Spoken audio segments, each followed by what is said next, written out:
Chapter 1. Because of 5 minutes, we got divorced. On the planet Rebo, 90 billion light-years away from the blue star. It is surprisingly 99% similar to Blue Planet. It's in the largest city in China. A nearby county town. 6 o'clock in the morning. In a 2-story villa surrounded by mountains and the sea, with hundreds of birds singing in the forest. Li Suoju, after careful consideration. Then, there was no second half of the sentence. The plump Yu-jike gently stepped out with her left leg and hooked her slippers. Walk naked to the bathroom. She still didn't have the courage to say that. She is not a slut. I really don't want to file for divorce for this reason. We have been married for 7 years. The first 2 years were fine, but when we had friction, it was always prolonged. But in the past 5 years, there was only a 5-minute trial version each time. 5 years, 1,826 days and nights, I've had enough. Yukiko didn't even expect to see the extended version. Too bad there isn't even a normal version.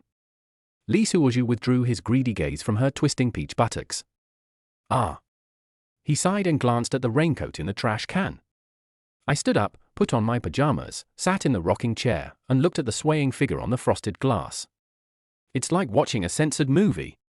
He turned around and picked up the cigarette box on the table, and immediately saw a few diamond-shaped blue pills on the edge of the box.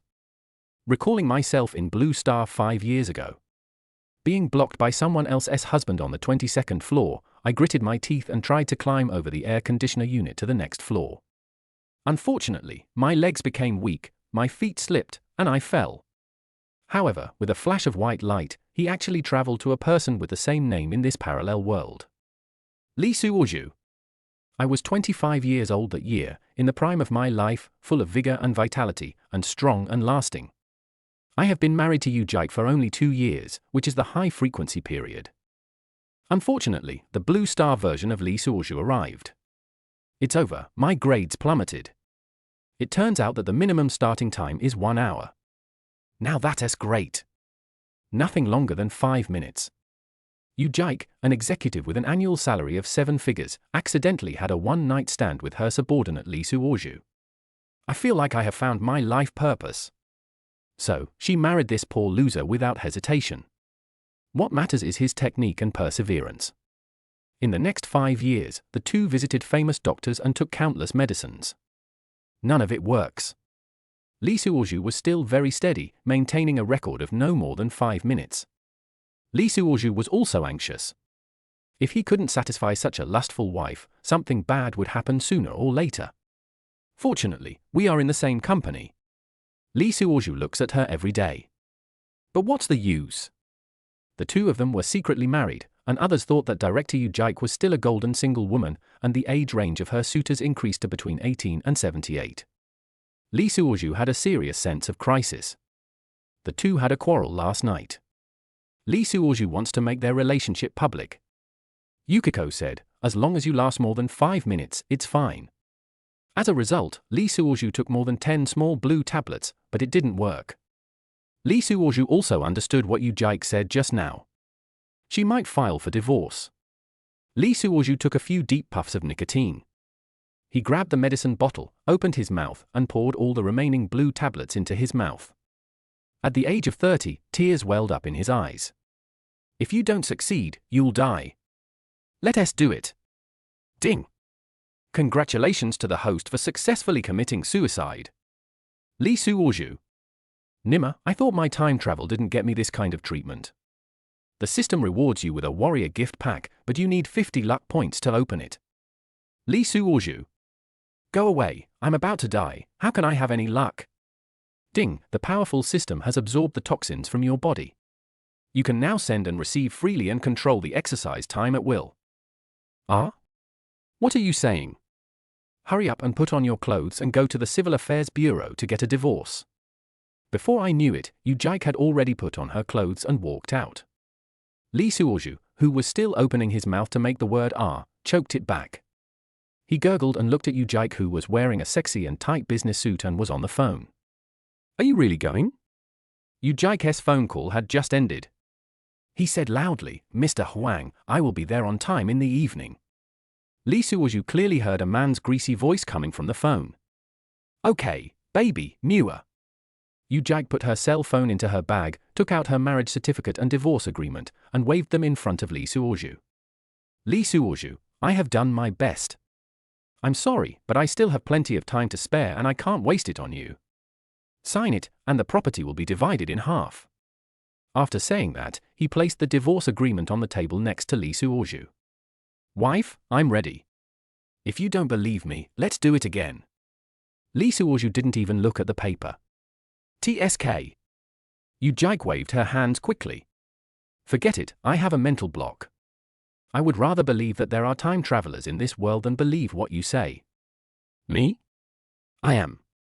Lee Suozhu thought, forget it, you still think I'm crazy. Let's get a divorce.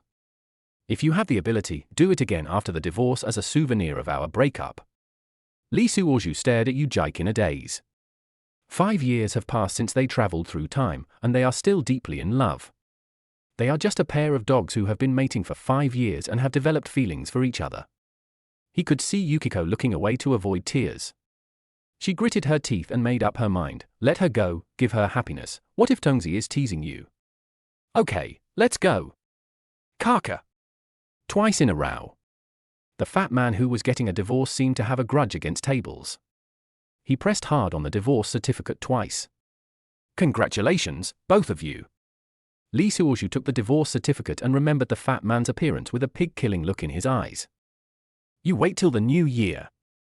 Lee Suozhu muttered something and divided the loot on the spot, giving each person a copy.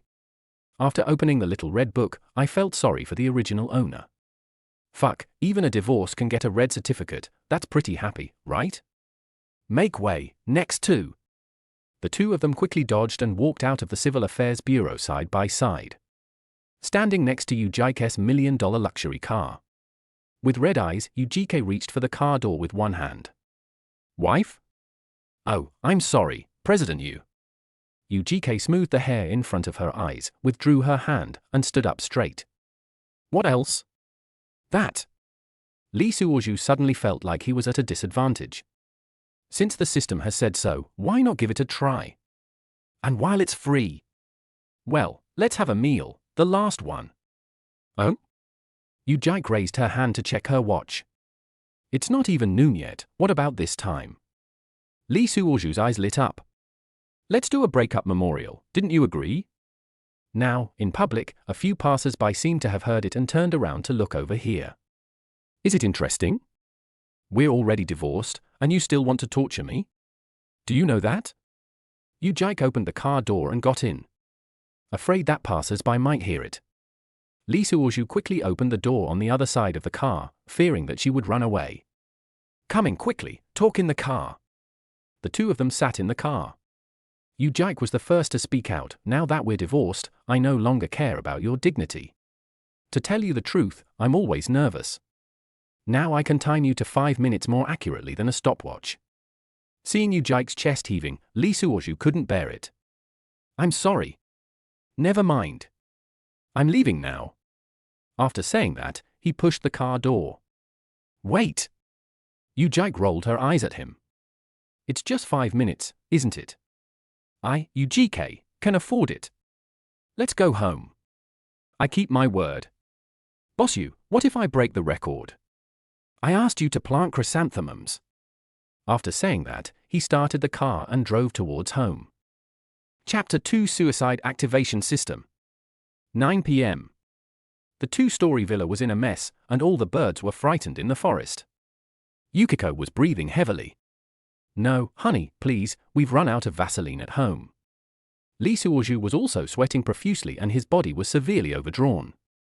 I have been working overtime since I came back at 9 o'clock in the morning. Husband. Yu Jike moved the hair stuck on her forehead away, trying to see Lee Suozhu's strong body clearly. You haven't opened for business for 5 years, it will take you 5 years to open it. Lee Suozhu acted as if he didn't hear it and stared into space blankly. Tongzi didn't lie to me. It's really very easy to use. If it hadn't run out of gas, I might have been able to get back all the 5 years. The word husband was particularly harsh. Bite. System detection.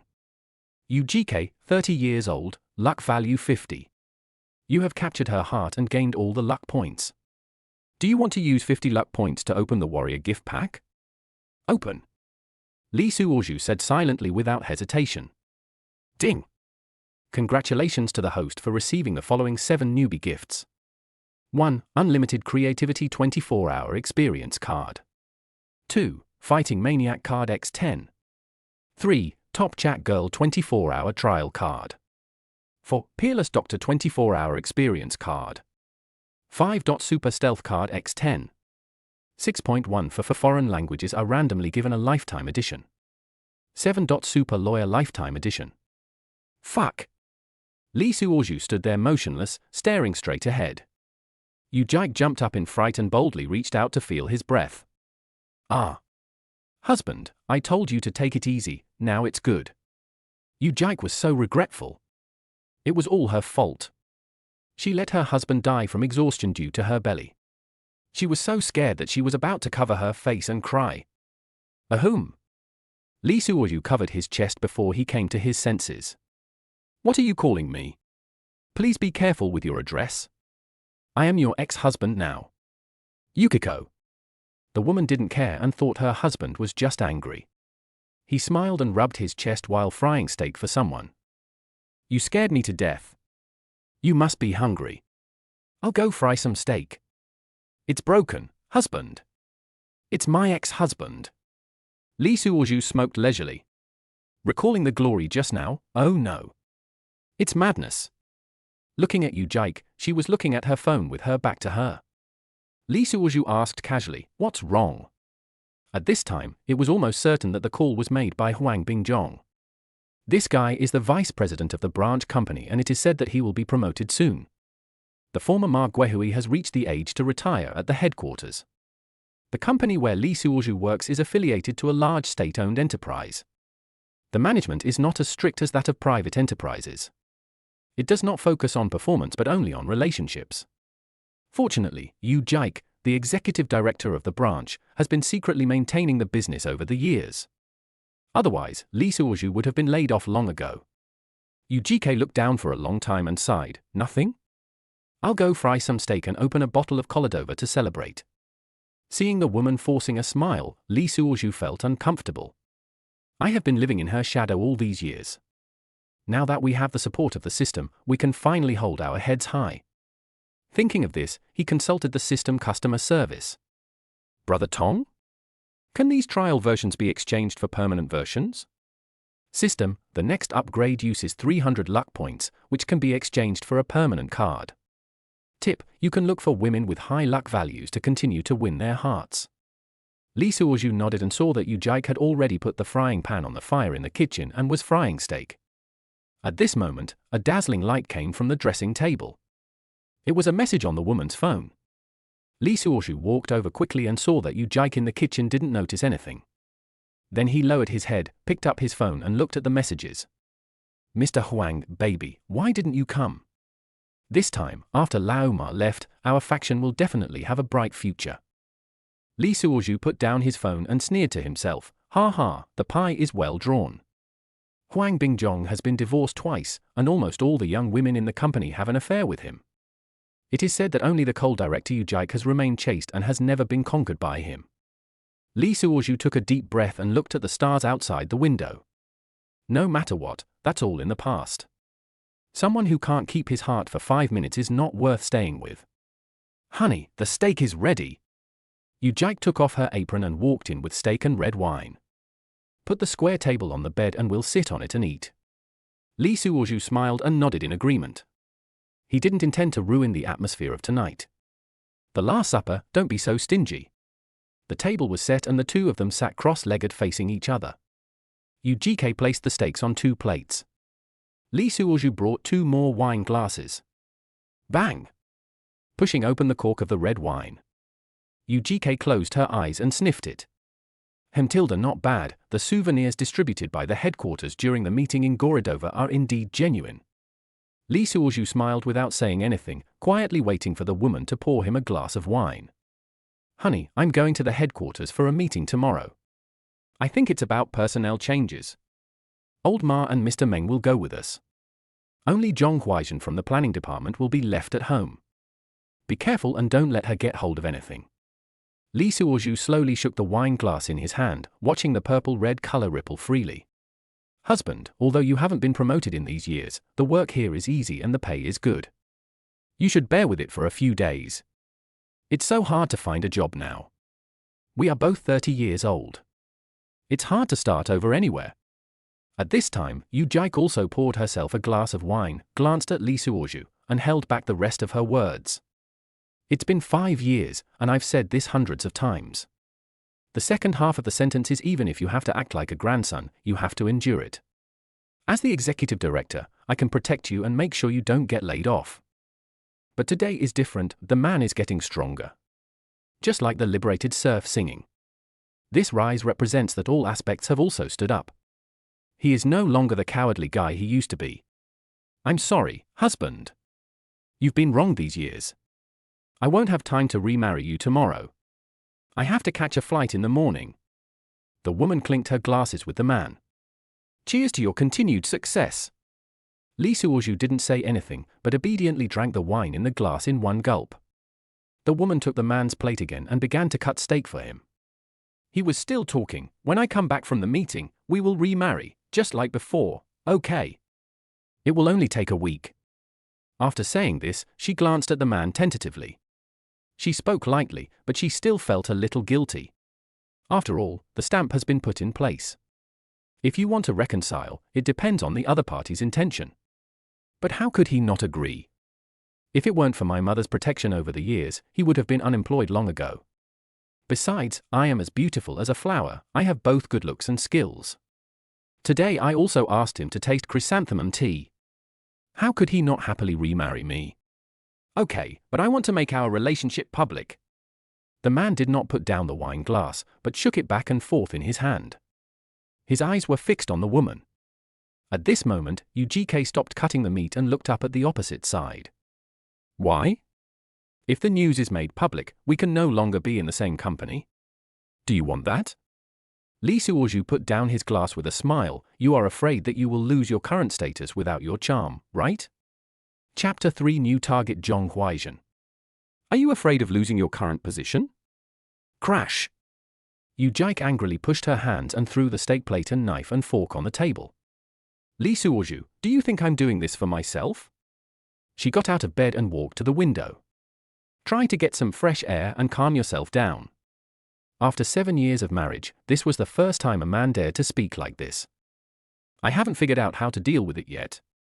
Lee Suozhu, if I'm not by your side, you won't be able to stay in the company for a month and will be laid off. Do you want that? She had her back to the man, looking domineering. Then try it. The man's voice came from behind. The voice was not very loud, but as sharp as a knife. She turned around and said, We have been married for 7 years. Why are you announcing our relationship as an old married couple? You have to do it. I have lost my job. Do you think you will feel better? Yes, I admit that you are able to do it again now, but how do you eat it? How do you spend it? You still have to face reality? You think that just because I call you husband, you're done. Why are you bargaining with me? If you don't want to get back together, forget it. As the executive director, he plays tricks on people. Logically, Yu Jike shouldn't be so out of control. But I still couldn't control myself. He poured out all his true feelings. She knew that the weasel named Huang had no good intentions tonight. It turns out that I really planned to commit myself to him. I got the divorce certificate in the morning, and I feel morally at peace with it. Get on the weasel's bed at night and lay a good foundation for your future. Continue construction to ensure that it will not be replaced. If I secretly keep my ex-husband's position, it can be considered as a loving relationship and I will do my best for him. I can say I've been nice enough to him, but he still does it. Once these words were spoken, everything became clear. Lee Suozhu did not answer. Not speaking at this time would be tantamount to showing his attitude. He ate his steak silently, and the friction sound of the knife cutting the plate made Yu Jike even more irritated. She was standing in front of the window, crying silently. She knew that she and he were really divorced. The next day, the two men walked out of the 2 rooms. It's a big villa with many rooms. In the past, Lee Suozhu would sleep in this room when he drank too much at night or was punished. Look after the house, I'm leaving. Yu Jike got up very early and spent a long time putting on makeup, barely covering up the traces of last night. Well, have a good trip. Lee Suozhu took a sip of milk and had no intention of getting up. The woman pulled the suitcase and looked around the room with a gloomy expression. Finally, she turned around and left resolutely. After a while, Lee Suozhu, who was radiant, also came to his car. There is a traffic jam in the morning, so you must go early. If I am late, I will be scolded by that witch Zhong Huaizhen again. Fortunately, the lights were green all the way. It's good to have luck. Ever since I got Yukiko's luck value, things have been much more auspicious than before. Good luck on your trip. Lee Suozhu parked the car in front of the company. Today it was 20 minutes early. I quickly swiped my card and went to the elevator. The elevator was moving down, and Lee Suozhu was holding the briefcase in both hands, waiting silently. There was a slow sound of high heels, followed by a strong smell of perfume. Without looking back, Lee Suozhu knew that the witch Zhong Huaizhen had come. Ding! The elevator door opened. Good morning, Mr. Zhong. Lee Suozhu politely asked Zhong Huaizhen to enter the elevator first. At this time, there were only two of them in the elevator. He glanced secretly at Zhong Huaizhen. Today she was wearing a tight black dress that lifted her perky breasts and outlined her round hips and plump figure.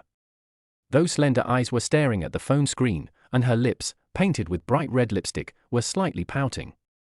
Lee Suozhu couldn't help but sigh in his heart, this woman is really seductive. Suddenly, the system prompt sounded in his mind. Zhong Huaizhen, female, 31 years old, luck value 80, unmarried, kept by Mr. Ma. Lee Suozhu's heart moved. 80 points of luck? This is a big fat sheep. Isn't he this the luck value for the next step? But then he thought, Zhong Huaizhen usually didn't have a good face towards him. Besides, she is the one being supported by Mr. Ma, how could I have a chance? Just as he was lost in thought, Zhong Huaizhen suddenly spoke. Lee Suozhu, I heard that you haven't been very harmonious in the planning department recently. You better be careful. Her voice was cold and contained a hint of sarcasm. Lee Suozhu was shocked. He didn't expect the revenge to come so quickly. Everyone knew that he was Yu Jike's man. As soon as Yu Jike left, they started to target him. He was about to explain when he suddenly remembered the big gift package given by the system. 24-hour card for picking up girls? Do you want to try it? He thought to himself, that's great, I'll try it to get some luck. Lee Suozhu immediately said to himself, system, use the 24-hour ultimate pickup card. In an instant, he felt as if a magical power was injected into his whole body. Countless techniques and words for picking up girls suddenly emerged in his mind. Lee Suozhu's mouth corners slightly raised, he turned to face Zhong Huaizhen, his eyes showing a bit more confidence and charm. Mr. Zhong, are you concerned about me? His voice was low and magnetic. Zhong Huaizhen was stunned for a moment, obviously not expecting Lee Suozhu to answer like this. She frowned and was about to say something, but was interrupted by Lee Suozhu. Actually, I have always been grateful for your special regard for me. Lee Suozhu continued, looking directly at Zhong Huaizhen. This chapter is not finished yet, please click on the next page to continue reading the exciting content. Zhong Huaizhen was a little overwhelmed by his sudden frankness. What are you talking about? She subconsciously took a half step back. Lee Suozhu smiled slightly and took a step forward, shortening the distance between them. Mr. Zhong, do you know that every time I see you, I think of a poem? Zhong Huaizhen widened his eyes and looked at Lee Suozhu in disbelief. What poem? She asked automatically. Lee Suozhu took a deep breath and chanted slowly in a low voice, I searched for him among the crowd for hundreds of times, and when I turned around, he was there, in the dim light. Zhong Huaizhen's face turned red instantly. She didn't expect Lee Suozhu to say such a thing. What nonsense are you talking about? She stammered, but her eyes unconsciously looked at Lee Suozhu. Lee Suozhu was secretly delighted, it seemed that this card to pick up girls was indeed effective. He continued to press on, Mr. Zhong, do you know that your beauty lies not only in your appearance, but also in your talent and wisdom? Zhong Huaizhen's breathing became noticeably rapid. She bit her lips, as if trying to control her emotions. Lee Suozhu, what's wrong with you today? Did you drink so early in the morning? She asked, pretending to be calm. Li Suozhu shook his head gently, his eyes full of sincerity. I am very clear-headed, Mr. Zhong. It's just that today I finally mustered up the courage to tell you my true thoughts. Zhong Huaizhen's eyes began to flicker, and she didn't know how to deal with Li Suozhu, who suddenly became so different. Just then, the elevator stopped with a ding. The door opened and several colleagues were standing outside. Zhong Huaizhen felt relieved and walked out of the elevator quickly.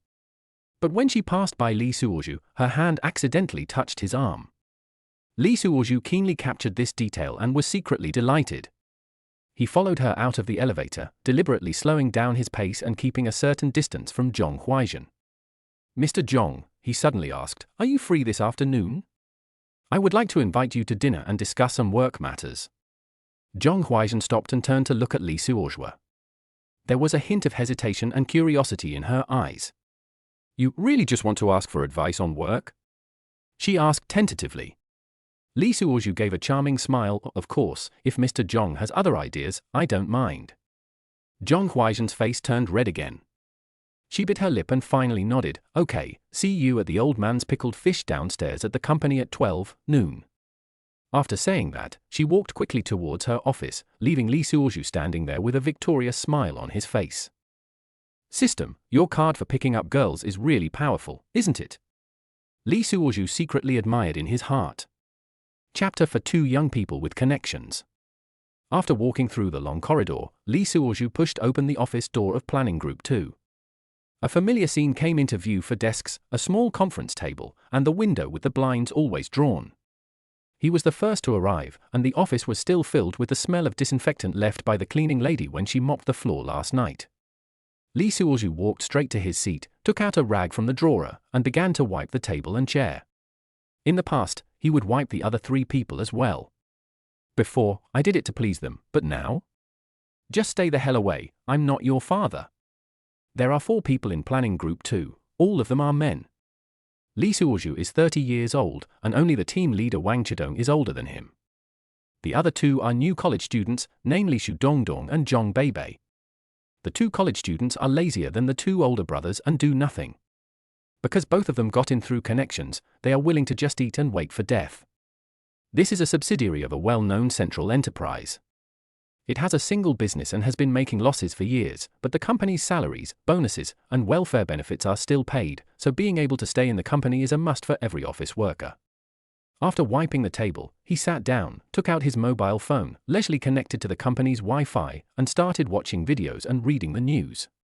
Not long after, the office door was pushed open, and Xu Dongdong and Zhong Beibei walked in, talking and laughing. Seeing that Li Suozhu was already seated, the 2 were stunned for a moment, then walked towards their seats as if nothing had happened. Li Suozhu glanced at them and continued looking at his phone. After Xu Dongdong sat down, he looked around and stroked his desk with his finger. Then I kneaded it with my fingers for a few times. Whoosh! He blew the dust off his fingertips. Looking from the side, I found that only Li Suozhu's desk was clean. He frowned and said, Brother Li, why are you only cleaning your own table today? Li Suozhu didn't even raise his head and replied calmly, I'm not a cleaner, why should I clean your table? As soon as these words came out, the atmosphere in the office suddenly froze. Zhong Beibei put down his phone and looked at Li Suozhu in disbelief. Brother Li, what do you mean? Didn't you always help us clean up in the past? Li Suozhu put down his phone and looked directly at Zhong Beibei. The past is the past, and the present is the present. You have hands and feet, can't you just wipe it yourself? Xu Dongdong stood up, looking a little grim. Li Suozhu, what do you mean? Do you think you don't need to rely on us anymore? Li Suozhu sneered, depend on you? Who are you? I can rely on myself. At this time, Wang Chidong, the oldest, also came in. Hearing the quarrel, he hurriedly asked, what's going on? What are you arguing about so early in the morning? Xu Dongdong immediately complained, Brother Wang, look, Li Suozhu suddenly stopped helping us clean the table today and said that we can rely on ourselves. Wang Chidong frowned and looked at Li Suozhu, what's wrong with Xiao Li? Did something happen at home? Li Suozhu stood up and looked around the office and said, Brother Wang, do you think we are here to work or to be cleaners? Wang Chidong was speechless for a moment and opened his mouth but didn't know what to say. Li Suozhu continued, does it appear in each of our job responsibilities that we have to help our colleagues clean the tables and mop the floor? Shu Dongdong interrupted, this is not a question of responsibility or not, this is team spirit. Li Suozhu turned to Shu Dongdong, oh? Then why don't you show your team spirit and help us wipe the table? Zhong Beibei also stood up, Li Suozhu, don't go too far. Do you know who is behind us? Li Suozhu sneered, of course I know, isn't it just that your family has some connections? But this is a company, not your home. Wang Chidong saw that things were not going well and quickly tried to smooth things over. Okay, everyone calm down. Xiao Li, are you in a bad mood today? Li Suozhu took a deep breath and said, Brother Wang, I am in a good mood. I just think we should each do our own job. We are here to work, not to be a nanny. Shu Dongdong snorted coldly, who do you think you are? Without Mr. Yu's protection, you would have been fired long ago. Li Suozhu's eyes shone, who am I? I am an employee of this company, just like you. As for Ms. Yu, she is my superior, not my protector. Zhong Beibei sneered, come on, everyone knows your relationship. How powerful do you think you are? Isn't it just relying on pillow talk? Li Suozhu slammed the table and the office fell silent instantly. He said word by word, you don't need to judge my ability. I only know that I go to work on time every day and complete my work conscientiously without slacking off. What about you?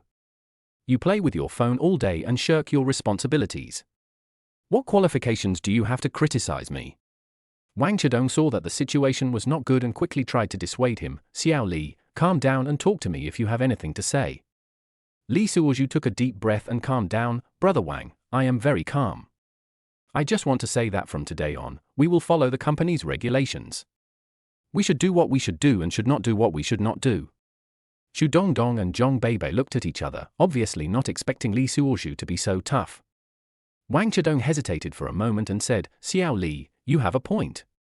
But we are a team after all. Li Suozhu interrupted, we are a team. So we should respect each other instead of letting one person do everything. Shu Dongdong sneered, okay, Li Suozhu, are you really brave today? Wait until President Yu comes back and see how you're going to explain it. Li Suozhu said calmly, I can call her now without waiting for her to come back. Do you want to hear what she has to say?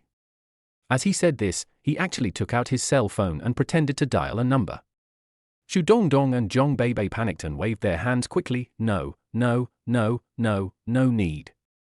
Li Suozhu put away his phone, looked around and said, then from now on we will follow the rules. We will do what we should do and not do what we shouldn't do. Any opinions? The office was silent and no one dared to speak. Li Suozhu nodded, sat back in his seat and started to turn on the computer. He started working in a proper manner. The other three looked at each other and finally could only sit down in disappointment. Wang Chidong sighed and whispered, this is going to be interesting. Li Suozhu heard it but ignored it. If you like after divorce I surprisingly gained immortality, please bookmark, after divorce I surprisingly gained immortality. Chapter 5 Office Battle. Li Suozhu sat in front of the computer, pretending to type on the keyboard. Out of the corner of his eye he caught a glimpse of Shu Dongdong and Zhong Beibei whispering to each other in a mysterious manner. These two guys must be up to no good. Li Suozhu thought to himself. Sure enough, not long after, the two guys sneaked out of the office. Li Suozhu's mouth corners slightly raised, thinking, go ahead, let's see what tricks you can come up with. He and Wang Chidong were the only ones left in the office. Wang Chidong hesitated to speak, but finally couldn't help but said, Xiao Li, what's wrong with you today? Li Suozhu didn't even raise his head and continued to stare at the computer screen. Brother Wang, I'm fine, I just think we should follow the rules. Wang Chidong sighed, you weren't like this before. Li Suozhu then raised his head and looked at Wang Chidong. Brother Wang, you are right. I was not like this before. But people always change, don't they? Wang Chidong was choked and didn't know what to say for a moment. Li Suozhu continued, Brother Wang, do you think what I did before was right? Fawning over those two little bastards like a lapdog? Wang Chidong was silent for a while, and finally shook his head, it's indeed not right. But Xiao Li, you have to know that in this company, sometimes. Li Suozhu interrupted him, I understand, Brother Wang. But I don't want to be like that anymore. I want to stand firm on my own feet. Wang Chidong looked at Li Suozhu, feeling a little confused about him. Okay, Xiao Li.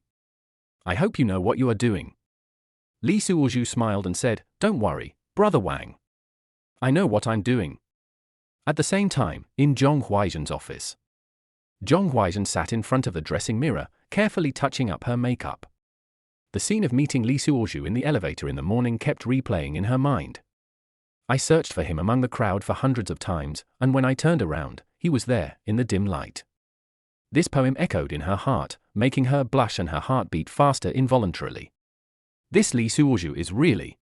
Zhong Huaizhen bit her lip, feeling a little nervous. She picked up the lipstick and applied it lightly. No one in the company has ever said this to me. She thought, I don't know if it's true or not, but... Zhong Huaizhen looked at herself in the mirror and suddenly felt that she looked particularly beautiful today. She thought of Li Suozhu's slightly ruffian face and felt a surge of heat in her heart. He really looks a bit like that movie star named Jiwen, the bad type. Just as Zhong Huaizhen was daydreaming, there was a knock on the office door. Come in. She quickly put her thoughts aside and returned to her usual cold demeanor. The door was pushed open and Xu Dongdong and Zhong Beibei walked in. Zhong Huaizhen frowned. Why are you two here? Don't you have to work?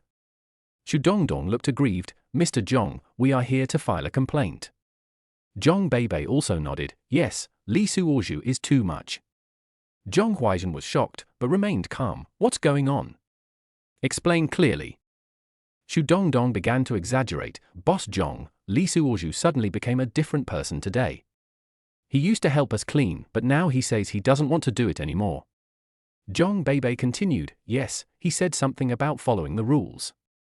We have hands and feet to do it ourselves. It's outrageous.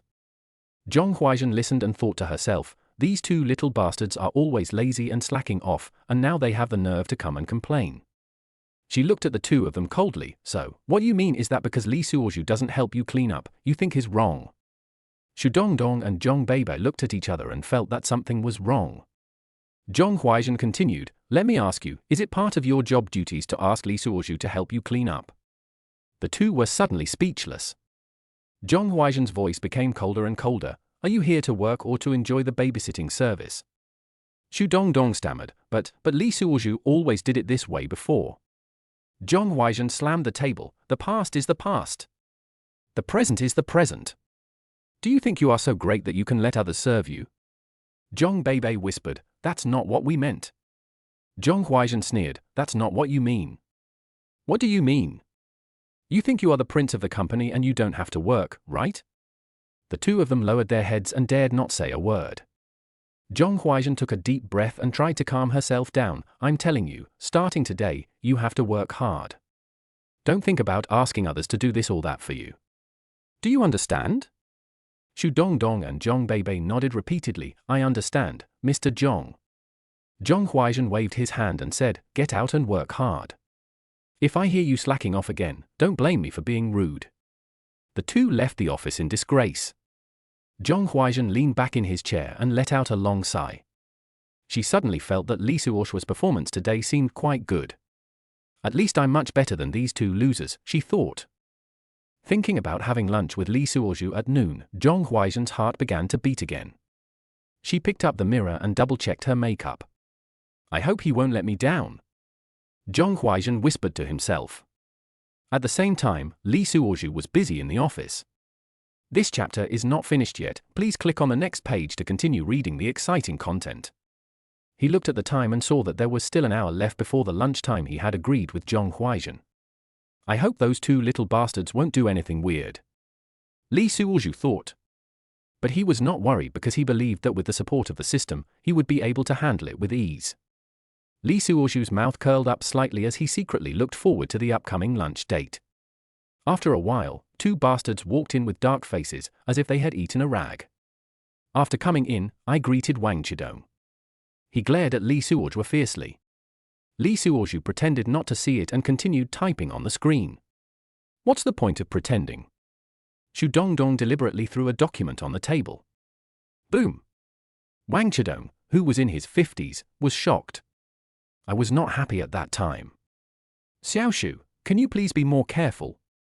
I have a heart disease. Why are you making so much noise? HMPH. Xu Dongdong relied on his connections and influence and didn't take Wang Chidong, a team leader, seriously at all. Then Zhong Beibei over there also did it again with a bang. The two of them were getting angry just looking at these two old bitches. They thought that Li Suozhu could be so tough because Wang Chedong was secretly instructing him. Or maybe Li Suozhu took the wrong medicine and offended the two of them. Li Suozhu picked up the phone with an evil smile on his face. He pretended to look at the phone but secretly turned on the recording function. Come on, you two little brats, do your best. Let the excitement continue. If you like After Divorce I Surprisingly Gained Immortality, please bookmark After Divorce I Surprisingly Gained Immortality. Chapter 6. Wang Chedong finally gets angry. Zhong Beibei's actions completely angered Wang Chedong. He pushed up his glasses and stood up. Pointing at the two of them, he said, "You two are going too far. Do you still have any leadership in your eyes?" Shu Dongdong casually scratched her hair, blew a breath, and turned around in the swivel chair. Team Leader Wang. Of course we have you as our leader. Li Suozhu sat aside and watched the farce silently. He laughed secretly in his heart. These two little bastards finally pissed off old Wang. The recording continues, the excitement continues. Wang Chedong's face turned red, like a volcano that was about to explode at any time. What's your attitude? Wang Chedong said with gritted teeth, I am your direct superior. Zhong Beibei crossed his legs and said with disdain, Oh? So what? What can you do to us? Shu Dongdong also followed suit, that's right, you can't fire us. Li Suozhu watched this scene and shook his head. These two guys probably forgot that although Wang Chedong can't fire them, he can still make things difficult for them. Sure enough, Wang Chedong narrowed his eyes and said in a voice as cold as ice, Really? Then I want to see how long you can be so arrogant. Shu Dongdong curled his lips in disapproval. TSK, what can you do to us? We are not brought up to be scared. Zhong Beibei also echoed, That's right, don't think you are great just because you are the team leader. Li Suozhu watched from the side and laughed. These two idiots probably don't know how serious the consequences of offending their direct supervisor are. Wang Chedong took a deep breath, seeming to be trying to control his emotions. Very good. Since you are so confident, from today on, you must prepare at least 5 alternative proposals for the group's publicity plan. If you fail to prepare one, I will deduct your bonus. The smiles of Shu Dongdong and Zhong Beibei froze in an instant. What? Why? Shu Dongdong jumped up. Zhong Beibei was not to be outdone, you are seeking revenge for your personal gain. Wang Chedong sneered, What? Didn't you just say I can't do anything to you? Are you scared now? Li Suozhu watched with great interest from the side. This old Wang is really capable. He used this trick of cutting off the source of the trouble very well. Shu Dongdong was anxious, You are abusing your power. I'm going to sue you. Wang Chedong said calmly, Go ahead and sue me. I want to see whether you are right for not working or I am wrong in assigning the work. Zhong Beibei was also panicking, Team Leader Wang, please don't be like this. Isn't it enough that we know we are wrong? Wang Chedong snorted coldly, It's too late. Since you think you are capable, prove it to me. Li Suozhu secretly cheered in his heart. Old Wang finally showed some strength for once. Let us see if these two dare to act so arrogant again in the future. Shu Dongdong and Zhong Beibei looked at each other and saw the panic in each other's eyes. Team Leader Wang, we really know we were wrong. Please forgive us this time. Shu Dongdong said humbly. Zhong Beibei also quickly agreed, Yes, Team Leader Wang, we will work hard in the future and never dare to be lazy again. Wang Chedong looked at them coldly, You know how to beg for mercy now? What were you doing before? Li Suozhu was watching from the side and wanted to laugh. These two guys are scared now, but it's too late. Wang Chedong is a retired employee of a central enterprise. His parents were workers in the group and his mother suffered a work-related injury. So although he has no connections, no one can touch him. These two guys thought that the elderly were easy to bully, but now they are on the chopping block. Wang Chedong continued, Since you have admitted your mistakes, from now on, finish all the backlog of work. I want to see results, otherwise you can't leave work. Shu Dongdong and Zhong Beibei's faces turned pale, but they didn't dare to say anything else. They could only sit back in their seats obediently. Li Suozhu looked at this scene and felt secretly happy. Damn it, this is all the after effects of my past behavior. I have to shoulder half of the work of these two guys. Now it's going to be interesting to watch. Let us see if these two dare to play tricks again in the future. Wang Chedong turned around and returned to his seat, and before leaving he did not forget to glare at Li Suozhu. Li Suozhu was shocked and quickly put down his phone. Brother Wang, calm down. I'll pour you some tea. It was soon noon. There were few people in the group and there was no cafeteria, so everyone had to get their own food. Usually Li Suozhu invites Wang Chedong to lunch. Today? You don't have breasts, and you can't increase my luck, so why should I invite you? Li Suozhu rushed out of the office like a rocket as the bell rang for the end of get-off work. After exiting the office building, turn left. Arriving at the restaurant, he pushed open the door of the old man's pickled fish shop, and a rich aroma of pickled fish hit him in the face. Li Suozhu took a deep breath and felt his appetite was whetted. Sir, how many people? The waiter asked politely. Li Suozhu smiled and said, You too, please have a more secluded booth. The waiter nodded and took him through the bustling hall to a booth in the corner. Li Suozhu sat down, looked around, and nodded with satisfaction. This is a good location, quiet and private, perfect for a chat with Zhong Huaizhen. He looked at his watch and saw that there were still 10 minutes until the agreed time. Li Suozhu leaned back on the soft sofa and began to think about how he would use his skills to seduce girls later. Should I say some cheesy love talk? He thought to himself, no, that's too low. How about something elegant? Quote some poetry? He thought again, no, that's too contrived. Just as he was racking his brains, a fragrant breeze blew over. Li Suozhu looked up and saw Zhong Huaizhen standing in front of the table with undisguised excitement on his face. Are you here? Li Suozhu stood up and pulled out a chair for her like a gentleman. Zhong Huaizhen was slightly startled, then sat down with a smile. Thank you, I didn't expect you to be such a gentleman. Li Suozhu was secretly delighted. It seemed that this skill of picking up girls was really useful. He sat back in his seat and said with a smile, How can I not be a gentleman in front of you? Zhong Huaizhen's face flushed slightly, and he looked down at the menu. What do you want to eat? Li Suozhu pretended to think, I'm fine with anything, just order whatever you like. Zhong Huaizhen looked up at him with a hint of surprise and joy in his eyes. Then I'll just order whatever I want? She asked tentatively. Li Suozhu nodded, of course, as long as you are happy. Zhong Huaizhen's eyes lit up and he began to order food seriously. Li Suozhu looked at her and laughed secretly in his heart. This woman, who is usually cold as ice in the company, now acts like a little girl. Soon, the food came. Li Suozhu took the initiative to pick up some food for Zhong Huaizhen. Try this, it tastes good. Zhong Huaizhen took a bite, and his eyes lit up immediately. It's really delicious. Li Suozhu smiled and said, as long as you like it. In fact, food is like life, you need to savor it carefully. Zhong Huaizhen was stunned for a moment, then smiled and said, I didn't expect you to be so philosophical. Li Suozhu struck while the iron was hot. Of course, I am a person with substance. Zhong Huaizhen smiled even more happily. Really? Then tell me more, what else do you have in mind? Li Suozhu was delighted, thinking that the opportunity had come. He pretended to be deep and said, actually, I think life is like a journey. Zhong Huaizhen became interested. Oh? How do you say that? Li Suozhu continued, each of us is looking for our own direction, but sometimes the most beautiful scenery is often right beside us. Chapter 7 Attacking Zhong Huaizhen. As he said this, he looked at Zhong Huaizhen meaningfully. Zhong Huaizhen's face turned even redder, and she lowered her head and drank some water to hide her shyness.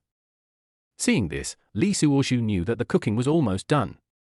He changed the subject and said, by the way, Mr. Zhong, what are your hobbies? Zhong Huaizhen thought for a moment and said, just as you said, I like traveling, but I've been too busy with work lately and don't have time to go. Li Suozhu's eyes lit up, the opportunity had come.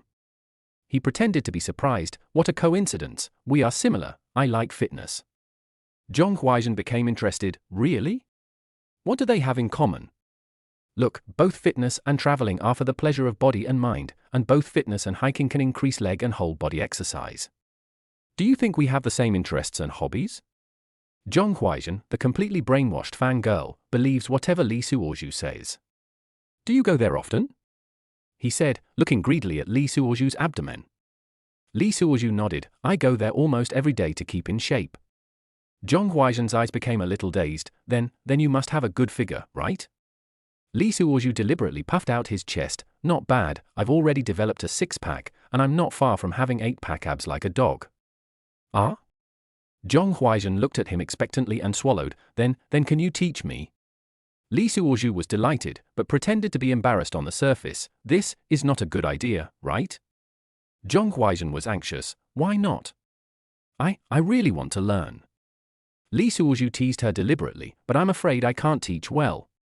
Zhong Huaizhen bit her lip and said, no, I believe you must be very good. Li Suozhu looked at her expectant eyes and smiled secretly in his heart. Of course it's amazing. It won't be a problem if I keep doing it for 5 years. This woman, I'm afraid she can't stand it anymore. He pretended to think for a moment, then said, well, how about this, we go to the gym together tonight. Zhong Huaizhen's eyes lit up instantly. Really? That's great. Li Suozhu smiled and nodded, then it settled. Zhong Huaizhen nodded excitedly, unable to hide the smile on her face. Li Suozhu looked at her and felt secretly happy. It seems that this 80 points of luck is stable. The two continued to eat and chat, and the atmosphere became more and more harmonious. Li Suozhu looked at the smile on Zhong Huaizhen's face and felt secretly proud. He coughed lightly and casually said, by the way, Mr. Zhong, something happened in the company today. Zhong Huaizhen's smile faded a little, and his brows frowned slightly. Oh? What's the matter? Li Suozhu pretended to be embarrassed. It's the two new college students, Xu Dongdong and Zhong Beibei. Zhong Huaizhen's eyes suddenly became sharp. What happened to them? Li Suozhu was secretly happy that the fish had taken the bait. He sighed and said, they made trouble again today and quarreled with team leader Wang. Zhong Huaizhen's face darkened. What exactly happened? Li Suozhu shook his head. It's a long story, why don't I send you the video?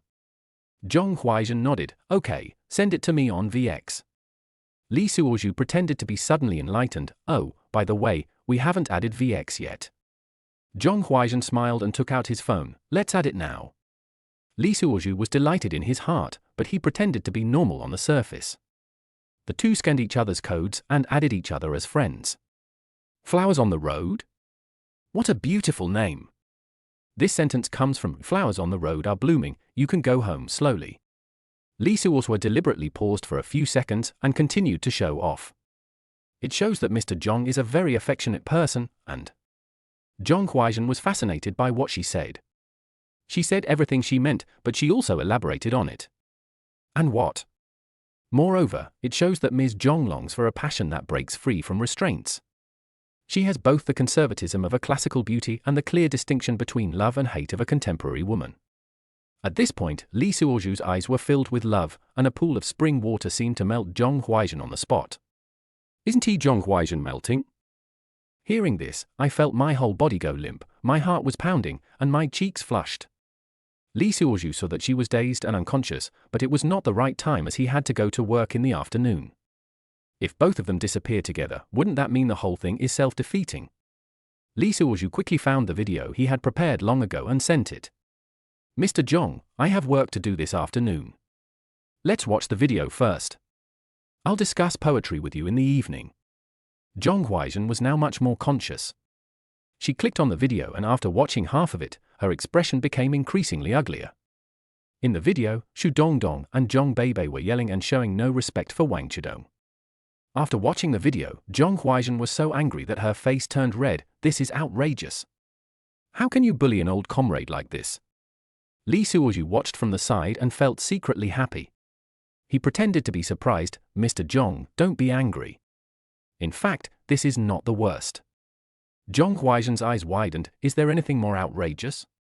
Li Suozhu nodded and lowered his voice and said, they scolded you later, saying that you were arrogant and didn't take them seriously. Zhong Huaizhen's face instantly turned pale. They? How dare they say that to me? Li Suozhu laughed secretly in his heart. These two idiots were completely finished now. He pretended to comfort her. Mr. Zhong, don't be angry. This kind of person is not worth your anger. Zhong Huaizhen took a deep breath and tried to calm down. You are right. However, I must report this matter to the group for handling. Li Suozhu was overjoyed, but pretended to be worried on the surface. Is this too serious? Zhong Huaizhen shook his head. No, it must be dealt with seriously. Otherwise, what will happen in the future? Li Suozhu nodded. Mr. Zhong is right. But can you not say that I told you about this? Zhong Huaizhen smiled and said, don't worry, I won't tell anyone. I will handle this matter properly. Li Suozhu breathed a sigh of relief, but he was laughing wildly in his heart. I'm afraid these two idiots would never have thought in their dreams that I would cheat them like this, right? Zhong Huaizhen looked at the time and said, it's getting late. We should go back to the company. Li Suozhu nodded and stood up. Okay, Mr. Zhong. By the way, about the evening fitness. Zhong Huaizhen smiled again. Don't worry, I'll remember it. See you tonight. Li Suozhu watched Zhong Huaizhen leave, feeling happy. This lunch not only brought him closer to Zhong Huaizhen, but also helped him to trick those two idiots. Brother Tong, the mission is going smoothly. We should be able to get 80 points of luck tonight. The system quickly replied, Host, keep going. We look forward to hearing your good news. Li Suozhu put away his phone and strode towards the company. Chapter 8 Chen Bishi. Li Suozhu sat at his desk, with a lot on his mind. His mind was racing, thinking about his plans for the evening. Fitness? I've barely even touched a barbell before. He cursed himself in his heart. But in order to get Zhong Huaizhen's 80 points of luck, he had no choice but to go for it. Those words that are meant to tease girls are all said by the system. I don't understand fitness at all. The system is well intentioned to increase physical contact and facilitate friction. This is great. Won't the truth be revealed at night? The system's prompt suddenly sounded, Host, don't worry. As long as you do what I say, it will be safe. Li Suozhu rolled his eyes. It's easy for you to say that, but what if it's exposed? The system was silent for a while, then said, then go get a gym membership first, at least it will look like something like that. Li Suozhu's eyes lit up. This was a good idea. He checked the time. It was 3 o'clock in the afternoon. Brother Wang, I'm going out to do something. He shouted to Wang Chidong. Wang Chidong was still upset about not being invited to lunch at noon, so he asked casually, what's the matter? Can you do it during working hours? Oh? That's right, Li Suozhu rolled his eyes and a lie came out randomly. Mr. Zhong is quite satisfied with my plan and asked me to make some revisions after the physical inspection. Wang Chidong pushed his glasses up in confusion. Boss Zhong, have you seen them all? Well, if you don't believe me, ask Mr. Zhong. I'm leaving first. Wang Chidong was skeptical. With Li Suozhu's ability, he could guarantee that the task would be completed without any problems, but could he guarantee high quality? That's a bit nonsense. Li Suozhu's kung fu skills are just so-so. But it was such a small matter that there was no need to call Zhong Huaizhen in person to verify it. Li Suozhu picked up his coat and walked out of the office quickly. He drove to the largest gym nearby. When you push open the glass door, the smell of a natural oxygen bar hits you. Not bad, quite high-end. Amid the deafening music, men and women were sweating profusely everywhere. Li Suozhu couldn't help but swallow his saliva. This scene was scary enough. He walked to the front desk, and a heavily made-up girl asked with a smile, Sir, how can I help you? Li Suozhu cleared his throat. I want to apply for 2 cards. The girl's eyes lit up. Okay, we have a promotion right now, 70% off a couple cards. Li Suozhu was very happy now. It seemed that he was really lucky. Good things can come from any decision. Next, the girl introduced herself non-stop, but Li Suozhu was thinking about something else. There are free nutritious meals here? He was secretly happy. This is a good opportunity to save money. Ever since his divorce from his ex-wife, he has had to live frugally. After getting this card, I guess I'll have to make a series of payments like booking a room and so on. You have to save it. At this time, the system prompts, Host, if you have concerns in this regard, you can adjust your skills in picking up girls, so that the girl is willing to pay for you, and you can also increase your luck value. Is there such a good thing? Li Suozhu came to a deserted place and muttered to himself, how much can I add? The amount added is not much. It depends on how much she has given to you. It is usually between 110. I know. You're really stingy. After getting the card, Li Suozhu decided to walk around and familiarize himself with the environment. He walked into the equipment area and looked at the complicated fitness equipment, feeling overwhelmed. How do I use this thing? He scratched his head. So I looked at the people next to me and imitated them a few times. Fortunately, I got the hang of it quickly. It's not that difficult. Just when he was having fun practicing, he suddenly noticed that something was wrong with the atmosphere around him. Many men's eyes were focused in one direction. Lee Suozhu followed their gaze and couldn't help but gasp. On a treadmill in a relatively secluded place, a hot beauty is running on the treadmill. She was wearing tight yoga pants and a form-fitting sports vest. Sweat slid down her perfect curves, glistening in the light. The double peaks are firm and elastic, and they fluctuate slightly up and down as you run. Lee Suozhu suddenly thought of Li Shazi and his saliva began to flow. Just as Lee Suozhu was looking a little dazed, the system prompt sounded. Chen Bishi, female, 26 years old, unmarried, from a wealthy family, luck value 160. Lee Suozhu's eyes lit up. This was twice Zhong Huaizhen's luck value. He had an idea and decided to try his luck. See if it can be developed. Lee Suozhu straightened his clothes and walked to the treadmill as if nothing had happened. He cleared his throat and smiled what he thought was the most handsome smile. "Oh, hi, beautiful lady, are you alone?" However, the beauty ignored him and continued to stare intently ahead. How come these facial features match so harmoniously? Lee Suozhu was a little embarrassed, but he didn't give up and continued to use his skills to flirt with girls. However, the other party still did not respond. A few men who came over also joined the chat. Lee Suozhu tried to say a few more words, but the other party still did not respond. Now, he was a little annoyed, wondering why his trick to seduce girls didn't work. He turned around and thought to himself, "Hey, Brother Tong, is there something wrong with your way of picking up girls?" The system was silent for a moment, then said helplessly, "Stupid, she's wearing headphones." Only then did Lee Suozhu notice that the beautiful woman had a pair of wireless headphones in her ears. This chapter is not finished yet, please click on the next page to continue reading the exciting content.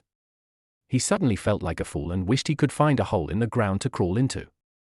Fortunately, I am not the only fool. Looking around, he found that many men returned home in disappointment, just like him. Lee Suozhu took a deep breath and decided to give up for the time being. He secretly took note of Chen Bishi's appearance, thinking of trying his luck again another day. I looked at the time and it was almost 5 o'clock. Lee Suozhu hurried to the company to prevent Wang Chidong from finding any evidence against him. If you want to trap people one by one, you should cripple these 2 college students first. As for Wang Chidong, just treat him as a friendly force and pamper him for a few days. On the way, Chen Bishi's appearance kept replaying in his mind. 160 points of luck, he muttered to himself, "If I can get it, I'll be rich." But soon, he shook his head again. Don't think too far ahead, he reminded himself, I still have to deal with Zhong Huaizhen tonight. Thinking of the fitness date in the evening, Lee Suozhu couldn't help but feel full of longing. Ever since he could control the time at will, Lee Suozhu felt that he had more confidence as a man. With such capital, there is no need to worry about finding beautiful women in the world to fall in love with you. Ex-wife? Then let her be the ex-wife. Arrive quickly at the company and before entering the company. He prayed silently in his heart, System, please don't let anything go wrong." The system seemed to have heard his thoughts and chuckled, "Don't worry, host. I will guide you throughout the process." Lee Suozhu suddenly thought of a question, "Brother Tong, when I'm doing the exercises on the bed, can you please stop monitoring me, or I'll malfunction?" "It's okay, you're doing well in this area, you don't need my guidance." Chapter 9 Conquering Zhong Huaizhen. When the music for getting off work started, Lee Suozhu's heartbeat quickened. He stood up stealthily and walked into the corridor. I glanced at Zhong Huaizhen's office and saw that the door was still closed. "Don't be in a hurry, take your time," he told himself. Lee Suozhu pretended to pack his things as if nothing had happened, but his mind was already in a mess. "This is my first time doing this, and I feel a little guilty." He took out his phone and sent a WeChat message to Zhong Huaizhen, "I'm leaving first. I'll meet you at the next intersection." After sending the message, he took a deep breath and strode out of the office. At this time, 2 college students also came out. We bumped into each other again at the elevator entrance. Wang Chidong stood aside with a gloomy look. The 4 people greeted people from other departments. The 2 college students still looked so arrogant and ignored everyone. Lee Suozhu secretly applauded, "These 2 brats, just keep it like this. Don't be polite." After leaving the company, Lee Suozhu and Wang Chidong waved goodbye.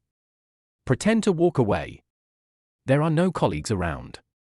Li Suozhu quickly ran across the zebra crossing and came to the opposite lane. Under the streetlight at the intersection, Li Suozhu kept pacing. He looked at his watch and then at his cell phone from time to time. Why hasn't he come yet? He muttered to himself. Ding ding. Finally, the familiar silver-grey car appeared in sight. Zhong Huaizhen, wearing a professional suit, sat in the driver's seat with the window open. From this angle, the two big white balls are particularly conspicuous. Li Suozhu's heart skipped a beat and he cried out inwardly, so fucking sexy. Zhong Huaizhen raised her head and smiled. Have you been waiting for a long time? Get in the car. No, I just arrived too. After saying that, Li Suozhu quickly walked around to the passenger seat, opened the door, and quickly got into the car. It was like entering Zhong Huaizhen's heart. Zhong Huaizhen blushed again. Where are we going? Just turn right at the next intersection. There's a lacrosse fitness club. I've already processed the membership for you. Thank you, I'm sorry for the expense. Zhong Huaizhen started the car and drove towards the destination. Mr. Zhong is too polite. I should have made friends with Mr. Zhong a long time ago, but I have always felt inferior to him because of his outstanding temperament, so I have never dared to take this step. Hey, you are such a down-to-earth person. I am also a bit serious in that position. Actually, I am very easygoing in private. Zhong Huaizhen drove the car skillfully, and the fragrance on his body became stronger. In the car, Li Suozhu continued to use his skills and launched an offensive. The atmosphere is brewing well. The car goes very fast and arrives just after turning. They both got out of the car and locked the door. They walked side by side to the gym, chatting and laughing along the way. As I pushed open the door of the gym, the familiar sound of music hit me. Li Suozhu secretly thanked himself for having come here in the afternoon to check out the place, so at least he wouldn't seem too unfamiliar. He turned to Zhong Huaizhen and said, "By the way, I have prepared a little surprise for you." As he spoke, he took out a gym card from his bag and handed it to Zhong Huaizhen. Zhong Huaizhen took the card with surprise. "You are so thoughtful." "But I didn't bring any sportswear." Li Suozhu was well prepared and took out a set of sportswear from his bag. "I guessed it, this is a surprise." Zhong Huaizhen took the clothes, her eyes sparkling. "You are so thoughtful." Li Suozhu was delighted, but pretended to be calm on the surface. "It's just a small matter, go and change it." Li Suozhu only breathed a sigh of relief after Zhong Huaizhen entered the locker room. He quickly asked the system, "Brother Tong, what should I do next?" The system replied, "Relax and just do as I say." Not long after, Zhong Huaizhen came out after changing her clothes. Li Suozhu's eyes widened. The tight yoga pants outline the perfect curves, and the faint cleavage under the sports vest is exciting. Zhong Huaizhen felt a little embarrassed when he stared at her. "What's wrong? Doesn't it look good?" Li Suozhu quickly came back to his senses. "No, it's too beautiful." The two came to the equipment area, and Li Suozhu began to teach Zhong Huaizhen how to use various equipment according to the instructions of the system. He deliberately moved very close and took the opportunity to touch Zhong Huaizhen's body. Every contact made their hearts beat faster. Zhong Huaizhen was not to be outdone and made some seductive moves from time to time. Li Suozhu was so thirsty that he wanted to pounce on her right now. But he held back and continued to tease Zhong Huaizhen's heartstrings according to the system's instructions. He showed off his strength, sometimes lifting heavy objects and sometimes doing some difficult moves. Zhong Huaizhen stared at him with wide eyes, secretly praising him. "I didn't expect he had such a good figure." The two of them practiced more and more vigorously, and their clothes were soaked with sweat. Li Suozhu took the opportunity to take off his shirt, revealing his strong muscles. Zhong Huaizhen blushed and her heart beat fast, and she swallowed involuntarily. Time flies and 2 hours passed in the blink of an eye. Both of them were exhausted and panting, but their eyes were full of passion. Li Suozhu wiped his sweat and said, "How about we go get something to drink?" Zhong Huaizhen nodded, with a hint of expectation in his eyes. The two came to the rest area of the gym and Li Suozhu bought 2 bottles of water. He deliberately sat very close to her with his knees lightly touching her thigh. Zhong Huaizhen did not dodge but moved closer. Li Suozhu was delighted, knowing that the time was ripe. He whispered, "Today is a very happy day." Zhong Huaizhen lowered his head. His voice trembled a little. "Me too." Li Suozhu plucked up the courage to reach out and touch Zhong Huaizhen's face. "How about we find a quiet place to talk?" This chapter is not finished yet. Please click on the next page to continue reading the exciting content. Zhong Huaizhen raised his head with a look of longing in his eyes. Okay, I know a place. Li Suozhu was surprised. He didn't expect Zhong Huaizhen to be so proactive. Zhong Huaizhen continued, I have a VIP suite in a nearby hotel, and everything is free. Li Suozhu almost jumped up and was so happy. Doesn't this save me some money on hotel rooms? He chuckled in his heart. On the surface, she pretended to be reserved. Isn't it a bit bad? Zhong Huaizhen blushed and said, it doesn't matter anyway, no one will know. I guess she let it go because Mr. Zhong went to a meeting. Li Suozhu nodded and pretended to be reluctant. Well, okay. The two packed up their things and left the gym in a hurry. Li Suozhu's heart was beating fast on the way. Brother Tong, am I going to post it? System reply, don't get carried away and perform well. Soon the two arrived at the hotel. Zhong Huaizhen lowered his head and led Li Suozhu into the elevator wearing a mask. Both of them were a little nervous and the atmosphere in the elevator became ambiguous. Li Suozhu couldn't help but put his arms around Zhong Huaizhen's waist and Zhong Huaizhen leaned into his arms. Mr. Zhong, first, how long do you want it to take? What? Zhong Huaizhen seemed to deliberately dress herself up to look inexperienced. With a ding sound, the elevator arrived.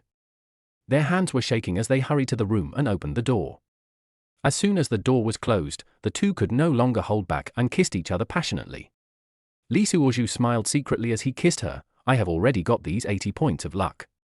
He hugged Zhong Huaizhen and slowly moved towards the bed. Zhong Huaizhen panted and said, wait a minute, I'm going to take a shower. Li Suozhu nodded and watched Zhong Huaizhen go into the bathroom. He lay in bed feeling very happy. Brother Tong, he said in his mind, why don't you go to the internet cafe and play for a while? System. 3 hours later. If you like After Divorce I Surprisingly Gained Immortality, please bookmark After Divorce I Surprisingly Gained Immortality. Chapter 10 Wang Zhedong got beaten. Ding! Congratulations to the host for winning Zhong Huaizhen's heart, and reward luck value 80. If Zhong Huaizhen hadn't begged for mercy, there would be no need to cheer up. Li Suozhu's nuclear battery can work until the next morning. Suozhu, I'll teach you a lesson another day, another weekend. When she said this, Zhong Huaizhen looked as red as a strawberry. Zhenzhen, you are so beautiful. These are not flattery. Zhong Huaizhen is like peach blossoms after the rain, fresh and lovely. She herself could feel that her complexion was very different from before. Both Lao Ma and I were just playing around and pretending to be having a great time. Fatigue causes back pain, dark circles under the eyes, lack of sleep, and endocrine disorders, which lead to many gynecological diseases. Now, she felt connected from top to bottom, inside and outside, and full of energy. If she hadn't been the general manager and leader the next day, she would have had to get up early. She couldn't bear to part with this small nuclear-powered motor. The two left the hotel half an hour apart. Li Suozhu returned home alone. This time I came back, I remember that I had ended my 7-year family life with Yu Jike. The house was owned half by each of them, and neither of them asked the other to move out. They bought the house on their own. Maybe none of them have the ability. Now it is paid back in installments by Li Suozhu. Li Suozhu plans to stop updating.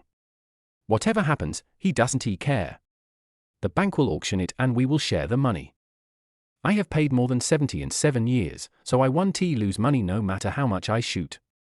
It was 9:30 in the evening. Just as Li Suozhu was about to go to bed, Wang Zhedong called. Why does this old guy want to see me so late? Li Suozhu guessed that it was no good, probably that he had to work overtime or something. He couldn't control the 2 college students, so he just forced himself to do labor. So I turned down the volume, turned off my phone in the bathroom, and went back to sleep. The next morning, just after 7 o'clock, at this time every day, Li Suozhu would go for morning exercise and buy breakfast. That's why I can't fall asleep. There's nothing I can do about my biological clock. He was brushing his teeth while looking at his phone. Wow! Wang Zhedong is quite persistent. He called me 13 times. So I quickly went back. The call was quickly connected, and a hoarse voice came from the other end, Xiao Li. It's me, Team Leader Wang. I'm sorry I fell asleep last night and muted my phone. What's the urgent matter that you want to talk to me about? Wang Chidong was as weak as if he had just died, gasping for breath. Ahem, it's okay now. Li Suozhu didn't think something was right. Was this voice sick? I felt happy. The old guy seems to have just turned 50 this year, is that it? It's not far from the banquet. Team Leader Wang, please have a good rest. I won't disturb you. See you at work later. Please hang up first. Okay, I'll hang up. I'll hang up right now. Wang Chidong hung up the phone while mumbling. Li Suozhu was brushing his teeth and happened to spit out the mouthwash. Bah! I've said so much, let's see if you're going to give up. Ate 7 boiled eggs and drank a liter of milk. Li Suozhu arrived at the unit early. As soon as I opened the door, I saw Wang Chidong lying on the table, looking listless, his face pale, with a few strands of wet hair on his forehead that he had just washed. He didn't even have his glasses on, and his eyes were as blank as a dead dog's as he stared at the photos in his wallet. Li Suozhu knew that photo. It was a photo of him and his wife Shahongmei, who was 7 years younger than him. Team Leader Wang, good morning. Li Suozhu knew that something must have happened. He guessed correctly that the couple must have been fighting again. There had been a few times before when I called Li Suozhu and said I wanted to stay at Li Suozhu's place for the night. But Li Suozhu and Yu Jike live together and are secretly married, so how can they ask him to come? He couldn't afford to offend him, so he would come out and drink with him until dawn. Every time, Li Suozhu felt so distressed. This guy actually drinks beer that costs more than 20 yuan a bottle. You're just drinking to drown your sorrows, why are you putting on so much airs? This is Wang Chidong, he will try his best to take advantage of any opportunity he can get. As long as he doesn't pay the bill himself, he can bankrupt the restaurant. Now that he has the system, Li Suozhu will take the opportunity to avenge his previous shame. So they just bring up the topic that is not related to the topic. Team Leader Wang, what's going on? Did you ask your sister-in-law to kick you out again? Wang Chidong raised his head, his eyes were red and his lips were trembling as he wanted to say something. Just then, bang! The office door was pushed open and Shu Dongdong and Zhong Beibei strode in. How's it going, Beibei? Shu Dongdong slammed his backpack on the table as he entered the door. I started to complain, I told you the baggage handler definitely doesn't know how to clean the table, so it's irrelevant now. Zhong Beibei also threw away his backpack with a gulp. And joined in the commotion, he has someone to back him up. How can a lowly official think he's so great? Li Suozhu secretly laughed in his heart and whispered to Wang Chidong, Team Leader, this is too much. I would have tolerated it if it was just me, but you are obviously implicated in this. Shu Dongdong grabbed the folder on the table and threw it to the ground. Hey! Beibei, there is always work to do. Some people are so awesome even if they don't work. Damn it! Wang Chidong suffered a splitting headache from the sudden noise. He was kicked out of the house by his wife last night, and he stayed in the office all night and almost had a heart attack. Now, these two little bastards are still constantly making indirect accusations against him, which makes him extremely furious. Li Suozhu was delighted when he saw this, but he said, don't be like this, Team Leader Wang is not feeling well, keep your voice down. Wang Chidong stood up suddenly and pointed at the 2 college students and yelled, you two shut up. Shu Dongdong and Zhong Beibei were startled by the sudden roar, but quickly came to their senses. Why? Zhong Beibei said with his neck stiff, who do you think you are? Shu Dongdong was not to be outdone, you think you are so great just because you are the team leader? Wang Chidong was so angry that his face turned blue and a sense of manliness surged in his heart. He rushed forward and slapped Zhong Beibei in the face, you are so disrespectful. Let me teach you a lesson on behalf of your parents. This has really stirred up a hornet's nest. Zhong Beibei and Shu Dongdong looked at each other and rushed forward without saying a word. The office was suddenly in chaos after the fight. Li Suozhu was dazzled and delighted as he watched from the side. He pretended to go forward and pull a few times, then quietly retreated to the door. A fight has begun! A fight has begun! He shouted down the corridor. Upon hearing the news, other colleagues rushed over and pulled the 3 people apart. Wang Chidong's face was bruised and blood was coming out of his nose and mouth. He sat on the ground, clutching his chest. His face was pale. Call an ambulance! Someone shouted.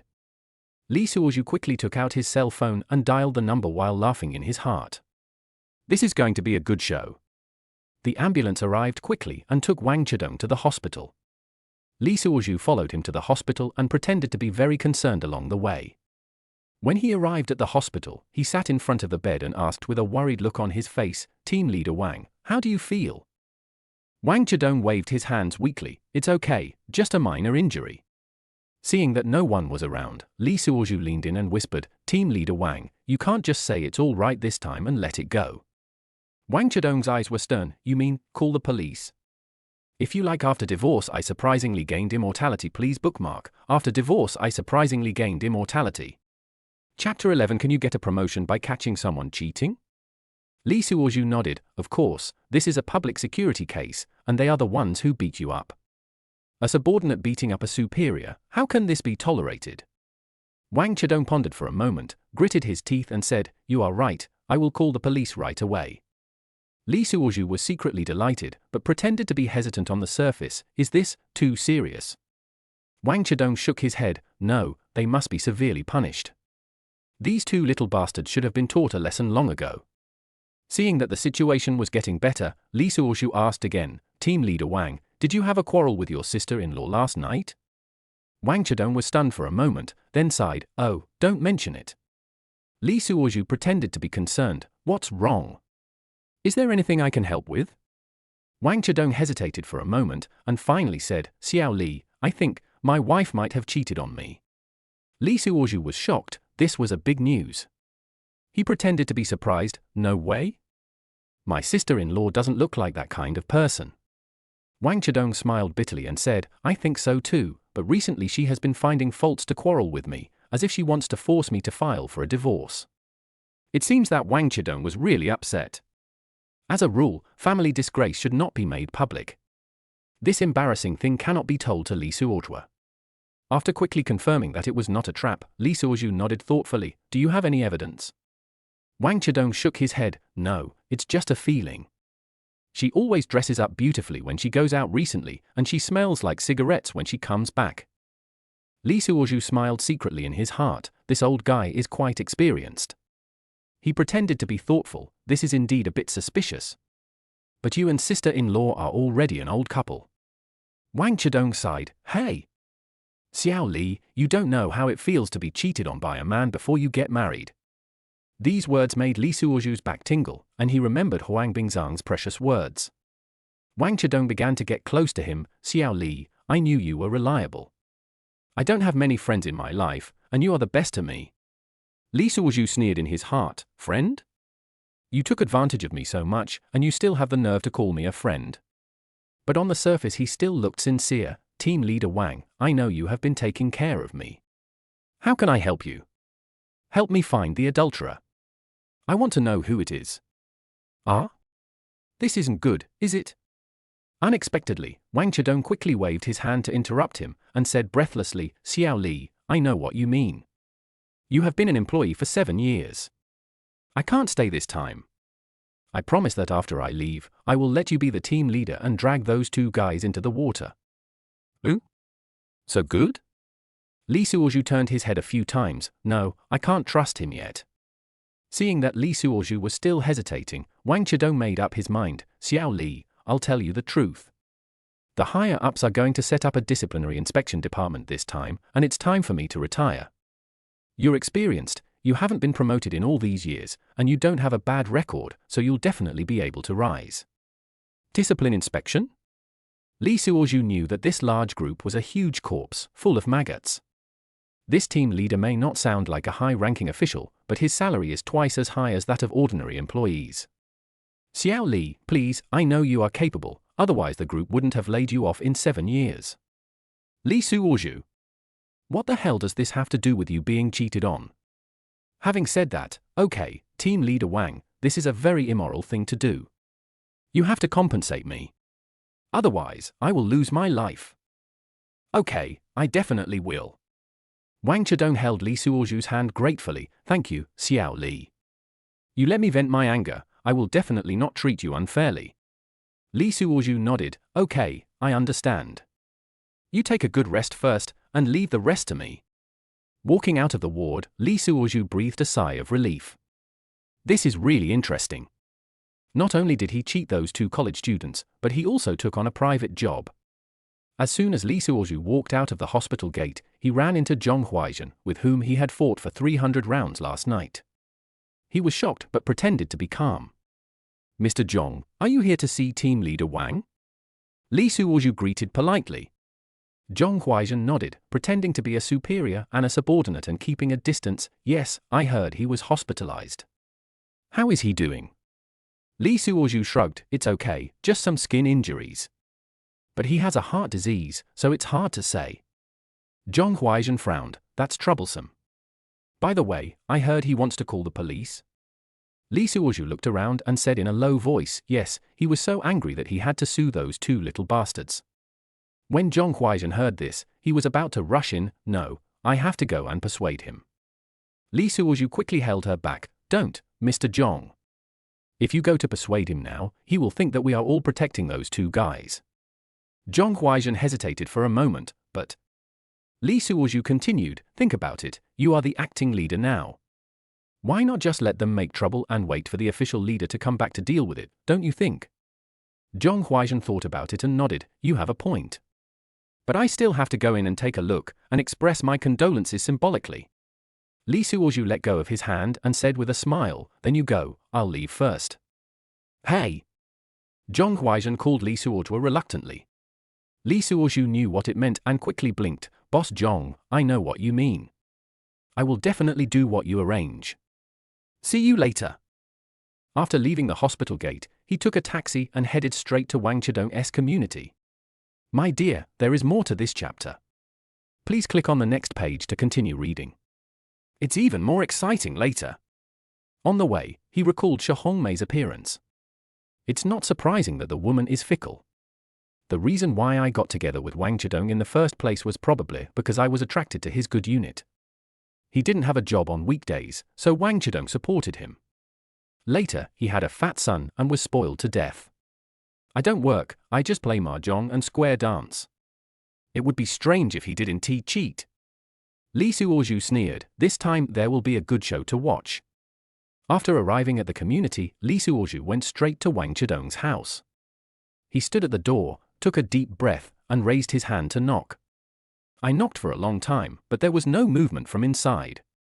Just as he was about to give up, he heard footsteps behind him. Li Suozhu turned around and saw that it was Shi Hongmei. The woman looked tired, with dark circles under her eyes, and looked like she had been playing all night. But as soon as she saw Li Suozhu, she immediately put on a warm smile. "Hey, Xiao Li, why are you here?" Shi Hongmei said with a smile. Li Suozhu pretended to be surprised. "Sister-in-law, I think something is wrong with team leader Wang. Is there a conflict between you two?" Shi Hongmei's face changed, then returned to normal. Xiao Li, you know everything? That's right, Lao Wang always complains to you whenever he has something to do. Li Suozhu followed Shi Hongmei into the house. The room was filled with a faint scent of perfume and a hint of cigarettes and alcohol. Li Suozhu laughed inwardly, thinking that this woman must have partied all night long. Shi Hongmei poured a glass of water for Li Suozhu and sat opposite him. "Xiao Li, what did your brother say?" Shi Hongmei asked.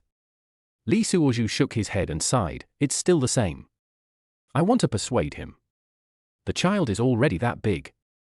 Shi Hongmei nodded, with no expression on her face. Li Suozhu felt that the time was right, so he said, "Sister-in-law, are there any problems between you and team leader Wang? I think team leader Wang is really angry this time, saying that he won't give you a penny even if we divorce." He actually said that? Li Suozhu watched carefully and found that this tactic of shocking the enemy seemed to work. This woman is not very smart. She will definitely lose her composure soon. Shi Hongmei sighed. "Well, since he is so cruel, I will tell you the truth, Xiao Li. I really don't want to live with him anymore." Li Suozhu pretended to be surprised. "Why?" Shi Hongmei smiled bitterly and said, "Ha ha, why? He just works all day and doesn't say a word when he gets home." Li Suozhu tried to persuade him, maybe he is too busy with work.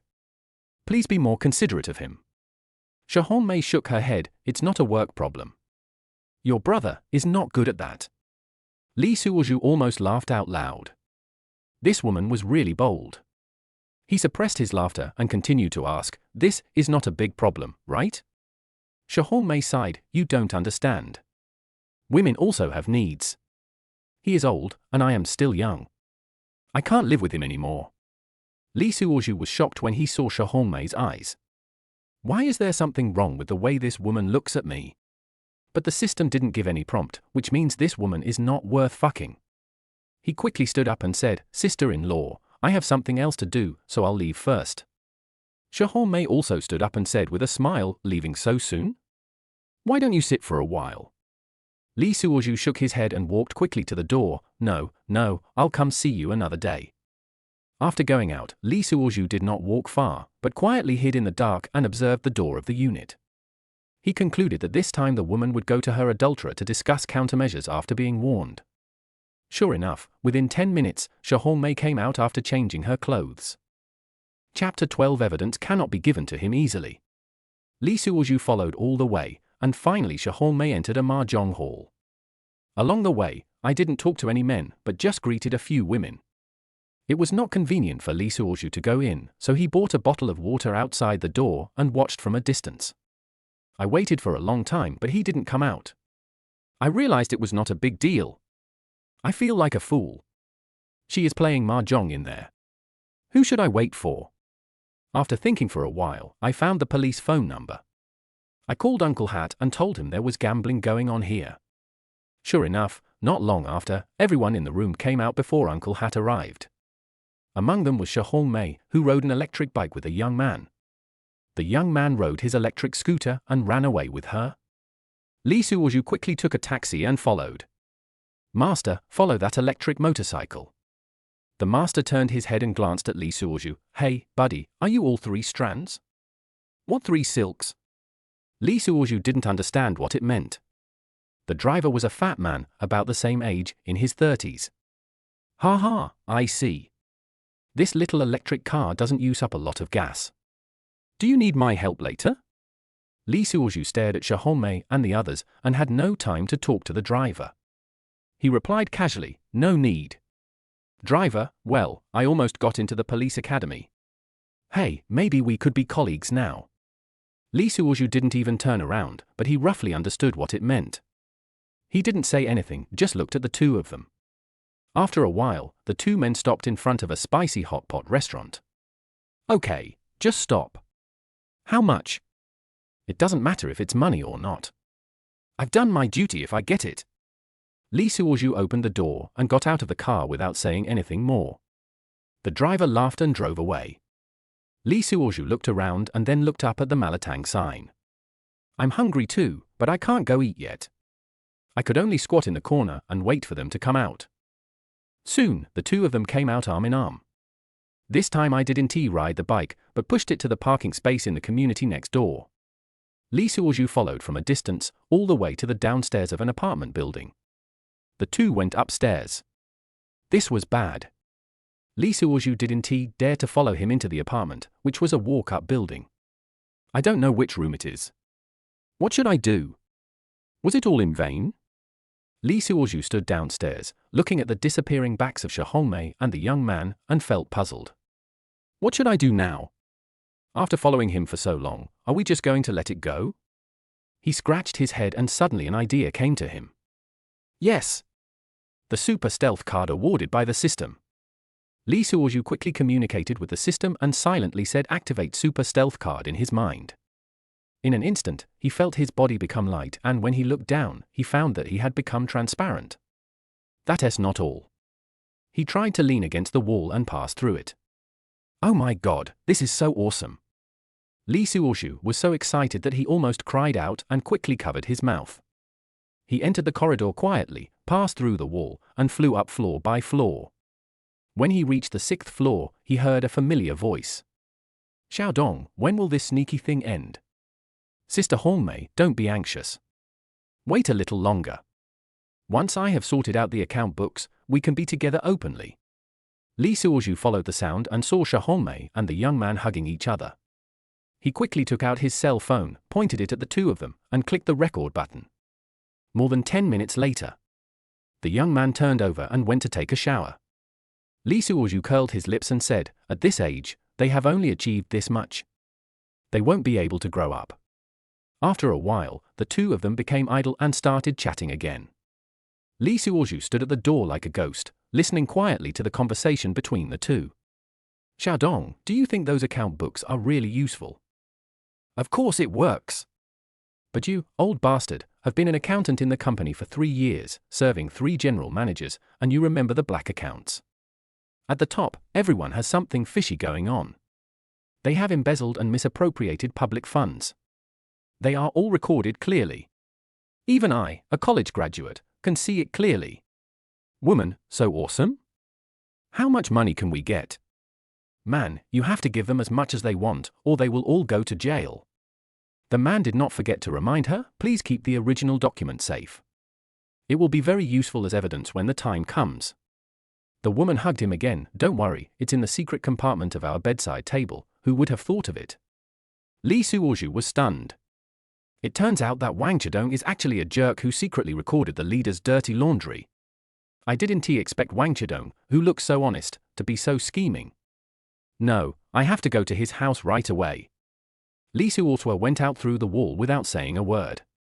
This invisible state is really convenient and as fast as lightning. In a blink of an eye, he arrived at Wang Chidong's house. Li Suozhu found the bedside table with ease and found a secret compartment. When I opened it, I saw a notebook inside. He quickly took it out and opened it. Oh my God! This is filled with accounts. On August 14, XX, President Ma took away 200,000 yuan in the name of office expenses. You can make money quickly by digging trenches, old Ma. Li Suozhu didn't have time to look at it carefully and quickly took out his mobile phone to take a picture. Then he took the notebook away. How can I put such an important thing in your hands? I found a safe place and couldn't remove the invisibility myself, so I asked the system. Brother Tong, how do I restore my original state? System, automatically cancel invisibility when the time comes. How long? 1 hour at a time at your level. Li Suozhu looked at the time and saw that it was almost time. At this moment, the phone received a message from Zhong Huaizhen. Is it the same place tonight? After seeing this, Li Suozhu smiled evilly and said, it seems that this woman has tasted the sweetness and is addicted to it.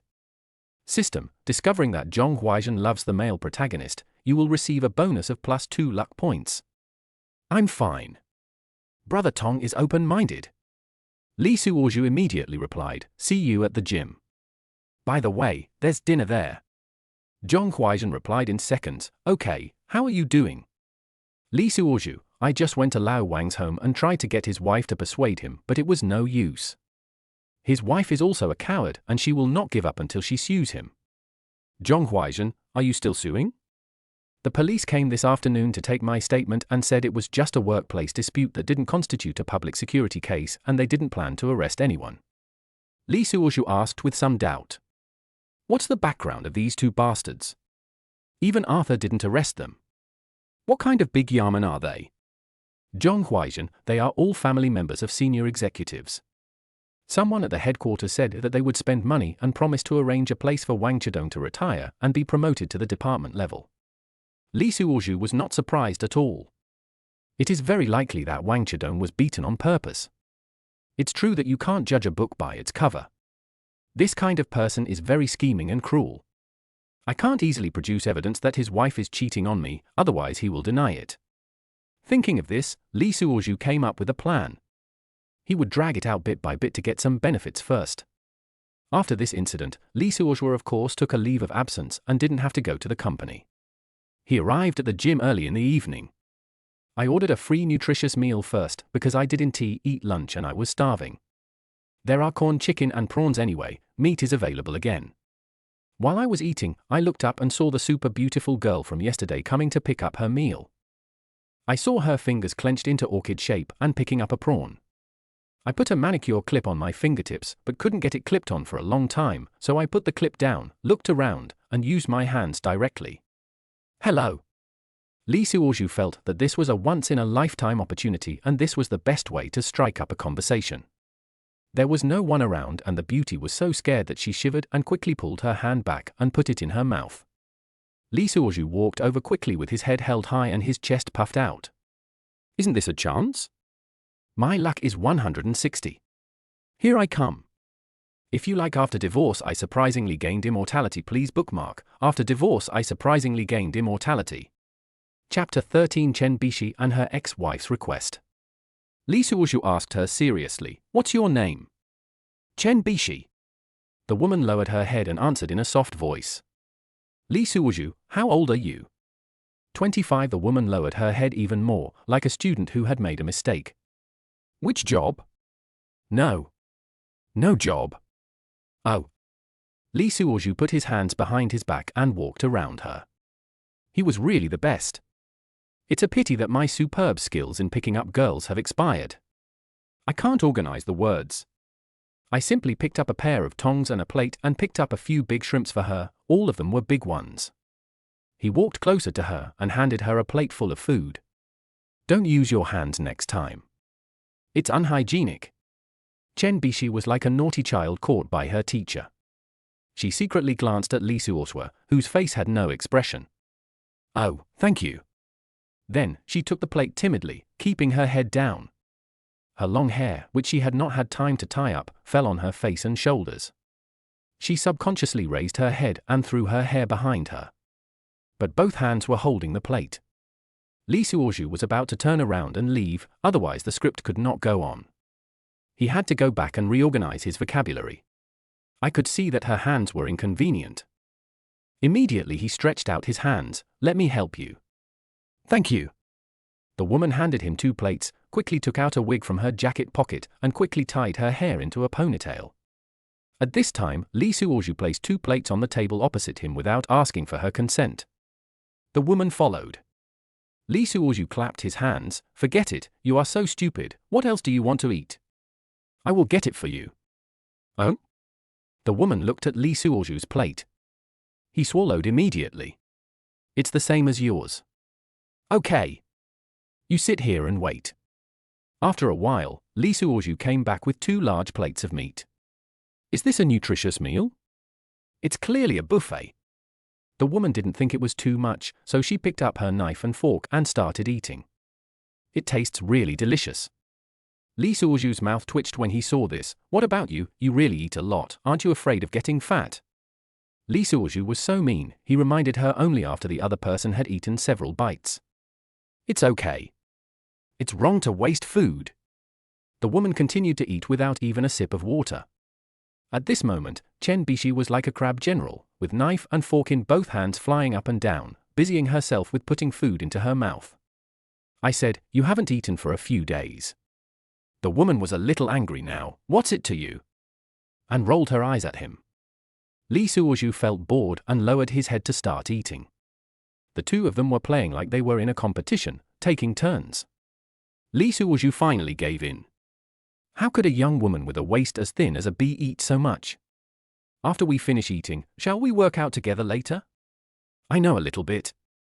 Li Suozhu deliberately showed off his biceps. The woman chewed a chicken leg and said calmly, "Don't bother. You're not my type. Go cool down." "Who?" Li Suozhu looked at the woman in confusion. If he remembered correctly, what was her name? The name is a bit off the mark. Without the bonus of flirting skills, Li Suozhu opened his mouth and directly retorted, "What are you thinking about? There are many beautiful women around me. I just saw that you eat too much, so I want to teach you scientifically." I regretted it after I said it. "TSK." The woman rolled her eyes at him. "You've seen this many times before, but today's trick is quite new. I'm not annoying you, so don't push your luck." Li Suozhu was furious. After all the fuss, everyone understood everything and just laughed at him. Just as I was about to say a few more words, I heard an anxious voice. "Manager Chen! Manager Chen, you are here." Li Suozhu looked in the direction of the voice and recognized the man. He was the store manager. "Manager Chen? Is this girl a boss?" "Old Huang, what's the matter?" The woman looked at him calmly. "Mr. Han is here, and he's brought a band with him." "Nonsense, is this guy never going to stop?" The woman stood up. Suddenly he turned around and looked at Li Suozhu. "What's your name?" Li Suozhu no longer had the arrogance he had just had. He answered cooperatively, "Li Suozhu." "Li Suozhu?" That sounds bad. Age? 30. What job? Jiaowei Petrochemical Company. Jiaowei? The woman looked at Li Suozhu in surprise. Which department are you in, Jiaowei? Planning Group 2. Okay, got it. The woman turned around and told the store manager, go to the door and block him. Don't let him in to disturb others. Yes, Mr. Chen. Seeing the store manager walking away, he turned around and said to Li Suozhu, can you do me a favor? That depends on what kind of help you need. I can't do bad things. Li Suozhu said his true intention directly. Ha, you still have the distinction between good and bad. Don't you want to seduce me? Do you dare to confess to me in front of that guy named Han? The woman looked straight into Li Suozhu's eyes. Li Suozhu's smile froze. It's not true. It's just to tell Han to give up. Li Suozhu said stupidly, what if you really agree to it? I'll accept it. If I'm in danger, you can save me. The woman was wearing yoga clothes that were tight and revealing. She left after hearing this and said, you get ready. I'll go change my clothes. Li Suozhu knew it was not true, but he went for the woman's luck value of 160. At least they knew each other, right? Take your time later. At this time, my video call rang. My dear, there is more to this chapter. Please click on the next page to continue reading. It's even more exciting later. He saw that it was Yu Jike calling, his ex-wife. This is not the right time. Why did she come to me? After hesitating for a few seconds, he finally picked up the phone. What's up? No, Li Suozhu, why are you so angry when you see me? I haven't seen you for 2 days, don't you miss me?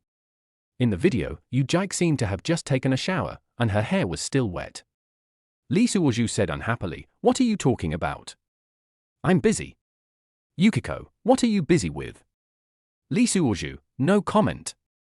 Yu Jike was furious. Li Suozhu, you are so rebellious. How do you talk to me like that? If I weren't protecting you, you would be fired tomorrow. Li Suozhu said lazily, it's okay, I'm hanging up. Yu Jike, okay, Li Suozhu, don't blame me for being ruthless with your attitude. The headquarters is going to streamline the organization, and you are going to lay off 2 of the 3 planning groups. You will definitely not be able to stay. At this moment, Li Suozhu was shocked, but his face remained calm. Anything else? Yukiko, isn't that enough? Are you going to lose your job? Li Suozhu, whether you are unemployed or not is none of your business. Hang up now, I'm busy. Now that I have the system, why should I worry about not being able to find a job? Besides, you want me to be unemployed? I'll poke a hole in the sky. UGK had no choice but to speak softly. Juicy brother tilde, her voice started to sound coquettish tilde. As long as you agree to remarry me, I will continue to help you fight for it. Li Suozhu thought, I finally have my freedom, who would still be a cuckold? Besides, it also affects the acquisition of 160. So I made up my mind and said, no thanks, bye tilde, and hung up the video call. Then he muttered, after tasting it all, it's still my job, right? Ha ha. Bang. The door of the gym was pushed open heavily. A group of people rushed in. Chapter 14, Literary Battle.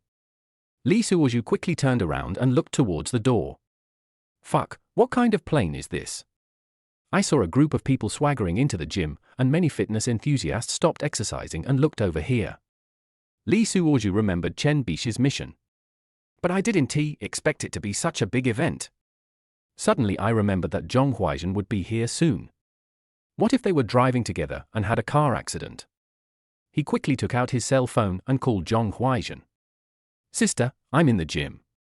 When will you arrive? Li Suozhu deliberately spoke loudly, fearing that others might not hear him. Zhong Huaizhen's voice came from the phone, it will take at least 20 minutes.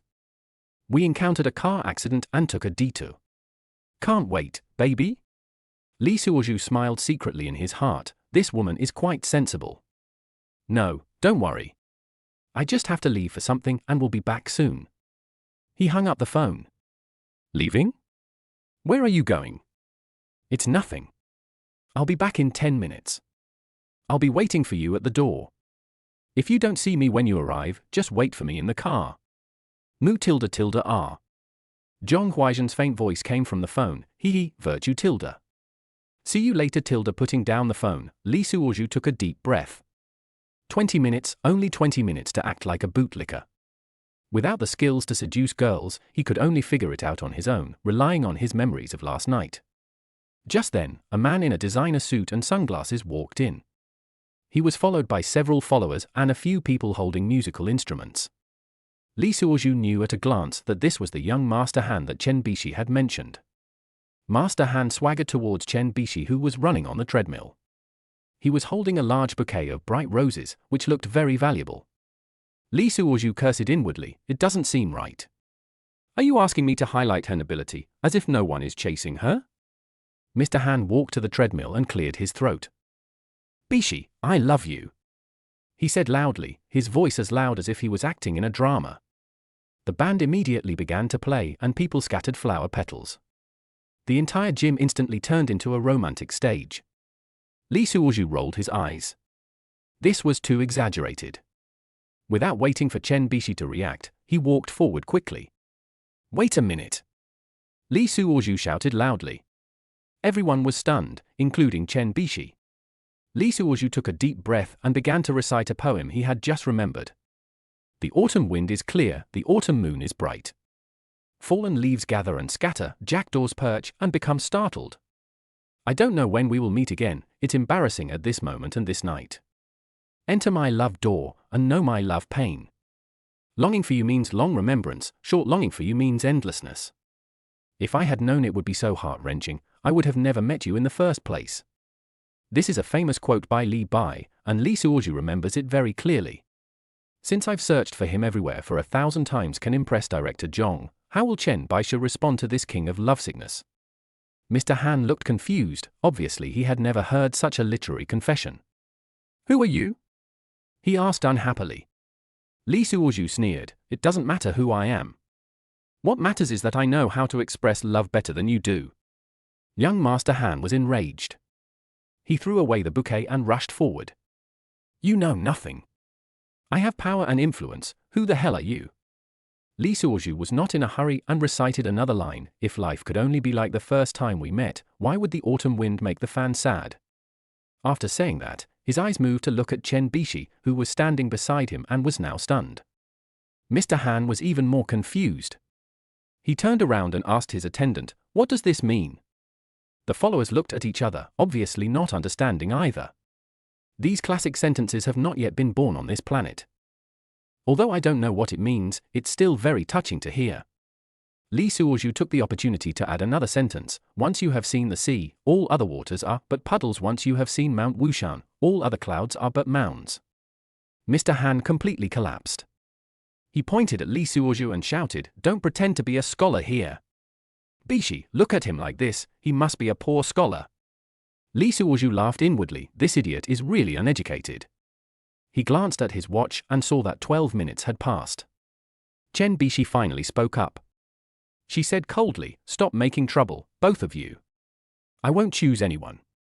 But in her heart she was completely mesmerized by Li Suozhu's love poems. She is actually the daughter of the CEO of Li Suozhu's company headquarters. The group had been making losses for years, and his father was under great pressure, so the board of directors decided to set up a disciplinary inspection department. Chen Bishi had just returned from abroad and was assigned to the discipline inspection department as an inspector. This gym is owned by her uncle, and her mother owns 30% of the shares. It has 32 branches across the country, and she holds the position of deputy general manager. The man named Han pursued her madly the first time he saw her. This is why today's incident happened. She planned to use Li Suozhu to make Han give up and let everyone know that she has countless suitors and none of you are worthy of her. Back to the scene. Li Suozhu and Mr. Han were both stunned. Chen Bishi was greatly surprised. She originally thought that Li Suozhu would use his shameless and gangster-like tactics to force the man named Han to retreat. Unexpectedly, Li Suozhu started a literary battle. Since it was different from what she expected, she said to them unsatisfiedly, I am an independent woman and I don't need your love. Li Suozhu almost laughed out loud. This woman pretended to be quite convincing. He looked at his watch and it was 18 minutes. Okay, I'm leaving now. My dear, there is more to this chapter. Please click on the next page to continue reading. It's even more exciting later. Since you don't need me anymore, I'll retreat. You can handle it on your own. Ha ha. Brother Han, keep it up. Lee Suoshu and the man surnamed Han suddenly said this and walked out. Chen Bishi and Mr. Han were left looking at each other in shock. What is this? If you encounter difficulties, come back. No, is that all? Chen Bishi also noticed that he was always looking at his phone. Shouldn't you hold on for a while? I am a beautiful woman after all, Tilda. Thinking of this, she became even more angry. How can you give up halfway on what you promised me? I haven't pretended enough yet. Young Master Han was even more annoyed. The atmosphere that had been brewing with great difficulty was disrupted by him. People didn't want to play anymore? Damn, who is this? Is he mentally ill? Really? Now looking back, I no longer have the courage to continue working with Chen Bishi. He sighed angrily. This is such a fucking bummer. Let's go. He turned around and left with his men. Lee Suoshu was the first to walk out of the gym and breathed a sigh of relief. Fun tilde tilde. Lee Suoshu never realized that he had such a talent for reciting poetry. These 20 minutes were really exhausting. He took out his cell phone and sent a message to Zhong Huaizhen, I'm waiting for you at the door. At this time, he hid in the shadows on the side, afraid that Han and his group would come out and see him. Not long after, Zhong Huaizhen's car stopped in front of him. Are you getting impatient? Zhong Huaizhen asked with a charming smile. Lee Suoshu shook his head, don't mention it. Someone just confessed his love inside. I came out. I couldn't stand it. Zhong Huaizhen laughed out loud. It's true that they say you are a bachelor. I haven't seen you chasing after anyone in these years. What's wrong? Why did you set your sights on me? After saying that, he got out of the car and came over. Now, I still need to make use of Director Zhong, so I can't offend him. Thinking that Chen Bishi was still inside, if I took her in now, it would affect the acquisition of 160 points of luck. Sister, shall we go somewhere else tonight? Isn't this good? I want to eat a nutritious meal. I'm already at the door, so I can just go in. Lee Suoshu had no choice but to go in. Zhong Huaizhen was an old friend of Mr. Ma, so she didn't hesitate to come up to Lee Suoshu, put her arm around Lee Suoshu's plump waist, and walked inside. I just happened to bump into Mr. Han, who was coming out from the opposite direction. When the dusty Mr. Han saw Lee Suoshu holding another woman in his arms, he felt jealous. Hey, nerd, you're changing people so soon?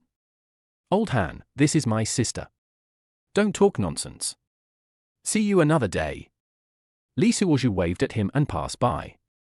Old Han? Young Master Han touched the back of his head. Am I that familiar with him? Chapter 15, Two Women Fighting.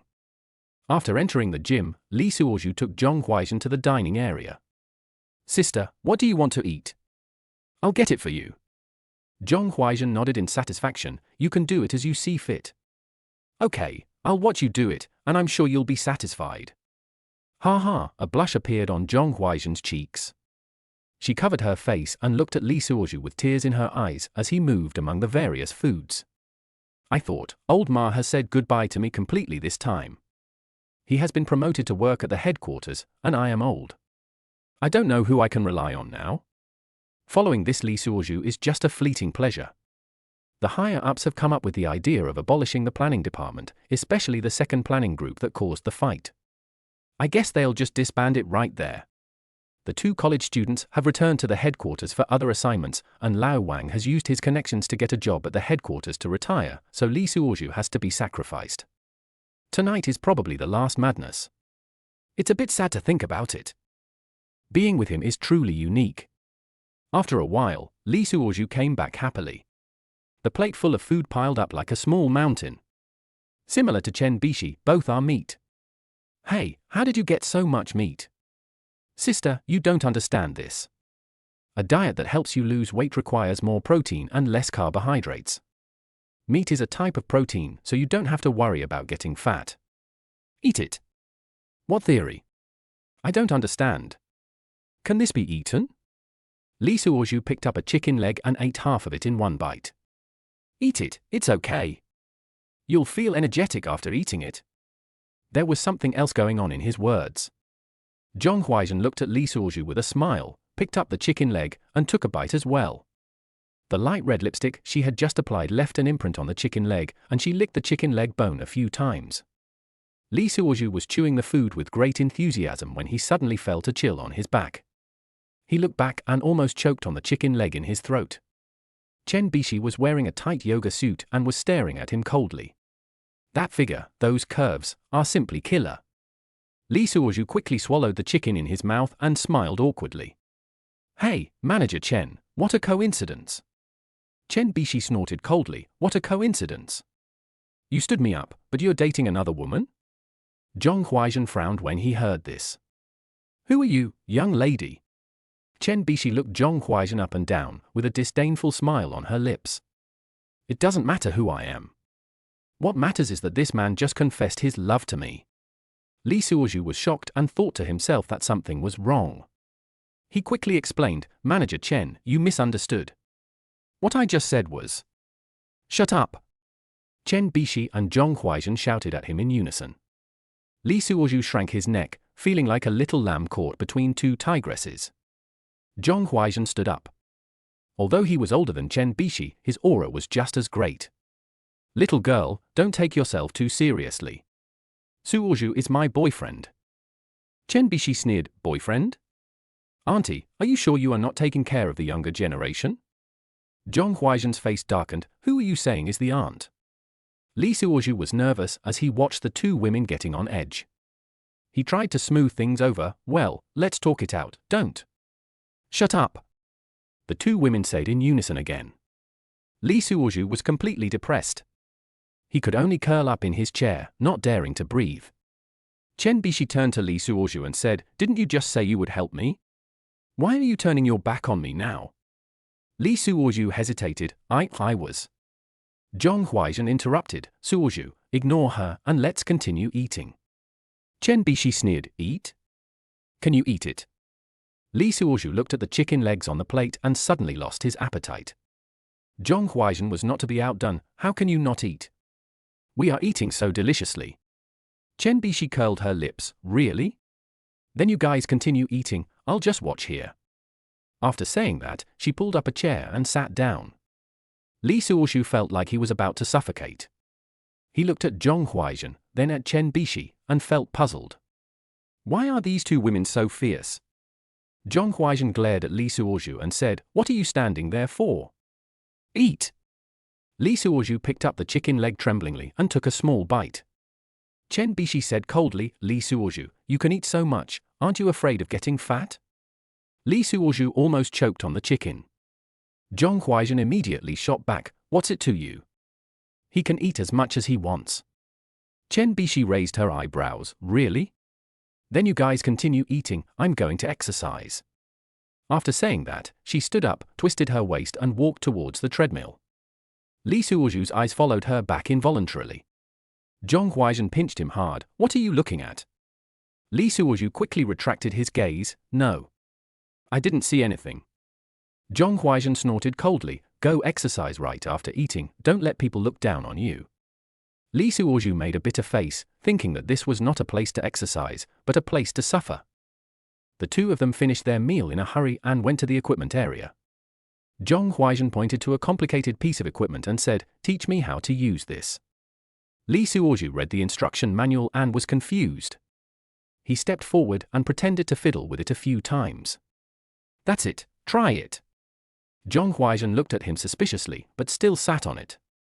As soon as the movement began, a click sound was heard. Zhong Huaizhen screamed, what's going on? My dear, there is more to this chapter. Please click on the next page to continue reading. It's even more exciting later. Li Suozhu hurried forward to check and found that the screw was loose. He scratched his head awkwardly, it's okay, I'll fix it. Just as he was busy repairing it, Chen Bishi appeared beside him. Do you need help? She asked with a smile. Li Suozhu looked up and almost bumped into the equipment. The sweat on Chen Bishi's body made her skin sparkle, which was dazzling to the eyes. Zhong Huaizhen couldn't bear it any longer, we don't need your help, we can do it ourselves. Chen Bishi shrugged, it's up to you. But this kind of equipment is very dangerous. If you don't use it properly, you may get hurt. Li Suozhu was startled and quickly said, how about we try something simpler? Zhong Huaizhen glared at him. What are you afraid of? Keep going. Li Suozhu had no choice but to continue tinkering with it. Chen Bishi watched from the side, chuckling from time to time.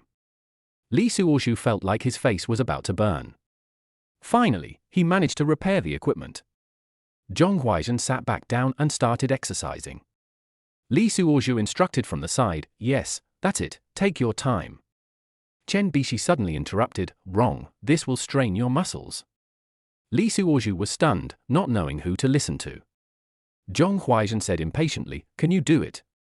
Li Suozhu smiled awkwardly, okay, I'll take a look at the instructions. He lowered his head and pretended to study the instructions, but in fact his mind was a mess.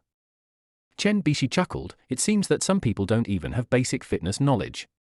Li Suozhu felt like his face was about to be torn off.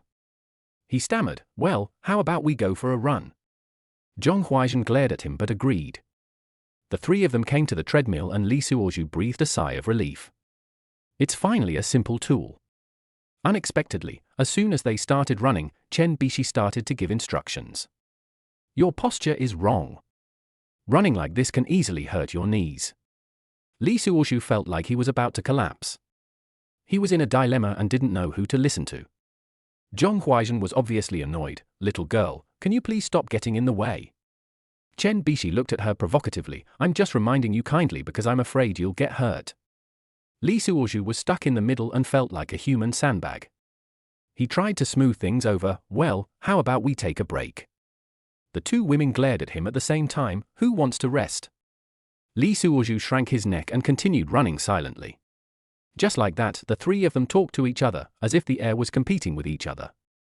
Li Suozhu felt like he was caught between two millstones and was about to be ground into powder.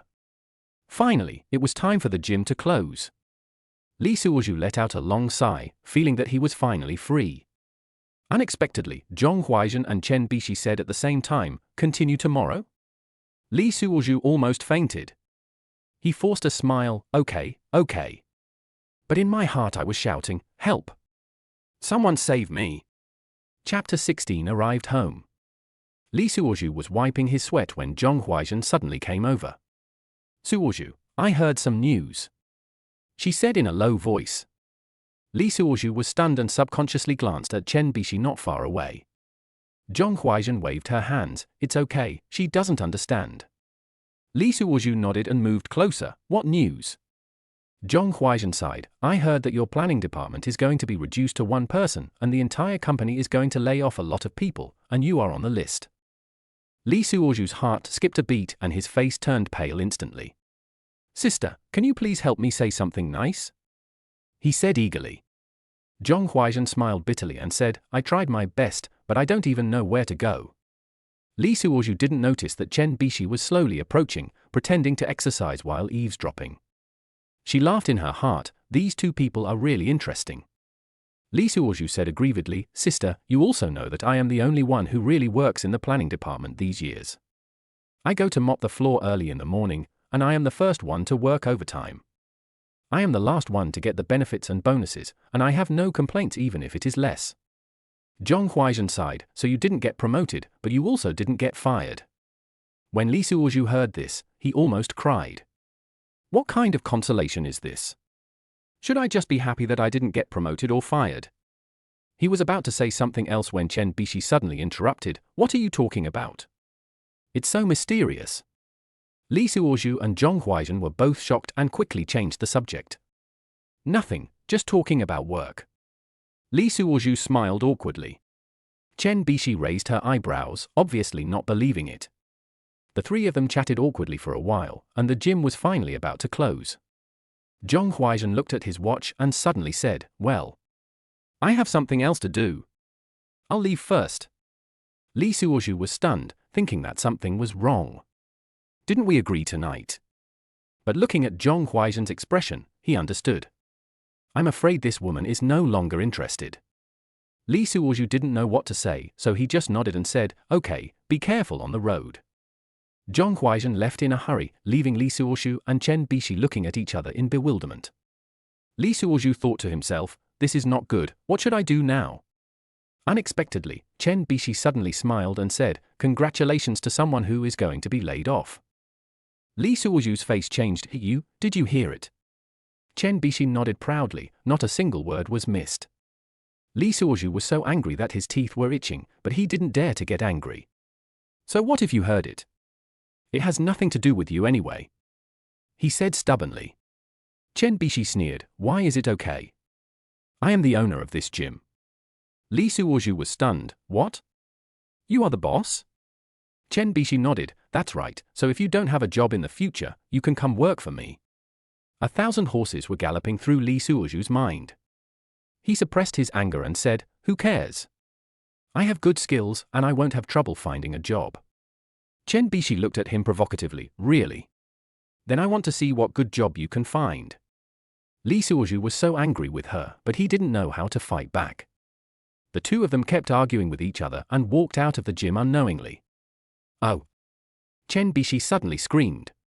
Li Suoju was startled, what's wrong? Chen Bishi said angrily, it's all your fault.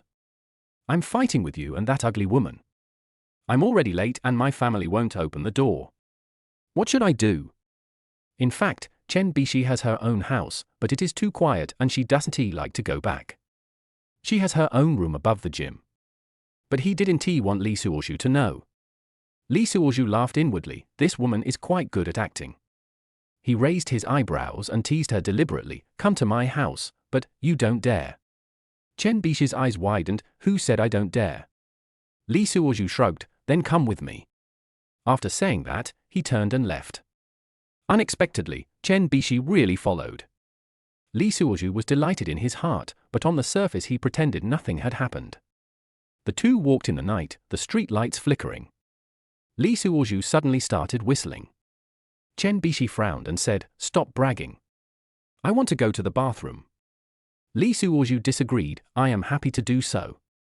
Chen Bishi was so angry that she stomped her feet and kicked Li Suoju on the calf. Ah! Li Suoju screamed, what are you doing? Chen Bishi snorted coldly, I told you not to brag, but you still brag. Li Suoju rubbed his leg, cursing in his heart that this woman was so cruel. It's not that I don't drive. Don't you have a car, boss like you? This reminded Chen Bishi. It was all because of you, this fool, that I forgot to drive. Chen Bishi looked back at the parking lot. Forget it, let's take a taxi. We still have to walk back. She was afraid of the dark road, and Li Suoju understood what she meant. I'll drive with you. Take a taxi? That's easy to say, but I have to pay for it, right? The two went back and drove the car out. Fortunately, Chen Bishi didn't drive a sports car as she had imagined, but just an ordinary business car. According to Chen Bishi's idea, she would go to work at Jiaowei Company, which was Li Suoju's company, in a few days. As a disciplinary inspector, she had to conduct secret investigations, so she first went to work as an ordinary employee. That's why I decided to follow Li Suoju to his house, one to get to know him first and the other to find out some inside information about the company. Through her conversation with Zhong Huaizhen, she felt that Li Suoju was either a bad person or had a bit of a slippery personality. The most important thing is that the poems he sang today were so talented. This chapter is not finished yet, please click on the next page to continue reading the exciting content. Chen Bishi was shocked. She felt that anyone who could write such a poem could not be a bad person. Full of curiosity about him. Sooner or later, something bad will happen to the curious baby. You will know this later. Arrived at Li Suoju's villa. The two got out of the car. Li Suoju stopped and turned to look at Chen Bishi. Are you really going to go up now? Chen Bishi hesitated for a moment but still said with her neck stiff, just go ahead, who's afraid of who? Li Suoju secretly laughed at this stubborn woman. He pretended to be indifferent, okay, then go ahead. I didn't expect that an ordinary employee like you would live in such a nice house. You didn't even check the rings? They were all off target. This area is considered a suburban area in another province.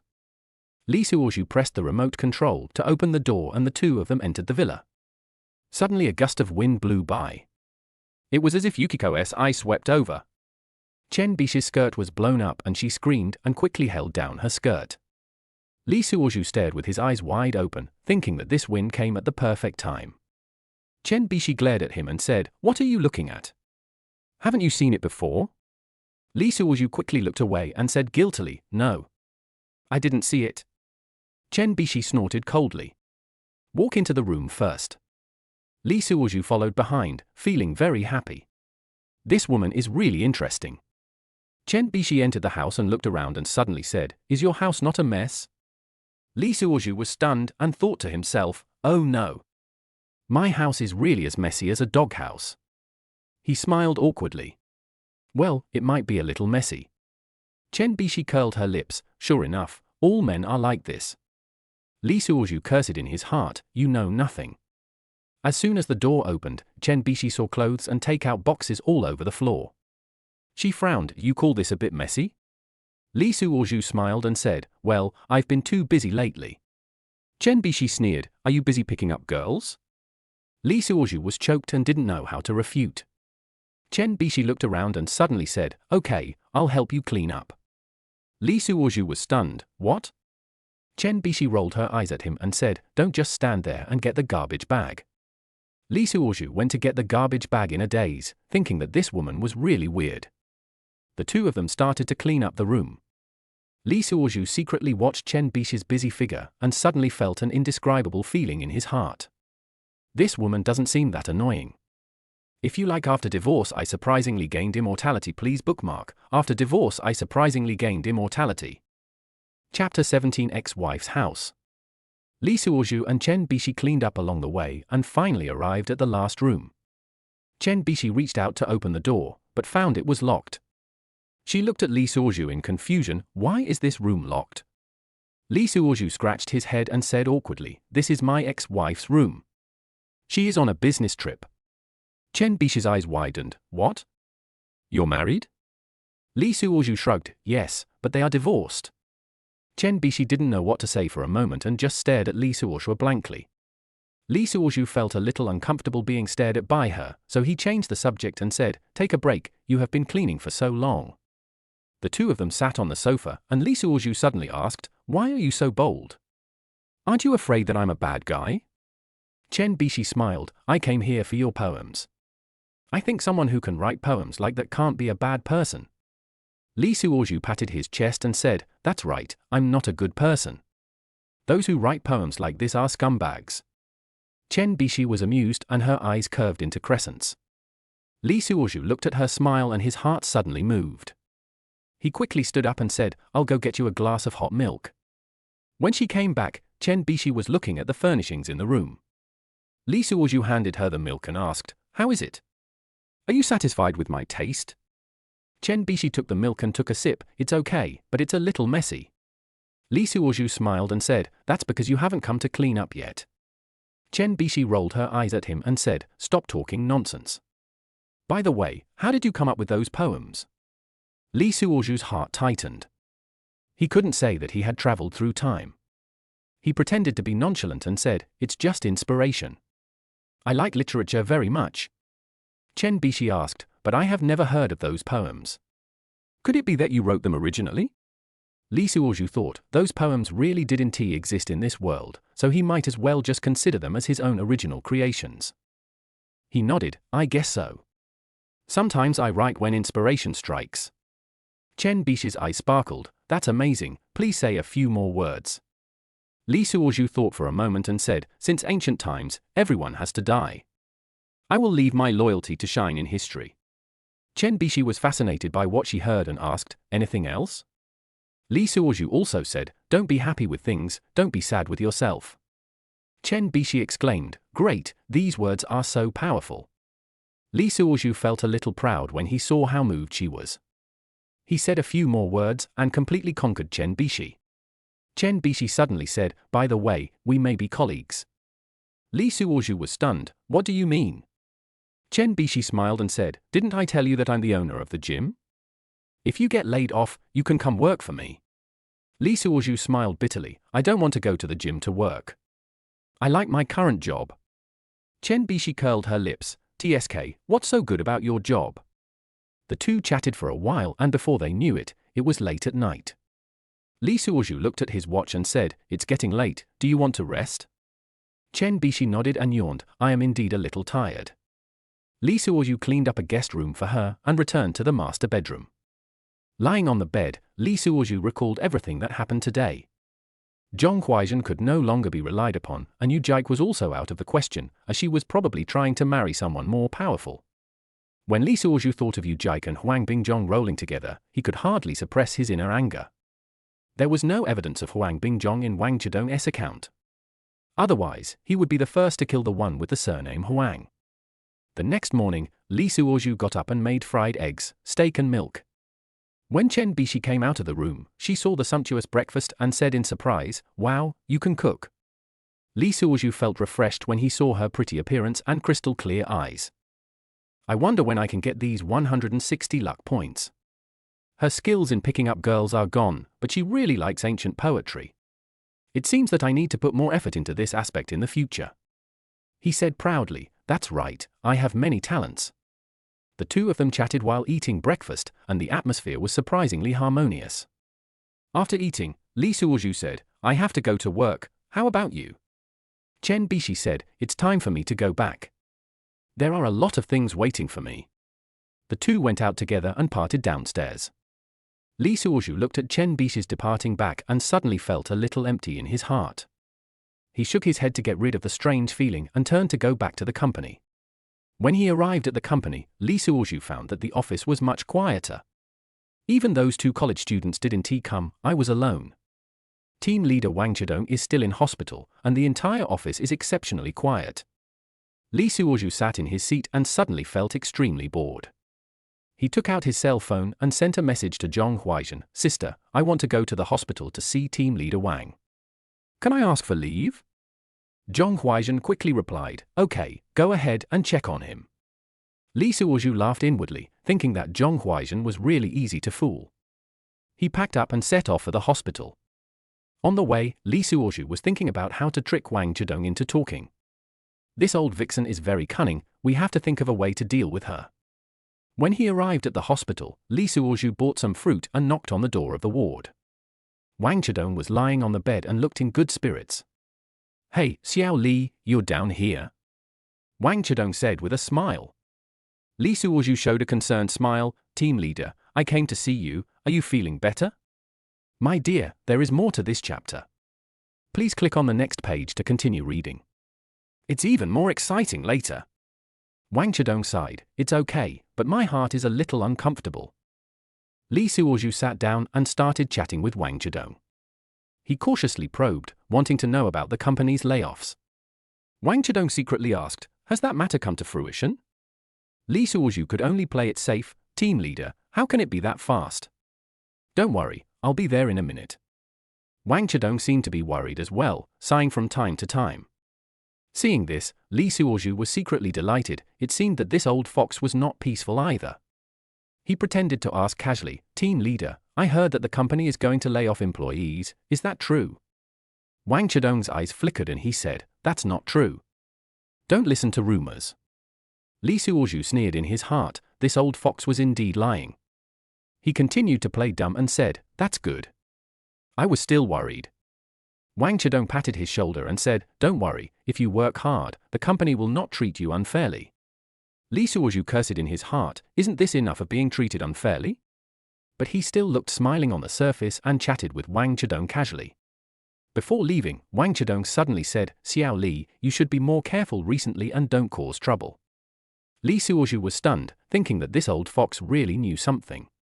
He nodded and said, "Okay, team leader, I understand." After leaving the hospital, Li Suozhu stretched. Although this trip didn't yield anything substantial, it at least confirmed that the layoffs were real.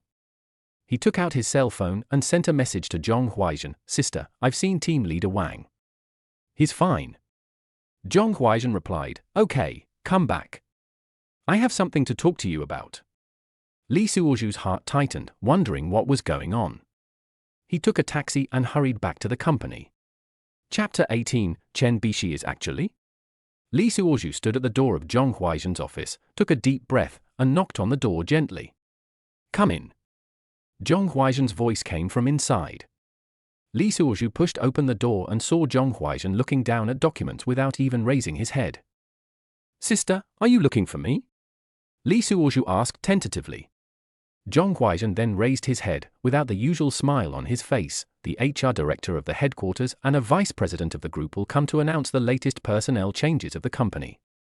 They told us that all staff members are not allowed to go out and are waiting for the meeting here. They are expected to arrive at noon. You go back to the office and wait. After saying that, Zhong Huaizhen lowered his head and continued to read the documents as if Li Suozhu didn't exist. Li Suozhu stood there in a daze, and a chill suddenly surged in his heart. Why does this feel like a death sentence? He opened his mouth, wanting to say something, but in the end said nothing. As he turned to leave, Li Suozhu couldn't help but look back. Zhong Huaizhen still kept her head down and didn't even look at him. Li Suozhu smiled bitterly and shook his head, thinking that the passion of this one-night stand had cooled off really quickly. But it doesn't matter. It's not a loss anyway. Walking out of the office, Li Suozhu took a deep breath and forced himself to calm down. As soon as I walked into the corridor, I ran into a few colleagues. These people probably knew something about the rumor and were trying to find out the news. Hey, Li Suozhu, I heard there's going to be layoffs. Why are you trying to make progress? A male colleague said sarcastically. Zhao Shigang, you've been married for less than half a year, right? Today's Li Suozhu is no longer the punching bag he used to be. He has to make some noise even when he leaves. What's wrong? Are you jealous? The boy laughed, put his hands in his pockets and shook one leg. Then congratulations. Your child is almost 100 days old. If I were you, I would do a DNA test.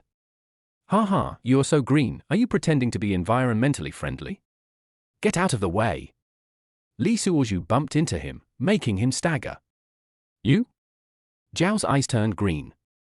The colleagues around him were so nice just now, but this time they all covered their mouths and laughed. Li Suozhu, without Director Yu Jia's protection, you are doomed this time. Li Suozhu frowned and ignored it. As I turned the corner, I heard a few people talking in low voices. I heard that he offended Mr. Ma. I heard it was Mr. Meng. Anyway, I have no talent, and it's time to leave after 7 years. Li Suozhu felt unusually calm when listening to these words. Cough, cough, cough. He coughed hard at those people. Damn, you're all infected. Those gossipers immediately ran away in all directions.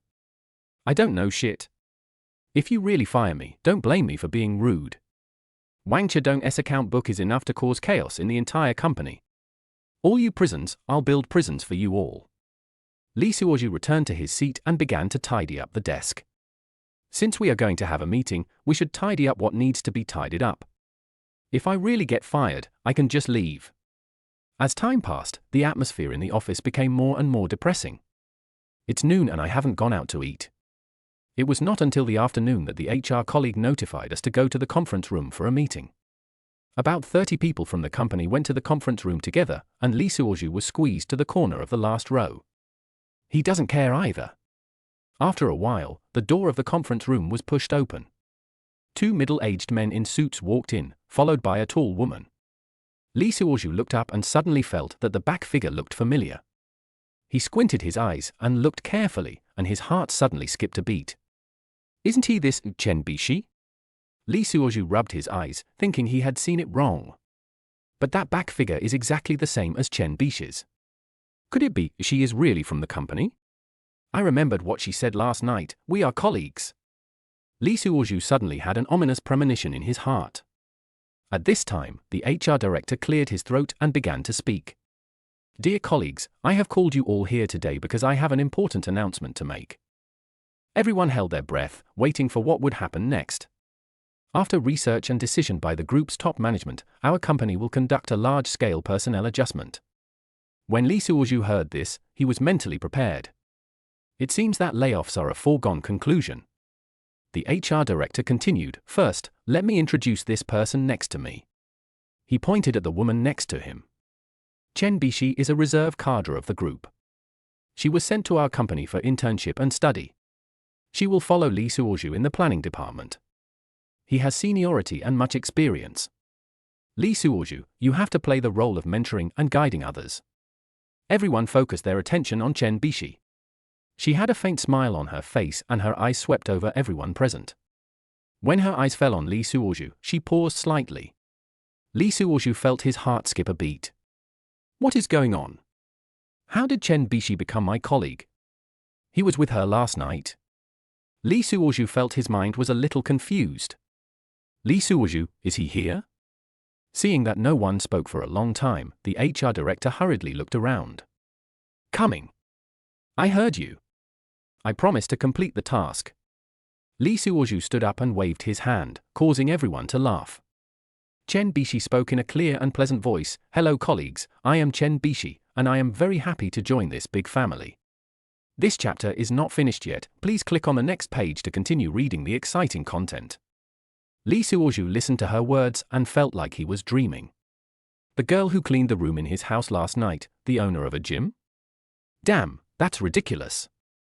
Aren't they laying off employees? At this time, the group's human resources director swept his eyes over everyone again, finally stopping on Li Suozhu. We will arrange positions reasonably according to each person's ability and performance. I believe that as long as everyone works hard, they will be able to shine in their new positions. Li Suozhu felt that he seemed to be looking at him when he said this. But he wasn't sure, so he lowered his head and pretended to take notes. They said I was the target of layoffs? Didn't they ask me to take Chen Bishi with me? Did I keep my job? The meeting lasted nearly 2 hours and detailed the company's restructuring plan and personnel changes. It was all official language, which made Li Suozhu drowsy. Speaking of several high-level personnel changes, Li Suozhu became excited. It turned out that Lao Ma had indeed left, and the man named Huang had not come back either. Only Yu Jike continued to serve as the executive director, but she was promoted and was temporarily acting as the general manager of the company. This time, Li Suozhu was shocked. Now my ex-wife has the capital to play tricks on me again. We haven't separated yet. Will she be able to go back this time? Li Suozhu didn't even dare to think about his ex-wife's face. Anyway, my future life will be difficult. So I was absent-minded the whole time and didn't hear anything that was said later. The last item of the meeting was the announcement of the layoff list, and the following personnel went to the Ministry of Manpower to hand over their work and discuss their salaries. Zhao Shigang, Lu Wenhui, Li Xiuhu, Zhong Xuanhe. A total of 11 people were laid off, but Li Suozhu was not one of them. Everyone was confused, especially Zhao Shigang, who had just given Lao Ma 20,000 yuan last month. This horse can't be saved? Why did you fire me? We don't accept it. Zhao Shigang was the first to stand up. The other laid-off employees also stood up and joined the condemnation. The head of the Human Resources Department quickly stood up and blocked Chen Bishi. What are you doing? I have evidence of your crimes.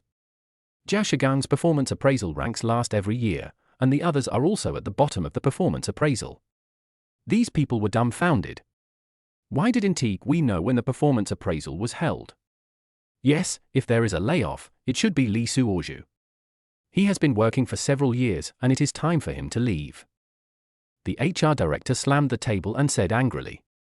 Performance is a comprehensive evaluation system.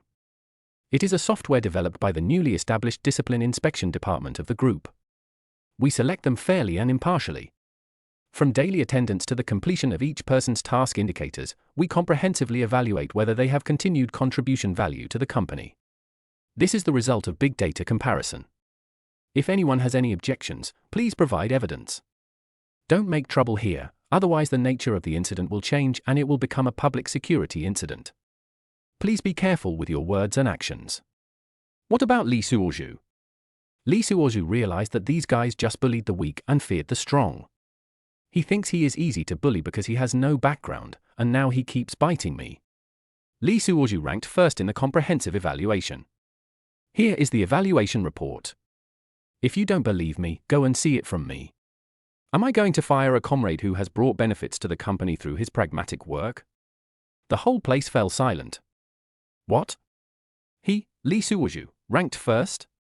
Most people are not blind, and they can remember it vividly when they think about it, right? How much work does Li Suozhu do every year? Zhao Shigang and his companions also behaved themselves. If you talk it over, you can even get some resettlement money. There will be no result if we continue to make trouble. Even Zhong Huaizhen, who was sitting in the front row, was shocked. This time the company has finally turned over a new leaf and is back on the right track. After the meeting, Lee Suoju was about to leave when someone suddenly called his name. Lee Suoju, please stay for a moment. It was the voice of the HR director. Lee Suoju froze in place, not knowing what to do. Other colleagues cast curious glances at him and some even started whispering. Lee Suoju took a deep breath and turned to the side. What instructions does the leader have? He tried to make his voice sound calm. The HR director waited for the CEOs to leave and said, "Come with me to the office." Then he turned to Chen Bishi and said, "You come too. If you like after divorce I surprisingly gained immortality, please bookmark, after divorce I surprisingly gained immortality. Chapter 19, the left hemisphere seems to be bigger. Lee Suoju followed the HR director and Chen Bishi to the office, feeling very nervous. Chen Bishi was wearing a pair of white and blue denim pencil pants, which were made with master-level craftsmanship and looked very high-end at first glance. Lee Suoju didn't recognize the brand, he just looked at the perfect hip curve. 160 luck points, 80 for the left hemisphere, 80 for the right hemisphere? No, it seems that the left hemisphere is bigger, so it should be 90. Lee Suoju couldn't help but stare at it, and suddenly a ridiculous thought popped up in his mind: this leg was almost wrapped around my waist last night. He quickly shook his head to get the thought out of his mind. Suddenly, Chen Bishi stopped and Lee Suoju didn't notice and bumped into her. Ouch! Chen Bishi exclaimed. Lee Suoju stepped back quickly, his face burning. I'm sorry, I'm distracted. Chen Bishi turned around and glared at him. Although they were not shy with each other, Lee Suoju subconsciously held her hips. Chen Bishi didn't say anything, knowing what kind of person he was. But when I think about it, he is a great talent and he just doesn't care about trivial matters. After entering the office, the HR director sat behind the large mahogany desk and motioned for the two to sit down. Xiao Li, you have to take good care of Xiao Chen in the future. The HR director said with a smile. In the past, this was a master taking care of his apprentice. Lee Suoju's heart moved and he suddenly felt that this was an opportunity. Director, since you are so confident in my work and team leader Wang has left, why don't you give me a team leader? He looked directly into the HR director's eyes. In terms of qualifications and performance, I am qualified, right? The HR director was stunned for a moment and subconsciously looked at Chen Bishi. Lee Suoju keenly caught this little action and laughed in his heart. It seems that the HR director also has to listen to Chen Bishi. Chen Bishi nodded imperceptibly. The HR director immediately smiled and said, "Okay, that's settled.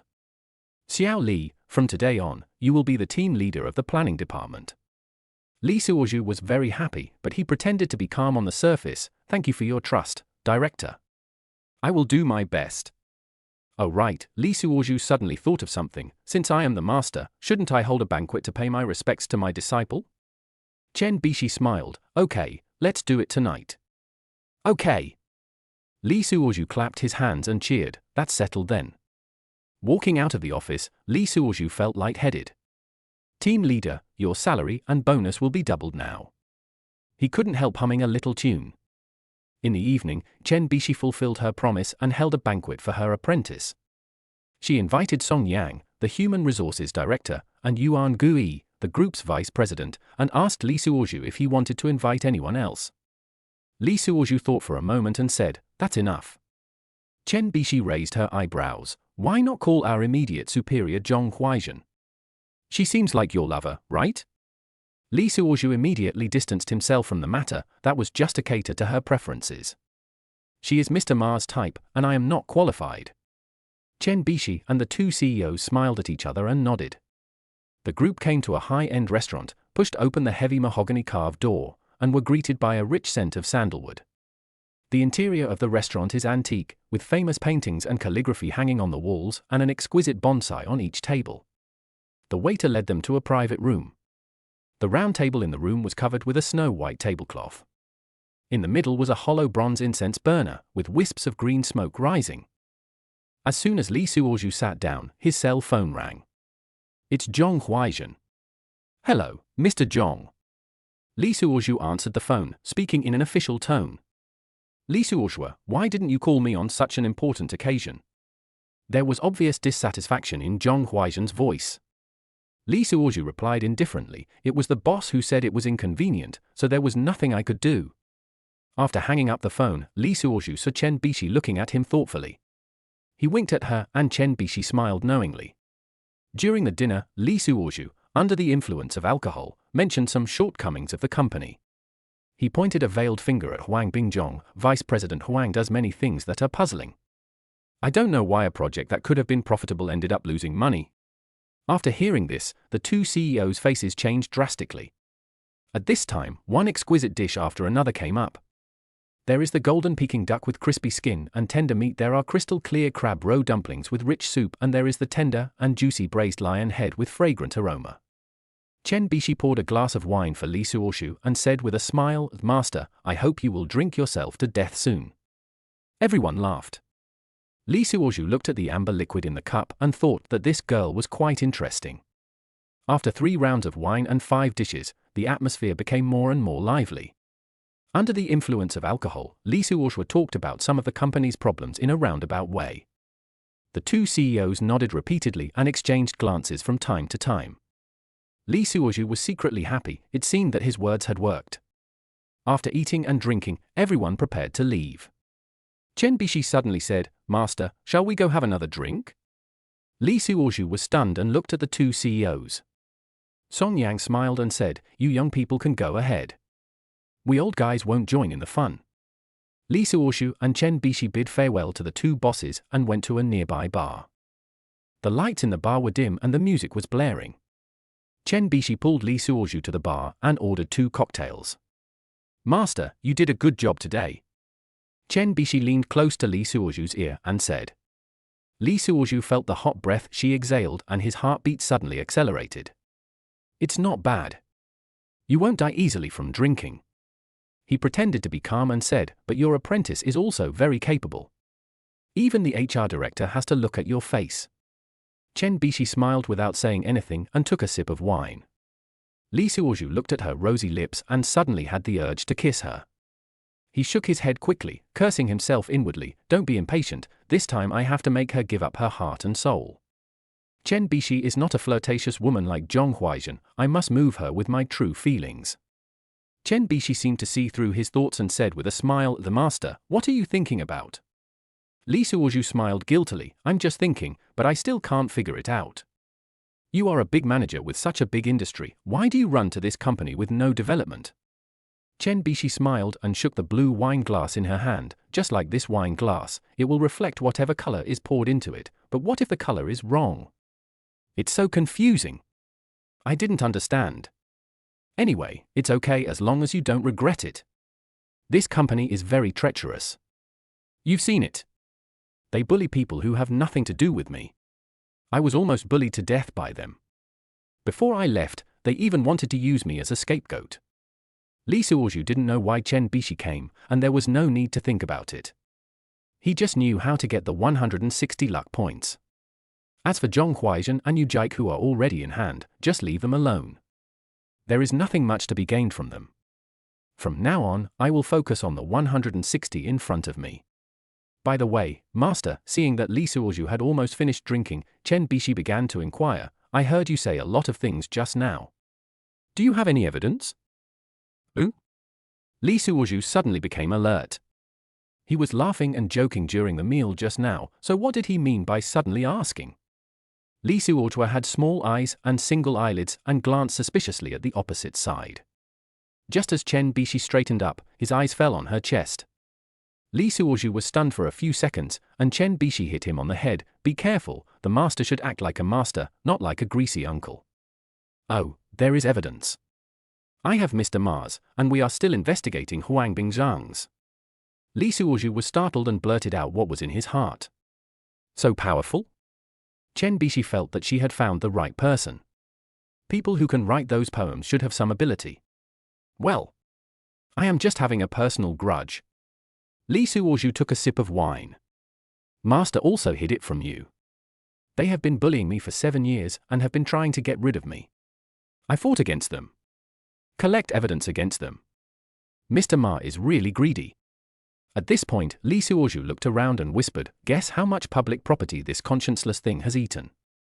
Chen Bish's heart was pounding, and she swallowed hard. 7 figures? She was sent here in times of crisis. On the surface, she was here to train at the grassroots level, but in fact, she was here to conduct a secret investigation.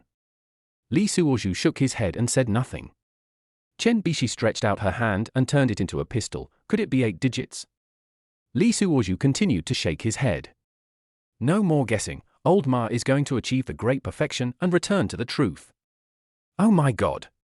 Chen Bishi jumped up and her breasts trembled. Don't be surprised. I have evidence, don't worry, just kill him. Chen Bishi didn't react for a long time. Little poem.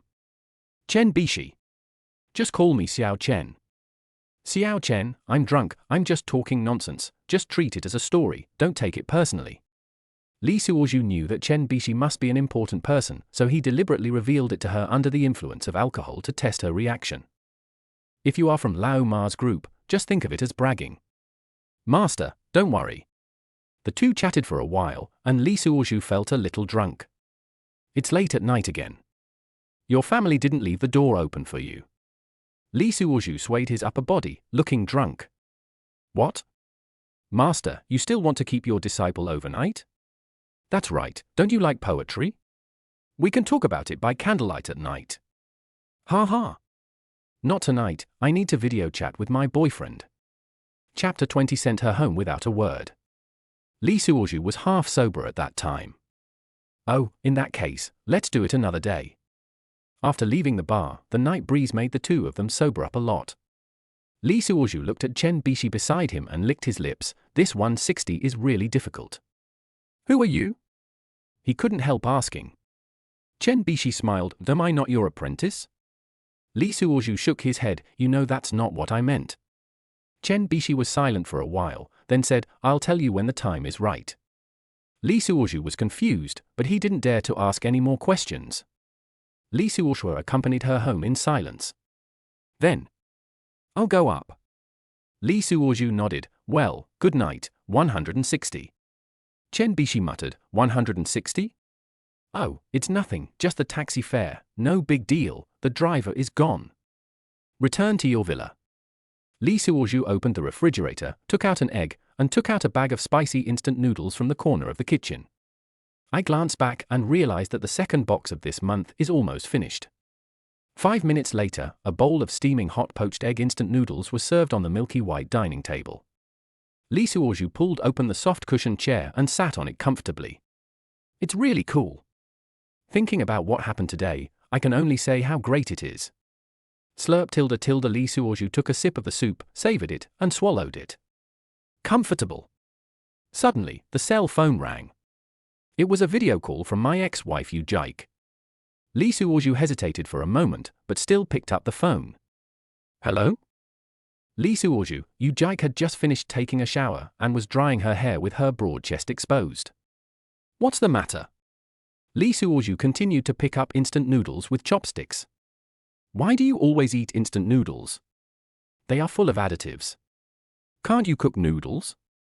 When I'm not at home, you just make do with them. Li Suozhu rolled his eyes and swallowed the food in his mouth. Let's talk about the matter. Is it about the company?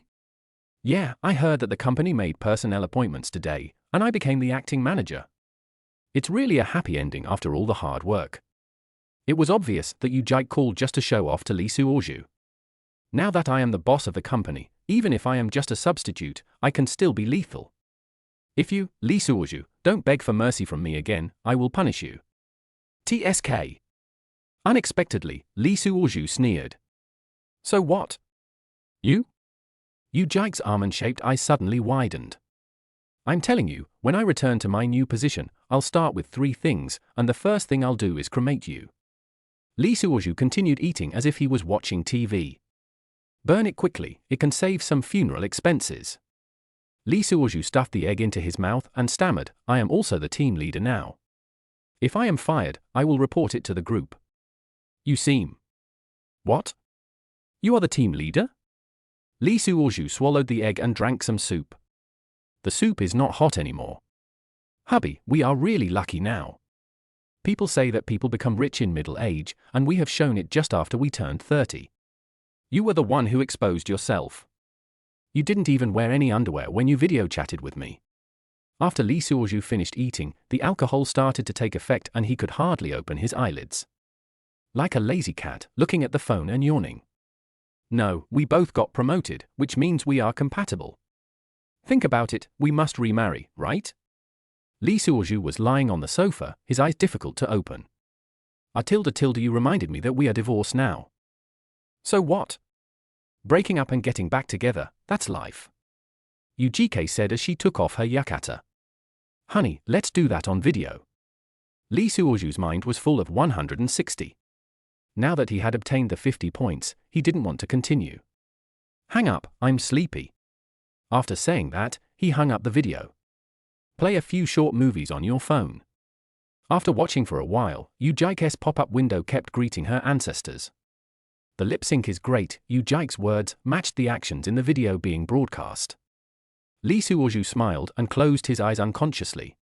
Early the next morning, Lee Suozhu arrived at the company early. As soon as I walked into the office, I saw Wang Chidong packing his things. Wang Chidong's desk was cluttered with miscellaneous items, including several photo frames, a pot of withered green ivy, and a pile of documents. Lee Suozhu walked over and patted Wang Chidong on the shoulder. Team leader Wang, are you discharged from the hospital?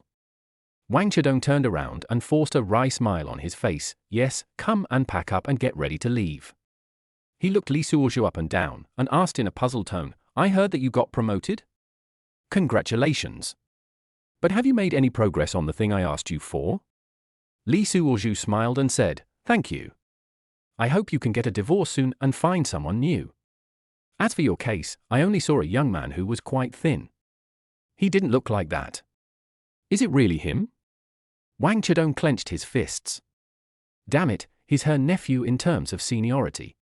Lee Suozhu was like a curious baby. Team leader, is this a family infighting? Oh, don't ask me. Thank you. I have been transferred to the group's labor union. Come to Beijing next time and find me. No problem, Brother Wang, where has Huang Bingjong been transferred to? Wang Chidong pushed his glasses and said, why are you asking about him? People say he and Yujike are having an affair. Be careful and don't let Yujike know.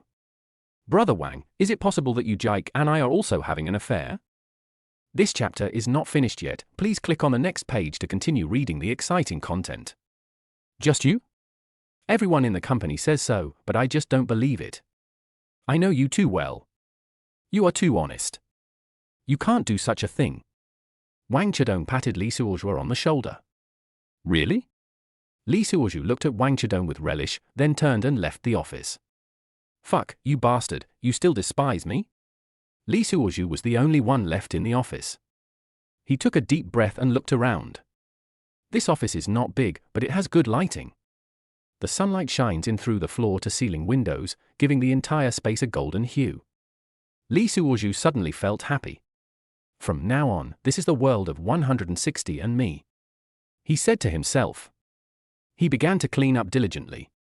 Wipe the table, sweep the floor, and organize files. After working for a while, Lee Suozhu wiped the sweat from his forehead. He looked at the newly renovated office and nodded with satisfaction. Suddenly, his eyes fell on the window sill. It was empty there and seemed a bit lonely. Women all like flowers, Lee Suozhu thought, I must grow some pots of flowers in the future.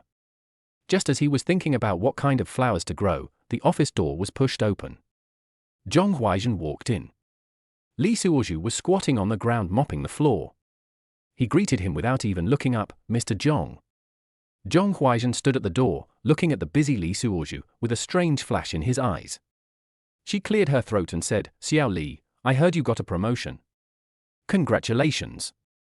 Lee Suozhu stood up and wiped the dust off his hands. Thank you, Mr. Zhong. Zhong Huaizhen walked a few steps closer, smiling, if you need any help in the future, just let me know. Lee Suozhu sneered in his heart, but on the surface he still said politely, Thank you, Mr. Zhong, I will. Zhong Huaizhen felt unhappy when she saw Lee Suozhu's cold attitude. But thinking that Lee Suozhu now had Chen Bishi, who was sent by his superiors, as his apprentice, and that he would surely be successful in the future, she suppressed her dissatisfaction. Xiao Li, I helped you to stay here yesterday by forcing everyone else to stay. Zhong Huaizhen glanced at the door again, and seeing that no one was there, he whispered, "Marriage for a day is a gift of love for 100 days." Lee Suozhu smiled secretly in his heart, but his face remained calm. "Thank you, Mr. Zhong, for pressing just right, but I still have to behave myself in the future." "Huh?" Zhong Huaizhen's face froze, but then he forced a smile. "Why are you so rigid?" "We are not outsiders." Lee Suozhu said calmly, "Rules are rules. Mr. Zhong, I still have work to do. I'll excuse myself first." After saying that, he turned around and continued to mop the floor, no longer paying attention to Zhong Huaizhen. Zhong Huaizhen stood there, the smile on his face gradually disappearing. She looked at Lee Suozhu's back, feeling angry and annoyed. This Lee Suozhu was so obedient to me yesterday, why is he turning against me now? Zhong Huaizhen took a deep breath, suppressed his anger, turned around and left the office. Lee Suozhu stood up when he heard the door close. He looked at the closed office door, a sneer on his face. Zhong Huaizhen, when I was about to be laid off yesterday, weren't you watching me laughing? It's too late to try to get close to me now." Lee Suozhu shook his head and continued to clean up the office. He was thinking about going to the flower shop after get off work. Maybe buy a few pots of green ivy or asparagus fern. Chapter 21 Chen Bixi's Childhood Sweetheart. Lee Suozhu was busy tidying up the office when he suddenly heard footsteps coming from the door. He looked up and saw Chen Bixi walking in with her head lowered. "Hey, our eldest lady is finally here." Chen Bixi was late on the first day, and Lee Suozhu wanted to scold her as a master, but suddenly noticed that something was wrong with her. Her eyes were red and her eyelids were a little swollen. Lee Suozhu's heart tightened and he immediately swallowed back the words of blame that were about to come out of his mouth. "What's wrong? Are you sick?" he asked with concern. Chen Bixi shook her head, her voice a little hoarse. "It's okay." Lee Suozhu frowned and said, "If you feel uncomfortable, go back and rest. I'll buy you some potted plants later. Come back when the air in the house is better." In the past, everyone here was a heavy smoker, and the whole house was filled with the smell of cigarette oil. Chen Bixi did not answer, but just asked, "Where is my workstation?" Lee Suozhu pointed to a table in the corner, "Over there." Chen Bixi nodded and walked silently to her workstation and sat down. Lee Suozhu looked at Chen Bixi's back and guessed she probably had a fight with her boyfriend last night. He rolled his eyes and thought, "This is a good opportunity. I can take advantage of the situation to rob people." Lee Suozhu walked to Chen Bixi and asked softly, "Would you like some water?" Chen Bixi shook her head and whispered, "No, thank you." Seeing this, Lee Suozhu did not force it and turned back to his seat. He pretended to ask casually, "Did you sleep poorly last night?" Chen Bixi raised her head, her eyes a little blank. "Yeah." Lee Suozhu continued to probe, "Did you encounter any troubles?" Chen Bixi was silent for a while, and suddenly asked, "Team leader Lee, have you ever been in love?" Although Chen Bixi didn't call him master, Lee Suozhu was actually quite happy because at least there was no generation gap between them. Lee Suozhu was stunned for a moment, then smiled and said, "Of course I have talked about it." "Am I so handsome?" Chen Bixi bit her lip, not finding it funny. She hesitated for a moment and said, "I had a fight with my boyfriend." Lee Suozhu was delighted, but pretended to be concerned. "What's going on?" Chen Bixi took a deep breath and said slowly, "I told you not to laugh at me. I treat you as my brother." "Of course, I am your brother." Lee Suozhu patted his chest. Chen Bixi continued quietly, "My boyfriend is abroad. We are childhood sweethearts. But over the years, I have always kept my virginity and never let him touch me." Lee Suozhu was happy when he heard this, but he was also a little worried. "It's the first time, that's a bit difficult. What if she falls in love with me?" He didn't expect that Chen Bixi, who looked sexy and charming, was actually still a virgin. Chen Bixi continued, "Last night when we were video chatting, he suddenly said that he wanted to find a prostitute abroad to solve his physiological problems. He also said that if I didn't agree, he would make me take off my clothes in the video for him to see." After hearing this, Lee Suozhu became furious. He suppressed his anger and consoled her, "Why do you still keep this kind of scum?" Chen Bixi shook her head, tears welling up in her eyes, "But we grew up together, I can't let him go." Lee Suozhu cursed in his heart, "Why is this woman so stupid?" But on the surface, he still said patiently, "You can't force love. You are in different places now, and he treats you like this, so it's better to break up as soon as possible." Chen Bishi raised her head, her eyes full of confusion, but I still can't make up my mind. Li Suozhu felt soft at heart when he saw Chen Bishi's pitiful appearance. He said softly, "It's okay, I'm here. I'm your master, I won't let you suffer any injustice." When Chen Bishi heard this, she couldn't hold back her tears. She threw herself into Li Suozhu's arms, sobbing, "Master, what should I do?" Li Suozhu patted Chen Bishi's back gently, but he was very happy in his heart. One step closer to 160. He was secretly proud of himself. But he still comforted her, "Don't cry, everything will be fine." Chen Bishi cried in Li Suozhu's arms for a long time before she slowly calmed down. She raised her head, her eyes were red and she looked pitiful. Li Suozhu looked at her and felt pity for her. He whispered, "Do you want to wash your face? I have some wet wipes here." Chen Bishi nodded, took the wet wipes handed to her by Li Suozhu, and wiped her face. Li Suozhu looked at Chen Bishi and suddenly had an idea. He smiled and said, "We don't have much work to do today, how about we go out for a walk? Relax?" Chen Bishi hesitated for a moment, but finally nodded. Li Suozhu was delighted and quickly packed his things. The two walked out of the office together and came downstairs to the company. The sun was shining and the breeze was blowing gently. Li Suozhu took a deep breath and felt relaxed. He looked at Chen Bishi beside him and said with a smile, "Where are you going?" Chen Bishi thought for a moment and said, "Just take a walk." Li Suozhu nodded, and the two walked side by side on the street. When passing by a flower shop, Li Suozhu suddenly stopped. "Wait for me a moment," he said to Chen Bishi. Li Suozhu walked into the flower shop and picked out a few pots of green radish and asparagus fern. He remembered Chen Bishi's appearance just now and bought another bunch of white lilies. After paying the money, Li Suozhu walked out holding the flowers. He handed the lilies to Chen Bishi, "This is for you. I hope you feel better." Chen Bishi was stunned for a moment before she took the flower and smiled, "Thank you." Li Suozhu felt satisfied when he saw Chen Bishi's smile. The two continued walking aimlessly and unknowingly came to a small park. The park is full of green trees, singing birds, and fragrant flowers, creating a peaceful scene. Li Suozhu found a bench and motioned Chen Bishi to sit down. He put the flower aside and asked softly, "Do you feel better?" Chen Bishi nodded, "Much better. Thank you, team leader Li." Li Suozhu smiled and said, "Just call me Suozhu. We are friends, aren't we?" Chen Bishi glanced at Li Suozhu and said softly. The two sat on a bench and watched the children playing in the distance. Li Suozhu suddenly said, "Actually, there is no right or wrong in love. The important thing is to make yourself happy." Chen Bishi turned her head and looked at Li Suozhu. Li Suozhu continued, "Your boyfriend is abroad and your long-distance relationship has been going on for so many years. It's inevitable that there will be problems. But if he really loves you, he wouldn't make such unreasonable demands." Chen Bishi lowered her head and said softly, "I know.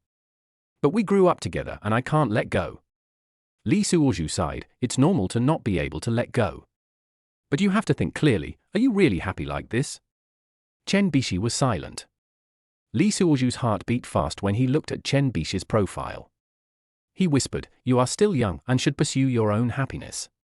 Don't be bound by the past." Chen Bishi raised her head with a confused look in her eyes, "But I can't forget him." Li Suozhu smiled and said, "It's okay, take your time. I will always be by your side to help you." Chen Bishi looked at Li Suozhu with gratitude in her eyes. The two chatted for a while as the sun gradually set. Li Suozhu looked at his phone and said, "It's getting late, let's go back and check in." Chen Bishi nodded and they both stood up. After returning to the company, Li Suozhu placed green plants in the office. He looked at Chen Bishi and smiled, "When you feel down in the future, look at these flowers and plants. They will make you feel better." Chen Bishi nodded with a smile on her face. "Thanks for locking, bro." The sound was so soft as a mosquito that Li Suozhu's heart melted. Li Suozhu looked at Chen Bishi's smile and praised himself in his heart. It's not bad to not have to use the pickup card. I'm one step closer to 160. If you like After Divorce I Surprisingly Gained Immortality, please bookmark After Divorce I Surprisingly Gained Immortality. Chapter 22, Fighting Devil Skill Card. Li Suozhu and Chen Bishi did not return to the company all day, but no one dared to say anything. The Human Resources Department and Zhong Huaizhen remained silent. Who would dare to offend Chen Bishi, who was sent by the higher-ups? Besides, after the personnel changes, there was only one planning group left in the entire planning department. Zhong Huaizhen was the only director with 2 men under his command, and there was not much task for him to do. Anyway, acting manager Yu Jike will be back the day after tomorrow, so let her deal with the mess. Therefore, Li Suozhu and Chen Bishi did not arrive until it was time to punch out after get off work.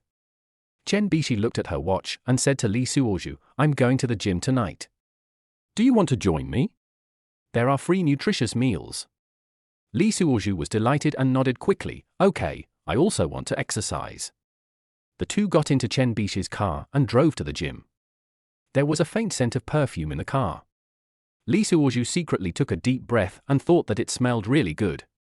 When they arrived at the gym, they headed straight to the restaurant.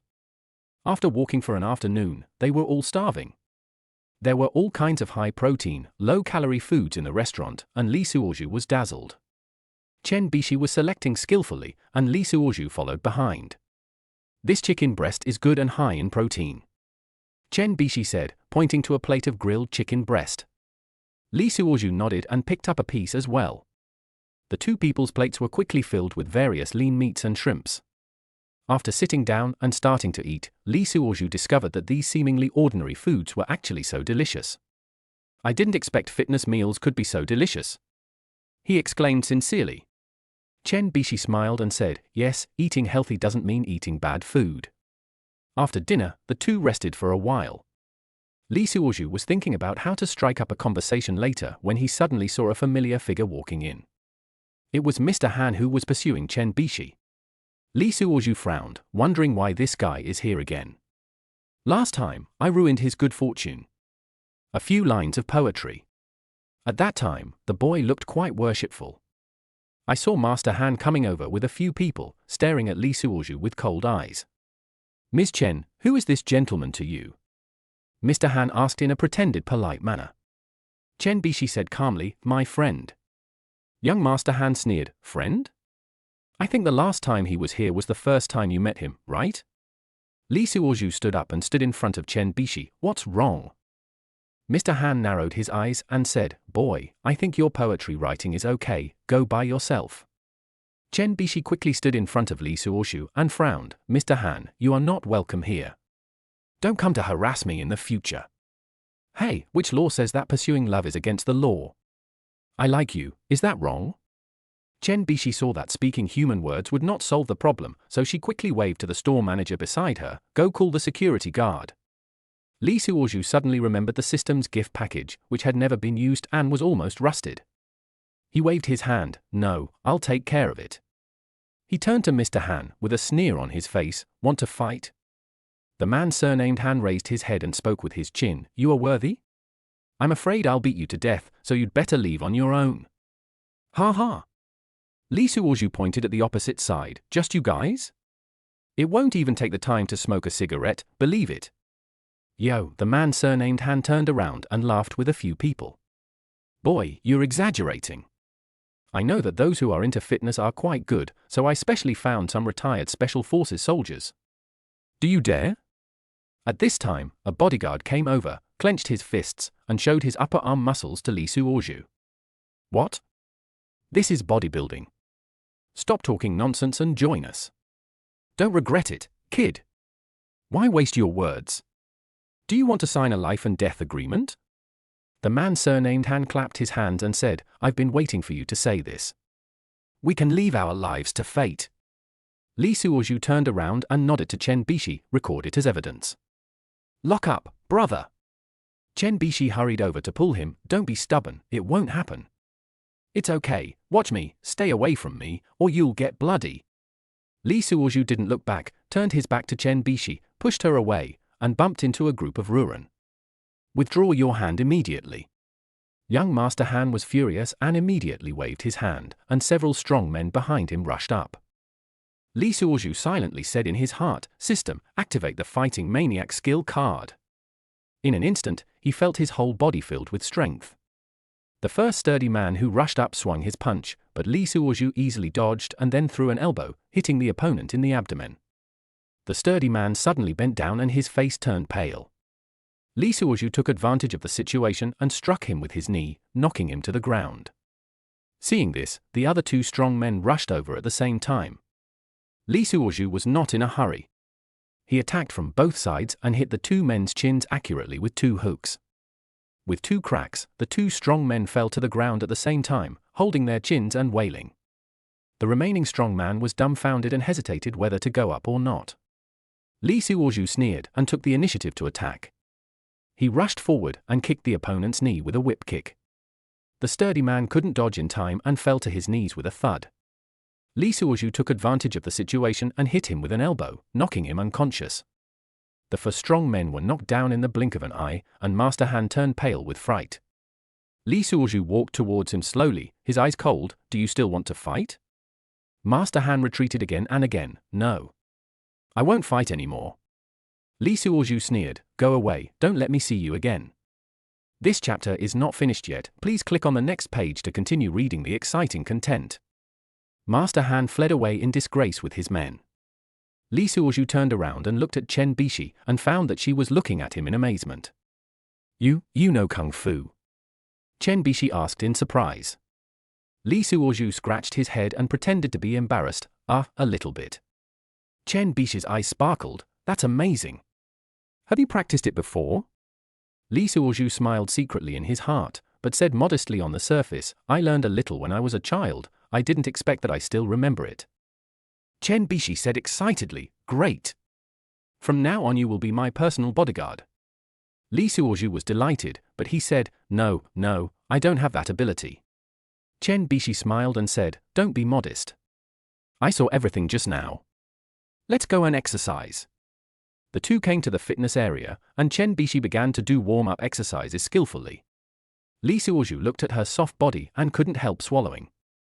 "You should warm up too," Chen Bishi urged. Li Suozhu finally came back to his senses. "I'm still warming up." But my feet still started warming up. For the next 2 hours, Li Suozhu followed Chen Bishi in doing various equipment training. Although he had the support of the system, he still pretended to be struggling. No, I'm almost dying of exhaustion," Li Suozhu said breathlessly. Chen Bishi smiled and said, "You can't do it after just 2 hours? You need to exercise more in the future." Li Suozhu thought, if it wasn't for the purpose of pretending to be more convincing, I could practice for 3 days and 3 nights. But I still said, yes, I will definitely exercise more in the future. Chen Bishi looked at the time. "Okay, let's stop here today. Can I take you home?" Li Suozhu nodded quickly. "It's okay, thank you for your help."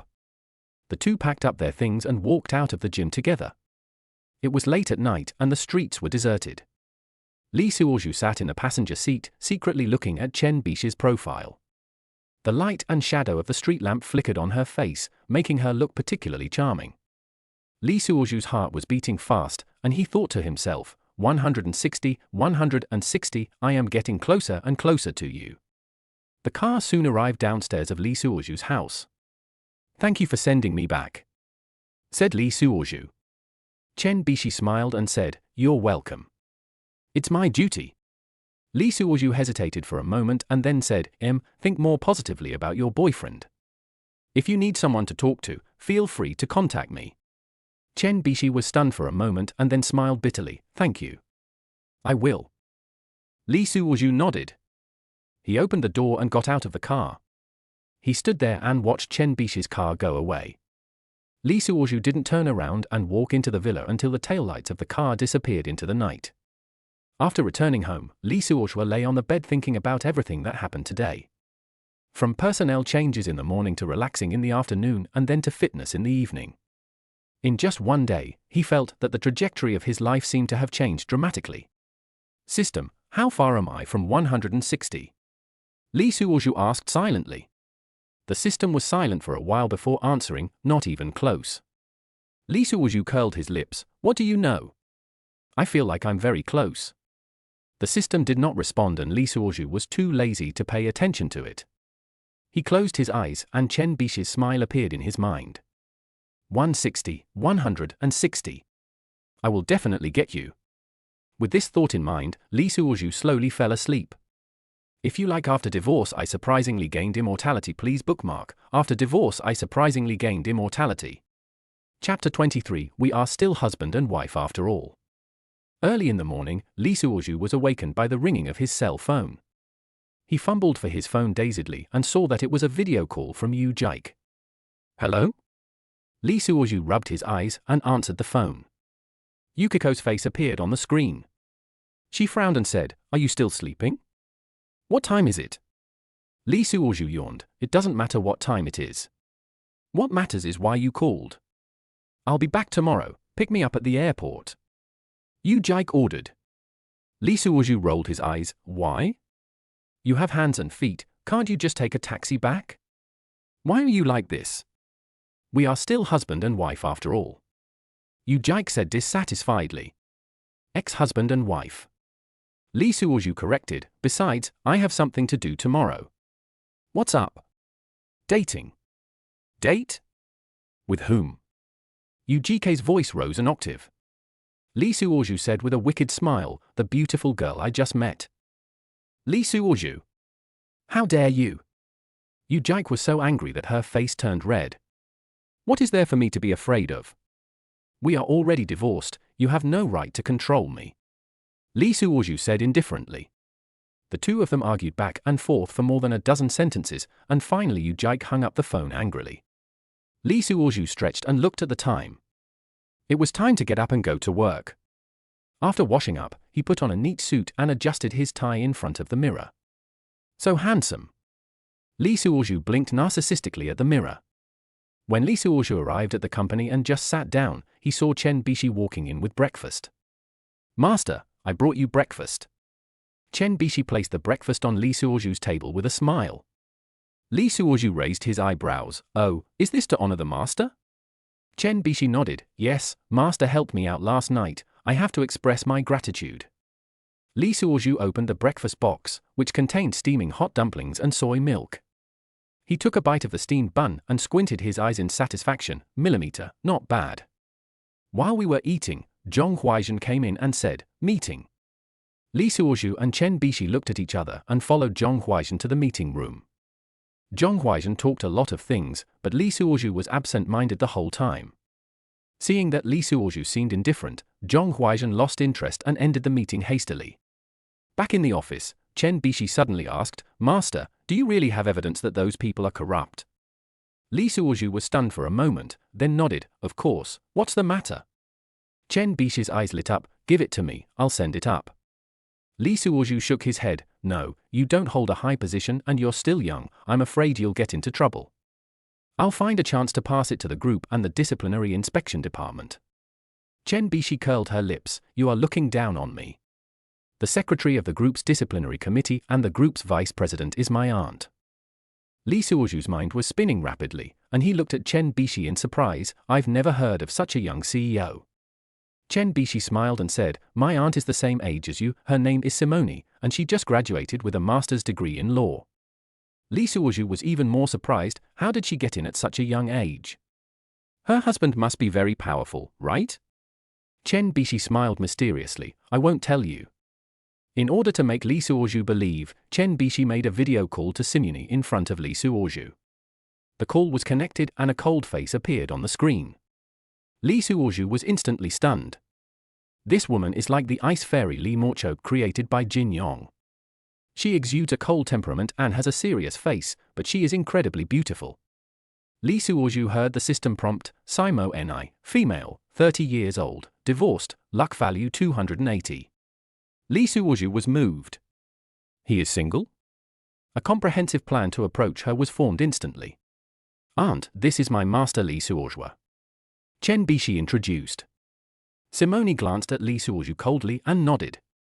Lee Suoju quickly showed a sunny smile. "Hello, Mr. Sai, I have heard of your name for a long time." Simone said calmly. "Bishi said you have some important evidence?" Lee Suoju nodded. "Yes, but I hope that only we know about this." Simone was silent for a while, then said, "Okay, send me the evidence." Lee Suoju glanced at Chen Bishi and said, "Then I'll add your WeChat." Chen Bishi pouted, obviously unhappy. But Simo Ni agreed, and Lee Suoju immediately added Simo Ni on WeChat. At first glance at the name, I only talk about work. So formal? Even social software can only be used for office use? Just wait, I will destroy it for you. After hanging up the phone, Chen Bishi said unhappily, "Why can't you let me know?" Li Suozhu touched her head and said, "Be good, this is for your own good. The less you know, the safer you are." Before Chen Bishi could say anything, Li Suozhu had already turned and walked away. He thought to himself, 280 luck points, this is a big fish. Li Suozhu returned to his seat, turned on his computer, and began to organize the evidence photos. He chose carefully and decided to release some of the less important ones first, saving the big bombs for later release. Playing hard to get. I'll get 280 first, then it will be over 300. Li Suozhu was secretly happy in his heart. He looked at the time and saw that he still had a few hours before getting off work. Li Suozhu decided to go to the tea room to make a cup of coffee and observe the situation in the office. He held a cup of coffee and pretended to walk past Chen Bishi's seat casually. This chapter is not finished yet, please click on the next page to continue reading the exciting content. Chen Bishi was working hard and didn't notice him at all. Li Suozhu laughed inwardly, "Little girl, don't think you can keep a secret." He returned to his seat, opened WeChat and sent a message to Sai Mo Ni, "Mr. Sai, I have sorted out some photos. When would it be convenient for me to send them to you?" After sending the message, Li Suozhu stared at the phone screen nervously. After a long while, Simony replied, "Now." Li Suozhu took a deep breath, selected a few photos and sent them over. After posting, he added, "Mr. Sai, these are just the tip of the iceberg. If you need more evidence, I can always provide it." Simony quickly replied, "Okay, I understand." Li Suozhu couldn't help but laugh when he saw the brief reply. "Cold beauty, I want to see how long you can stay cold." He thought to himself. It was time to get off work, and Li Suozhu packed up and prepared to leave. Chen Bishi came over and asked, "Master, do you want to have dinner together?" Li Suozhu shook his head, "No, I have something else to do." Chen Bishi was a little disappointed, but still smiled and said, "Okay, see you tomorrow." Li Suozhu watched Chen Bishi leave and thought to himself, 160 or 280, which one should I take first? He walked out of the company building and took a deep breath of fresh air. As night falls, the city's neon lights gradually light up. Li Suozhu stood on the side of the road, watching the cars and pedestrians coming and going. Good people are not popular. These days, it's still better to be the sixth. 280 is a divorcee, so I have no psychological burden to attack her. But it's hard to deal with 160. I feel guilty. System, what do you think I should choose? Li Suozhu asked silently. The system was silent for a while before answering, "The choice is yours." Li Suozhu curled his lips, "You are still so useless. I even suspect that you are an eliminated version." The system no longer responds. He shook his head and decided to go home and have a good sleep. Tomorrow? Mad, there's a bomb coming back, and the good times are over. Chapter 24 Mingkong Flight 41, 114. As night fell, Li Suozhu had just finished taking a shower when his cell phone rang again. He glanced at the caller ID and sighed helplessly. "Again?" Li Suozhu answered the phone impatiently. Yu Jike's voice came, "Li Suozhu, you must come to pick me up at the airport tomorrow." "I told you I have something to do." Li Suozhu rolled his eyes. "Huang Bingjong is coming back soon. Aren't you afraid that he will take me away along the way?" Yu Jike said anxiously. Li Suozhu was stunned, "Isn't he not coming back?" It was a last-minute decision. They said they had a project that they hadn't finished yet. "Oh, you still haven't given up on me." Li Suozhu sneered, "By the way, didn't you two go on the business trip together?" Li Suozhu. Yu Jike was furious, "Am I that kind of person? I'm already calling you baby, why are you pretending? If you don't come, I will come out with him." Yu Jike threatened. Li Suozhu sneered, "What does it have to do with me if you let him ride out? We are divorced." "Then hang up the phone." "Damn, this Huang guy is also full of shit, you armed guard bitch, just go for it." Suddenly I remembered that Wang Chidong had no evidence against Huang Bingjong. "You have to kill him yourself." "Brother Tong, is there any way to deal with him?" "System, you can also use the invisible card to go to his house, but..." When Lee Suozhu saw that Yu Jike had sent him another video, he felt overwhelmed and decided to turn off his phone. Brother Tong, tell me, is there anything good? System, I just upgraded the version. Now there is a random reward task. Do you want to do it? Is there any need to ask? Tell me now.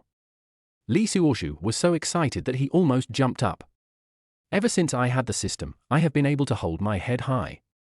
He found himself becoming more and more dependent on the system. Random task, just let a woman increase your luck a little and you will get an unexpected reward. Truth card x10. Doll card x10, 20 minutes each time. Lee Suozhu. He quickly checked the instructions. The truth was used on the target. Whatever you want to know, he will tell you. What he said was guaranteed to be the truth. The doll card turns the target into your doll, making it obey your commands unconditionally. Brother Tong, I took it. Please give me some tips on how to complete it. System, you can try to find a way from people like Yu Jike and Zhong Huaizhen who have already gained it. As long as she falls in love with you again, you will get at least +1 luck. Lee Suozhu had experienced this before. Lee Suozhu immediately fell into deep thought. It seemed that he could only find a solution through Yu Jike and Zhong Huaizhen. Damn it, Zhong Huaizhen is too late. I need to get these 2 cards immediately and kill Huang Bingchang. Looking at Yu Jike, who was still typing and cursing at him on her phone, it can only be you. I'll coax you for once. Thinking of this, Lee Suozhu made another video call to Yu Jike. The other party picked up the call immediately. In the video, Yu Jike looked like a hen with its feathers standing on end, her eyes were red and her hair was like a bird's nest. Then came the sound of a hoarse voice. Lee Suozhu, you bastard, you kept saying you were divorced, but you still messed with me for a whole day, and in the end you did that to me inhumanely. Okay. Lee Suozhu interrupted her quickly, isn't it just to pick you up at the airport? I was just joking with you just now. I'll go tomorrow. You tell me which flight will arrive at the airport and what time. Mingkong Flight 41-114. Lee Suozhu. Who chose this flight number? Can anyone take it? Yu Jike was overjoyed. Sure or Shu, I've made up my mind this time. I'll come back and live a good life with you. With your and my salary, we can pay off the balance of the villa in less than a year. Well, let me ask, what project did Huang Bingchang come back for? Lee Suozhu tried his best to change the subject and not let her talk about remarriage. He previously worked on a new energy R&D project, which was a pure money-burning project. The R&D cost him more than 100 million yuan. He was given a month to explain to the board of directors. Lee Suozhu smiled coldly, I guess he put all the money in his pocket. Yu Jike shook her head. I don't know. Anyway, I never promised him. Really? Lee Suozhu was worried about her little bit of luck, so he didn't stimulate her anymore. By the way, you wanted to do that on video last time. This is your last chance. Can you do it? Yu Jike's eyes lit up at that time. Sure, I ate a lot of sea cucumbers, sea dogs, sea dragons at night. Lee Suozhu. What do you do with eating all the men's food? Yu Jike, they say that both men and women need to replenish their kidney energy. Last time with you, I lost a lot, so I need to replenish it, otherwise I will age prematurely. Stop talking nonsense and hurry up. Lee Suozhu picked up another mobile phone, found a blockbuster movie and started playing it. Okay, husband, let's try it too. He. Yu Jike turned on the hotel's warm yellow desk lamp. In the early morning, ding! The system prompts that Yu Jike's admiration has increased and the host gains a luck value of +20. At this time, both of them were exhausted and motionless. The next day, Lee Suozhu wore sunglasses and didn't take them off when he arrived at the office. Master, what's wrong with you? Are you a private detective? Chen Bishi came quite early. A cup of soy milk and 2 buns were placed on Lee Suozhu's table. Xiao Chen, why are you dressed like this? Chen Bishi looked down at herself. What's wrong? I'm fine. It's so hot, why are you wearing a black coat? My dear, there is more to this chapter. Please click on the next page to continue reading. It's even more exciting later. Chen Bishi was amused. Take off your glasses. I'm wearing green ones. Lee Suozhu waved his hand. No need, I have something to go out for. Master, why are you going? I'm bored by myself, take me with you. Li Suozhu was not listening to her, but was collecting 2 cards rewarded by the system. Master! Chen Bishi hugged one of Li Suozhu's arms and accidentally touched her chest. My heart suddenly tightened, and I quickly let go and hid aside. I was so embarrassed. Oh. You want to go? Li Suozhu also came back to his senses. Go ahead. I just happened to bring this imperial sword with me as a witness. The 2 of them asked for leave from Zhong Huaizhen and went out together. Zhong Huaizhen looked at the background of the 2 people and felt a sour feeling in his stomach. Master, where are we going? He got into Li Suozhu's car. Let's go to the airport. President Yu is coming back today and I'll go to pick him up. Li Suozhu still didn't take off his sunglasses. The tires rubbed against the ground, making a harsh sound. Chen Bishi pouted. She had seen Yu Jaike's video and knew that she was a great beauty. She is still unmarried and is the dream lover of many male colleagues. She came back. Why did you go to pick her up? Chen Bishi didn't understand. The 2 of them had no direct relationship. You don't understand. This is social etiquette. She's already the acting CEO. Shouldn't we show our loyalty to her? Don't even think about going. There's no chance yet. Chen Bishi blinked. Then why do you have the chance? We are old acquaintances. We are the only 2 old people in this company, and Mr. Ma.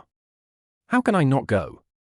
Chen Bishi sneered. With a relationship between you 2, you should get married. Chapter 25. Give Huang Bingjong a drink. Li Suozhu and Chen Bishi arrived at the airport in silence. People were coming and going, and the sound of rolling suitcases could be heard one after another. Li Suozhu looked around and found a relatively secluded corner. Xiao Chen, wait here for me, I'm going to the bathroom. Chen Bishi nodded and stood there obediently. Li Suozhu walked quickly to the bathroom and bought a bottle of grapefruit water when passing by a vending machine. After entering the bathroom, he looked around to make sure no one was paying attention to him. He unscrewed the cap and poured out half of the water. Then he stood in front of the urinal and aimed at the bottle. A stream of light yellow liquid flowed into the bottle, emitting a pungent smell. Li Suozhu quickly tightened the bottle cap and wiped the bottle with a tissue. He stuffed the bottle into his coat pocket and walked out of the bathroom as if nothing had happened. Returning to Chen Bishi, Li Suozhu smiled secretly in his heart. Huang Bingjong, you just wait. After a while, the arrival of the flight was announced over the radio. Li Suozhu and Chen Bishi came to the exit and waited. In the crowd, Yu Jaike and Huang Bingjong walked side by side. Yu Jaike was wearing a beige suit with delicate makeup and her high heels clicking. Huang Bingjong was dressed in a suit and tie, his hair was combed neatly, and he was carrying a valuable leather suitcase in his hand. The 2 were talking and laughing, and seemed to have a good relationship. Li Suozhu narrowed his eyes and felt unhappy. The show is about to begin, Yu Jaike, you will cry. Mr. Huang, please drink some yellow urine, ha ha. Mr. Yu, Mr. Huang, welcome back. Li Suozhu forced a smile. Oh, Suozhu, are you really here to pick me up? Yu Jaike's eyes lit up and she looked very reluctant. The smile on Huang Bingzhang's face froze for a moment, but soon returned to normal. Xiao Li, you are so thoughtful. He stretched out his hand. Li Suozhu shook hands with him reluctantly. Who is this? Huang Bingjong looked at Chen Bishi. Oh, this is Chen Bishi who was parachuted in from the headquarters. She is now learning business from me. Li Suozhu introduced. Chen Bishi nodded and smiled politely. Oh, you are Miss Chen, I'm so sorry. Huang Bingjong stretched out his hand, but Chen Bishi ignored her. Yu Jaike looked Chen Bishi up and down, with a hint of displeasure in her eyes. Suozhu, you are successful now. You're a team leader and you still have such young and beautiful subordinates. She said sourly. Chen Bishi heard the hidden meaning in his words and refused to give in. Mr. Yu, thank you for your praise. I am just assisting Mr. Li in his work. I am not his subordinate.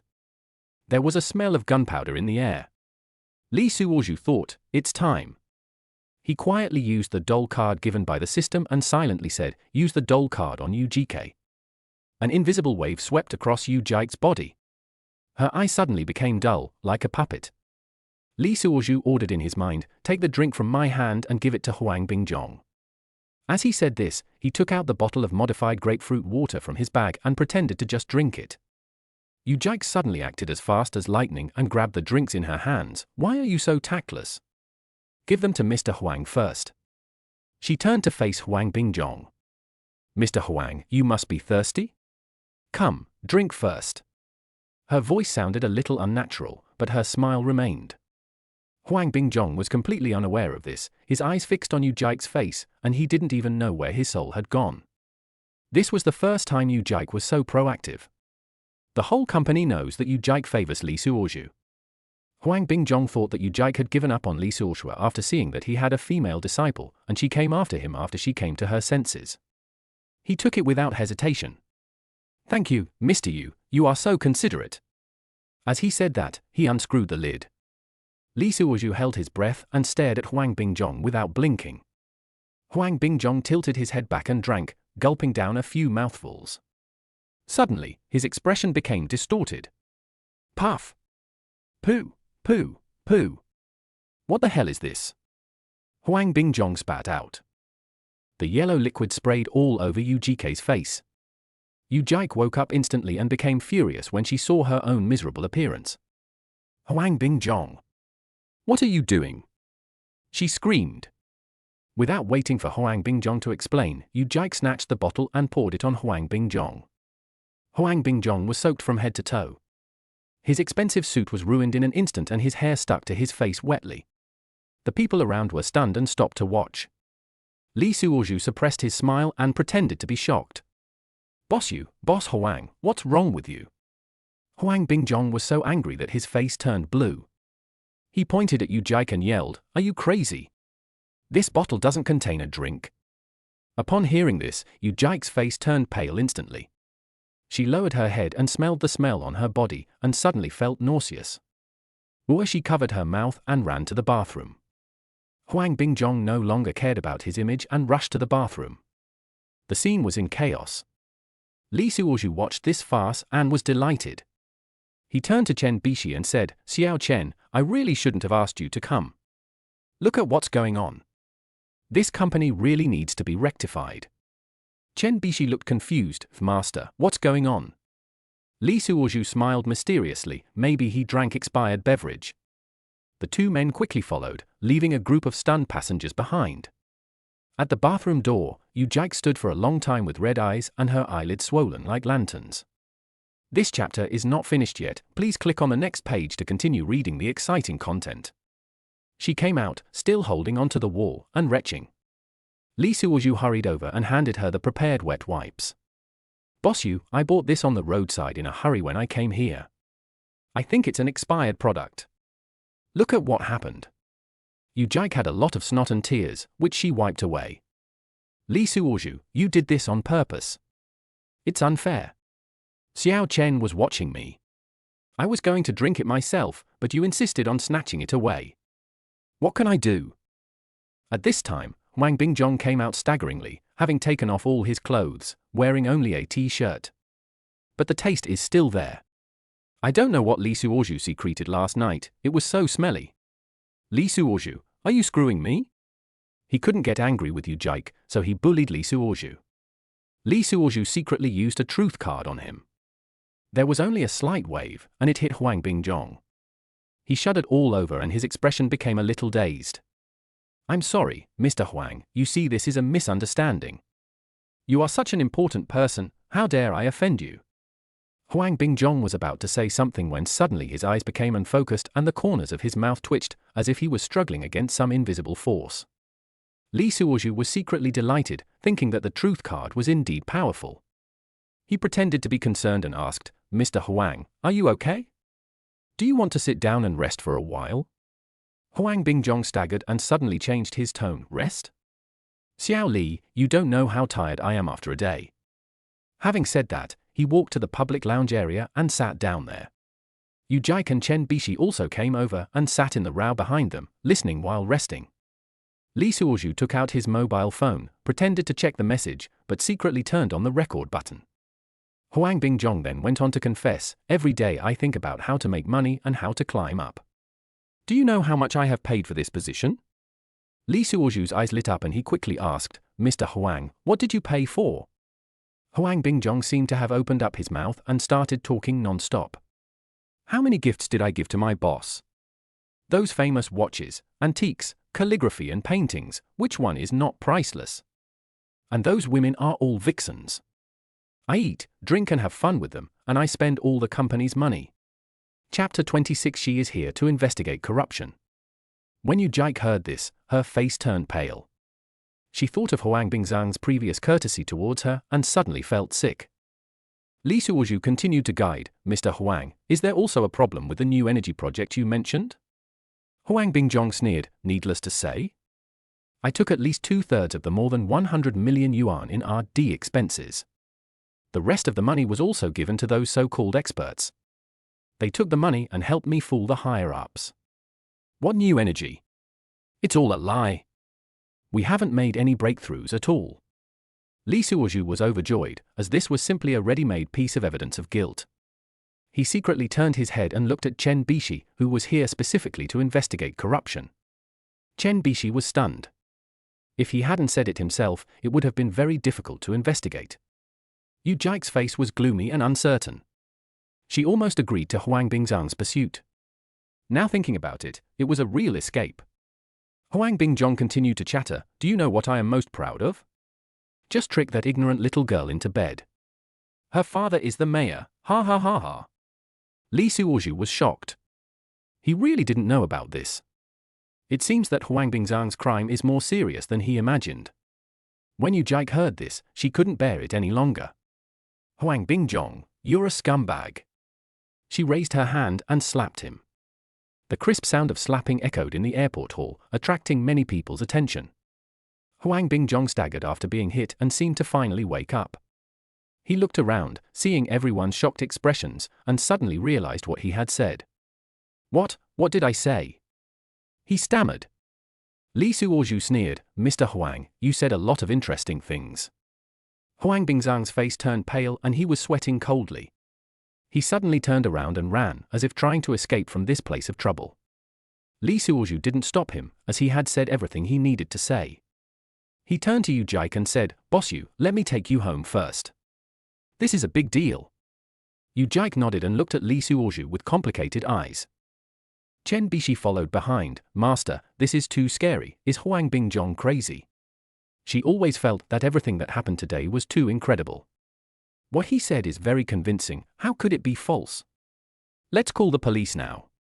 At this time, several people walked to the parking lot. Yu Jike recognized Li Suozhu's car and went straight into it to rest. Chen Bishi grabbed Li Suozhu and said, Master, don't call the police for now. This involves the company's reputation. Leave it to me and I'll let my aunt handle it. Li Suozhu was afraid that the night would be too long and he would have more trouble. Let's talk about it now. Otherwise, what if Huang Bingjong runs away? We must not only catch him, but also recover the losses.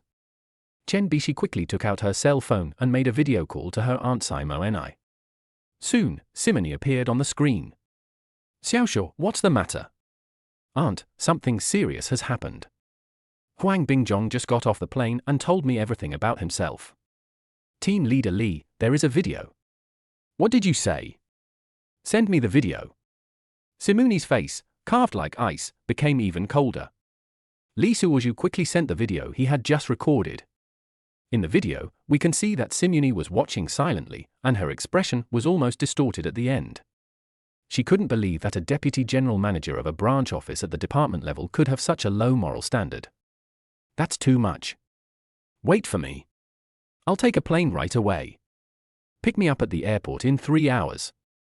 Li Suozhu also reminded him in time, Boss Sai, first of all, you have to protect the property to prevent him from transferring it, and then you have to prevent him from running away. Simoni nodded and looked at Li Suozhu in surprise, okay, I'll do it right away. Li Suozhu first sent Chen Bishi to the company, and then he and Yu Jike drove straight home without getting out of the car. The atmosphere in the car was a bit depressing. Li Suozhu played a set of music, but it didn't relieve the pain much. Holding the steering wheel, he glanced at Yu Jike in the passenger seat from time to time. Yu Jike crossed her hands on her knees and stared blankly ahead, seemingly still immersed in the shock of what had just happened. Suddenly, Yu Jike seemed to remember something and turned her head to look at Li Suozhu. Li Suozhu, have you known this for a long time? She narrowed her eyes and asked in a questioning tone. Li Suozhu raised his eyebrows and pretended to be puzzled. No what? Yu Jike sneered, don't play dumb, it's about Huang Bingjong. Li Suozhu shrugged. If I had known earlier, would I have waited until today? I would have killed him a long time ago. Yu Jike stared at Li Suozhu's profile, as if trying to find a flaw in it. Then how did you happen to record him saying those words? Li Suozhu smiled and said, I was lucky. I saw that he was drunk, so I thought that if anything happened, I would have evidence. Yukiko frowned, obviously not believing it. When did you become so cautious? Li Suozhu turned around and glared at her. What? Is it wrong for me to think about you? Yu Jike was choked for a moment, then said, then why are you helping me? Aren't we divorced? Li Suozhu took a deep breath and lowered his voice. We are divorced, but I can't just watch you being bullied. Yu Jike was stunned for a moment and must have been touched. You still care about me? Li Suozhu snorted coldly. Don't be so sentimental. I just can't stand that bastard. Yu Jike curled her lips. He, you sound so noble. Li Suozhu glanced at her and said, I am not noble, but at least I didn't cheat on my wife like he did. Yu Jike's face changed. What do you mean? I have never cheated. Li Suozhu sneered. Really? Then how do you explain when you and Huang Bingjong are on a business trip? Yu Jike was so angry that her face turned red. How many times have I told you that it's a job requirement? Li Suozhu curled his lips in disdain. Do I need to live in a room for work? Yu Jike's eyes widened. Who said that? We didn't even live in the same room. Li Suozhu suddenly stepped on the brakes and the car stopped abruptly on the side of the road. He turned around and looked Yukiko straight in the eye. Then why were you wearing a men's suit when you were video chatting that day? Yu Jike was startled by his sudden action, but quickly calmed down. We were at a meeting and he was socializing. Asked me to pick up his dry cleaning. Li Suozhu sneered. You are kidding me? Aren't waiters here to serve you whenever you call? Yu Jike bit her lip and said with some guilt, I am not sure whether he will come back to be the CEO. I will take the initiative to show my goodwill to him so that you and I can stay in the company in the future. Li Suozhu took a deep breath and started the car again. After all, do you think it's reasonable for you to go out and have fun? Li Suozhu even wanted to kick Yu Jike down. Yu Jike was silent for a while and did not continue the topic. I have had countless arguments with Huang Bingjong, but it is meaningless this time. Huang Bingjong will never appear again. But Yu Jike was unwilling to accept that it was all her fault and she had to catch Li Suozhu's tail in order to be invincible. She suddenly asked, so do you have a new love now? If you like after divorce I surprisingly gained immortality please bookmark, after divorce I surprisingly gained immortality. Chapter 27 Go to the airport to pick up your aunt. Li Suozhu was almost choked by this question.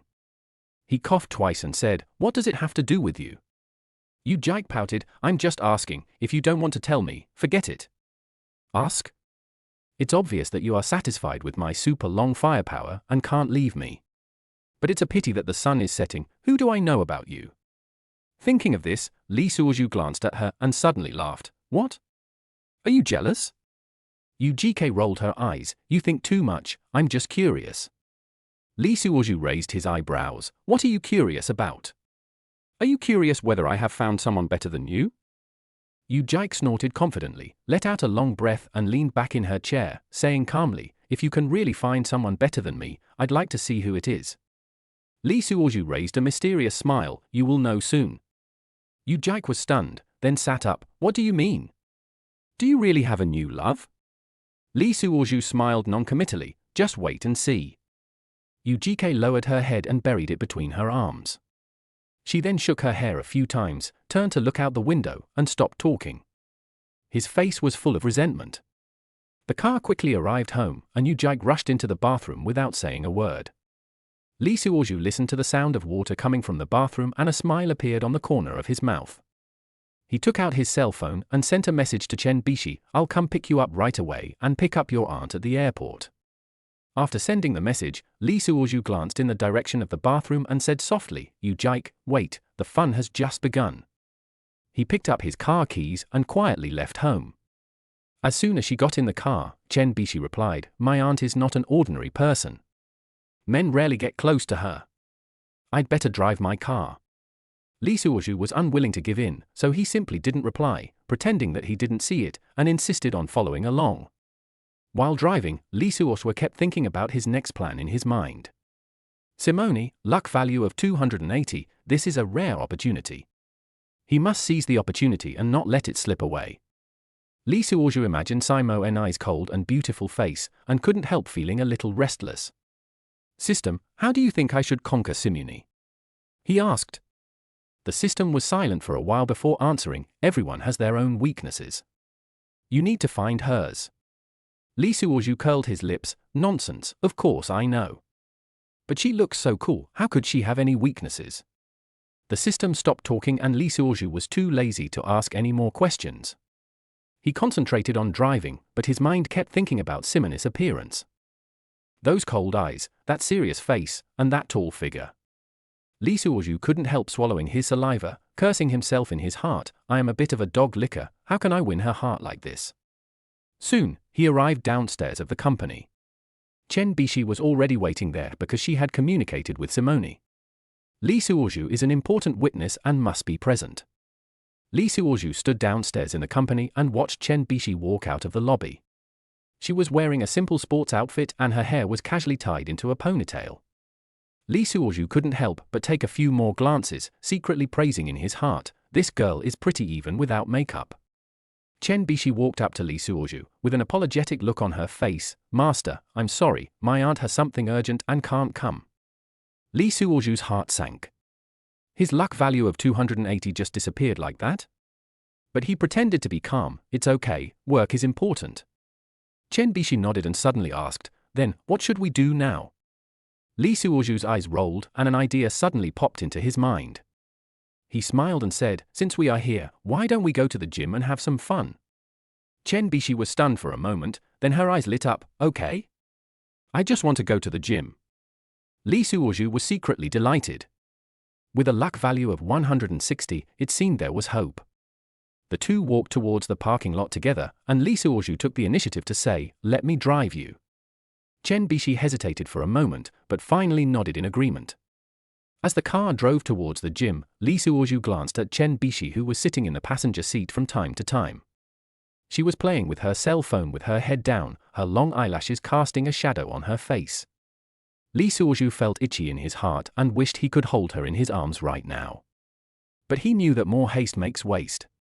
In the gym, the sounds of music and equipment colliding can be heard one after another. Lee Suoshwa and Chen Bishi stood side by side on the treadmill, sweat dripping down their cheeks. Chen Bishi's face is rosy and she looks particularly cute. Lee Suoshwa couldn't help but take a few more glances at her, secretly praising her in his heart. This girl is even more attractive when she's exercising. After running, the two came to the equipment area. Lee Suoshwa took the initiative and said, let me teach you how to use these instruments. Chen Bishi nodded, but seemed to be worried. Lee Suoshwa did not continue immediately, but found a point to start the topic. Bishi, you say, is it really that easy for Huang Bingjong? Chen Bishi was wrapping the elastic band around her hands without stopping, and her hair was already wet. No, my aunt said that it has been handed over to the procuratorate. Ah. Lee Suoshwa shook his head and sighed. It's a pity that the money was lost. This kid must have squandered it all. Lee Suoshwa felt a little sorry for the money. On a larger scale, it was people's hard-earned money. On a smaller scale, why didn't people like himself who worked so hard get the proper compensation? TSK. Chen Bishi looked at him with a smile. Master, are you feeling unwilling? My dear, there is more to this chapter. Please click on the next page to continue reading. It's even more exciting later. Yes. Lee Suoshwa simply sat on the equipment. The more he thought about it, the less motivated he became. Chen Bishi was indeed persistent. After getting ready, she sat on the puller. Master, help me. Okay. Lee Suoshwa didn't think much about it. I immediately stood behind her and taught her how to use the equipment step by step while providing protection. His breath sprayed on Chen Bishi's ears, causing her heart to beat faster. Chen Bishi secretly glanced at Lee Suoshwa and suddenly felt something strange in her heart. She thought of her childhood sweetheart who lived far away abroad and couldn't help but secretly compare the two of them. This Lee Suoshwa is kind-hearted, enthusiastic, honest, but he has some shortcomings. He has been married, is a bit lustful, and is unreliable. Just as I was thinking about it, I was interrupted by Li Suoju's voice. Bishi, look, is this the right thing to do? Chen Bishi came back to her senses and nodded quickly. Yes, that's right. Li Suoju smiled and continued to teach her how to use other equipment. The atmosphere between the two became more and more ambiguous, and even the air seemed to be filled with a hot and humid atmosphere. Chen Bishi was a little breathless and her heart was beating fast, and she unconsciously moved her body closer to Li Suoju. Just then, a familiar voice suddenly sounded. Hey, isn't this team leader Li and Miss Chen? Li Suoju and Chen Bishi turned around at the same time and saw Zhong Huaizhen standing not far away. She was wearing a tight sportswear that showed off her graceful figure. Li Suoju was startled. Why is she here? He pretended to be calm and greeted with a smile. Mr. Zhong, are you here to exercise too? Zhong Huaizhen walked over, looking back and forth between Li Suoju and Chen Bishi. She sneered. Yeah, I didn't expect to meet you two here. In his heart, he cursed Li Suoju. You Shimenqing, you've only been with me for a few days, and you've already changed your partner. Chen Bishi was a little embarrassed and whispered, Hello, Mr. Zhong. Zhong Huaizhen nodded, but his eyes were fixed on Li Suoju. Li Suoju felt a little uncomfortable being stared at by her, and cursed in his heart, Damn, is this woman here to cause trouble? Zhong Huaizhen suddenly asked, Team leader Li, can I have a word with you? Li Suoju's heart sank, but he still nodded and agreed. He said to Chen Bishi, Bishi, you take a rest first, I will be back soon. Chen Bishi nodded and watched the two leave. Zhong Huaizhen pulled Li Suoju to a corner and said in a low voice, Li Suoju, what do you mean by this? Li Suoju pretended to be dumbfounded. Mr. Zhong, I don't understand what you mean.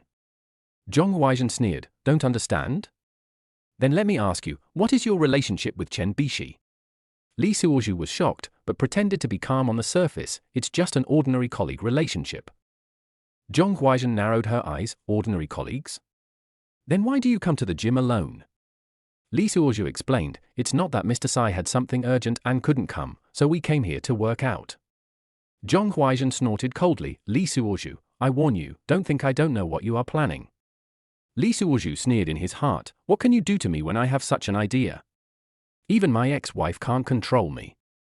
But he still pretended to be a little horrified. Mr. Zhong, please don't be angry. Isn't this our private life outside of work? Zhong Huaizhen stared into his eyes, as if trying to see through his heart. Suddenly, she leaned close to Li Suoju and whispered in his ear, Don't forget, you just gave birth to my illegitimate child a few days ago? Li Suoju quickly stepped back and said, Boss Zhong, I didn't say I'm ignoring you. Isn't this just keeping the relatives above warm for a few days? This is also beneficial to both you and me. He cursed in his heart, Damn, this woman is not going to play for real, right? Zhong Huaizhen took a step forward and returned to his usual aloof demeanor. He whispered, Okay, I'll see what you do. After saying that, she turned and left, leaving Li Suoju standing there in a daze. What practical action? My bullets aren't flying randomly. Do you think it costs nothing to make bullets? Li Suoju returned to Chen Bishi with a resentful look on his face, still wondering how to avoid making Chen Bishi feel disgusted. Chen Bishi asked with concern, Master, are you okay? Li Suoju shook his head and forced a smile. It's okay, Mr. Zhong just asked about work. Chen Bishi was skeptical, but didn't ask any more questions. She knew very well that Zhong Huaizhen had been here before, and came with Li Suoju. There must be something going on when a man and a woman are alone together. However, as long as he stays sober, Li Suoju is still a friend that he can trust. The little ambiguity that was brewing just now disappeared. The two continued to work out, but the atmosphere was obviously not as harmonious as before. Li Suoju secretly cried out in his heart, Damn, what should I do now? This 160 is a virgin, I can't bear to do it myself, what if I get it in my hands? Li Suoju was always afraid that Chen Bishi looked down on him. Wouldn't that be just another divorce? Everything was normal, but Li Suoju kept yawning. I can't practice anymore. It was a good plan, but it was disrupted by Zhong Huaizhen. After finishing the fitness, Li Suoju sent Chen Bishi home. The car stopped downstairs of Chen Bishi's house, and both of them were silent. Chen Bishi suddenly said, Master, thank you for accompanying me to work out today. Li Suoju smiled and said, You're welcome. It's my duty. Chen Bishi hesitated for a moment, but still said, Then I'll go up first. Lee Suoju nodded, yes. Looking at Chen Bish's buttocks, he was about to remove the car door. The male protagonist hurriedly called her. Bishi. The woman stood outside the car window, her hair blown by the evening breeze. The strands of shackles bound the beautiful face. This is called a male animal. Sitting in the car, my heart was moved. If I could have this girl in my life, I would have no regrets. Well, if you're unhappy with your boyfriend, just cut off contact for a while. Chen Bishi bent down and looked at the sincere face in the car. I already have a general idea in my mind. She bit her lip and nodded, then pulled her hair up. I'm going up, bye. Bye-bye. Lee Suoju watched Chen Bishi's back disappear in the corridor and sighed. He leaned back in his seat, his mind in a mess. After a few minutes, there was still no movement. He started the car and drove towards home. Chapter 28, Bending the Water Snake. As soon as I entered the door, I saw Yu Jike cutting her toenails in her pajamas. She was bent over with her slender waist, the collar of her pink pajamas exposed and her belt untied. I'm back. UGK blew on the nail clippers. Switch to the other toe. Have you found your new love? Lee Suoju, who had already walked to the door of his room, stopped. After thinking for a few seconds, I ignored her.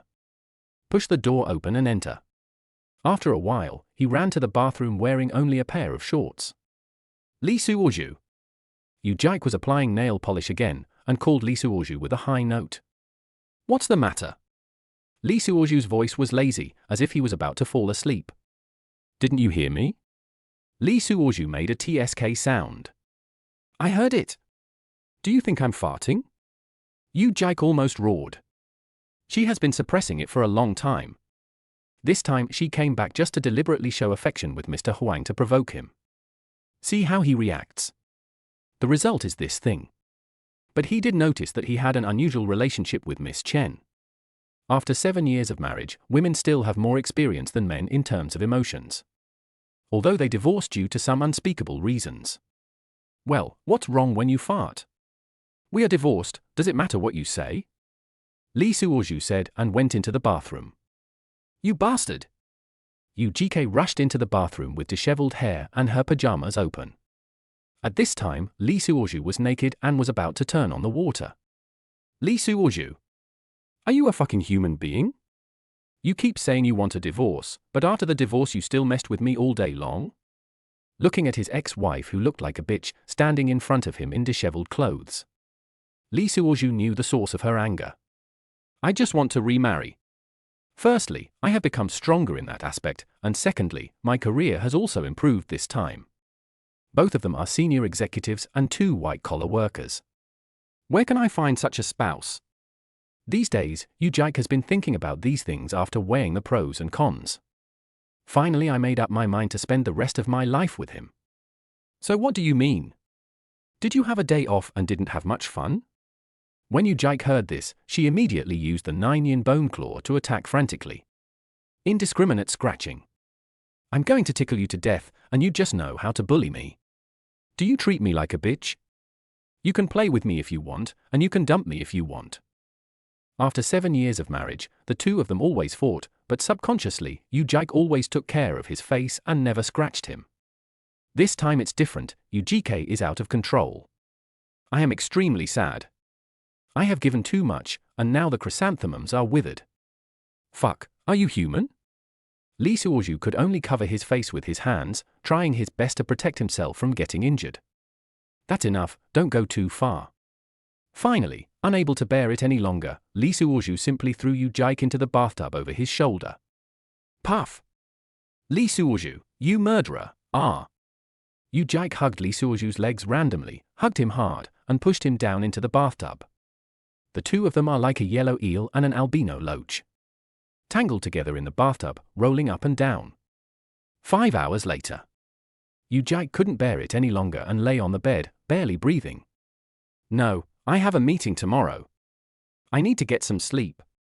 HMPH. Let's see if you ever act like a troublemaker again. Lee Suoju looked like a victor and swaggered to the bathroom. It's different this time when Yu Jike comes back. That was a glorious moment, as he suddenly became the acting manager. I was just a department director before, this is a qualitative leap. The first plenary meeting she chaired was held in the conference room. The conference room was not big and people were crowded together. Fortunately, a few people were fired and the departments were merged. But Lee Suozhu still had an opportunity. There were only 3 people left in the planning department where he and Chen Bishi worked. It is almost in name only. In fact, state-owned companies do not have a planning department, as they just work according to orders from above. You, a branch, want to be the liberated surf singing? Innovation? That's impossible. Lee Suozhu and the other 2 stood together in a vertical row. Zhong Huaizhen was in front, and Chen Bishi didn't like being stared at by Lee Suozhu from behind. So Lee Suozhu stood in the middle. Lee Suozhu stood in the middle of the conference room, feeling the presence of the 2 women in front and behind him. Zhong Huaizhen's back was pressed against his chest, and the faint smell of perfume penetrated his nostrils. Chen Bishi's breath sprayed on the back of his neck, carrying a faint sweetness. Lee Suozhu was secretly happy. Damn, this sandwich feeling is so good. But he still looked serious on the surface, staring straight ahead. Zhong Huaizhen suddenly leaned back and rubbed Lee Suozhu with her butt. Lee Suozhu was shocked and cursed inwardly. How dare this woman do this in such an occasion? Chen Bishi seemed to have noticed something and moved back, putting some distance between herself and Lee Suozhu. Lee Suozhu felt a little disappointed, but didn't dare to show it. Just then, Yu Jike walked up to the podium and cleared her throat. She was wearing a smart business suit today, with her hair tied up high, looking particularly energetic. Lee Suozhu couldn't help but take a few more glances, secretly admiring in his heart, my ex-wife is becoming more and more like a leader. Yu Jike began to read out the headquarters decision on the handling of Comrade Huang Bingzhang's serious violations of discipline and law. This chapter is not finished yet, please click on the next page to continue reading the exciting content. Lee Suozhu was listening to Yu Jike's voice, but he was thinking about other things. He recalled the intimate moments he and Yu Jike had in the bathtub last night, and couldn't help but feel a little distracted. Zhong Huaizhen seemed to notice Lee Suozhu's absent-mindedness and leaned back again. It didn't matter that he leaned against it, it hit Lee Suozhu's vital point directly. Lee Suozhu took a deep breath and almost cried out. He gritted his teeth and cursed in his heart, damn, did this woman do this on purpose? Chen Bishi heard some noise in front and tilted her head to take a look. She saw that Lee Suozhu's expression looked a little unnatural and couldn't help but frown. Yu Jike continued to read, in view of the serious violations of discipline and law by Comrade Huang Bingzhang, the group has decided to expel him from his post and transfer him to the Public Security and Procuratorate for handling. There was a whisper in the conference room. No one expected Huang Bingzhang to end up like this. Lee Suozhu sneered in his heart, you deserve it. Who told you to be so ignorant of the immensity of heaven and earth?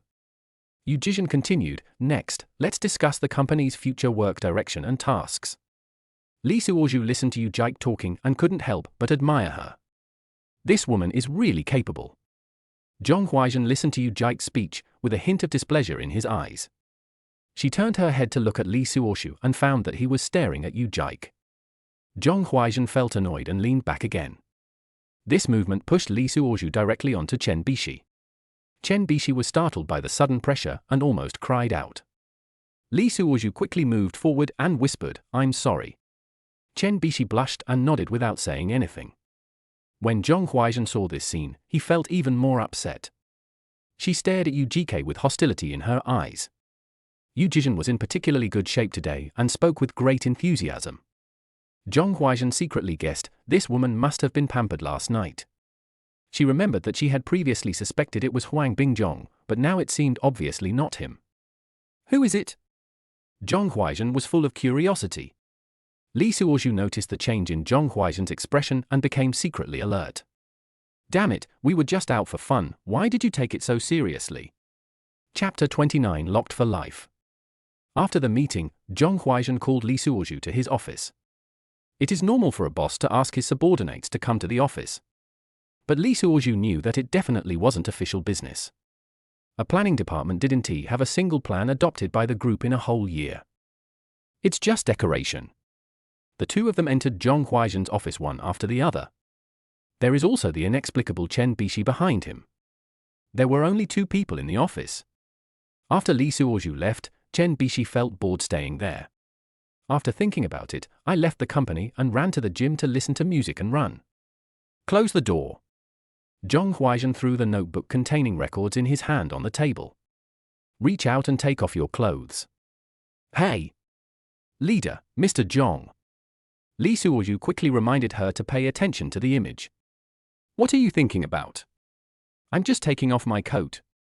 Zhong Huaizhen rolled her eyes at him and hung the clothes in the closet. She turned around and revealed her proud bust. He sat down in his boss chair, took out a dressing mirror, and started taking pictures of himself.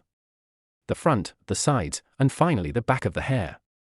Lock it up, how about your hairstyle today? It's fine. Li Suozhu had nothing to do anyway, so he just stared at her as she posed. Zhong Huaizhen put down the dressing mirror, licked the lipstick on her lips, and felt that it was still there, so she said with relief, "You heard what president you said just now." "What aspect do you mean?" Li Suozhu reported his work to his subordinate in a serious manner. "Relax, lock it up." Li Suozhu shook his shoulders and breathed out obediently. "It said that you and Mr. Yu have a special relationship. Are you two related?"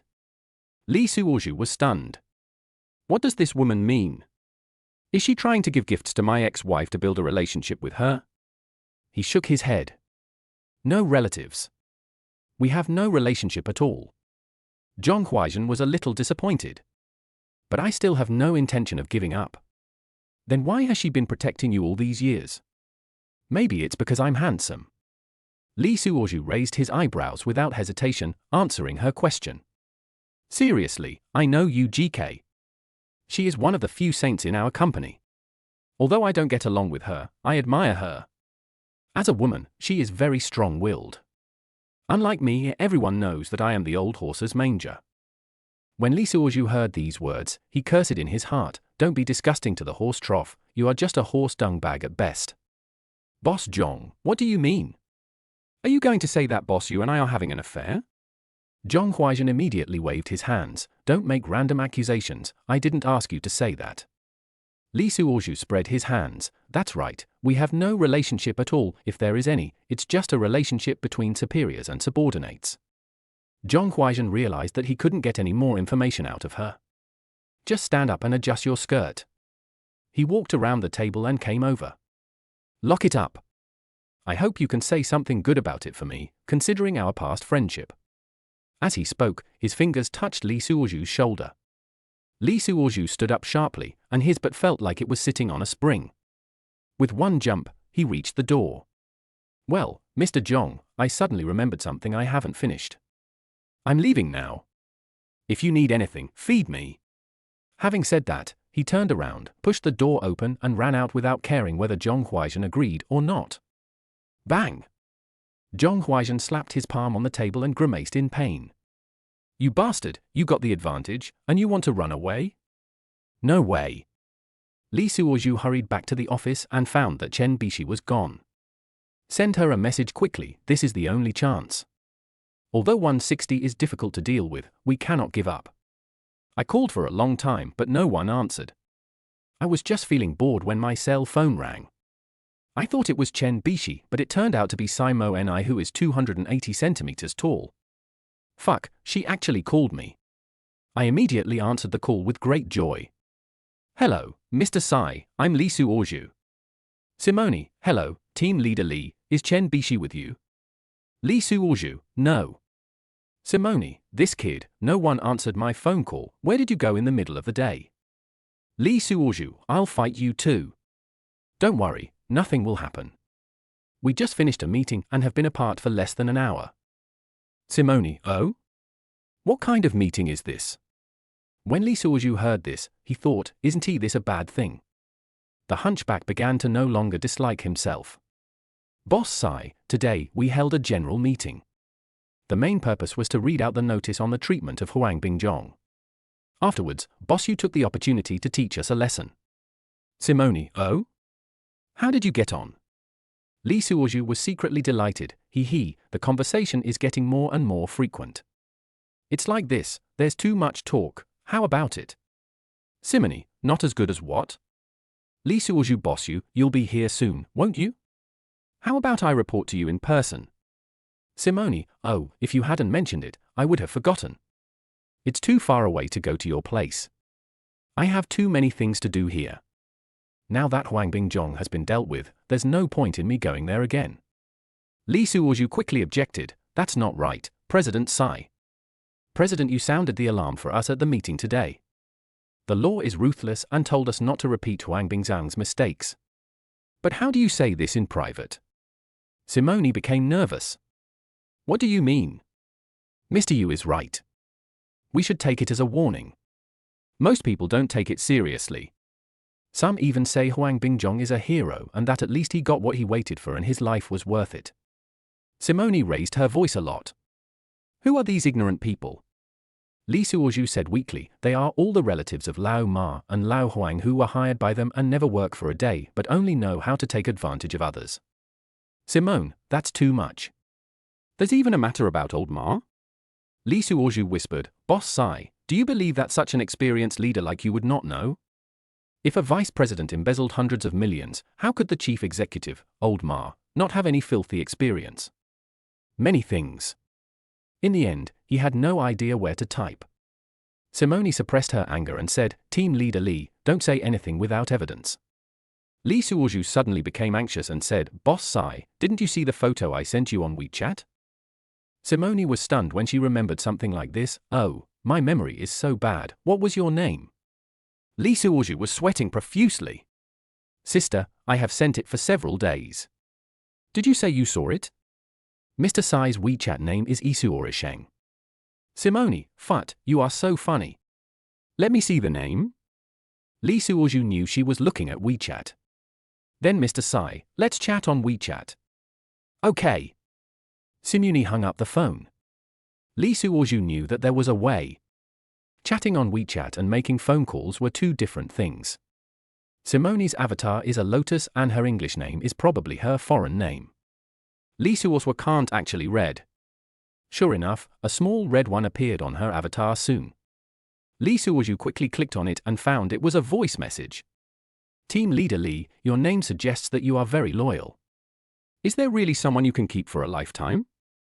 If you like after divorce I surprisingly gained immortality, please bookmark, after divorce I surprisingly gained immortality.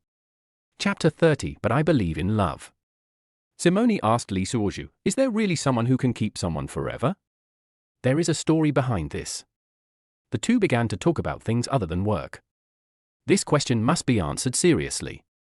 Li Suozhu no longer has the blessing of the pickup card. But I still have some skills in my heart. I saw a smile on his face and his fingers slid quickly across the screen. Mr. Tsai, you are right.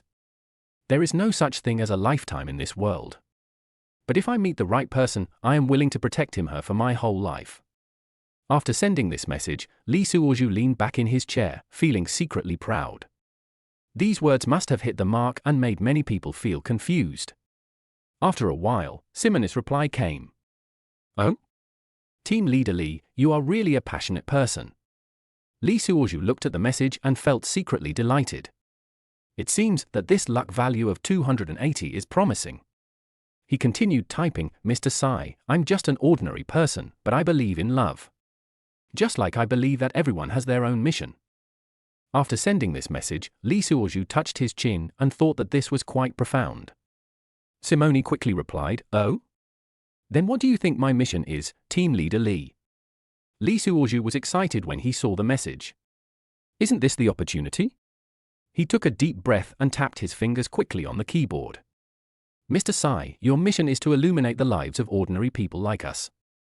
Just like the stars in the sky, although far away, they give people hope. After sending this message, Li Suozhu couldn't help but give himself a thumbs up. These words are simply from the spirit of a love saint. Simone was silent for a while, then sent a voice message. Li Suozhu quickly clicked it and Simone's voice came from the phone. Team Leader Li, you are really good at talking. But I'm curious, what do you think of the current situation of our company? After hearing this voice message, Li Suozhu felt excited. It seems that Simone is interested in me. He cleared his throat and pressed the voice button. Mr. Tsai, I feel like our company is like a ship sailing in a storm. Although we have encountered some difficulties, as long as we have someone like you at the helm, I believe we will be able to overcome the difficulties. After sending this voice message, Lee Suo-yu couldn't help but applaud himself. This is such a great statement. Simone quickly replied, Team Leader Lee, what you said is quite interesting. But what do you think is the biggest problem of our company right now? Lee Suo-yu felt nervous when he saw the message. This is a sensitive topic, and if you are not careful, you might offend people. However, the opportunity was rare, so he decided to take the risk. He took a deep breath and pressed the voice button. Mr. Sai, I think the biggest problem of our company is the lack of innovation. We are always following the routine and lack breakthrough ideas. If we can have some new ideas, I believe we can do better. After sending this voice message, Lee Suo-yu felt uneasy. I don't know what Simone would think of my point of view. After a long while, Simone replied. Team Leader Lee, what you said makes a lot of sense. It seems that you know a lot about the company. Lee Suo-yu was excited when he saw the message. It seems that my words have touched Simone. He quickly replied, Mr. Sai, I'm just an ordinary employee, but I've been paying attention to the development of the company. I hope to contribute to the future of the company. After sending this message, Lee Suo-yu leaned back in his chair, feeling very happy. Sometimes, even though you know that something is just empty talk, you still have to say it. It is better to say it than not to say it. That's why good things come from the mouth. Humans are sensory animals. Otherwise, why bother with so many nerves? Just when he was immersed in beautiful fantasies, news from Simone came again. Team Leader Lee, you said it very well. How about this, I'll come to your company next week and we can talk in person. Lee Suo-yu almost jumped out of his chair when he saw the message. Isn't this pie in the sky? He quickly replied, Okay, Mr. Sai. I'll be waiting for you anytime. After sending this message, Lee Suo-yu couldn't help but clench his fists. In the gym, Chen Bishi was running mechanically, staring blankly at the electronic screen in front of her. Sweat dripped down her cheeks, but she seemed unaware of it. The scene in the conference room kept flashing in my mind, the way that bitch Zhong Huaizhen leaned into Lee Suo-yu's arms. Pooh! Chen Bishi couldn't help but spit and almost choked on her own saliva. She pressed the stop button suddenly and the treadmill slowly stopped. Chen Bishi pouted and walked off the treadmill with an unhappy look on her face. She picked up the headphones, put them on her ears, and casually turned on a song. A melodious melody sounded, but Chen Bishi couldn't hear it. All I could think about was Lee Suo-yu's annoying face. This guy who is 2 years older than her is just like a greasy middle-aged uncle. What's good about him being greasy and lewd? Chen Bishi cursed in her heart. Besides being able to write a few bad poems, what other advantages do you have? Why do so many women like him? Why would I? Chen Bishi was suddenly stunned, and she realized what she had just thought. Impossible, absolutely impossible. She shook her head vigorously, as if to get rid of the idea from her mind. How could I care about him? I just.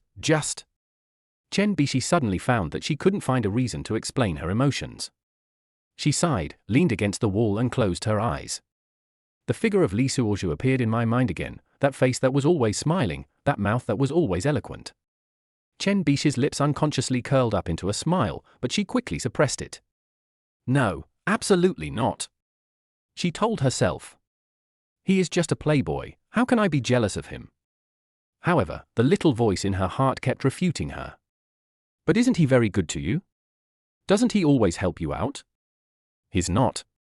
Enough. Chen Bishi suddenly opened her eyes and interrupted her own wandering thoughts. She took a deep breath and decided not to think about these messy things. On the other side, Lee Suo-yu was sitting in the office, staring at the computer screen absent-mindedly. He didn't see Chen Bishi the whole afternoon. But he didn't go looking for her, because he knew that playing the role of a bootlicker would not end well. Besides, I couldn't bear to do anything to a virgin girl. Lee Suo-yu sighed, still struggling in his heart as to whether he should extend his evil claws. On one side is Simone, who is 280 centimeters tall, and on the other side is Chen Bishi, who is 160 centimeters tall. This kind of multiple choice question is really a headache. Just then, the cell phone suddenly rang. Lee Suo-yu picked up the phone and saw that it was Zhong Huaizhen. It's always bad news when a widow knocks on the door. He hesitated for a moment, but still answered the phone. Hello, Mr. Zhong. Team Leader Li, Mr. Sai from above has a task for our planning department. Zhong Huaizhen's voice came from the phone. What mission? Li Suozhu asked. Within 3 days, you must issue a proposal to fill in the gaps in the new energy projects left by Huang Bingjong, with a detailed plan attached. After hearing this, Li Suozhu almost cursed out loud. Isn't this a scam? How can such a complicated task be completed in 3 days? But he still suppressed his anger and said, Okay, I understand. That's it, you work overtime. Zhong Huaizhen said and hung up the phone. Li Suozhu looked at the black phone screen and couldn't help but swear. Fuck, you GK, you bitch, you're deliberately tricking me. If you like After Divorce I Surprisingly Gained Immortality, please bookmark After Divorce I Surprisingly Gained Immortality. Chapter 31, Entangled by a Venomous Snake. He rubbed his temples and felt dizzy. He is the only one left in the planning department, and he definitely cannot rely on Miss Chen Bishi. Zhong Huaizhen is the director, and he will just give some guidance when the time comes. Doesn't he have to do this job alone? Li Suozhu sighed, turned on the computer and prepared to start work. However, he found that he had no inspiration at all. My mind is full of words that I want to scold. He scolded Yu Jike for personal revenge and Zhong Huaizhen for taking advantage of someone's misfortune, but also for trying to bring him back. Scold Chen Bishi for her bad temper and her indifference. Time passed by as they kept cursing each other. By the evening, Li Suozhu was still at a loss. Just then, the office door was pushed open. Zhong Huaizhen walked in holding an insulated box. Team Leader Li, I brought you some midnight snacks, she said with a smile. Li Suozhu looked at Zhong Huaizhen and felt disgusted. What do these women want to do? Thank you, Mr. Zhong. He forced a smile. Zhong Huaizhen put the thermal box on the table and sat on the chair next to Li Suozhu. How's it going? Any progress? She asked. Li Suozhu shook his head. I have no clue yet. Zhong Huaizhen smiled and said, It's okay, take your time. As she spoke, she put her hand on Li Suozhu's shoulder. Li Suozhu's whole body stiffened, and he felt as if he was entangled by a poisonous snake. Mr. Zhong, this is not a good idea. He tried to break free. Zhong Huaizhen insisted, What's wrong with that? Aren't we familiar with each other? As she spoke, her hands began to wander restlessly on Li Suozhu's body. Li Suozhu felt like he was about to suffocate. He stood up suddenly and shook off Zhong Huaizhen's hand. Mr. Zhong, I still have work to do, he said, suppressing his anger. Zhong Huaizhen was stunned for a moment, then smiled and said, Okay, then you are busy. She stood up, walked to the door, and looked back at Li Suozhu. Remember, if you need any help, feel free to contact me. After saying that, she twisted her waist and walked out of the office. Li Suozhu looked at Zhong Huaizhen's back as she left and couldn't help but curse, Fuck, this woman is so disgusting. When I was about to be laid off, she didn't even look at me. He sat back heavily in his chair, feeling uncomfortable all over. Looking at the blank document on the computer screen, Li Suozhu suddenly felt powerless. This damn mission, this damn company, this damn life. He suddenly wanted to escape from it all. But he knew he couldn't. Because you won't find so many positions anywhere else, and with the support of the system, there is hope of getting lucky. Li Suozhu took a deep breath and forced himself to calm down. He opened a new document and began typing slowly. Even if there is no inspiration, at least make something. In this way, Li Suozhu spent a long night in the office. When the first ray of sunlight shone through the window, he realized that he had stayed up all night. Looking at the messy words on the computer screen, Li Suozhu smiled bitterly. I'm afraid even he himself can't understand this report. But at least he tried. Li Suozhu stretched and decided to wash his face to wake up. When he walked out of the office, he found that some people had already come to work in the company. He saw Chen Bishi sitting in her seat, looking down and fiddling with her cell phone. Li Suozhu hesitated for a moment, but still walked over. Good morning, Bishi, he greeted. Chen Bishi looked up at him, said lightly, and lowered her head again. Li Suozhu looked at Chen Bishi and suddenly felt a little lost. But he quickly adjusted his mood and turned to the bathroom. That's life, not everyone will greet you with a smile. The important thing is to keep your original intention and persevere no matter what difficulties you encounter. Lee Suozhu looked at his haggard self in the mirror and suddenly smiled. He knew that no matter how many difficulties lay ahead, he would overcome them one by one. Because this is his life. Lee Suozhu came out of the bathroom and felt much more sober. He looked at his watch. It was only 7:30 in the morning. Damn, there's still half an hour before work starts. Lee Suozhu muttered. He suddenly remembered the comfortable sofa in UGK's office. How about, go get some sleep? This thought flashed through his mind. Lee Suozhu hesitated for a moment, but still shook his head. Forget it. It will be troublesome if someone sees us. He sighed and dragged his tired body back to his seat. Chen Bishi was still looking down at her phone, seemingly not noticing his presence at all. Lee Suozhu glanced at her and felt a little unhappy. This young lady is so cool and aloof. He turned on his computer and prepared to look at what he had written last night.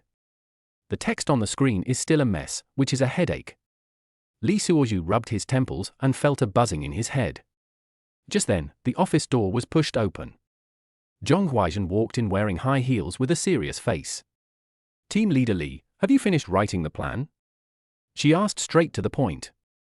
Lee Suozhu was shocked and stood up quickly. Mr. Zhong, I?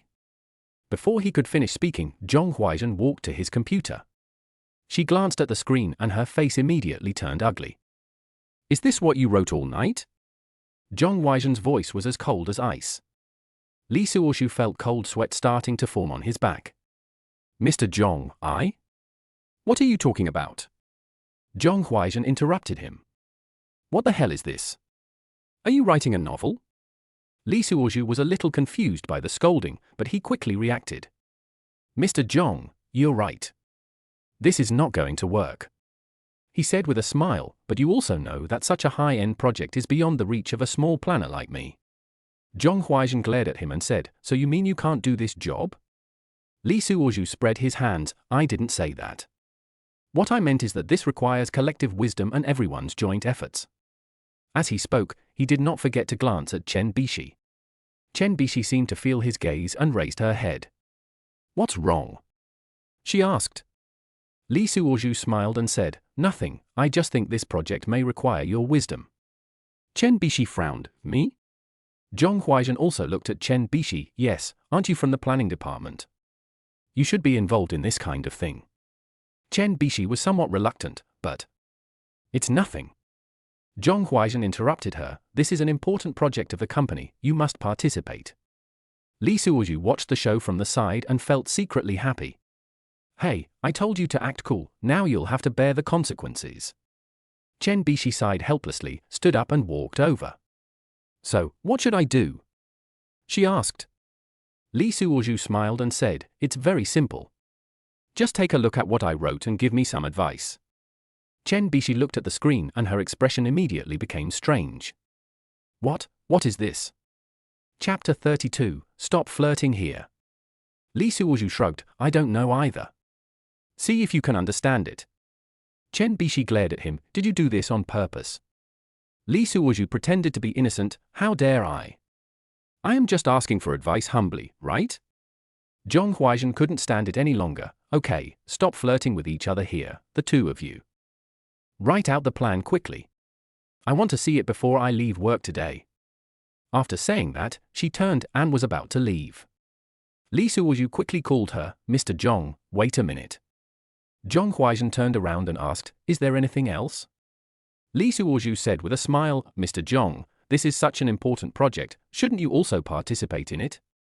Zhong Huaizhen was stunned for a moment, then sneered, what do you mean? Lee Suozhu continued, I mean, as a director, you must have a lot of valuable experience. Why don't you give me some advice? Zhong Huaizhen's expression became even uglier, Lee Suozhu, are you questioning my ability?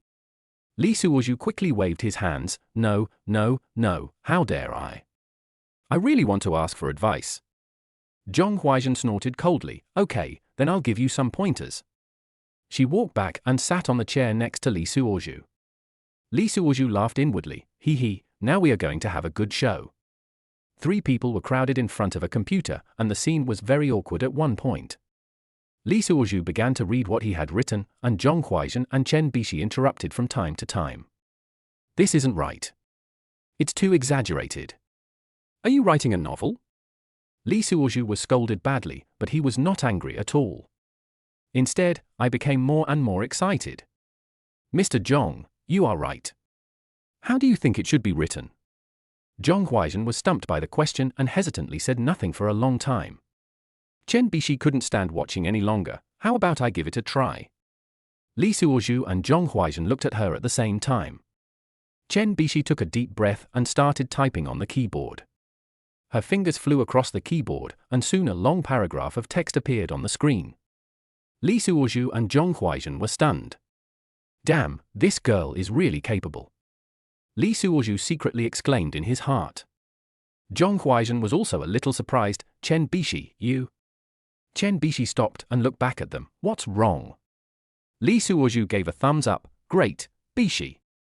Zhong Huaizhen had to admit, it's really well written. Chen Bishi said calmly, what's the big deal?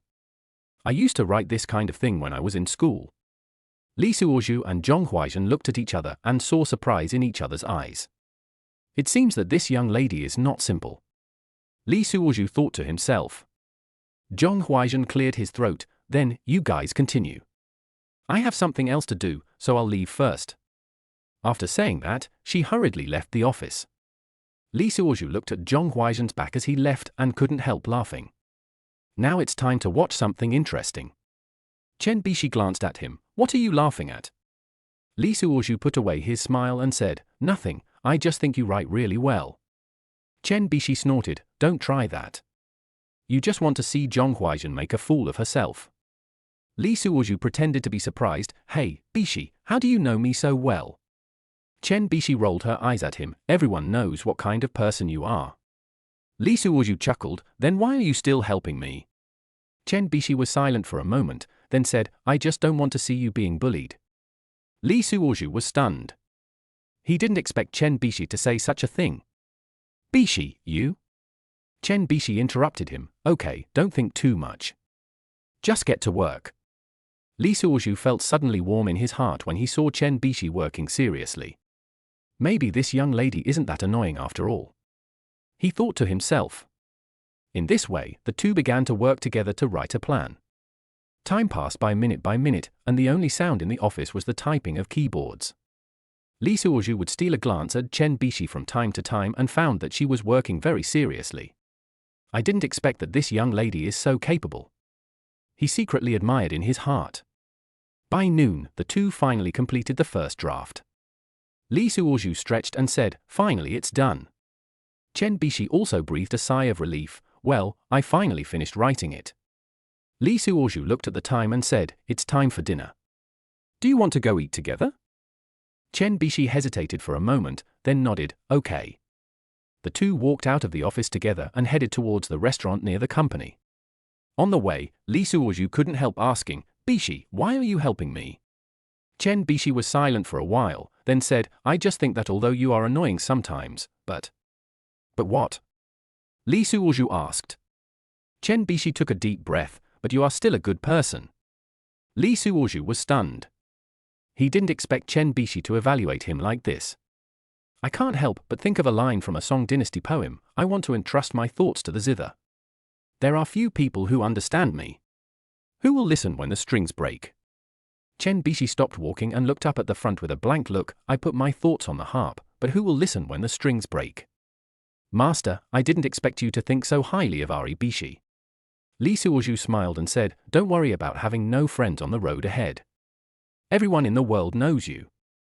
Let's go and fill our stomachs first. Li Suozhu walked ahead nonchalantly, but left Chen Bishi standing alone in the wind, staring blankly. What kind of experience is this that allows you to say such things? Is there anyone in the world who doesn't know you? Chapter 33, Cerebral Hemorrhage. Chen Bishi's heart was filled with emotion. Let's go, don't you want to eat?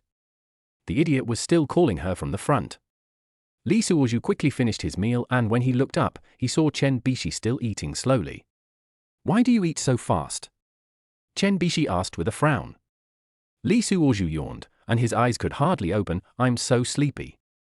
I have to go to the car and sleep for half an hour, otherwise I will have a brain hemorrhage. Chen Bishi put down her chopsticks and said with a worried look on her face, how about I get you a room in the hotel across the street? Li Suozhu waved his hand, no, there's no need to spend that money. I often sleep in the car, I'm used to it. Chen Bishi's eyes flickered, and she felt a little distressed. She asked in a low voice, was he abused by your ex-wife? Li Suozhu was stunned for a moment, then smiled bitterly and shook his head, what are you thinking about? I'm going to sleep. After saying that, he turned and walked out. Chen Bishi looked at his departing back and felt the helplessness of a grown man. I couldn't help but cry. Li Suozhu didn't think too much about it. Even if he fell on the edge of a knife, he could fall asleep. As soon as he got into the car, his cell phone rang. Who the hell is this? You're calling me at noon? He glanced at the caller ID and couldn't help but roll his eyes. Hello, Mr. Yu. Yu Jike's voice came from the other end of the phone. I know you are very tired. How are you? Is it feeling good? Li Suozhu leaned back in his chair and closed his eyes. What do you think? I'm as tired as a dog. Yu Jike sneered. You deserve it. Who made you offend me? This is the result.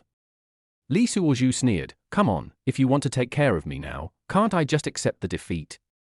Yu Jike's tone suddenly softened. Hurry up and come to my office to sleep. I have a new camp bed in the suite. Close the door and take a rest for a while, or you will have a headache. Li Suozhu turned the seat knob and laid his back down. If I don't go, I'll sleep in the car. Yu Jike's voice turned cold again. You're not coming? Then I'll give you another task. Keep doing it and you'll be exhausted to death. Li Suozhu gritted his teeth. Yu Jike hung up the phone before he could finish. Li Suozhu looked at the black screen of his phone and wanted to throw it away. But he finally sighed and climbed out of the car. Fuck, this woman is really haunting. Li Suozhu walked towards the company cursing, thinking about how to avoid being discovered. He sneaked into the company like a thief. Arriving at the door of Yu Jike's office, he took a deep breath and gently pushed the door open. Yu Jike was sitting at her desk. When she saw him come in, a smile appeared on her lips. Coming? Li Suozhu said angrily, what on earth do you want to do? Yu Jike stood up and walked in front of him. What can I want to do? I'm just concerned about you. Li Suozhu sneered. Come on, don't I know what you're up to? Yu Jike blinked. Oh? Then tell me, what am I worried about? Li Suozhu took a step back. Give up on this idea. You can't possibly take my body. Yu Jike laughed and scolded. You wish, who cares about your body? She pointed to the inner room and said, go in and sleep now, and stop talking nonsense here. Li Suozhu hesitated for a moment, but still walked into the inner room. There was a simple camp bed in the corner, which looked quite comfortable. He lay down and felt his body relax suddenly. Mai let out a long sigh. Just about to fall asleep. Yu Jike stood at the door and looked at him. Go to sleep, I'll close the door for you. Li Suozhu closed his eyes and muttered, don't do anything to me while I'm asleep. Yu Jike smiled and said, don't worry, I'll do it when I get home and feel comfortable in the evening. After saying that, she closed the door gently. You still want my body? Li Suozhu began to feel confused for a moment, but when he heard the sound of the door closing, he felt relieved. Fell asleep quickly. Yu Jike sat back at her desk, but her eyes kept glancing towards the door inside. She picked up the coffee cup on the table and took a sip. Li Suozhu, do you think you can escape from my grasp? She put down her coffee cup, turned on her computer, and started browsing some files. But her mind was clearly not on work. How can we take down this stubborn guy tonight? Yu Jike started to think about it. She thought of Li Suozhu's alert look just now and couldn't help but laugh. Still pretending. It's useless no matter how well you pretend.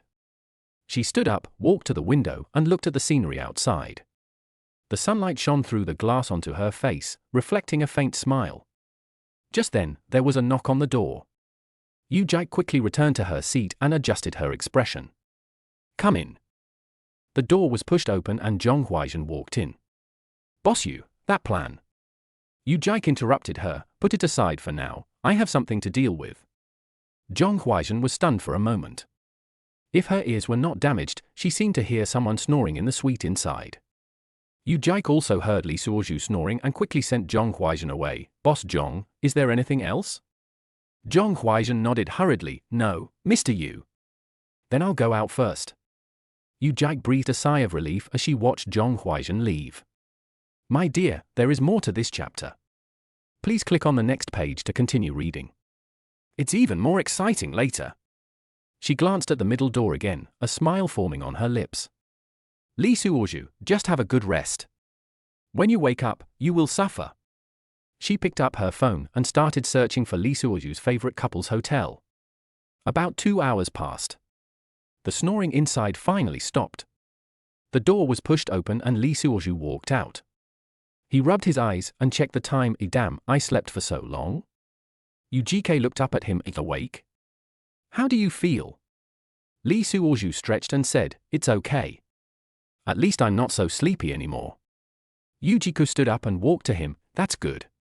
By the way, are you free tonight? Li Suozhu looked at her warily. What are you doing? Yu Jike smiled and said, nothing, I just want to treat you to a meal. Li Suozhu took a step back. No, I still have work to do. Yukiko narrowed her eyes. Are you sure? Li Suozhu looked at her expression and felt frightened. He knew that if he refused, he would definitely be assigned a lot of work. Okay, let's eat, he said helplessly. Yu Jike showed a satisfied smile, then it settled. I'll pick you up at 7 o'clock in the evening. Li Suozhu nodded, turned around and was about to leave. Yukiko shouted behind him, don't forget to finish the proposal. Li Suozhu waved his hand without even turning his head. Got it. Looking at Li Suozhu's leaving back, Yu Jike's eyes became profound. Li Suozhu, I'm going to squeeze you dry tonight. Chapter 34 Love Hotel. As soon as Li Suozhu walked out of Yu Jike's office, the long-lost voice of the system rang in his mind. Host, you still have an unlimited creativity experience card that you haven't used yet.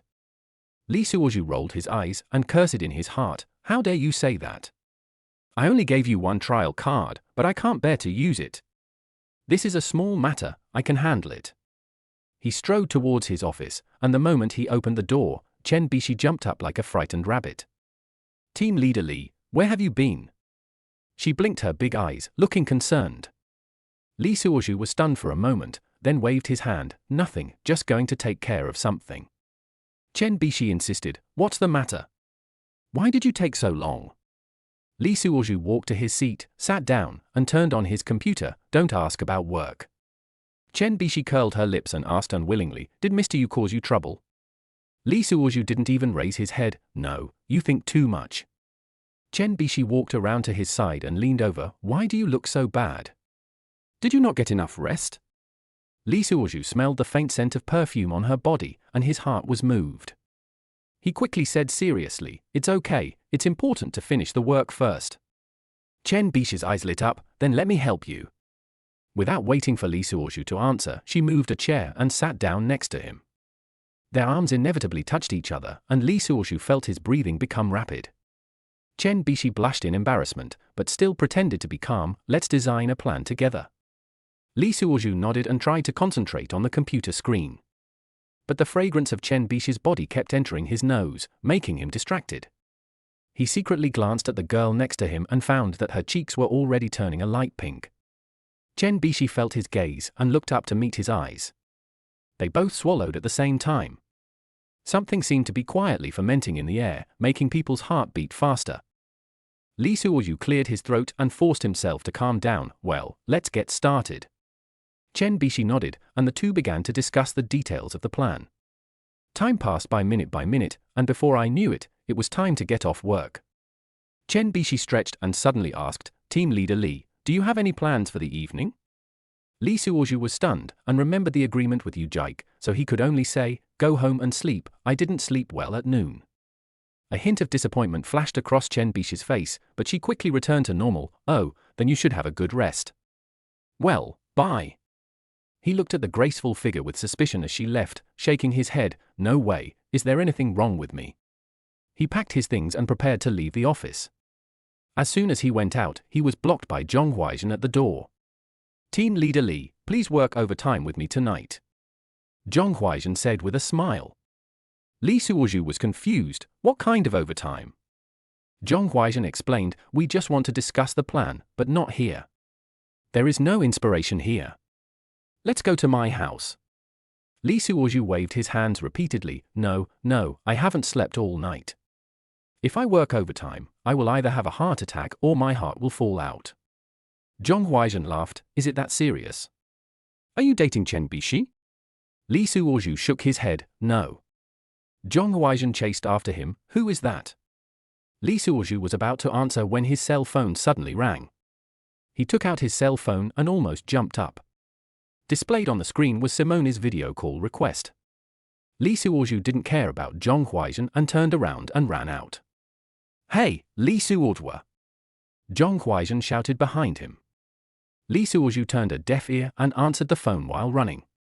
Simone's face appeared on the screen, Team Leader Li, my flight will land at about 8 o'clock tonight. Please come and pick me up. Li Suozhu was so excited that he almost jumped up, okay, I will be there on time. He hung up the phone with a happy smile on his face. Suddenly, he felt a chill on his back. Turning back, he saw Zhong Huaizhen standing behind him with a gloomy face. Li Suozhu smiled awkwardly, Mr. Zhong, I have something urgent to do, so I'll leave first. After saying this, he ran away without waiting for Zhong Huaizhen to answer. Zhong Huaizhen looked at his back, gritted his teeth and stamped his feet. Li Suozhu jogged all the way to the parking lot, got into the car, and let out a long sigh. He looked at the time. It was 6:30. Shit, I have to have dinner with UGK at 7 o'clock, and pick up Simone at 8 o'clock, what should I do? Li Suozhu scratched his head and suddenly an idea came to him. I quickly parked the car at a pharmacy on the side of the road. As soon as I entered the door, I saw a middle-aged woman. Li Suozhu looked around and saw no men. He was a little suspicious. It's already evening, why is there a woman on duty buying medicine? Li Suozhu didn't dare close the door and walked in slowly. The woman was a little plump, but very fair, and she wore a khaki-colored gold chain with large grains around her not-so-long neck. Brother, what can I buy? Damn, it's a northeastern accent, I have to be more careful. Li Suozhu thought and asked casually, Sister, I have severe constipation, is there any oral medicine that works immediately? Oh? How about a suppository? That thing won't hurt your body. Just insert it into your anus and it will come out after an enema. Li Suozhu. Sister, my anus is afraid of pain, so you can take it orally. The woman smiled mysteriously. Brother, you have a peachy face and wrinkles at the corners of your eyes, so you are not an idle person, and you play it quite cautiously. Li Suozhu. Sister, I'm in a hurry, the car is parked outside, I'm afraid of being photographed, please hurry up. The woman bent over and handed over a box. 2 tablets are enough for normal use. For heavier ones, double the amount. But be careful of diarrhea. Li Suozhu didn't want to listen to his nonsense anymore. Pay quickly and leave. Brother, come next time. I have a big discount on the health products here. They are very cheap. Get the hell out of here. Li Suozhu got into the car, pulled out a baton from the side door, poured out 6 tablets, placed them on the platform of the cab, put a few pieces of paper on them, and started grinding them with the baton. Soon, a small pile of white medicine foam was obtained. Carefully put it in paper, fold it into a small paper bag, and put it in your pocket. Sent a message to Yukiko. Send me the address, I just happened to be driving out. Soon, Yu Jike's address was sent. When Li Suozhu saw this, he cursed this woman for being a spendthrift. Yu Jike actually chose a love suite in a couple's hotel. 888 yuan for one night. Even though they were divorced, Li Suozhu still felt heartbroken. I still have to pay for the mortgage because the down payment was paid by Yu Jike. I thought this woman really cared about me now. In the past, they basically had a AA system. Yu Jike said that since she had never studied abroad, she would just follow those who studied abroad and learn from them, and it would be like a dog growing horns and doing some foreign things. You loser woman, I'm going to kill you tonight. Chapter 35 Drugging Yu Jike. Li Suozhu drove non-stop to the couple hotel. I was thinking about how to drug Yu Jike. His palms were slightly sweaty, and his knuckles were turning white while gripping the steering wheel. It was a little awkward when I did this for the first time. He took a deep breath and opened the car door. The night breeze blew across his cheek, bringing a hint of coolness. Li Suozhu straightened his collar and walked towards the hotel door. In the elevator, he watched the numbers jump up and down, and his heartbeat quickened. Finally, we arrived at the designated floor. Li Suozhu stood in front of the door, hesitated for a moment, and then raised his hand to knock. Boom, boom, boom. The door opened quickly. Yu Jike stood at the door, wearing a black lace suspender nightgown, her long legs faintly visible. Her long hair was slightly curly and fell on her shoulders, exuding a faint fragrance. Are you here? Yu Jike smiled charmingly, with a hint of anticipation in her eyes. Li Suozhu swallowed his saliva and pretended to be calm. Yes, I just arrived. He walked into the room and looked around. The lighting in the room was soft, and there were several ambiguous paintings hanging on the wall. A large bed occupies the center of the room, and the bedspread is dark red, which looks particularly eye-catching. Yu Jike closed the door, walked gently behind Li Suozhu, and put her hands on his shoulders. How is it? Do you like this room? Li Suozhu nodded stiffly. Very, very good. Yu Jike smiled, walked around to him, and patted the bedside. Sit down. Li Suozhu walked over woodenly and sat down, feeling the softness of the mattress. Yu Jike also sat down, and their thighs were almost touching. Did you miss me? Yu Jike approached him and asked softly. Her breath brushed past Li Suozhu's ears, making him tremble. Li Suozhu nodded stiffly. I want to. Yu Jike smiled with satisfaction, then perform well. She stood up and walked gracefully to the mini-bar. Would you like something to drink? Li Suozhu's eyes lit up and he saw an opportunity. Red bar. Yu Jike nodded and took out a bottle of red wine from the refrigerator. She turned her back to Li Suozhu and slowly opened the cork. With a bang, the cork popped out. Zhu Zi, I've thought it through. I won't force you to remarry. Let's stay like this for now. We can talk about it later when our relationship is restored. How about that? After saying that, she turned around and brought over the 2 glasses of wine. Li Suozhu reached out to take the cup and thought about how to put the medicine in it. An idea struck him, and he stood up. Hey, we are an old married couple. Why are you spending money on this? You might be secretly photographed. Let me check first. As he spoke, he held the wine glass and began to look around the room. While walking to the curtains, Li Suozhu lifted the curtain, went inside, and quickly poured the medicine in his pocket into the cup. Use your fingers to stir quickly a few times, until the medicine foam melts. At this time, Yu Jike's devilish laughter was heard. Ha ha, Zhuzi, you are really a coward. Who can install a camera behind the curtains? Come out quickly, it's time for a night of love. Li Suozhu turned around and smiled awkwardly. I'm not afraid of anything. Isn't this for your own good? Yu Jike took a sip of red wine and walked over to her, twisting her body like a snake in heat. Why? Are you so nice to me all of a sudden? What do you miss about me? Tell me. Li Suozhu wanted to say chrysanthemum. But then he looked at the red mark on her goblet. How tempting, let me start with this drink. As he spoke with infinite affection, he pressed his wine glass into Yu Jike's other hand and took her glass with his other hand. Tonight, let's drink a toast.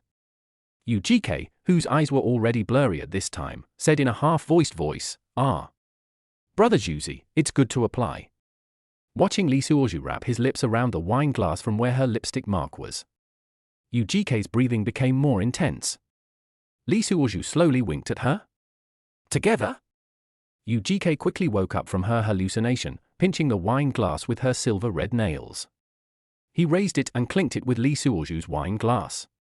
Come, let's drink to our reconciliation. Cheers, to the beauty in my heart. The two looked at each other affectionately and drank it all in one gulp. Happy. Li Suozhu watched Yu Jike drink the drugged wine and felt secretly proud. The next step is to delay.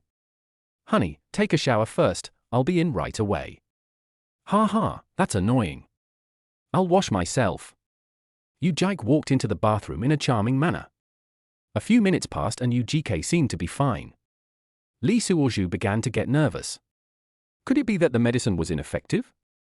At this moment, Yu Jike's voice suddenly came from the bathroom. Atilda. Li Suozhu hurried to the door and pretended to be concerned and asked through the door, What's wrong? Are you feeling uncomfortable? Yu Jike held her stomach and said, My stomach hurts a little. Lee Suoju was secretly happy, but on the surface he looked worried. Should we go to the hospital? Yu Jike shook her head. No, it could be Lee Suoju sighed. You said you've been laying the groundwork for so long. Why don't you remember your own days? At this time, a crackling sound came from the bathroom. Soon, Yu Jike shouted in the bathroom, Suoju, please buy me some anti-diarrhea medicine. Ah? So you have a stomachache? Okay, I'll go downstairs and buy some. Lee Suoju responded, picked up his coat and walked out. I'll be back soon. This chapter is not finished yet. Please click on the next page to continue reading the exciting content. He closed the door, let out a long breath, and walked quickly towards the elevator. I'm sorry, Yukiko. Just enjoy yourself here tonight. On the way, he called the medicine delivery company and told them Yu Jike's room number and asked him to send the anti-diarrhea medicine over immediately. Then he drove straight to the airport, thinking about how to deal with Simone. On the way, he kept looking at his watch, fearing that he would be late. All of Yu Jike's contact information was locked in a dark room for a while. Finally, I arrived at the airport ahead of time. I checked the time and it was exactly 7:45. Lee Suoju breathed a sigh of relief, straightened his clothes and walked towards the exit. He stood in the crowd, waiting anxiously. People were coming and going around, the sound of suitcases rolling, people talking, and the sound of radio prompts were all intertwined. Finally, he saw a tall and graceful figure walking out of the exit. The two met in the video. But I haven't seen her whole body. But my intuition told me that the model walking towards me was her. At this time, she was wearing sunglasses and a mask and it was hard to tell who she was. She was wearing a black business suit and her high heels made crisp sounds when she stepped on the ground. Her long hair was draped over her shoulders, and her figure had the golden proportions of a European and American, with the same tall and plump figure as Chen Bishi. It's definitely her. Lee Suoju couldn't help but be mesmerized by the sight of her walking rhythmically with her breasts bouncing alternately. He felt his heartbeat quicken and his throat became dry. Simone walked up to him and said calmly, Team Leader Lee, sorry for the long wait. Lee Suoju came back to his senses and quickly took her luggage. Mr. Sai, you have worked hard. The two walked towards the parking lot and Lee Suoju secretly glanced at Sai Moenai's profile. He found that there were some fine lines at the corners of Simone's eyes, but it did not affect her beauty at all. Instead, it added a bit of maturity to her charm.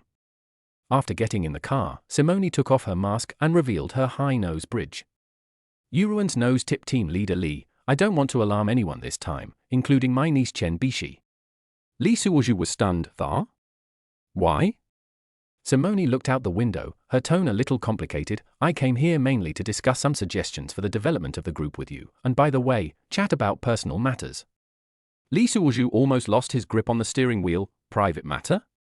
If you like After Divorce I Surprisingly Gained Immortality, please bookmark After Divorce I Surprisingly Gained Immortality. Chapter 36, Once a Love-Struck Woman. Simone chuckled. Why? Are you surprised? Lee Suoju smiled awkwardly. No, it was just a little sudden. Could it be that my previous theory of love has touched her? I heard from Chen Bishi that she was married. Could it be that she is experiencing a relationship crisis? For a long time, neither of them spoke. The atmosphere was a bit awkward. In the end, it was the royal sister who broke the awkwardness. Simone was still wearing sunglasses, looking extremely cool. At this time, she had fastened her seat belt and could only turn her head and look directly at Lee Suoju. Team Leader Lee, in the last video? Lee Suoju nervously glanced at the fragrant goose beside him. The neck is white and long, the chest is proudly straight, and the whole body is white. What else could it be but a goose? Oh, are you talking about love? Lee Suoju tried to lean towards this side. Even if you didn't tell me, I would still want to talk to you. Lee Suoju could see that Sai Moenai must have had some profound emotional experiences. Add to that the fact that he was divorced, and it was probably because of that infatuated woman that she was the one who got hurt. Well, you said there is true love in the world, so I came here to ask for your advice. Simone said these words with great courage. Her voice was almost inaudible. Oh, Sai always asks this. Don't worry, we are all adults, we can talk openly. Lee Suoju pretended to be caught off guard and acted like an experienced emotional teacher. Simone sighed, I don't know if it's true or not. So I want to hear your opinion. Lee Suoju was silent for a while and said, I think, love is like a gamble. Simone raised her eyebrows. Though? What do you mean? Lee Suoju explained, because you never know what the result will be. You may win big or lose miserably. Sometimes you think you have won, but you have actually lost everything. Simone thought for a moment. Interesting analogy. Do you think it's worth a gamble? Lee Suoju smiled. It depends on each person's choice. Some people are willing to go all out, while others would rather stay out of trouble. But I think, no matter what the result is, at least we should be brave enough to try. Otherwise, you will regret it for the rest of your life. Simone nodded. You are right. Life is short. If you don't even dare to pursue love, what's the point? The two fell into silence. Lee Suoju concentrated on driving while Simo and I looked out the window. In the night, the city lights are like stars, shining in Simone's eyes. When they arrived at the hotel, Lee Suoju helped Simo and I with her luggage. They stood in the elevator, and there was a strange atmosphere in the air. Simone suddenly said, Team Leader Lee, come to my room for a small meeting at 9 o'clock tomorrow morning. Lee Suoju was stunned for a moment, then nodded, okay, Mr. Sai. Watching Simone disappear in the elevator, Lee Suoju let out a long sigh. It seems that this Simone is an intellectual woman. We can't use the same tactics as a slut like Zhong Weizhen. We need to take it slow. It's so fucking tiring. This little bit of luck is really hard to come by. He took out his cell phone and turned off the Do Not Disturb mode. I found several missed calls. There are Zhong Weizhen S and Chen Bishi S. I was also a little worried about Yu Jike's health. After all, I overdosed on the medicine. I'm afraid her old anus will prolapse. So she was removed from the blacklist. Suddenly, a barrage of information came flooding in. Lee Suoju smiled bitterly and shook his head. We will be busy now. He sat back in the car, looking at the night view outside the window, feeling mixed emotions. Everything that happened tonight played back in my mind like a movie. System, what kind of crappy task did you give me? Not only did it not solve the problem, but it made it more and more troublesome. The system was silent for a while before slowly saying, Host, this is life. Sometimes you think you are in control of a situation, but you are actually out of control.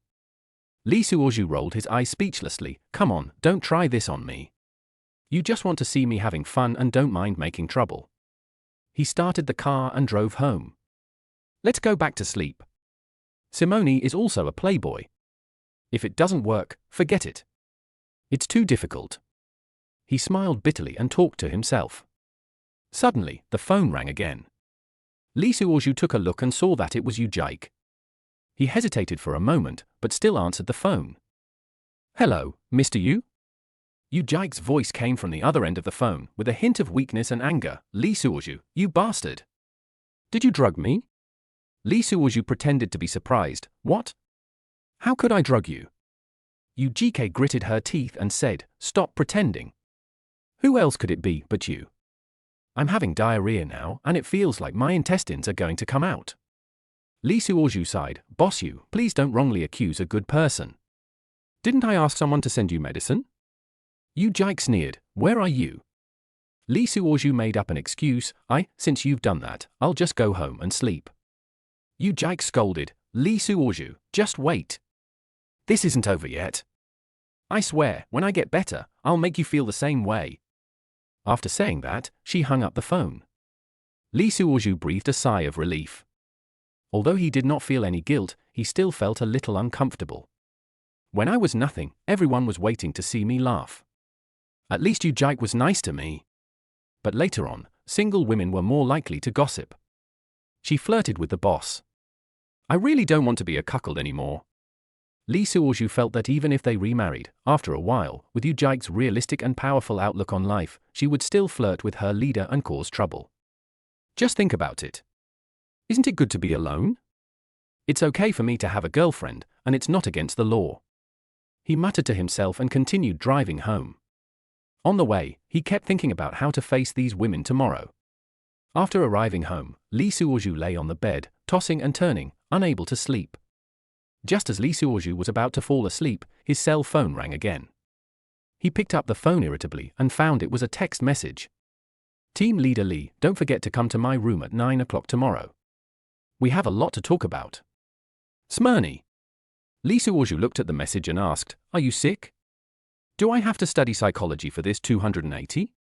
System, I'm so fucking tired. Chen Bishi is a virgin, and I can't bear to do anything to her. Simone talks about love every day, do I really want her to fall in love with me?" Li Suozhu asked to the air. The system was silent for a long time before slowly saying, "Host, life is an adventure. You can choose stability or excitement. But no matter what you choose, you must be responsible for your choice." After hearing this, Li Suozhu suddenly laughed and said, "Okay, let's take the risk.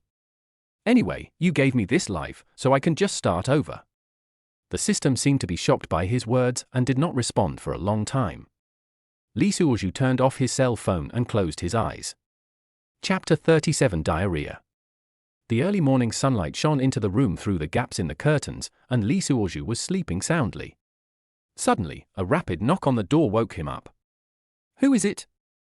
Li Suozhu shouted in a daze.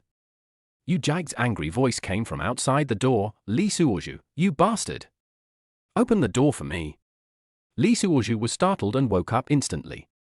He hurriedly put on his pajamas and opened the door. Yu Jag rushed in, her face livid. "Did you drug me last night?" Li Suozhu pretended to be dumbfounded. "What do you mean by drugging? What are you talking about?" Yu Jizhen pointed at Li Suozhu's nose and gritted her teeth. "Stop pretending. Who else could it be but you?" Li Suozhu spread his hands. "I really don't know what you are talking about." Yu Jizhen sneered. "Oh, then explain to me why I was in the toilet all night." Li Suozhu frowned. "Maybe he has a stomachache." Yu Jizhen laughed in anger. "I have a stomachache. I'm telling you, my intestines are about to pop out now." Li Suozhu scratched his head awkwardly. "Then, should we go to the hospital?" Yu Jizhen glared at Li Suozhu. "How dare you say that? Do you know how I spent last night?" Li Suozhu lowered his head. I really don't know." Yu Jizhen snorted coldly. "Of course you don't know, you ran away a long time ago." Li Suozhu defended himself. "Didn't I go buy you some medicine?" Yu Jizhen sneered. "Buying medicine? Why didn't you say you went to the moon?" Li Suozhu was helpless. "I really went to buy medicine, but..." Yu Jizhen interrupted him. "Just what? Just going on a date?" Li Suozhu looked away guiltily. "No, don't talk nonsense." Yu Jizhen sneered. "Li Suozhu, don't think I don't know what you are thinking." Li Suozhu looked at his watch and thought he had to get away quickly. He pretended to be surprised. "Oh, it's already this late, I have to go to the company quickly." Yu Jizhen stopped him. "Don't even think about running away." Li Suozhu thought of a solution. "Boss Yu, how about this, I'll treat you to dinner tonight to make amends, okay?" Yu Jizhen looked at him suspiciously. "Are you serious?" Li Suozhu nodded repeatedly. Really, I swear." Yu Jizhen reluctantly agreed. "Okay, then don't even think about running away at night." Li Suozhu breathed a sigh of relief and quickly packed up and went out. While driving, he was thinking about how to deal with today's situation. Suddenly, he had an idea and sent a message to Zhong Huaizhen. "Mr. Zhong, I'm not feeling well today and may need to go to the hospital for a checkup. Please ask for leave." After sending the message, Li Suozhu went straight to the Qianxing Hotel. Passing by the morning market, he bought hot soy milk and crab roe buns. Women all like to drink soy milk, it's good for the skin, Li Suozhu said to himself. When he arrived at the hotel, Li Suozhu looked at his watch and it was only 8:30. He hesitated for a moment, but decided to go straight upstairs. After knocking on the door, Simone opened it with a look of surprise. She was wearing a knee-length t-shirt and her hair was a little messy. Obviously she had just got up. Li Suozhu handed over breakfast. "Boss Sai, I bought you breakfast." Simone was stunned for a few seconds, then took the breakfast and said, "Thank you, how did you know I like to drink soy milk?" Li Suozhu smiled and said, "I guessed." Simone invited Li Suozhu into the house and started to eat breakfast. Li Suozhu secretly took a few glances and found that Simone seemed to be empty inside, and his heart beat faster. After breakfast, Simone wiped her mouth and said, "Team Leader Li, I have an idea." Li Suozhu asked nervously, "What's the idea?" Simone said, "I want to travel, please accompany me." Li Suozhu was surprised. "Now?" Simone nodded. "Just go to H Mountain in Province A, it's not far away." Li Suozhu hesitated, "But the company?" Simone interrupted him, "Don't worry, I have arranged it." Li Suozhu had no choice but to agree. The two packed up their things and drove off. On the way, Li Suoshu asked for leave from the company, but was condemned by Zhong Huaizhen and Yu Jike. Zhong Huaizhen decided to find fault with you and said that General Yu has assigned you another task, and if you refuse to do it, General Yu will report you to the group to deal with you. Yu Jike was even more direct. Li Suoshu, I know there is nothing wrong with you, but you are absent from work with malicious intent.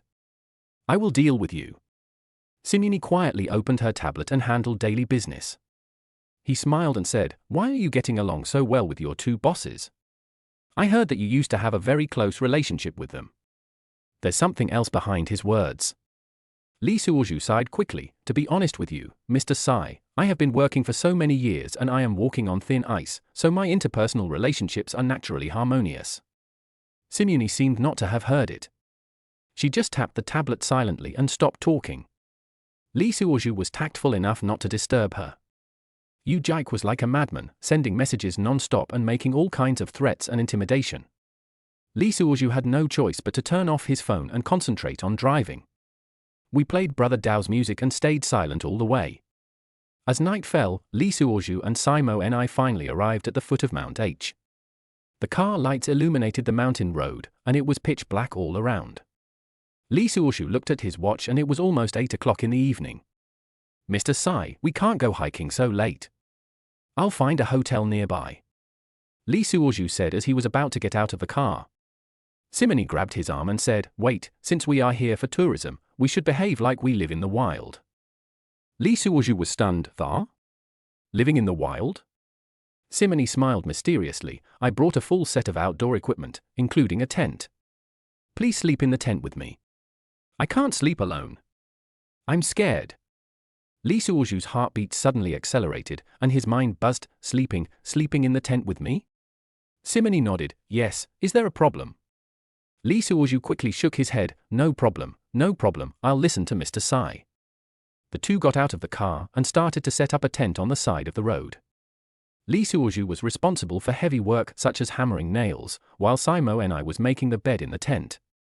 Under the moonlight, Li Suoshu secretly glanced at Simo and I's busy figure and felt happy.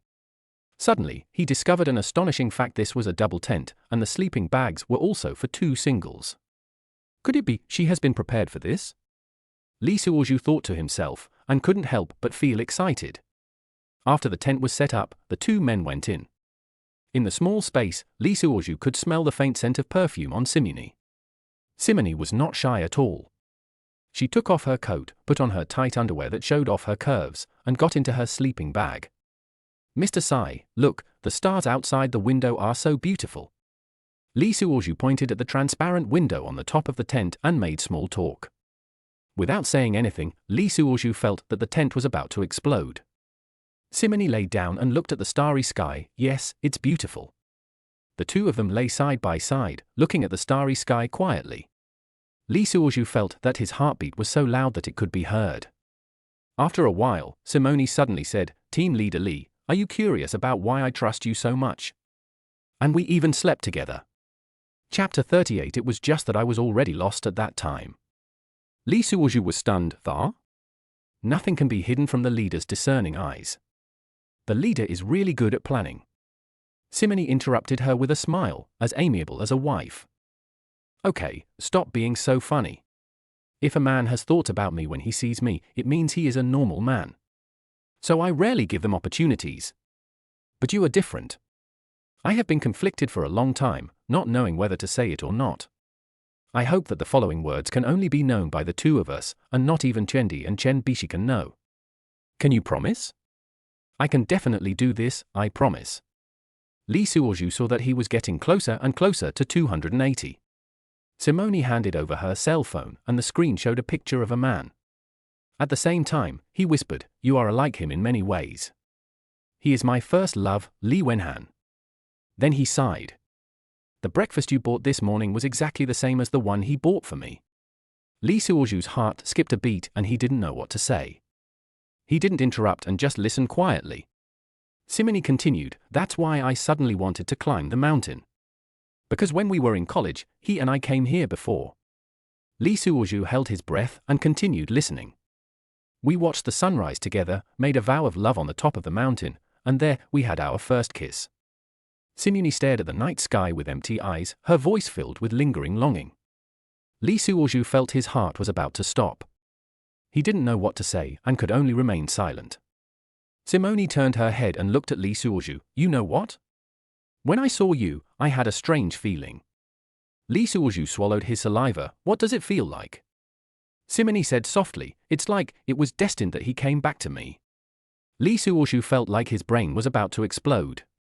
He had a vague feeling that this person was probably dead. But that was impossible, and he fell off the top of this mountain. When Lee Suoju heard this, he broke out in a cold sweat. Fuck! It's true. Why the hell do you want to sleep at the foot of the mountain at night? If I could sleep, I could be the Prime Minister's father, and my heart could hold an aircraft carrier. Suddenly, Lee Suoju remembered what Chen Bishi had said, that Simone was divorced. I suddenly became alert. Could it be that Simone was a widow? I only heard Simone say slowly, Wenhan, are you back? Lee Suoju took a deep breath and didn't dare to look around. Psychological help system. Brother Tong, save me. System, you remember me now? Don't tell me I'm out of date. What should I do? I'm scared. System, this is 280's best opportunity. Why are you still hesitating? But I can't bear it.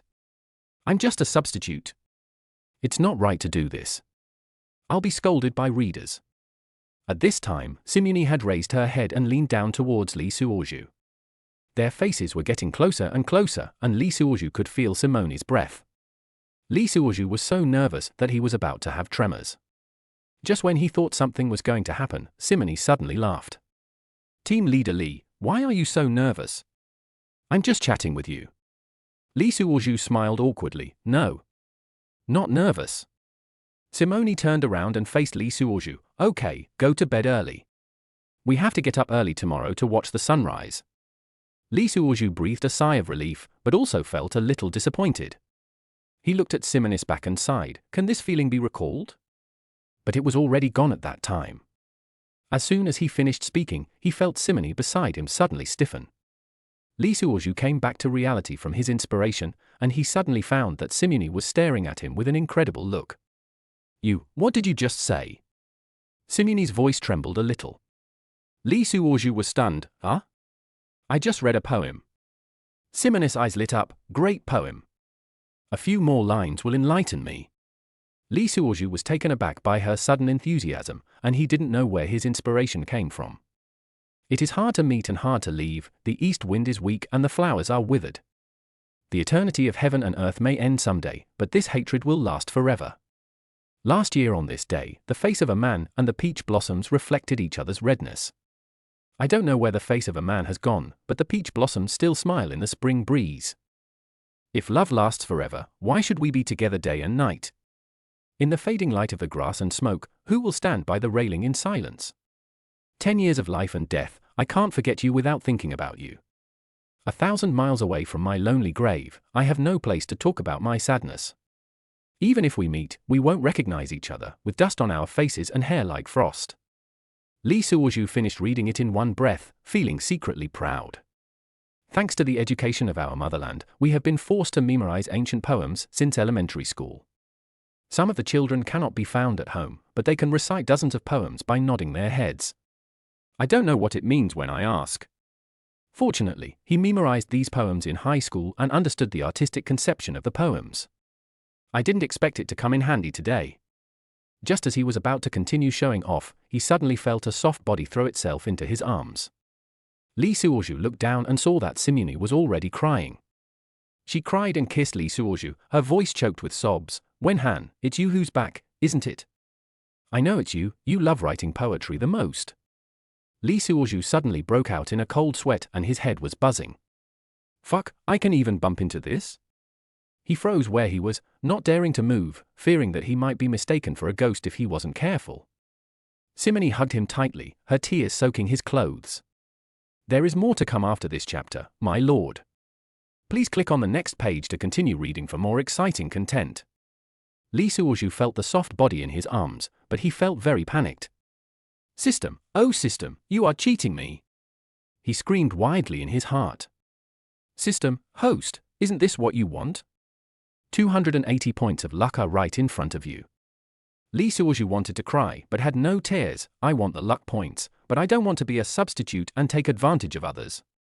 System, then what do you want? Lee Suoju gritted his teeth. I want to be myself. System, then just be yourself.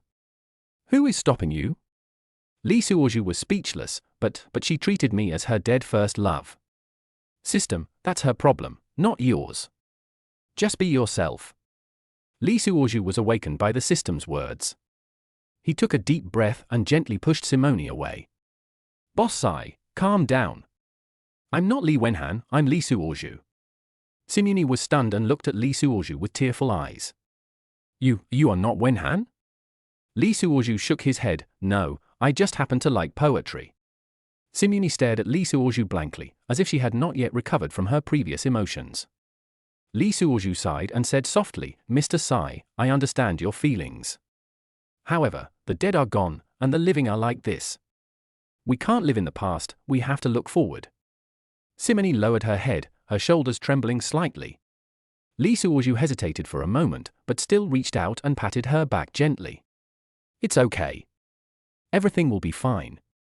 Simone raised her head, tears in her eyes. I'm sorry, I lost my temper. Lee Suoju smiled and said, It's okay, I understand. The two were silent for a while, and the atmosphere was a little awkward. Lee Suoju cleared his throat. Well, how about we talk about something else? Simone wiped her tears and nodded. Okay, what do you want to talk about? Lee Suoju thought for a moment and said, Why don't you tell me the story of you and Lee Wenhan? If you like After Divorce I Surprisingly Gained Immortality, please bookmark After Divorce I Surprisingly Gained Immortality. Chapter 39, Start Climbing. Simone was stunned for a moment, then smiled bitterly. Do you really want to hear it? Lee Suoju nodded. He looks so much like me. I'm really curious about what he looks like. Simone took a deep breath and began to tell the story of her and Wenhan. It turned out that they were college classmates and fell in love at first sight. Wenhan is a talented poet and Simone is a literature lover. The two shared the same interests and soon fell in love. They read together, wrote poetry together, and imagined the future together. At that time, they thought love could conquer everything. Until that climb. Simone choked up as she spoke. That day, we were watching the sunrise on the top of a mountain. Wenhan suddenly knelt down on one knee and proposed to me. I was so excited that I couldn't stand still. Lee Suoju's heart sank and he vaguely guessed the ending. Simone continued, Wenhan tried to save me, but he fell down. When Lee Suoju heard this, he felt sad. He looked at Simone's tearful eyes and suddenly had an urge to hug her. But he held back and just said softly, My condolences. Simone wiped her tears and forced a smile. It's okay, so many years have passed. It's just that today, maybe it's because of this place that brought back memories. Lee Suoju nodded. I understand. Everyone gets sad sometimes, the key is to learn to let it go. Simone looked at Lee Suoju, with a strange light in her eyes. You are right. In fact, I brought you here today to put an end to myself. Lee Suoju was stunned. What do you mean? Simone took a deep breath. I want to start over. Lee Suoju felt his heartbeat suddenly speed up. He looked into Simone's eyes, and something seemed to be flickering in them. Boss Sai, what you mean is... Simon suddenly came close to Lee Suoju and whispered in his ear, Just call me Simon from now on. Lee Suoju trembled all over and felt like his ears were burning. He stammered, Murney. Simone chuckled and returned to her original position. Okay, it's getting late, let's go to bed. After saying that, she turned around and lay down with her back to Lee Suoju. Lee Suoju lay in his sleeping bag in a daze. The tent had been set up, so was it time to call it a day? Now, a sense of contradiction fills my heart. On the one hand, he felt sorry for what happened to Simone. On the other hand, he was excited about the luck he was about to get. It's not that easy to let go of the past, especially when you find someone who looks so similar. Lee Suoju lay down and looked at the starry sky above the tent. He thought of the poem, People have joys and sorrows, separations and reunions, the moon waxes and wanes. Maybe this is life. With this thought in mind, Lee Suoju slowly closed his eyes. Tomorrow will be another new day. The next morning, Li Suozhu was the first to wake up and go out to wash and flush the toilet. Simony took the opportunity to change into sexy mountaineering clothes. Maybe it's because of her body shape, the loose mountaineering clothes show her charm in every move. Li Suozhu was stunned and thought that this was not a mountain climbing trip, but a photo shoot. Simony had planned everything carefully and even took out food such as instant noodles, bread and ham. Lock it up and boil some water. The relationship between the two has improved by leaps and bounds, and Simony no longer calls Li team leader. There's a gas stove in the trunk of the car. So, Li Suozhu lit the fire in a short while, put the pot on, and added 3 bottles of water. Mauni, there are many edible mushrooms here. I'll go pick some. Lock it up. Never mind. Just eat these. In case you get poisoned. Li Suozhu readily agreed, and soon 2 buckets of noodles were ready. Eat it while it's hot to get rid of the cold. As the two of them ate, Simony no longer acted like the group's CEO. The two of them sat face to face, looking at each other as they ate. Finally, the two stood at the foot of the mountain and looked up at the top of the mountain. Mauni, I should watch the sunrise with you. No need. I said I would forget the past, so we won't climb the mountain. Let's go somewhere else to play. Li Suozhu felt warm in his heart. Since we are here, let's go up once, and regard it as a perfect farewell to the past. Simony's beautiful big eyes looked into the distance. Okay, I'm going to challenge my heart knot. At 9 o'clock in the morning, the two began to climb the mountain. There were many climbers along this line, and they all looked at Simony strangely. Maybe it's because she has such an amazing figure. There are many people who come to chat with me. Simony refused coldly. And he walked with Li Suozhu throughout the whole process. Mauni, you said you look so cool even with sunglasses on. How do you work in the company? Do you have a lot of suitors? Looking at the picturesque scenery along the way, Li Suozhu's heart was on 280 beside him. It seems that it is not that difficult to make her willing. We were almost halfway up the mountain. There were green mountains and clear waters everywhere, birds singing and flowers blooming, and Simony felt relaxed and happy. She stood up and answered Li Suozhu's words. Needless to say, I was so annoyed that I went to the disciplinary inspection department. Whoever I go to will be scared. My family is the major shareholder of the group. Chen Bishi's father is the group's president and vice chairman of the board of directors. So no one dares to harass me in the group. As he said this, he took out the water bottle from his waist and gently touched his lips. Remember to drink a lot when climbing. Otherwise, sweating will lead to electrolyte imbalance and severe physical exhaustion. From this sentence, Li Suozhu learned a lot of information. He felt even more fortunate that he had not gotten involved with Chen Bishi. She is a princess from a top wealthy family. Simony walked in front, her back looking graceful. Li Suozhu couldn't help but look at it a few more times, secretly groaning in his heart. This is not a trip, this is a torture. At noon, the two rested in the pavilion on the mountainside. Simony took out an energy bar and handed it to Li Suozhu. Refill it, we're only halfway there. Li Suozhu took the food and accidentally touched Simony's hand, and his heart trembled. Simony didn't seem to notice and was just enjoying the scenery. Li Suozhu secretly looked at Simony's profile and thought that this woman was really a mystery. He was, Mr. Sai, I'm actually quite envious of you. Li Suozhu adopted a roundabout strategy and did not directly talk about her feelings. Simony turned her head, a little curious. Oh? What do you envy me for? Am I pretty? Ha. You are beautiful for sure. As a man, there is no point in me envying you. What I envy is your carefree attitude. It is actually quite good to be alone. Li Suozhu was testing whether she still wanted to find a partner. If not, you can do it yourself. If there is, find a way. Anyway, it is impossible for me to become her partner.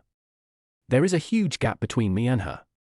She also kept saying that she wanted to forget her first love and start over. Then I will be the first one to be killed by Pa. Yes, it's so relaxing to be alone. I've made up my mind. Today I'll let go of the past, stop worrying about it, and face life calmly. Chapter 40, Capturing Simony's Heart. Li Suozhu was delighted. It seems that she wants to travel thousands of miles alone. This is a good opportunity. So he stood by her side and stroked his hair in the mountain breeze, well, I agree with your point of view. Simone was wearing sunglasses and her expression could not be seen at all. She tilted her head and looked at Lee Suoju curiously. Oh? I am more and more curious about you. You are really different from other men. Other men try every means to flatter me and want to get me, but you advise me to live alone for the rest of my life. Don't you want to be with me? Puff. Lee Suoju spat. Come on, I know my own weight, don't tease me. Simone did not answer, but continued to enjoy the scenery.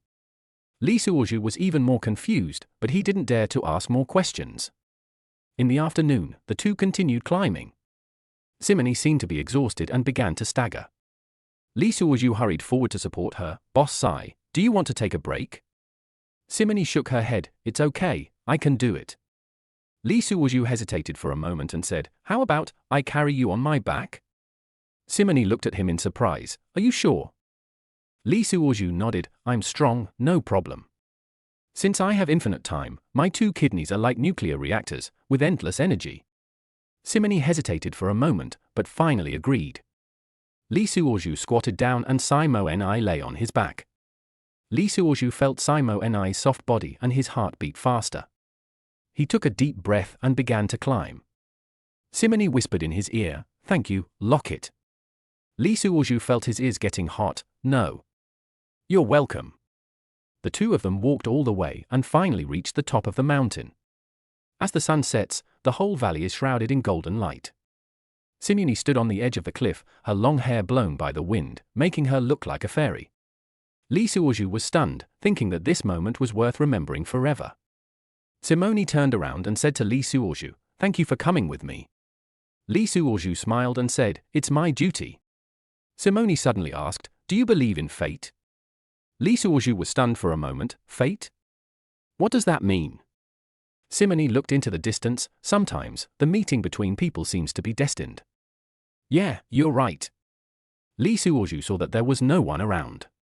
It was a dark and windy night, so he thought he would have to sleep outdoors on the mountain tonight. What a great opportunity to gain points. Simone continued, I think our meeting may be a kind of fate. What does that mean? Lee Suoju thought to himself, isn't he interested in me?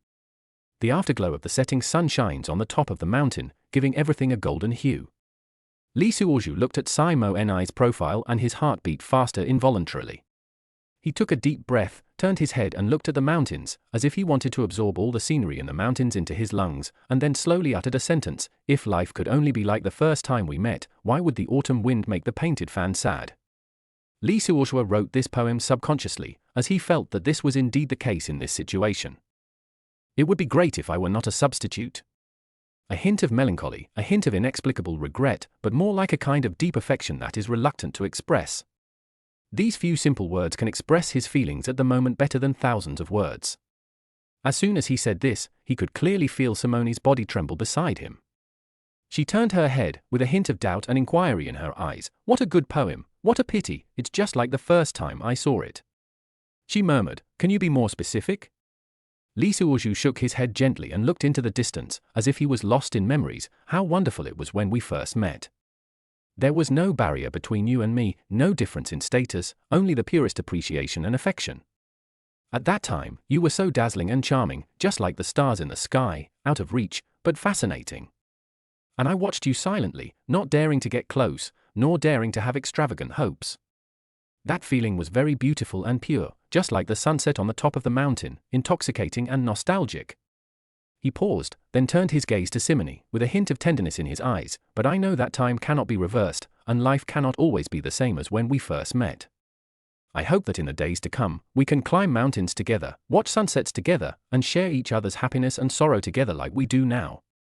Even if we can't go back to the time when we first met, I also hope that we can always keep this original intention and always cherish this fate.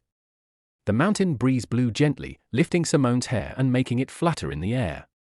Her eyes were blurred, the corners of her mouth were slightly raised, and her body involuntarily moved closer to Lee Suoju.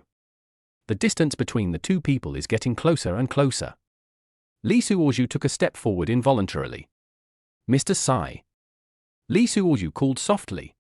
Simone raised her chin, a strange light flashed in her eyes, and said in a thin voice, call me Simone. Lee Suoju felt his heart was about to stop. Under the moonlight, Simone's face looked particularly gentle. She slowly approached Lee Suoju, and their breaths intertwined. Lee Suoju could smell the faint scent of perfume on her body, mixed with the fresh mountain air. The two people's eyes met in the air, as if an electric current passed through them. Simone closed her eyes gently, and Lee Suoju lowered his head subconsciously. The two soft lips touched each other, and time seemed to stand still at this moment. Lee Suoju felt his mind went blank, with only the warm body in his arms remaining. Simone wrapped her arms around his neck and deepened the kiss. The mountain wind howled and the leaves rustled, as if accompanying this moment. I don't know how long it took before the two reluctantly parted. Simone's cheeks were flushed and her eyes were moist. Ding! Congratulations to the host for successfully winning Simone's heart and gaining 280 points of luck. The system prompt sounded in Lee Suoju's mind. Lee Suoju was ecstatic in his heart, but he had to pretend to be affectionate on the surface. Mauni, he whispered softly. Simone leaned in his arms and said softly, Suoju, thank you. Lee Suoju hugged her and felt very happy. Although I didn't make any further progress, I have already obtained 280 points of luck, so it's not a loss. As the sky darkened, the temperature on the top of the mountain began to drop. Simone shuddered, and Lee Suoju quickly took off his coat and put it on her. Let's find a place to camp, Lee Suoju suggested. Simone nodded and took his hand. The two held hands and searched for a suitable campsite on the top of the mountain. There were sounds of laughter and cheers coming from a distance. It turned out that a group of hikers were setting up camp. The bonfire lit up the night sky and illuminated every happy face. Hey! Over here, over here! A hiker waved at them. Lee Suoju looked at Simone, who nodded and put on a mask. The two men approached the campfire, only to find that Simone had let go of his hand. Chapter 41. Too damn exciting. There were 8 people sitting around the campfire, all of them looked successful. Come on, sit with us. A middle-aged man wearing glasses greeted enthusiastically. Lee Suoju took off his huge backpack and sat down with Simone by the campfire, the firelight shining on everyone's face. My name is Wang Hai, and I'm in foreign trade. These are all my friends, let's get to know each other. The man with glasses introduced. Many people introduced themselves, including lawyers, doctors, bosses, and people from all walks of life. When it was Simone's turn, she said calmly, my last name is Sai, and I'm a senior executive of a company. This is my subordinate, Lee Suoju. Lee Suoju's heart skipped a beat, and he felt as if the tenderness just now was just a dream. The bonfire crackled and sparks flew, illuminating Lee Suoju's slightly lost face. It turns out they are superiors and subordinates. I thought they were a couple. A female hiker said with a smile. Simone neither denied nor admitted it, but just smiled. Lee Suoju sighed inwardly, it seemed that he was still a substitute. But on second thought, I have already got 280 points of luck, so it's not a loss. Forget it. Now that my luck value has exceeded 300, I should think about which skill card to unlock. I don't need to flatter this arrogant female boss so much. Just let it go. Brother Tong, I've reached 300 plus. Isn't there any surprise? System, yes, congratulations to the host for strengthening his AOGU. That's it? I'm not a coward anyway. System, this time is different. You 1T have the mentality of a bootlicker anymore. What? Then how do I get more luck? System, that depends on you. If everything were that easy, why would you still need to eat and work? Lee Suoju. Lee Suoju felt that the system might be a female system, maybe it was her menstrual period. Forget it, let us just get along with the fellow travelers in front of me first. While chatting and laughing, both sides became familiar with each other. I heard that the people on the other side were all big shots and elites. Many people also noticed that their relationship was unusual, but they kept silent about it. We have all been in the workplace and understand this too well. When people talk, they don't mention sensitive identities or work, they only talk about life and love. There is no taboo for men and women, and they can eat a combination of meat and vegetables. Wang Hai seemed to be the organizer. He laughed heartily and said, the starry sky tonight is so beautiful. It feels especially suitable for talking about some romantic topics. Let's share the moment when you first felt love. A middle-aged man wearing glasses was the first to agree, ha ha, my first love was in high school. When I saw her smile at that time, my heart felt like it was electrocuted. Once the conversation started, everyone began to join in the discussion like passing the parcel. In the crackling light of the fire, stories unfold one after another. My first love was in college. I had a crush on a senior for a long time, until one day he helped me find a book that I had been unable to find in the library. My story is a bit common. It was one rainy day and my colleague didn't bring an umbrella, so I came to the rescue and we got together later. Wang Hai suddenly changed the subject. Wow, that sounds very romantic. Then let's talk about what qualities do you think an ideal partner should have? I think the most important things are honesty and sense of humor. Life will never be boring when you are with an honest and humorous person. I agree. A sense of responsibility is also important and can make people feel at ease. I think it is mutual respect and understanding. When two people are together, disagreements are inevitable, but if they can respect and understand each other, the relationship can last. Yes, yes, yes. We also have common goals and interests, so that we can have a common language in life. Seeing everyone chatting so happily, Li Suozhu secretly glanced at Sai Mo Ni beside him. Ha ha, you were kissing passionately just now, but now you can tell the difference clearly. What a woman's heart is. Li Suozhu sighed with a hint of regret. Such a beautiful woman, but she didn't realize her own strengths. Maybe if I leave here, I will never have another chance. With the support of the system's pride, Li Suozhu's desire to seek sex like a dog in heat faded a lot. On the contrary, I wanted to withdraw in time. You're using me as a substitute? I won't give you a chance, and we'll never see each other again. Li Suozhu decided that if Sai Mo Ni continued to be the same, he would say goodbye to her. Simuni also seemed to be looking at Li Suozhu out of the corner of her eye. She might also be having an ideological struggle. Li Suozhu can't tell, but it doesn't matter anyway. If you ignore me, I will change someone. At this time, Wang Hai's cheerful voice was heard. It sounds like everyone has a lot of ideas. Let's switch to something lighter. Does anyone want to share a love story they encountered or heard about during their travels? Immediately everyone started speaking freely. I met an elderly couple during my travels, and they told me that they had been married for 50 years and were still as sweet as their first love. It was really touching. When I was traveling abroad, I met a cross-border couple. They had great cultural differences, but their love story made me believe that true love knows no borders. At this time, a female hiker asked Li Suozhu jokingly, "Hey, handsome guy, why are you two so bored? Come on and talk." Li Suozhu is like this, he is popular with women wherever he goes. Wang Hai said with a smile, "Our lawyer Zhao doesn't make appointments easily. He is always very cool. It seems like Brother Li has won the lottery." Ha ha, congratulations. Li Suozhu smiled awkwardly and glanced at Sai Mo Ni beside him. Seeing that she was calm and didn't show any jealousy at all. That's fine. You and I are superiors and subordinates. It's reasonable for me to sneak into someone else's tent tonight. So I joined the discussion camp, and he made a powerful move. Don't you want to hear gossip? Let me satisfy you. I once traveled to the Salt Lake in the Northwest. It is a holy place, spotless. I thought that people who went there were all peaceful. I met a middle-aged couple who were also successful in their careers. I envied them very much. They were loving and sticking to each other, just like high school students in their first love. However, one night I found that the man ran out in the middle of the night and rolled together with a young girl in his group. After that, he continued to show his love with his wife during the day. I was puzzled, so one day I asked him jokingly. Guess what he said? This whetted everyone's appetite. Even Simone looked at him. Wang Hai and lawyer Zhao asked anxiously, "Tell me quickly." He said, "To be honest with you, I didn't just meet that woman by chance. She is my lover. We have been together for more than a year. When I traveled with my wife, she followed me as a stranger. She watched me and my wife show affection during the day, and punished me at night. I had to buy her things and spend money like crazy. It was so exciting, you can't imagine it. I say you are awesome. Ah? Is there still such a way to play? It's so fucking exciting."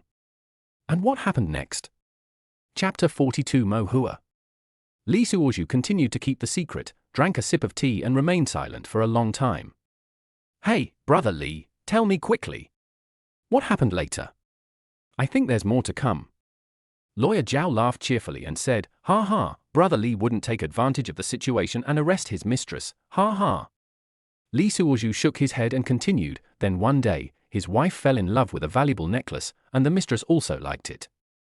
The man had no choice but to buy one for the mistress as well. A few days later, the wife didn't wear it, but the mistress wore it out of spite. Then you all know the answer. The three of them had a big fight. Ha ha, you deserve it. Women are the root of trouble." After hearing this, Simone and Lawyer Zhao were obviously displeased. Li Suozhu's smile froze and he quickly changed the subject. "Well, you are all successful people, you wouldn't do such a thing, right?" Lawyer Zhao's name is Zhao Heong. There is no information about her in the system, so Li Suozhu doesn't pay much attention to her. But she continued speaking along with Li Suozhu one sentence at a time. "Brother Li, your experience is very interesting. I see that you are also a person with a story. Why don't we add each other on WeChat and chat with each other?" As soon as these words came out, Simone snorted. Li Suozhu, who was closest to her, heard it clearly. But he didn't care. "You and I are just superiors and subordinates, it's none of your business to interfere with my private life." So he walked over with a smile. Men should have some attitude and be more proactive. The two exchanged VX messages, and Wang Hai was cheering on the side. "Brother Li, you are so lucky. My sister Zhao is so beautiful that ordinary people cannot even catch her eye." When Li Suozhu saw the name, he realized it was her real name, which was very orthodox. He thought that this person was indeed a very serious person. We chat for work and friends. This person wasn't that bad, and having more friends meant having more options, so Li Suozhu didn't take it to heart. When I returned to Simone, she was obviously a little colder. She turned her head to the side, took a branch and scribbled on the ground, sometimes poking the ground hard. Li Suozhu smiled and said, "Boss Sai, you must be hungry."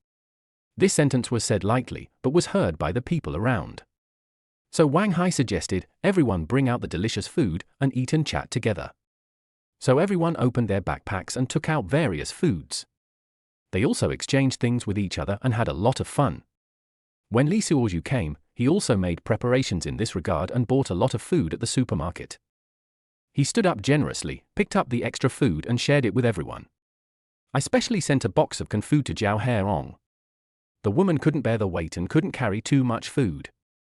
Zhao Heong thanked Li Suozhu gratefully. "Hey, Suozhu, I have nothing to exchange with you." Li Suozhu smiled and said, "It's okay, treat me to a big meal when I get back, hee hee." "No problem." Just then, another person came from afar. Everyone looked up. "Wow, what a tall guy." Wang Hai said, "I guess it's a female, with a thin figure." Soon, a voice came from far away. "Excuse me, can I join?" Li Suozhu was next to Wang Hai, who brought a few bottles of erguatu. Li Suozhu took the bottle and took a sip while standing. When I heard the voice and turned around, my eyes lit up. The visitor was a young woman, tall and wearing fashionable mountaineering clothes. In the light of the fire, her face was delicate and her smile was bright. Ding! Mo Hua, 27 years old, professional model dance teacher, luck value 200. She is very interested in the host. The system prompt sounded in Li Suozhu's mind. Mo Wan walked to Li Suozhu naturally, exuding a faint fragrance. "My name is Mo Hua, I'm a model, and I'm out here to relax." She introduced herself with a smile. Everyone immediately became interested and started chatting with her. Li Suozhu found that Mo Huan was witty and humorous, and had extraordinary conversation skills.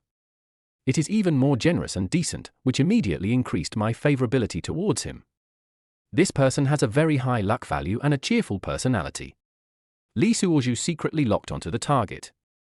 When I returned to Simone, she was wearing a mask and acting cool and refusing to eat. Just watch this group of people perform coldly. "Boss Sai, don't you want to eat something?" Li Suozhu placed a lot of food he had exchanged in front of him, clapped his hands, and looked at Simone casually. Simone seemed a lot happier, her eyebrows relaxed and her eyes curved into crescents. Like a child waiting for his parents to bring him lunch. Suddenly, her glasses returned to their original shape.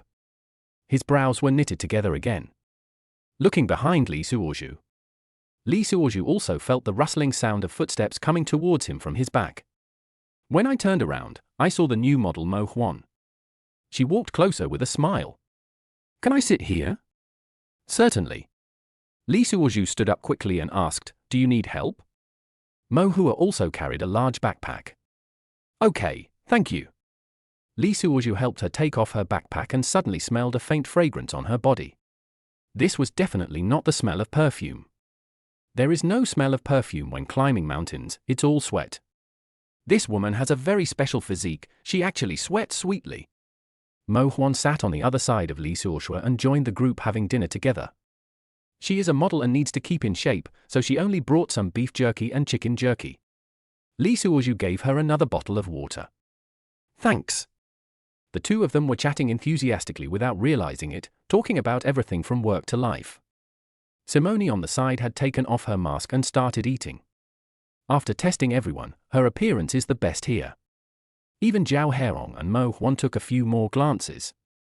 Several male hikers tentatively asked for some contact information, but Simone politely refused. Mo Huan took a sip of water and asked Li Suozhu curiously, you and President Tsai are really a good match between superiors and subordinates. Mo Huan said suddenly. Li Suozhu was stunned. Why do you say that? Mo Hua blinked and said, it's not easy for single men and women to get along like this.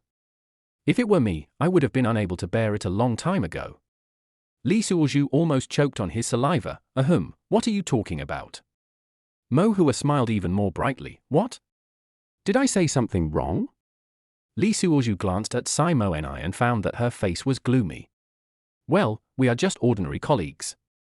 Li Suozhu quickly explained. Mo Hua gave him a meaningful look. Really? That's great. Li Suozhu felt a chill on his back and quickly changed the subject. But Mo Huan seemed particularly interested in him and kept finding topics to talk about. The two of them quickly added each other on WeChat. Haha, your name is really interesting, locked for a lifetime. Mo Hua covered her mouth and laughed secretly. Li Suozhu looked at the heartless model and had to admit that this woman was very charming. But he could also feel Simone's increasingly cold aura. Mr. Tsai, this tastes good. Li Suozhu handed Tsai Mo Ni a bag of snacks. Simone gave him a cold look and didn't answer. Li Suozhu withdrew his hand awkwardly, thinking that this woman was really hard to please. Mo Hua took the snacks at the right time. Thank you, I'm just hungry. She ate snacks gracefully and chatted and laughed with Li Suozhu from time to time. In the light of the bonfire, her smile was particularly charming. Chapter 43, Enjoy Life to the Fullest. In the light of the campfire, Li Suozhu leaned against a smooth rock, drinking erguatu leisurely. The mountain breeze blows, bringing with it a faint scent of pine, making people feel relaxed and happy. Brother Li, what do you think about relationships between men and women in the workplace? Zhao Herong suddenly asked. Li Suozhu shook the wine bottle and smiled without saying anything. Tell me about it. I see you have a lot of experience. Wang Hai also joined in. Li Suozhu put down the bottle and looked at everyone present. The workplace is like a game. The rules are simple, everyone takes what they need. When these words came out, everyone was stunned. What does this mean?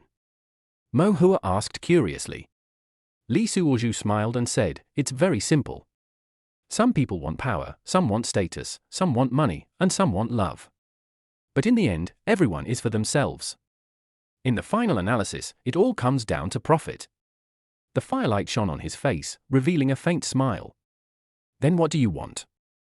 Simone suddenly asked. Li Suozhu turned to look at her. What I want is very simple, to live my life to the fullest. This sentence made Simone's eyes flicker.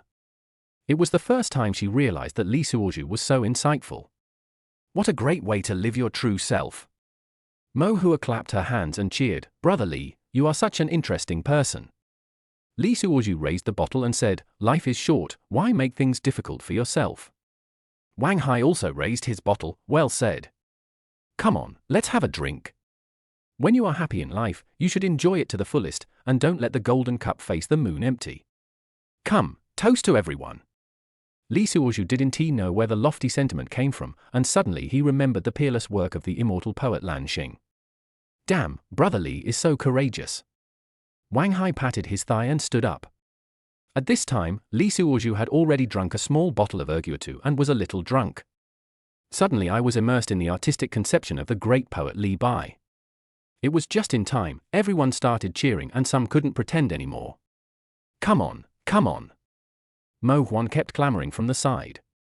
Li Suozhu stood up and looked at the starry sky, as if he had a common understanding with the Tai Bai spirit. Brother Tai Bai, please lend me your masterpiece to help me become more heroic.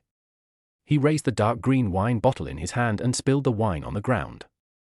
Respect heaven and earth. Everyone was shocked and looked at him nervously. Especially Simeone, who didn't say much, stared at him closely. The look in his eyes is unpredictable. I was born with a talent that will be useful. Even if I lose all my money, I will get it back. His voice echoed among the mountains. This sentence must be a shocking one, and it has never appeared in this parallel world. Everyone was stunned and shocked by the majestic verses. What kind of poem is this? So domineering. Wang Hai widened his eyes. Li Suozhu smiled secretly in his heart. The advantages of the time traveler were fully demonstrated at this moment. We'll cook sheep and slaughter cattle for fun, and drink 300 cups at the party. He continued to sing loudly. Mo Hua stood up, her beautiful eyes sparkling with amazement. This poem is so heroic. Did you write it yourself? Li Suozhu smiled but did not answer, and then said, Master Center, Mr. Danshio, let's drink, don't stop. In the light of the bonfire, everyone was stunned by this unprecedented poem. This is not just ordinary literary talent. Zhao Heong exclaimed, I have never heard of this poem before, but it is so majestic. Li Suozhu looked at the bonfire in front of him and continued, the bells, drums, and delicacies are not expensive, I just want to be drunk forever and never wake up. After he said this, he noticed that Simeone's eyes changed. As a master of liberal arts, she was obviously impressed by the artistic conception and spirit of these poems. Since ancient times, all saints and wise men have been lonely, only drinkers leave their names. Another sentence by Li Suozhu. Everyone was completely conquered by his poems and raised their glasses to listen. In the past, King Chen held a banquet in Pingle, drinking 10,000 cups of wine and enjoying himself. Why do you say you don't have enough money? I must buy some wine for you. Every sentence is a verse that has never appeared in this world, and every sentence is shocking. A horse with 5 colors and a fur coat worth thousands of gold. Call my son to go out and exchange it for fine wine. Finally, Li Suozhu said affectionately, let's share the eternal sorrow together. The entire mountaintop fell into a brief silence, and then broke into thunderous applause. That's amazing. Did you write all these poems? Mo Hua's eyes lit up. Li Suozhu smiled mysteriously. This poem should only exist in heaven, and it is rare to hear it in the world. It was inspired by me, and I dare not monopolize it. Since there is no denial and Tai Bai is given face, it is not considered infringement. He saw a strange light flash in Simeone's eyes. The Master of Arts clearly recognized the extraordinary nature of these poems. These poems don't seem like they could be written by modern people. Simeone said thoughtfully. Li Suozhu's heart tightened, but he remained calm on the surface. Poetry is all about the artistic conception. As long as you have a sense of purpose in your heart, you can naturally write good poetry. Everyone nodded, but they didn't know that the hills and valleys he was talking about came from another world. Brother Li is really a hidden talent. Wang Hai raised his glass. These poems are so well written, I have never seen such a mood. Li Suozhu laughed secretly in his heart. This was Li Bai's masterpiece from 1,000 years ago. Of course, it had never been seen before. He looked at the astonished expressions of the crowd, especially Simeone's thoughtful look, and felt indescribably proud. This is the benefit of time traveler. It is so cool to have Li Bai's poems in hand. Everyone raised their glasses and the atmosphere became lively. Only Simeone sat aside, looking at Li Suozhu silently. She found that Li Suozhu was different tonight and was no longer the timid subordinate as usual.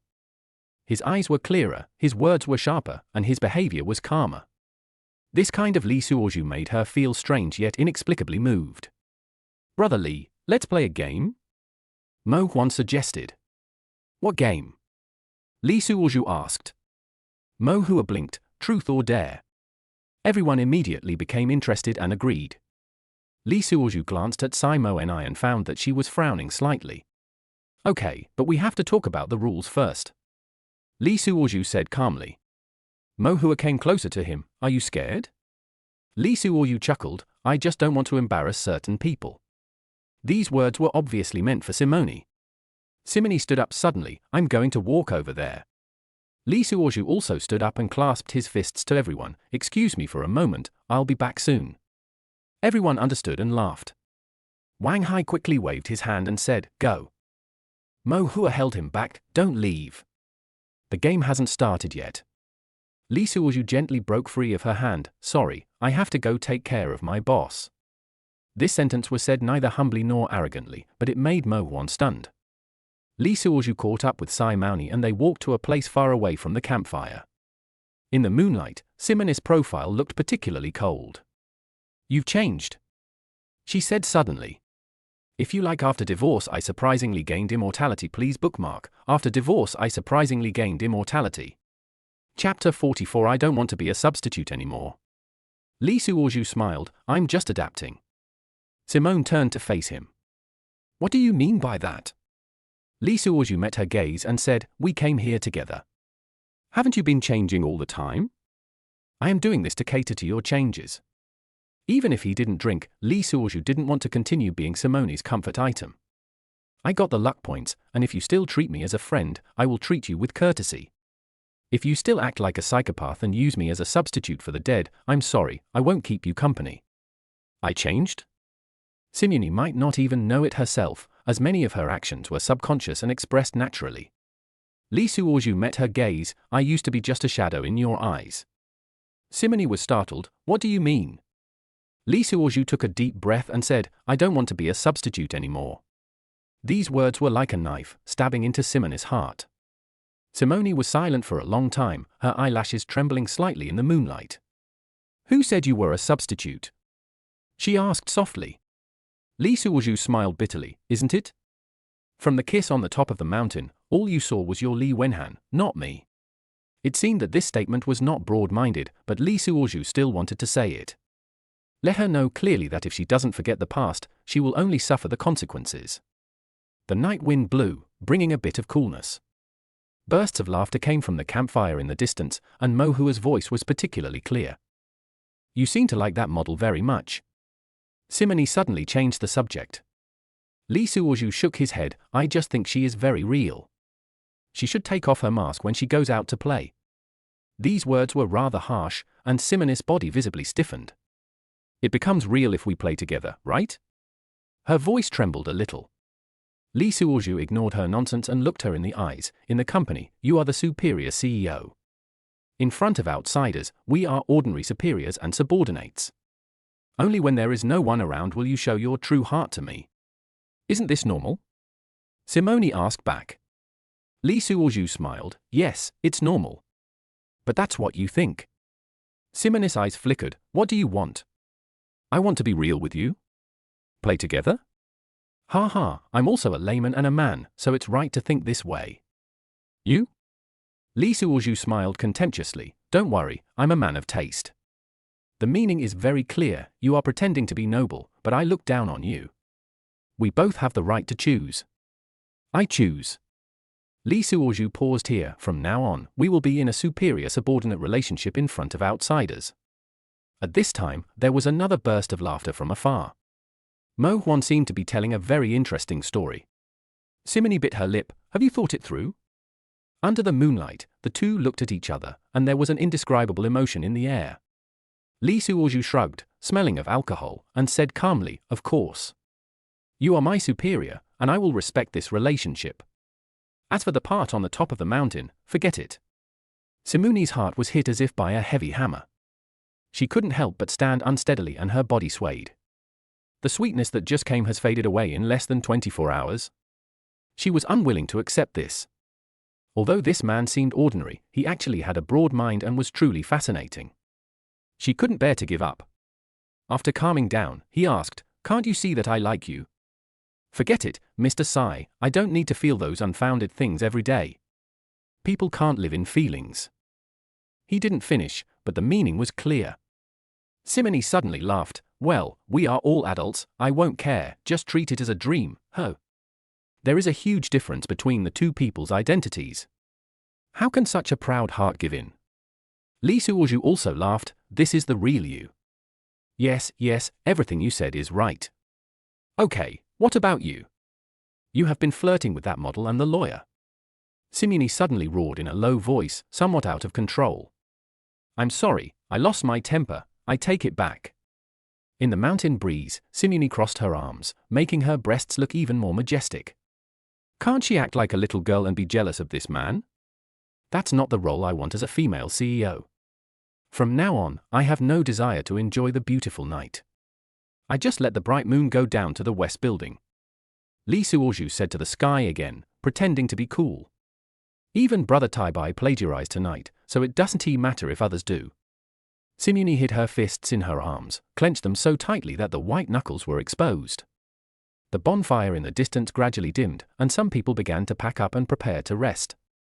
Let's go back, said Lee Suorju. Simeone nodded but didn't move. What's wrong? Lee Suorju asked. Simeone took a deep breath and said, I need to find a place to relieve myself. You need a favor? Lee Suorju was stunned for a moment. What do you mean? Should I keep watch for you?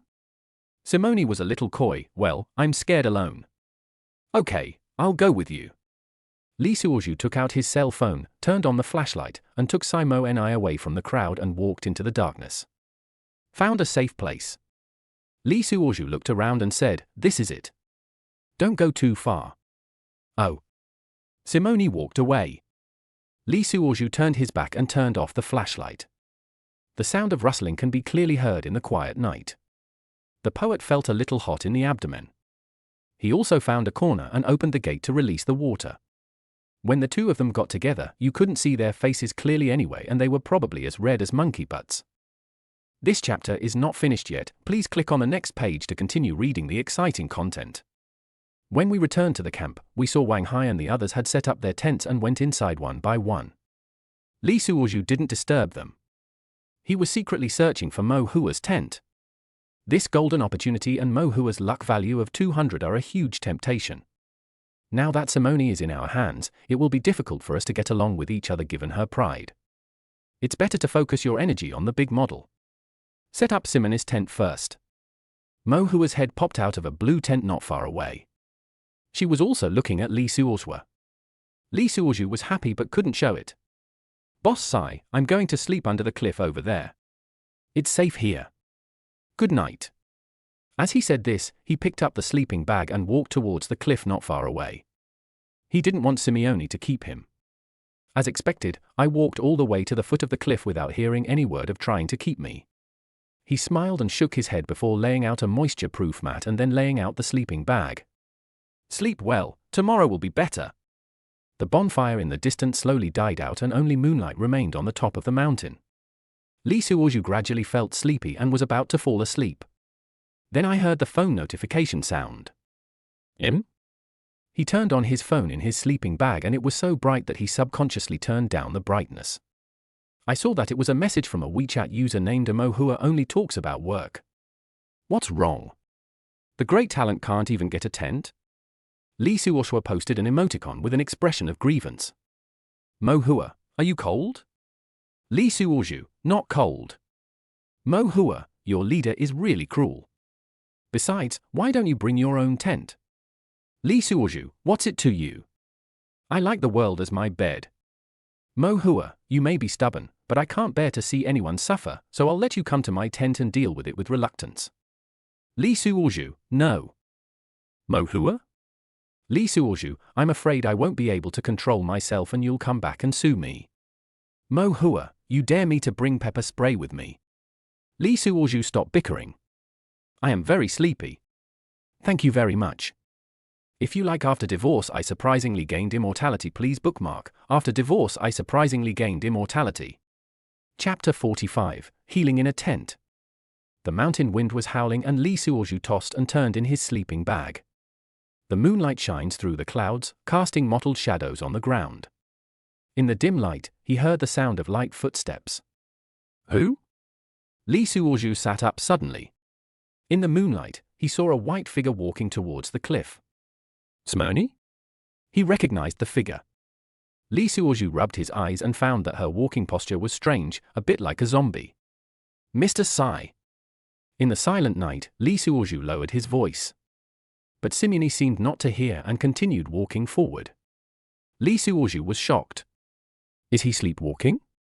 He didn't even bother to put on his shoes and rushed out in one step. Because there is a cliff over there, if we go any further it will be all over. You miss him so much? Just when Simeone was about to step off the cliff, Li Suozhu hugged her from behind. The evening breeze blew her fluttering hair, and some strands of hair were sucked into Li Suozhu's nose. Li Suozhu didn't care about all this and quickly shook the hair off his face. Wake up! Simeone acted as if she didn't hear anything and didn't struggle. She kept moving her feet and moving forward. Li Suozhu picked her up without saying a word and ran towards the tent.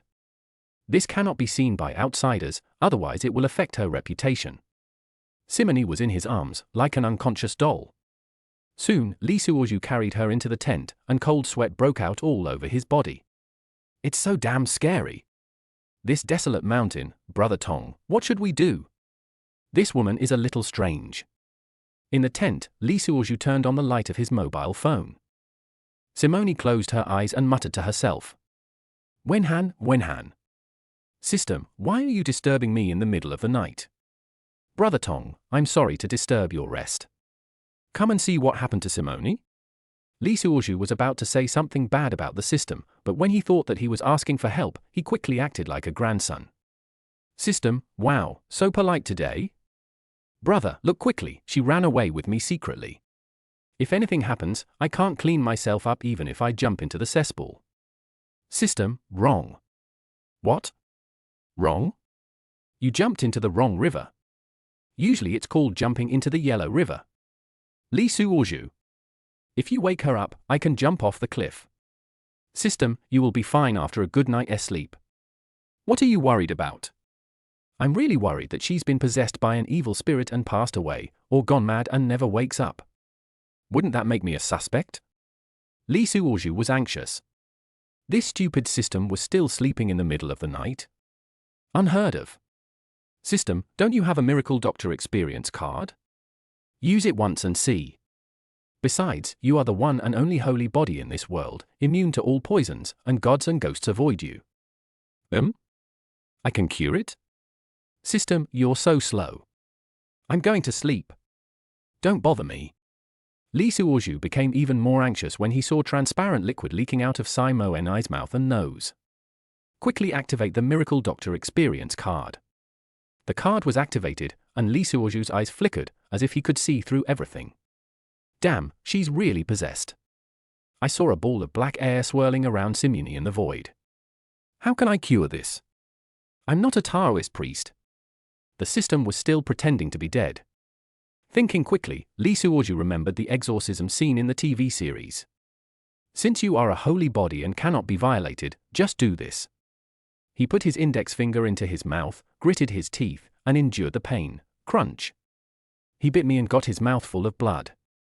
Then he opened his mouth and blew towards the black air. Puff! It worked as expected, the black gas was sprayed away instantly. Mad, it hurt so much. Li Wenhan. Simeone suddenly hugged Li Suozhu. Li Suozhu's heart instantly turned cold. Even in her dreams, she was still thinking about that person. Li Wenhan. Simeone held him tightly and refused to let go, arching her body and lips upwards. Nima. Li Suozhu's whole body froze, his heart filled with anger. Wenhan, kiss me. I don't know whether Simeone was awake or not, but she was asking for sex like crazy. Grass. Li Suozhu originally wanted to abandon her and walk out, but then he thought, I paid so much, I should ask for some interest. So she lowered her head and the seal was stuck on her lips. Simeone trembled all over, but instead of calming down, the tremor became even stronger. Mad, drink it out. This is not taking advantage of someone's misfortune. I am treating an illness. A big tree pressed down the crabapple tree, making it cry for its mother. At. An hour later, Simeone had not yet woken up and was still calling Wenhan. I asked you to shout? You are still sick and need treatment. Dr. Li added another hour. Now Simeone was quiet, only breathing in but not out. Li Suozhu raised the corner of his mouth greedily, cleaned up the battlefield, and finally took a lingering look at the crabapple tree. then put her in a sleeping bag. What a top-notch girl. I haven't felt this comfortable in a long time. Have a good sleep. The early morning sun shone through the tent, and Lee Suozhu stretched lazily. The treatment last night made him feel refreshed, but thinking that Simony was still in the tent, he quickly got up. Some people in the camp were already packing up and preparing to go down the mountain. Brother Lee, did you sleep well last night? Are you very tired? Wang Hai smiled strangely. Lee Suozhu touched his nose. The group of veteran drivers probably heard it. Good. Ha ha, you're amazing. I'm so envious. Wang Hai patted his shoulder. This chapter is not finished yet. Please click on the next page to continue reading the exciting content. At this time, Mo Hua came out of the tent with a meaningful look in her eyes. Why did I hear someone screaming in pain last night? I was so scared that I thought it was haunted and didn't dare to look. As she said this, she rubbed her chest a few times and looked at Lee Suozhu with a smile. Can it hurt like that? Lee Suozhu quickly winked at her, signaling her not to let the secret slip. It hurts, it's just the sound of the wind. Don't scream. Mo Huan looked Lee Suozhu up and down with some envy. Aren't you tired at all? Huh? Lee Suozhu was about to explain. Ah! A scream came from Simony's tent. Everyone looked over and saw Simony holding her waist and walking out with a painful look on her face. The mountaineering clothes were also worn out of place. Mr. Sai, are you okay? Lee Suozhu hurried over and asked with pretended concern. Simony frowned. My whole body hurts, as if I was run over by a car. Mo Hua laughed secretly. Maybe he was oppressed by something? Lee Suozhu glared at her fiercely. Why don't I remember anything? Simony asked confusedly. Lee Suozhu quickly explained, you had a fever last night and I treated you. Cure?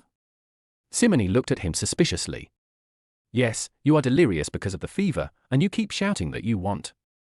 Before Lee Suozhu finished speaking, Mo Huan laughed out loud. Simony's face changed. What are you shouting for? You're cold. Lee Suozhu made up a story. I gave you a fever-reducing pill and some antiviral pills, and you'll feel better. In order to make up this lie, Lee Suozhu specially prepared 2 empty bottles of medicine.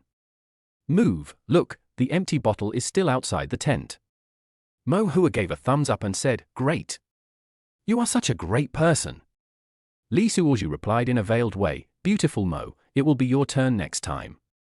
Be careful and prepare some of this medicine so that I don't have to treat you. Mo Hua nodded, the medicine has side effects, I hope you can treat me. Simony asked doubtfully, how was it cured? Chapter 46, Want to live a little longer. Lee Suozhu was afraid that Mo Hua would talk nonsense, so he quickly took over and said, it's physical therapy, similar to scraping. Gua Shao? Simony obviously hadn't heard it and slowly walked back to the tent. Everyone packed up and prepared to go down the mountain. Simony, however, could not walk, and grimaced with every step. Lock it up, no, my whole body hurts, and my stomach hurts too. How about I'll carry you? Lee Suozhu suggested. Simony hesitated for a moment, but she couldn't move anymore, so she could only nod. Lee Suozhu squatted down and Simony lay on top of him. Lee Suozhu still had to hang the backpack in front of his neck. Fortunately, he finished almost all the food. He tried to throw away everything that could be thrown away, but even so, Lee Suozhu still looked like someone being criticized. He had a backpack hanging in front of him, was leaning on a stick, and was carrying a beautiful woman with her legs hanging down on her back. The lump of white and tender flesh lying on his back made it difficult for Lee Suozhu to move. The posture of the two made Mo Hua laugh secretly again. What are you laughing at? Simony asked unhappily. Mo Hua blinked. Nothing, I just think you two are a good match. The way down the mountain was not easy to walk on. Lee Suozhu had a hard time walking with Simony on his back. I thought to myself, I must have shot around last night. Otherwise, it would be even more tiring to carry the bullets with you. I saw Mo Huan walking to a far place ahead. What happened last night? Simony asked softly in his ear. Lee Suozhu's heartbeat quickened. It's to cure you. What's the disease? Why is my whole body sore? This might be a side effect. At this time, Mo Huan stopped in front and turned around with a smile. He heard Lee Suozhu's voice. So I interrupted and said, yes, curing a disease always has some side effects. Li Suozhu wanted to cover her mouth. Miss Mo, please look at the road ahead and be careful not to fall. Mo Hua replied in her tight jeans, got it, just take care of yourself, stop nagging. Finally they reached the foot of the mountain and everyone prepared to part. Brother Li, see you again if we are lucky. Wang Hai patted his shoulder. Zhao Heong handed him a business card, keep in touch when you have time. When it was Mo Hua's turn, she leaned close to Li Suozhu's ear and said, next time we meet, can we also cure illnesses? Li Suozhu blushed, no problem. Mo Hua chuckled, I listened to the sound of healing all night last night and couldn't sleep. Although Simone couldn't hear what they were saying, she felt inexplicably uncomfortable when she saw the intimacy between the two. Let's go, she said coldly. Li Suozhu helped her into the car and looked back at Mo Huan. Mo Hua cast a wink at him, remember, you must cure me next time we meet. Li Suozhu hurried into the car, fearing that Simone would hear it. The car started, and he looked at Mo Huan gradually moving away in the rearview mirror, feeling a little regretful. It's such a shame to see 200 gone. Let's go to the hospital, he said to Simone. Simone nodded, but her eyes were full of doubt. She always felt that something happened last night, but she couldn't remember it. I only remember seeing Wenhan in my dream and talking to him. Thinking of this, her face suddenly turned red. Li Suozhu watched her expression change and laughed in his heart. I'm afraid he is the only one who knows the truth about this night's treatment. Can you heal illnesses? The car has started and Li Suozhu is driving leisurely. Hearing Simone's question, I knew what she wanted to know. Children from poor families need to take care of minor illnesses and disasters on their own and cannot go to the hospital for every problem. They arrived at a town ahead and Li Suozhu bought 2 cups of soy milk for Simone. Why buy 2 cups? Are you drinking too? Li Suozhu continued to start the car. Men usually don't drink, put the other cup on your stomach, you will feel more comfortable. He drove the car seriously while talking like nothing had happened. Oh. Although Simone was suspicious, she felt much better when she saw Li Suozhu being so considerate.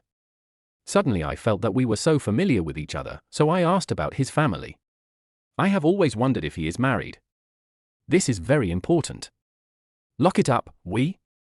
Li Suozhu, oh, Mr. Sai, if you like Suozhu, we can be friends from now on. Friend? Well, my good friend, I am a little too ambitious. Simone took a sip of soy milk, and a warm line ran down her throat. I feel much better and my mind is sharper. As friends, don't say anything that suggests you're trying to climb higher than you actually are. I don't like that. Li Suozhu was so happy. He got 280 and opened a tunnel at the same time. How awesome! Lock it up. I never knew if you were married. I just knew we were the same age. It's over, Li Suozhu said without hesitation. Gudong. Simone's heart felt like it fell into an ice cave, and it was stirred a few times. The taste was indescribable and I almost vomited the soy milk. I quickly took the tissue in my left hand and pulled out a few pieces to wipe my mouth. The red nails pressed on the lips a few times to cover up the level 9 shock in the heart. Cough cough. Simone's tears suddenly came out. What's wrong with me? I was so heartbroken that I cried when I heard that he was getting married. You bastard, why are you kissing me when you're married? Simone suppressed her grief and anger and said, it's good. You are such a good person, you must have a good wife. What's her job? Oh, it's not worth mentioning now that we're apart. We're strangers from now on. Li Suozhu stared at the road ahead without even looking at Simone. My dear, there is more to come after this chapter. Please click on the next page to continue reading for more exciting content. Simone was so angry that this bad guy will become mentally ill sooner or later. But the shock in my heart disappeared instantly and I felt warm. What is your current status, single or not? You must ask clearly, otherwise the whole thing will be over again. Li Suozhu turned his head and looked at her with a sunny smile. Boss Sai, I am single now. Only then did Simone breathe a sigh of relief. Your company is just a place where you just eat and wait for death. There is no future development. I will give you a job when I go back this time. Simone lowered her head and did not dare to look at him. The meaning is very obvious, and it must be to go to the group headquarters in Beijing so that you can see it every day. No need, Mr. Sai. I like my current job. Although I don't earn much, it's easy and there's little pressure. Lee Suoju just wanted to live a more comfortable life. What more could you ask for than to live a peaceful life, have some luck and develop a few confidants? Hey! How many people are trying to curry favor with me when they have no ambition? I have the final say in the group. The other one is Chen Bishi. When Chen Baisha was mentioned, Lee Suoju secretly said that it was not good since he went out and his phone had been in Do Not Disturb mode since then. He quickly took out his cell phone and turned off the Do Not Disturb function. I didn't expect that there wouldn't be the legendary snowflakes of messages and ringtones. Has the world forgotten me? Simone looked at the shadows outside the window that were rapidly retreating. No need to look at it. I've asked your boss for leave. Say you're going to help me investigate a case for a while. Boss? Are you familiar with Mr. Yu? Simone nodded. We are quite familiar with each other.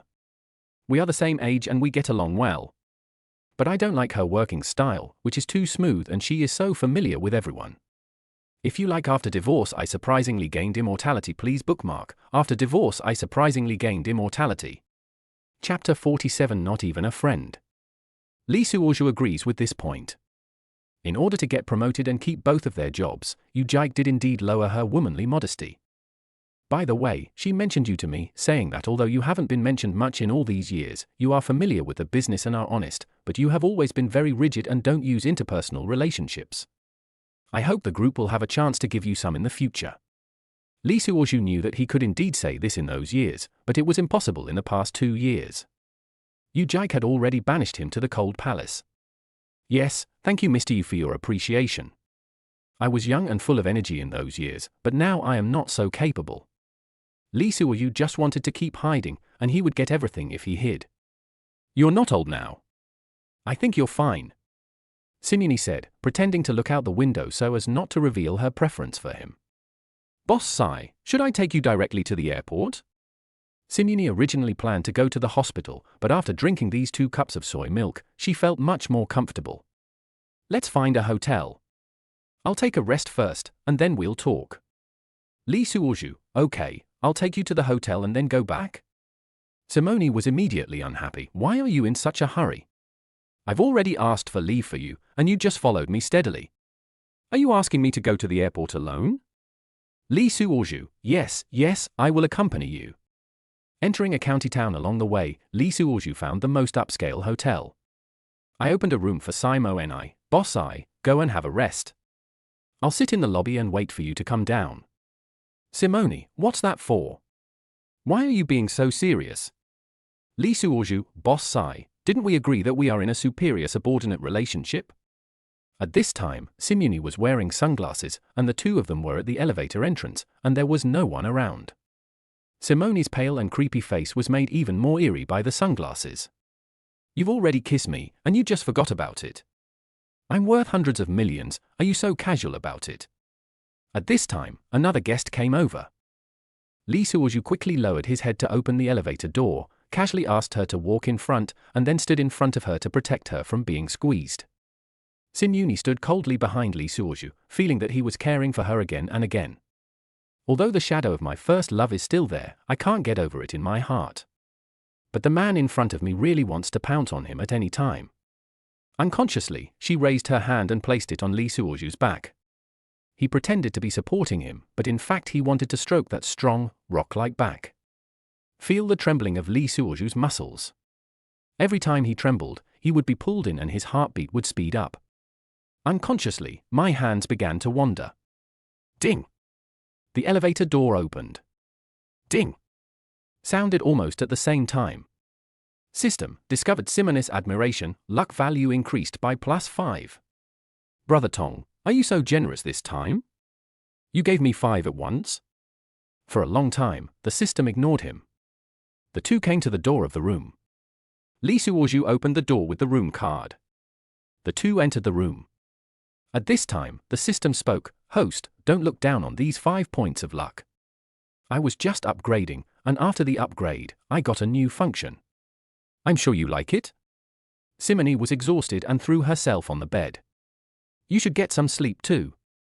Lee Suozhu saw her black hair scattered on the bed like a mop and could only sit on the other bed. I took the opportunity to quickly ask the system, "Don't beat around the bush, I'm busy here." System, host, when the luck value reaches 1000 points, you will be immortal. What? Lee Suozhu shouted. Simone was startled and thought that Lee Suozhu didn't like it, so she continued what she was saying in front of the elevator door. Lying on the bed, he continued to ask, "Do you think I'm casual?" Lee Suozhu was still communicating with the system excitedly. "Does the money spent count?" System, it doesn't matter, you can use it as you like, as long as the maximum value is reached. Moreover, at 2000, you will have the Vajra holy body, which means your body is indestructible, so you have to be survivable. Before that, even though you won't die, don't make your limbs incomplete. After your luck value exceeds 2000, you try your best to show off. Fuck! Lee Suozhu jumped up. This time, Simone was so scared that she quickly hugged the quilt to cover herself. "What are you doing? Don't you know I'm sick? Get out!" Lee Suozhu then realized that the other person still looked down on him deep down. He smiled bitterly. "You think too much, I didn't say I wanted to fuck you." "No, Mr. Sai, don't misunderstand me. Okay, I'm going out." Thinking of her scream last night, he no longer had any intention of calling Li Wenhan Lee Suozhu vulgar. Simone did not forget to give a lesson as a leader. Lee Suozhu couldn't stand it anymore. "I know more about your crabapple tree than you do. Are you still pretending to be innocent in front of us?" He stopped and turned around. "Mr. Sai, I wanted to be your friend at first, but I think you don't even deserve that title. From now on, we are no longer friends." After saying that, he turned and left. Simone was so angry that she turned pale. She was just about to follow the mood in the elevator and show some ambiguity to increase the feeling between the two of them. Talk about a love affair with a little bit of invasion. I am so angry again. It is normal for Simone, a regretful man, to use a colloquialism when speaking. You have to exaggerate. Now we are not even friends anymore. She hurriedly chased after him and pulled him out just as Lee Suozhu entered the elevator.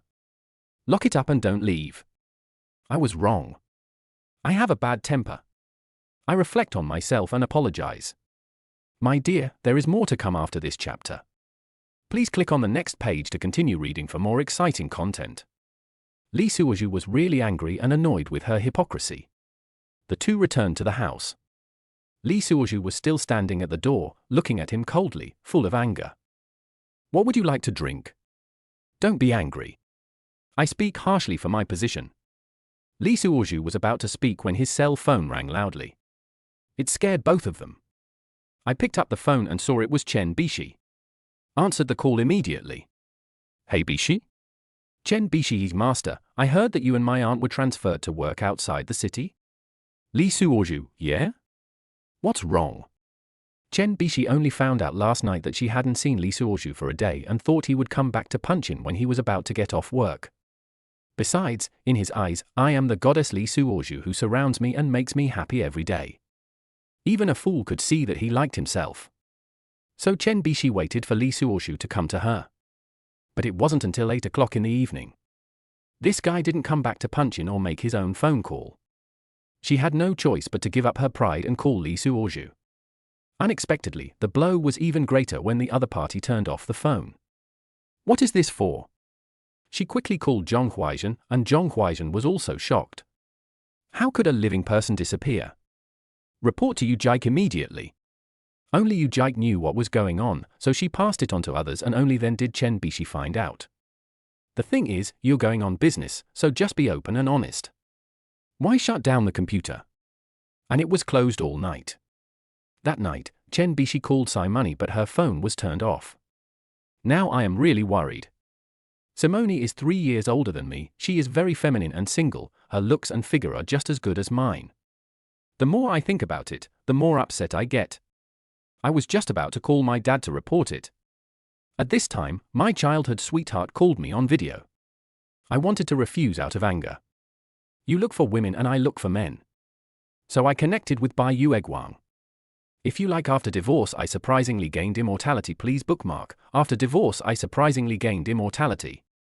Chapter 48, The Cat in Heat. Chatted with Chiang Mai for a while. Mai said she was coming back, so she felt a little relieved again. So I didn't think about this master when I went to work early in the morning. After an hour, I couldn't stand it anymore. I found that I can't live without this master.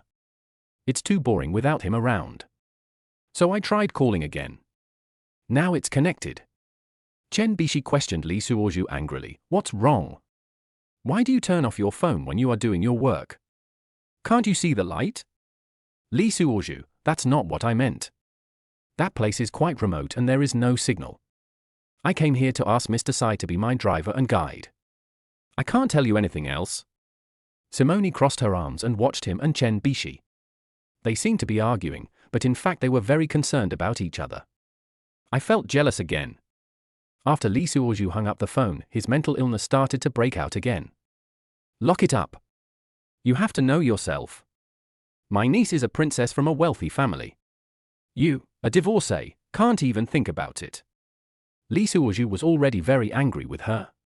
When I heard that she was still pretending to be a big shot, I realized that she was just changing the name but not the substance. So I didn't spoil her. Boss Sai, this is my personal problem. This sentence made Simone's temper explode again. You? I meant well and told you not to waste your time on a fruitless relationship. Why don't you know how to appreciate it? Li Suozhu sneered, turned around and faced Simone with a bit of sarcasm in his eyes. Boss Sai, why is there no result from what you said? Simone pursed her lips painted with light pink lipstick, her eyes flickering unconsciously. Do you think it's possible?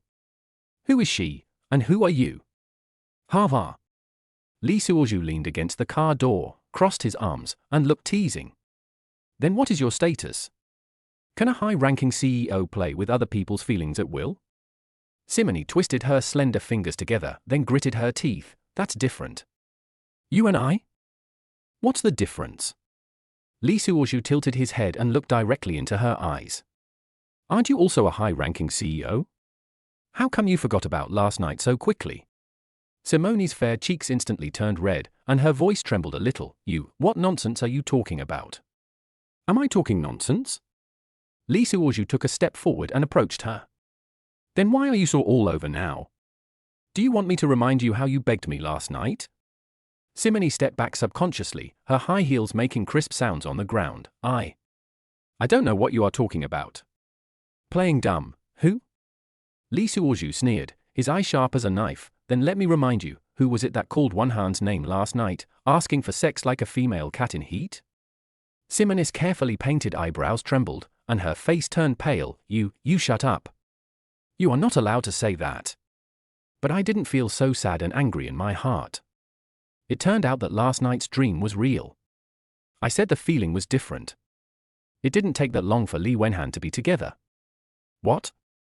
Did you hit a sore spot? Li Suozhu kept on asking, his voice chilling. Aren't you high and mighty? Why were you so hungry last night? Simone's eyes were red. After all, she was still the queen who was high above everyone else. She had to be reserved and maintain her status. She bit her lower lip with her pearly teeth. Don't talk nonsense, you bastard, I don't remember anything. Yes, I am a bastard. Li Suozhu looked her straight in the eye and said word by word, but at least I won't use others as substitutes, and I won't shout out other people's names in my dreams. Simone's eyelashes trembled slightly, and her voice was as light as a mosquito. I didn't. Come on. Li Suozhu waved his hand, his eyes full of boredom. Just keep thinking about your Wenhan. As the president, you don't need to worry about me and Bishi's affairs. Simone was anxious, and stepped forward quickly in her high heels. You really want to be with her? Is it not possible? Li Suozhu asked back, with a sneer on his face. Is it your business? Simone clenched her fists, her nails digging into her palms. I'm doing this for your own good. You don't understand her at all. Thank you for your kindness. Li Suozhu said sarcastically, but I am of such lowly status that I cannot deserve your concern. Simone's eyes flashed with panic, and her voice was filled with tears. That's not what I meant. Why do you always misunderstand me?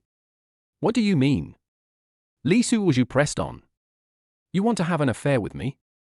You are a noble CEO during the day, but you can have sex with a lowly person like me at night?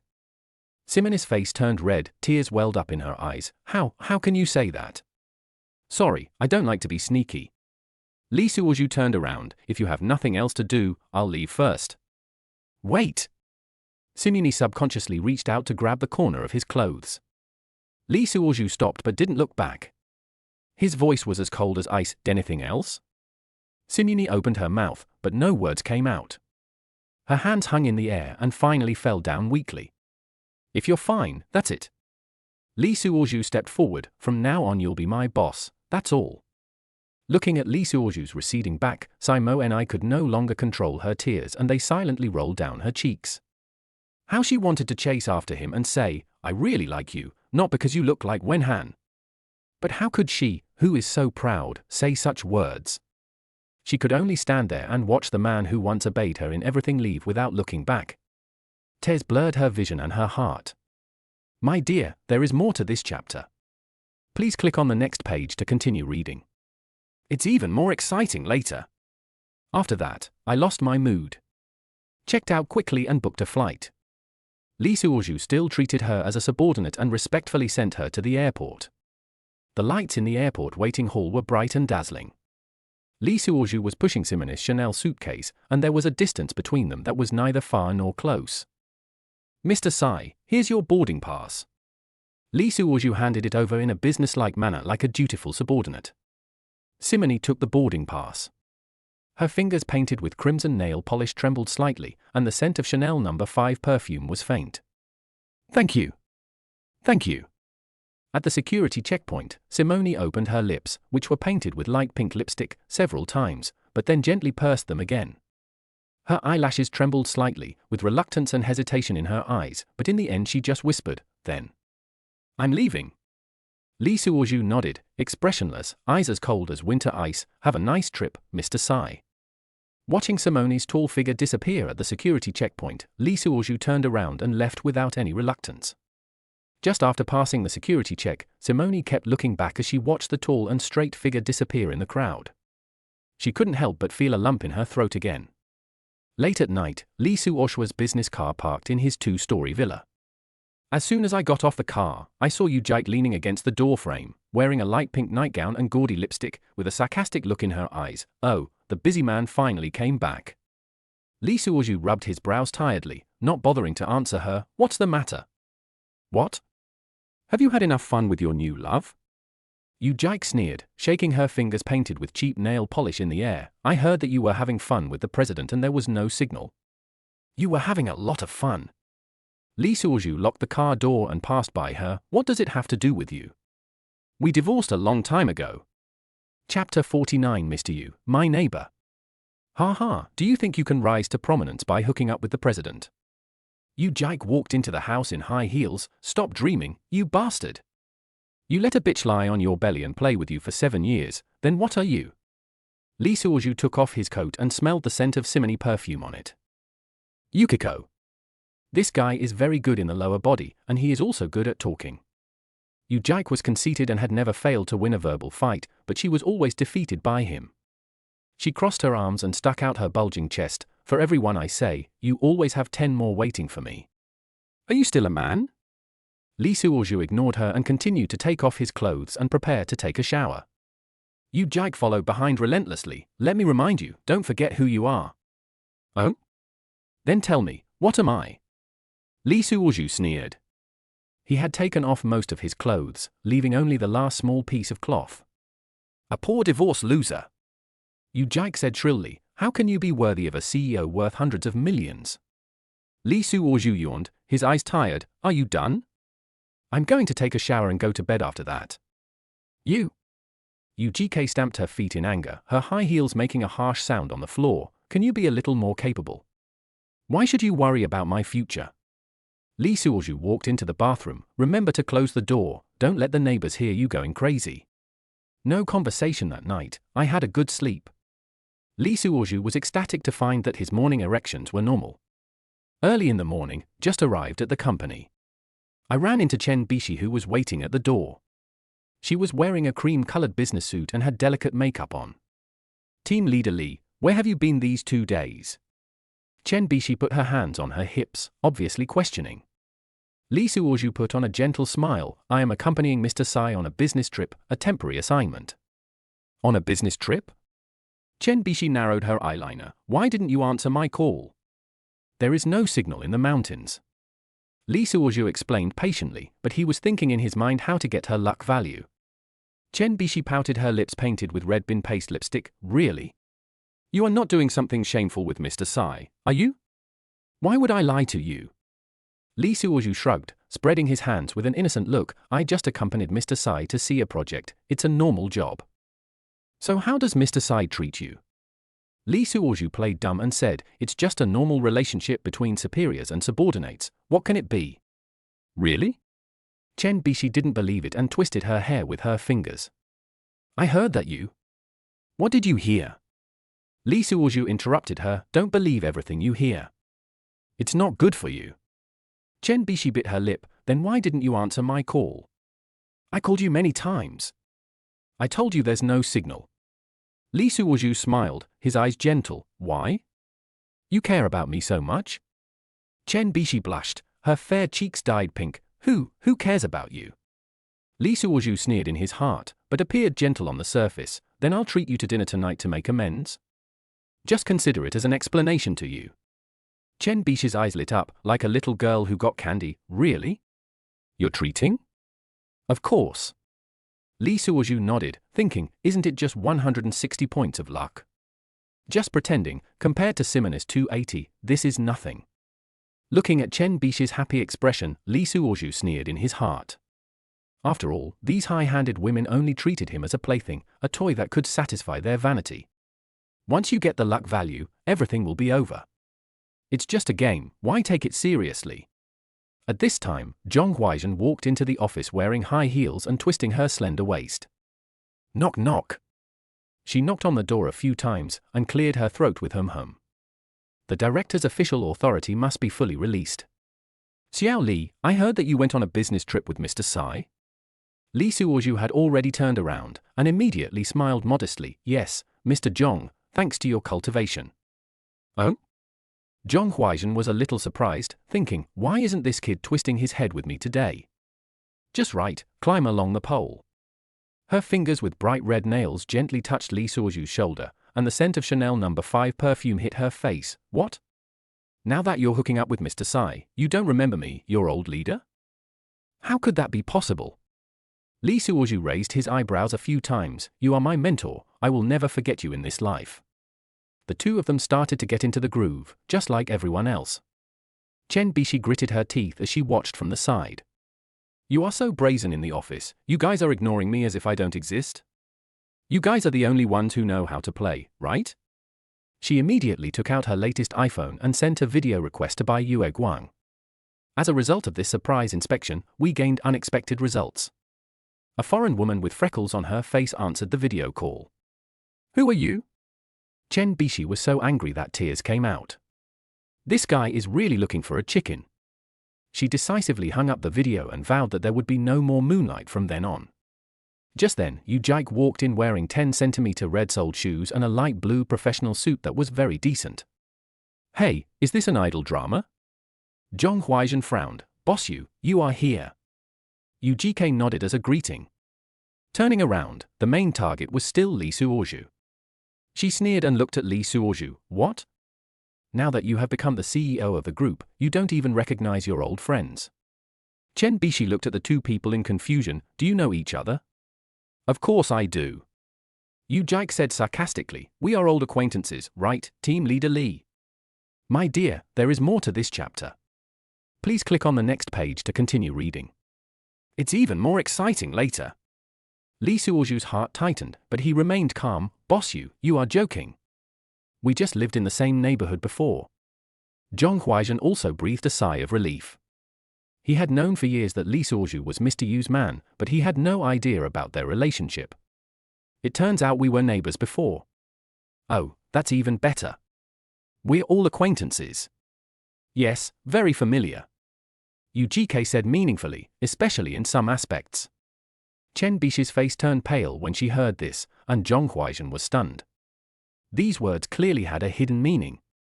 Are they in a relationship of adultery? Mr. Yu, please be careful with your words to avoid affecting your status.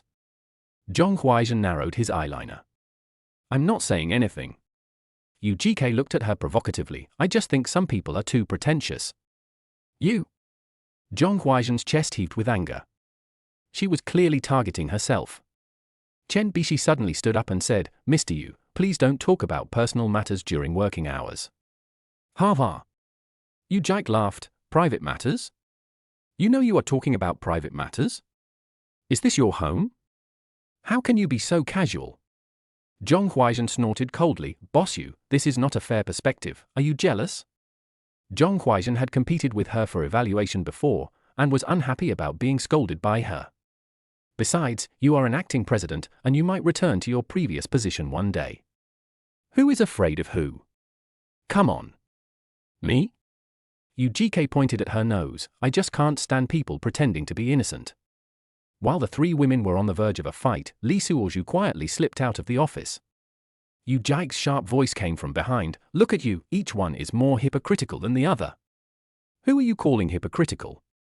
Zhong Huaizhen said angrily. Chapter 50 Murder of the Master. I'm talking to you guys. Yu Jike said without showing any weakness, a young woman, a daughter of a wealthy family, why are you pretending to be pure? You. Chen Bishi stamped her feet in anger. Who do you think you are? Li Suozhu walked to the stairwell and took a breath. The day was a mess.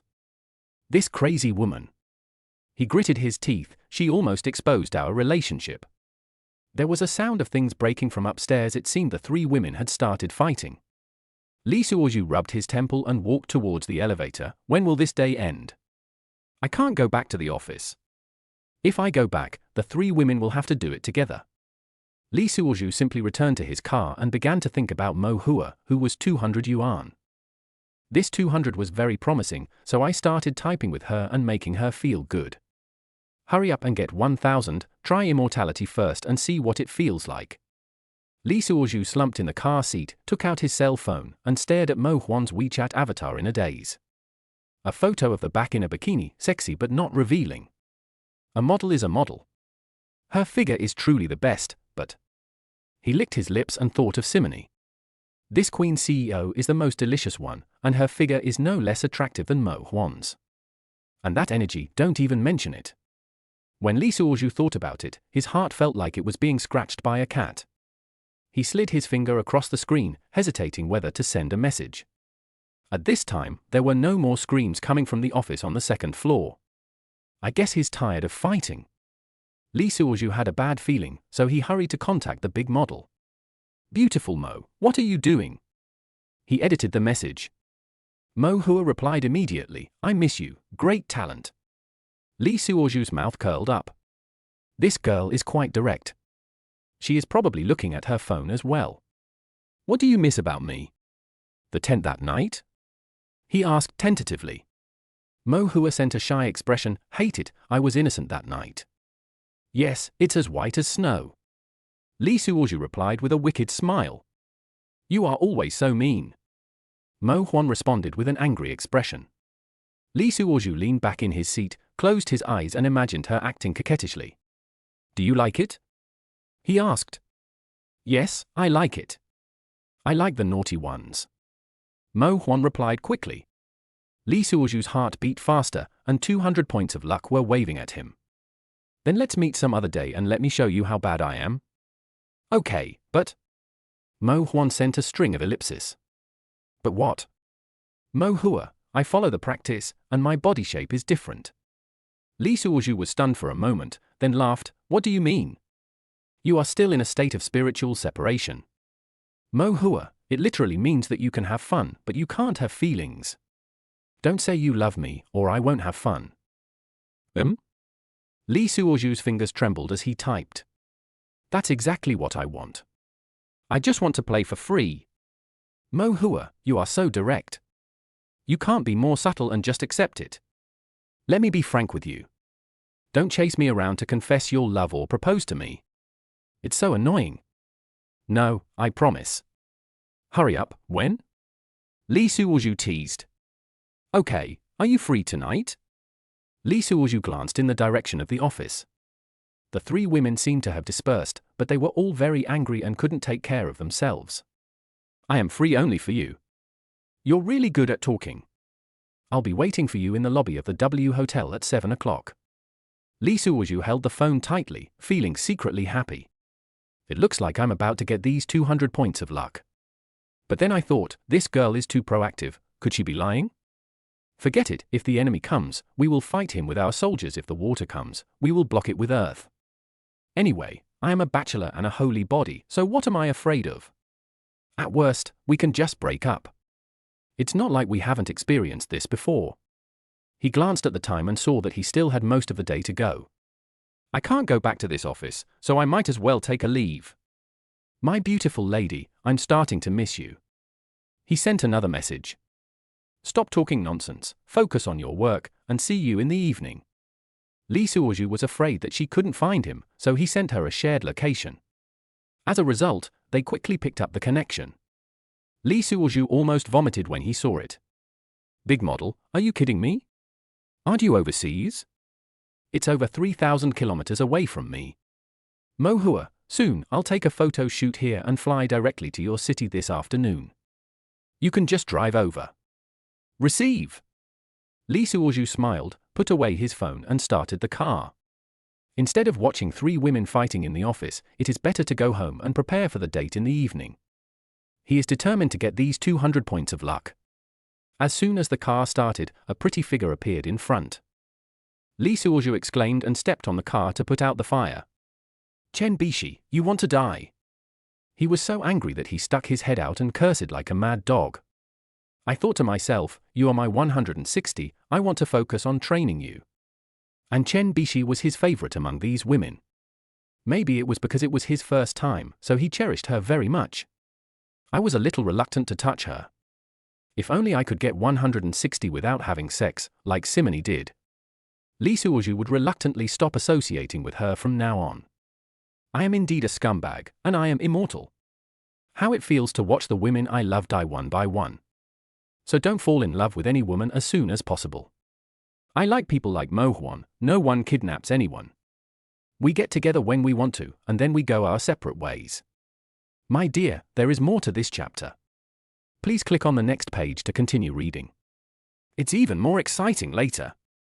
At this time, Chen Bishi's face turned the color of liver.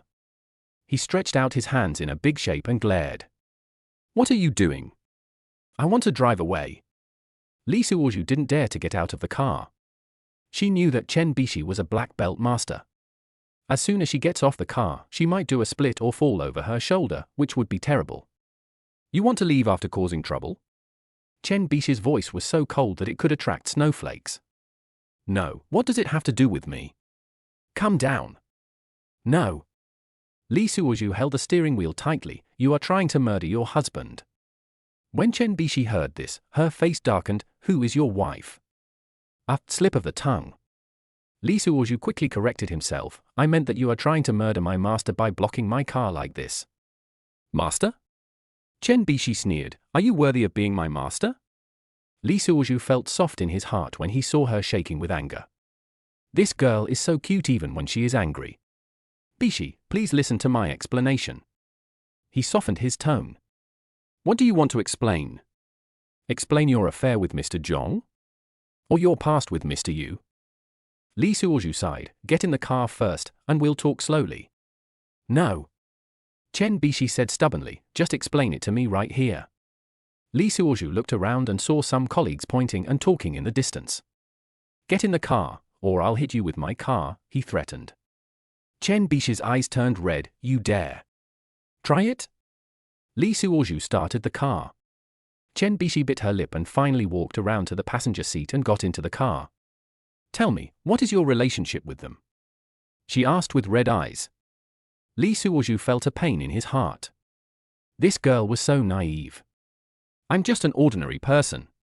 He said softly, I have a working relationship with Mr. Zhong and a neighbor relationship with Mr. Yu. Really? Chen Bishi looked at him suspiciously. Why would I lie to you? Lee Suozhu reached out to touch her head. Chen Bishi dodged. Then why do you want to have dinner with Mr. Zhong tonight? Lee Suozhu was shocked. This girl even knew this? It's just a work-related social event, he made up. Suddenly, the phone rang. It was a message from Mo Hua. Dear, I have booked the flight ticket. See you tonight. Chen Bishi saw it with sharp eyes. Mo Hua? The model? Li Suozhu quickly locked the screen. Why, you know him too. Know her? Chen Bishi sneered. She is a famous socialite in the entertainment industry. We met through your aunt, there's nothing messy about our relationship. Now Chen Bishi felt better. But still, he hummed. Li Suozhu felt even more pain in his heart when he saw her aggrieved look. These 160 points of luck are becoming increasingly difficult to obtain. If you do this, you will get trapped. Bishi. He was about to explain. Don't call me. Chen Bishi interrupted him. You are a liar. After saying that, he opened the car door and ran away. Li Suozhu looked at her back and for the first time began to doubt his luck. Or, give up these 160 points? But if you think about it, immortality is the ultimate goal. I'm sorry, Bishi. He said to himself, I will make it up to you when I become immortal. After saying that, he started the car and drove straight to the airport. Tonight's 200 points must not be missed no matter what. Chapter 51. Why think so much? Suozhu had some knife-cut noodles in the city at noon. While I was sweating, I went to the bathhouse and ordered a package, but I didn't ask for a health treatment. Just take a shower and sleep. Keep do not disturb mode on. Follow your own bathing routine and don't be disturbed, otherwise you'll have spasms easily. I slept until 4:30 p.m., took another shower and the smell was gone. Then he rushed all the way to the airport. Along the way, I was still thinking about Chen Bishi's aggrieved little face. I feel bad. Damn, what's wrong with me? He slapped himself hard. In the parking lot, he took out his cell phone and checked the time. Mo Hua's flight will arrive in half an hour. Should I send a message to Bishi? He hesitated. He swiped his finger across the screen, but finally gave up. Forget it. The more I explain, the more confusing it becomes.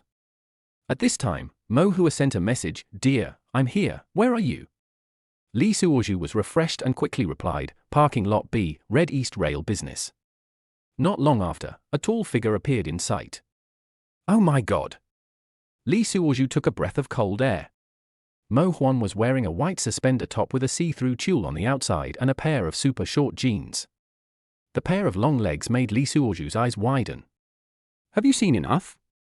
Mo Huan knocked on the car window and smiled charmingly. Li Suozhu quickly opened the door. Beauty, you are trying to kill me. Why?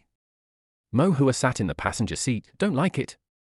A scent of perfume entered Li Suozhu's nose, more alluring than Simonis. I like it. I like it very much. Li Suozhu swallowed. Mo Hua suddenly came closer, so let's go get a room now?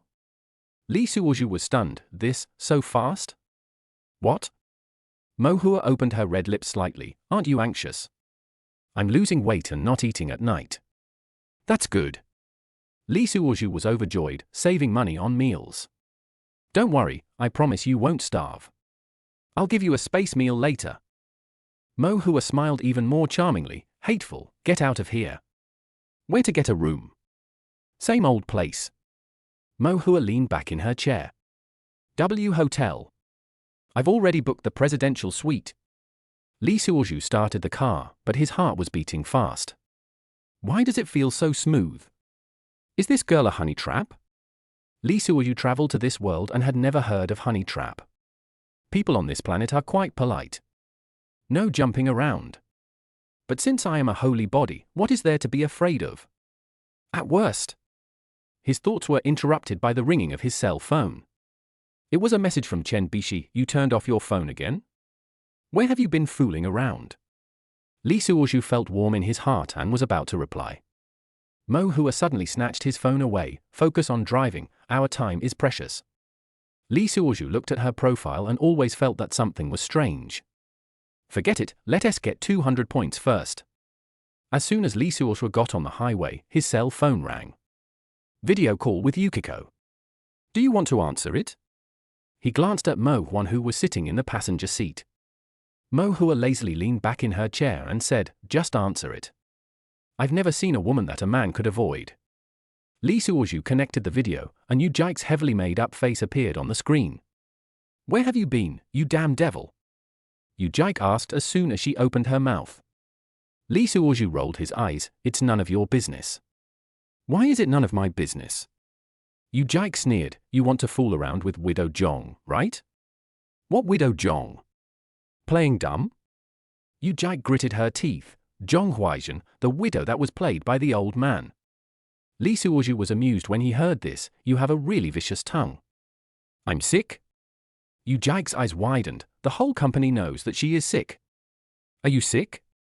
Li Suozhu became interested. That's right. Yu Jike shouted. I heard that her ex-boyfriend was tortured to death by her.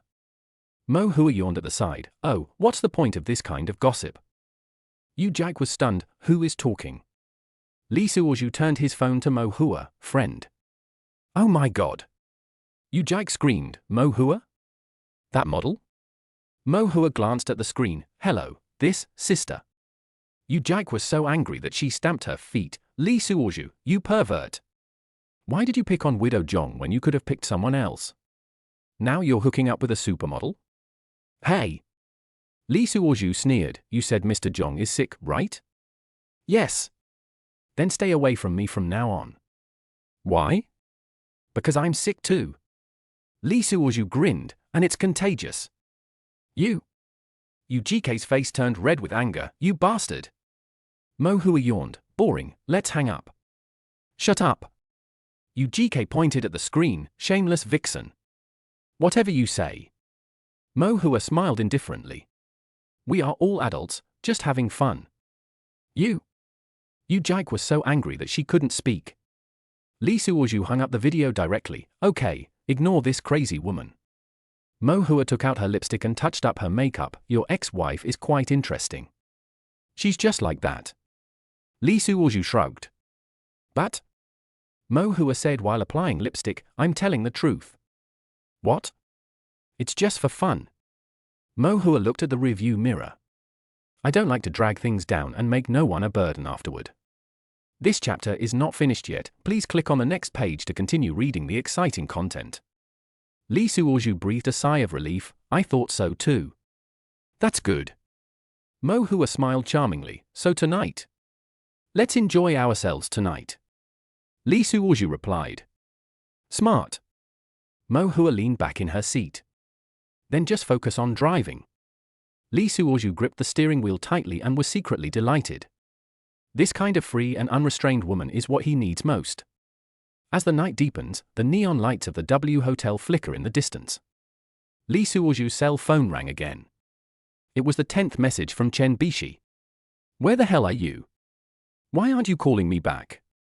Mo Hua glanced at her and said, the little girl is quite persistent. Li Suozhu sighed. Young people tend to fall in love easily. You said that. Mo Hua smiled and shook her head, as if you are very old. It's not a matter of age. Li Suozhu parked the car in the hotel parking lot. It's a mentality. Oh? Mo Huan became interested. Tell me about it. Love is just like a passing cloud. Li Suozhu said, it's like a passing cloud. I see. Mo Hua unbuckled her seat belt. So you choose to enjoy life while you can? Yes. Li Suozhu got out of the car. Why tie yourself up so tightly? Mo Hua walked around him and took his arm. I like your idea. The two just walked into the elevator. Li Suozhu's cell phone rang again. This time it's Zhong Huaizhen. I'm not answering it. Li Suozhu hung up the phone. Mo Hua leaned against the elevator wall. You are quite popular. It's all trouble. Li Suozhu shook his head. What about me? Mo Hua moved closer to him. Am I a problem too? Li Suozhu smelled the perfume on her body. You are different. What's the difference? You understand me. Mo Hua smiled. Yes, I understand you. The elevator reached the top floor and Mo Hua took out the room card. Come on, let me see how well you understand me. Li Suozhu followed her into the presidential suite. Take a shower first? Mo Huan asked. You first. Okay. Mo Hua walked towards the bathroom. Don't peek. Li Suozhu sat on the sofa and took out his cell phone. More than 20 unread messages. Chen Bishi, Zhong Huaizhen, Yu Jike. He didn't reply to any of them. There was a sound of water splashing in the bathroom. Lee Suozhu looked at the night view outside the window and suddenly felt a little dazed. Are days like this right or wrong? Forget it, for the sake of longevity. Why think so much? If you like After Divorce I Surprisingly Gained Immortality, please bookmark After Divorce I Surprisingly Gained Immortality. Chapter 52. Have you taken medicine? At 2 o'clock in the morning, Mo Huan collapsed on the bed, shaking all over. Who are you? She asked, panting. Lee Suozhu lit a cigarette. Didn't we agree on this? It's just for fun. Just for fun? Mo Hua turned over. I've been a model for so many years, I've seen all kinds of men. So what? Lee Suozhu blew out a smoke ring. I've never seen you like this. Mo Hua bit her lip. For hours, did you take medicine? Lee Suozhu smiled but said nothing. You didn't stop begging me for mercy. Mo Hua's voice was filled with tears. Are you a devil? Didn't you say that we should enjoy life while we can? Lee Suozhu put out his cigarette. Am I not cooperating with you? Mo Hua huddled in the quilt. But you are too. Too what? It's too strong. Mo Hua blushed. I can't even close my legs anymore. Lee Suozhu got up and went to the bathroom, take a break, and continue later. What? Mo Hua looked at him in horror. Come again? What? Lee Suozhu turned around. Didn't you say it was just for fun? So you have to have fun. But? Mo Hua shook her head. I really can't do it anymore. Then take a nap. Lee Suozhu walked into the bathroom. We'll talk about it when you've recovered. Mo Huan looked at his back and felt uneasy. Is this man really just an ordinary person? The sound of water running in the bathroom was heard and Mo Huan took out her cell phone. I want to send a message to my bestie, but I don't know what to say. You can't say, I met a pervert who didn't stop for 4 hours. Forget it. She said to herself, I'll sleep and leave tomorrow. But just as she closed her eyes, the bathroom door opened. Falling asleep? Came Lee Suozhu's voice. Mo Hua was so frightened that she shuddered. You don't come over here. What? Lee Suozhu walked closer with a smile. Are you sleeping in the bathtub? Do you not want your body anymore? I was wrong. Mo Hua shrank to the corner of the bed. I really can't do it anymore. Then let's try another way. Lee Suozhu bent down, stretched out his big hands and picked her up. No. Mo Huan screamed. A sleepless night. At dawn, Missouri Huan lay on the bed like a dead fish, her streamlined back moving up and down. You are not a human, she said weakly in a crying voice. Lee Suozhu was wearing a tie. Remember, next time don't just say enjoy life while you can. Women should be more responsible. There won't be a next time. Mo Hua rolled her eyes. I'm afraid of you. Is it okay for me to heal the disease? Lee Suozhu smiled and left the room. In the elevator, he looked at himself in the mirror. The Eucharist is great, he said to himself, but I don't know if I can get these 200 points. I don't know if you are willing to give me these 200 points. As the elevator was going down, the system's prompt sound suddenly rang. Ding, congratulations to the host for winning Mo Hua's heart and gaining 200 points of luck. Okay, here it comes. Lee Suozhu was stunned. Is this also possible? He thought that he had to make a solemn vow or have a passionate love affair to gain luck. I didn't expect that a crazy night could achieve my goal. It seems that this big model likes me more, even though I am a little bit behind the times. He touched his chin and smiled. When I took out my phone, Mo Hua had already sent me a message. You crazy guy, I will never forget you in my life. After thinking for a while, he gave her a slogan from Blue Star. Well, I hope you will respect yourself, love yourself, be strong, cherish your life, and stay away from confusion. Mo Hua, it's broken. I found that I've fallen in love with you. Lee Suozhu raised his eyebrows. That's it? Didn't you say that you can't rely on the other person?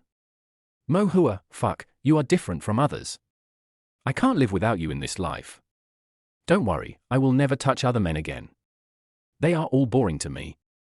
Farewell, I'll give you a poem. When the work is done, I will leave, hiding my body and name. Mo Hua, don't tempt me anymore. I can't take it anymore. I want to hide my identity and quit the entertainment industry, and be your lover. Lee Suozhu laughed secretly. You wish. Goodbye, you. Goodbye. He put away the phone casually. It seems that the way to gain luck is not necessarily to fall in love.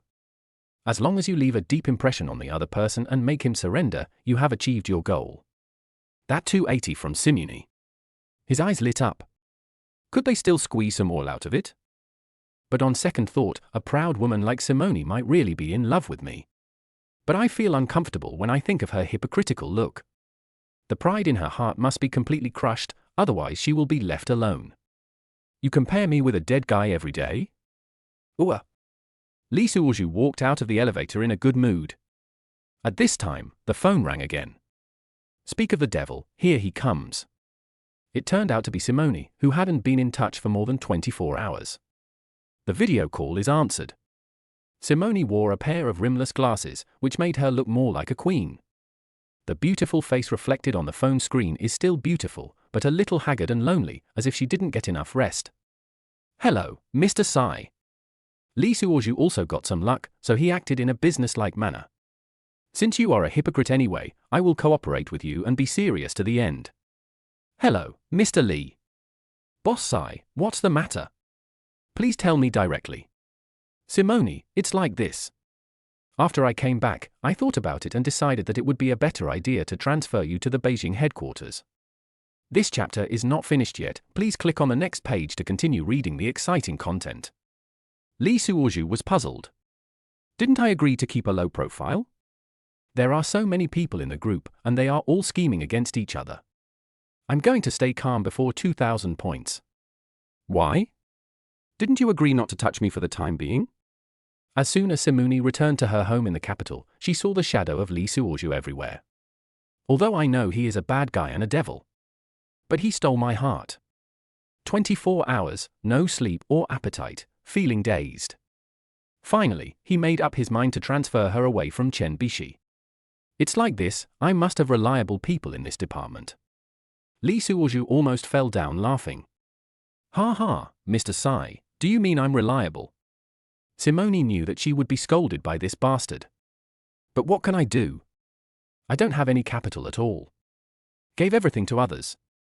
You can't just let others take advantage of you. She pushed her frameless glasses up seriously and said, it's like this, I'm in need of someone who is truly trustworthy, smart, and flexible, so you are the first choice. Lee Suoju was not thinking like that. He was thinking about Chen Bishi. This group's other boss is at the same level as Simone. If she gets her 160, she will be heartbroken. I really can't bear it, she is innocent. I think it's time to leave here. These 3 women disturb me every day and I can't keep a low profile. Okay, I agree. Really? Simone's eyes lit up. Well, I won't change my name, my words are as good as gold. Okay, I'll issue the transfer order tomorrow, but you can come today. I'll get up early tomorrow to send an email anyway. As he spoke, his voice became much softer. Lee Suoju pretended to be confused, I'm going there today? Where can I stay in such a big city like Beijing?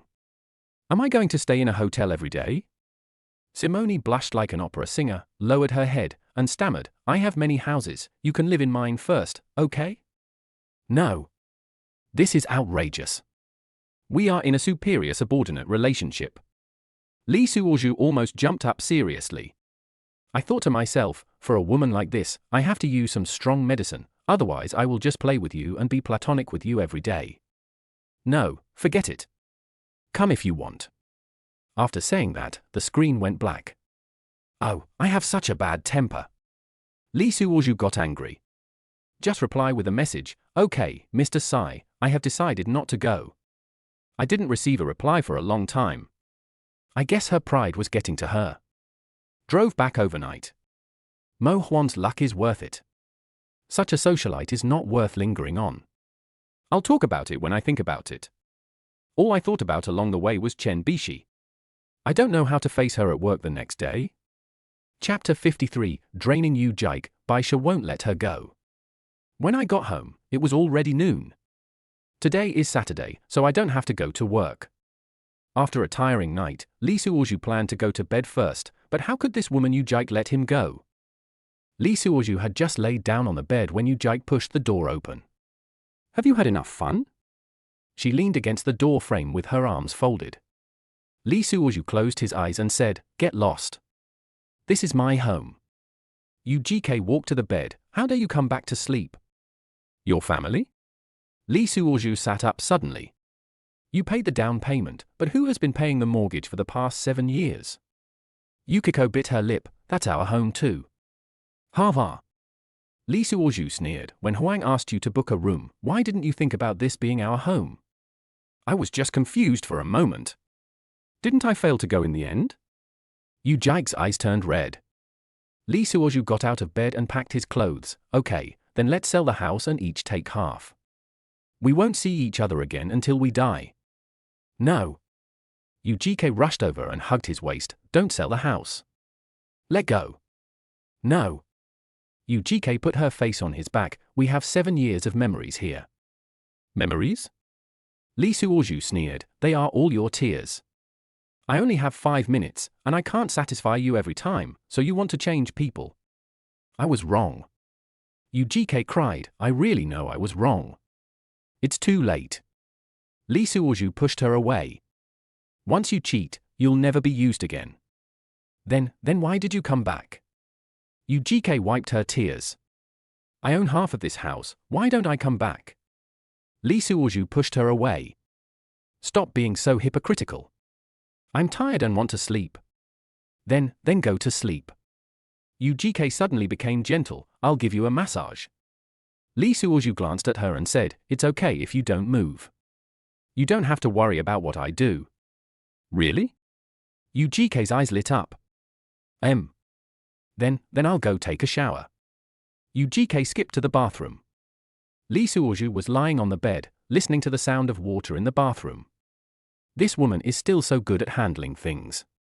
Ding, you have won UGK's heart, luck value +2. Oh my god. Lee Suoju almost jumped out of the bed. Is this possible? At this time, UGK came out wrapped in a bath towel. Husband, I will serve you.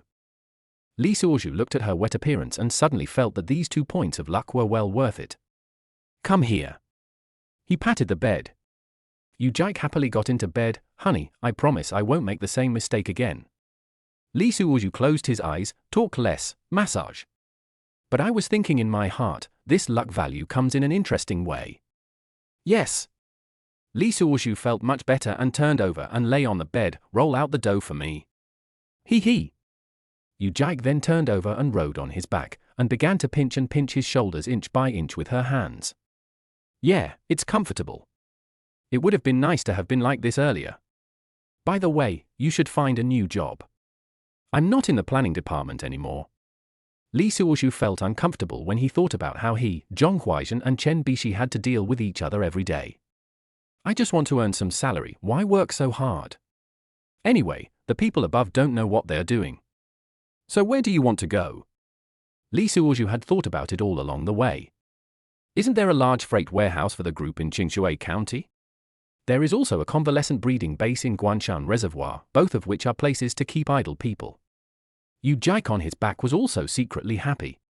She also noticed that Zhong Huaizhen and Chen Bishi were both thinking about their husbands. I wanted to transfer him away a long time ago. After a long time of hard work, UGK finally got the male protagonist to do spring plowing in autumn. Finally, I felt exhausted and fell asleep contentedly. Wang Qiuhe, the manager of Guanshan Reservoir, was originally Lao Ma's direct subordinate. Now that Lao Ma has fallen, UGK has long wanted to replace him. In the morning, the dog and the girl finished their breakfast. Just proceed as planned. On Sunday morning, Yukiko sprang into action. With a transfer order, Lee Suoju was promoted from the head of the planning department to the director of the Guanshan Reservoir Sanatorium Center.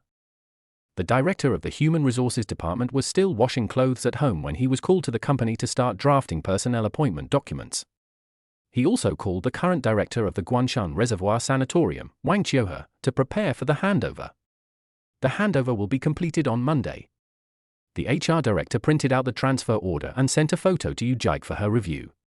At this time, the two were still making love in bed, and Lee Suoju squeezed out +1 luck value from his ex-wife.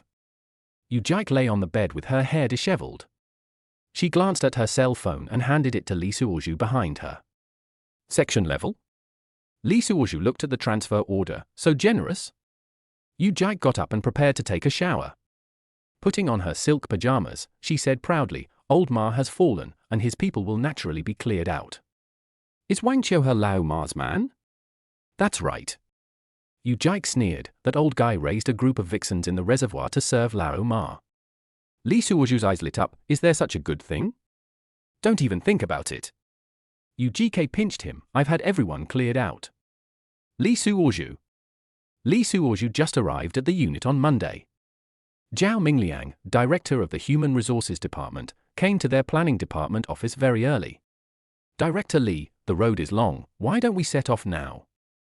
Zhao Mingliang smiled flatteringly. Just as Li Suoju was about to agree, the planning department went into an uproar. My dear, there is more to this chapter. Please click on the next page to continue reading.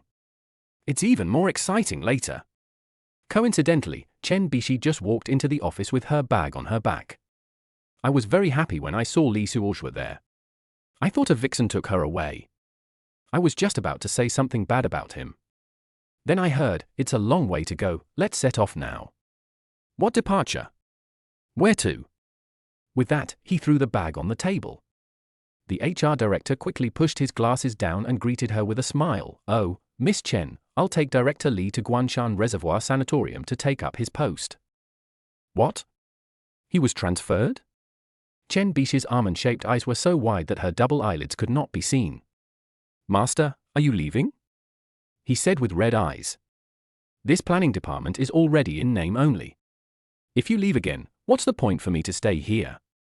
She looked at Li Suoshua aggrievedly. Suddenly, she turned to look at the HR director and asked, whose transfer order is it? The HR director lowered his head, thinking, this is none of my business, it's President Yu. Wait, don't leave yet, I'll go find her. When Chen Bishi turned around, she almost bumped into the angry Zhong Huaizhen. Li Suoju, don't move yet. I'm going to go find CEO Yu. Will anyone still be working in the planning department after you leave? Chen Bishi didn't care that the words were harsh and clamored to go along. So Zhong Huaizhen took Chen Bishi to Yu Jike's office. Yu Jike was putting on makeup, and when she saw two people rushing in, she quickly put away her makeup mirror. Why was Xiao Li transferred away? Zhong Huaizhen slammed the table. Chen Bishi cheered on the side. You are seeking revenge for your personal gain. Yu Jike sneered. I am the acting general manager. Is there a problem with transferring personnel? You? Zhong Huaizhen was shaking with anger. You are abusing your power. That's right. Chen Bishi's eyes were red. Now that team leader Li is gone, what will happen to the planning department? Yu Jike looked at Chen Bishi. Why? Are you reluctant? Chen Bishi blushed. Miss Chen, the planning department can't function without Li Suoju? Yu Jike asked sarcastically. Are you and Zhong Huaizhen both vegetarians? Or is Li Suoju the only one working normally? What? Chen Bishi was stunned. Only then did I realize that what they said made sense. For a long time, there has been only one person who actually does the work in the planning department, and that person is Li Suoju. He is hardworking and patient. He and that widow Zhong are just playing around and don't do any real work at all. This person is about to leave, and he begins to wake up and regret. Zhong Huaizhen was also stunned. Li Suoju followed in and sighed. Okay, stop making trouble. I work wherever I go. You can't leave. Chen Bishi rushed over and hugged his arm. You promised to teach me.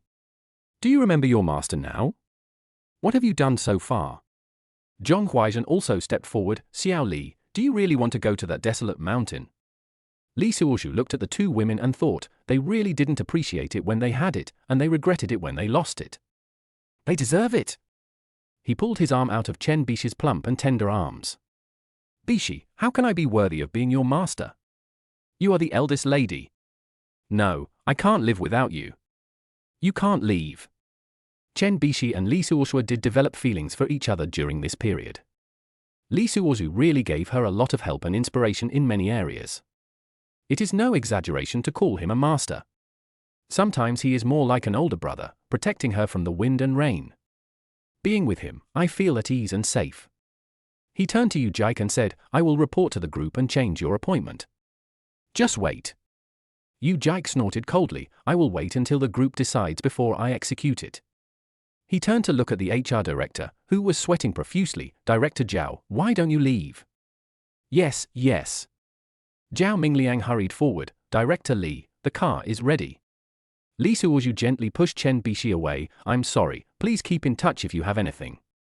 Anyway, no one else can take away the 160 yuan, so now is a good time to let them know how important I am. The days when I was treated like a donkey or a horse are gone forever. Li Suozhu had a premonition that he would not be able to work at the reservoir for long. At least there is Simone who cares about me.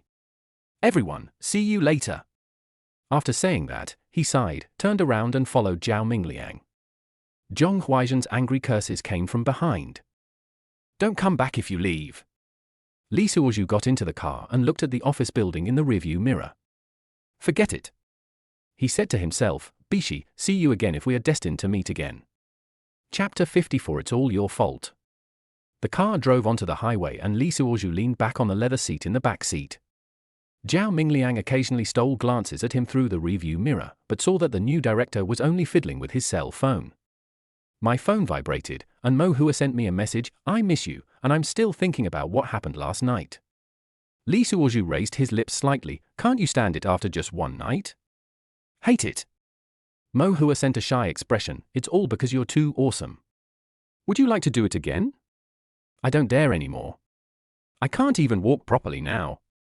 Mo Hua said coquettishly, but I still miss you so much. Li Suozhu was about to reply when Sai Mo Ni's message popped up. I heard you were transferred?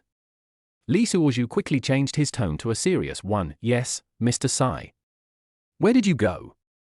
Guanshan Reservoir Sanatorium Center.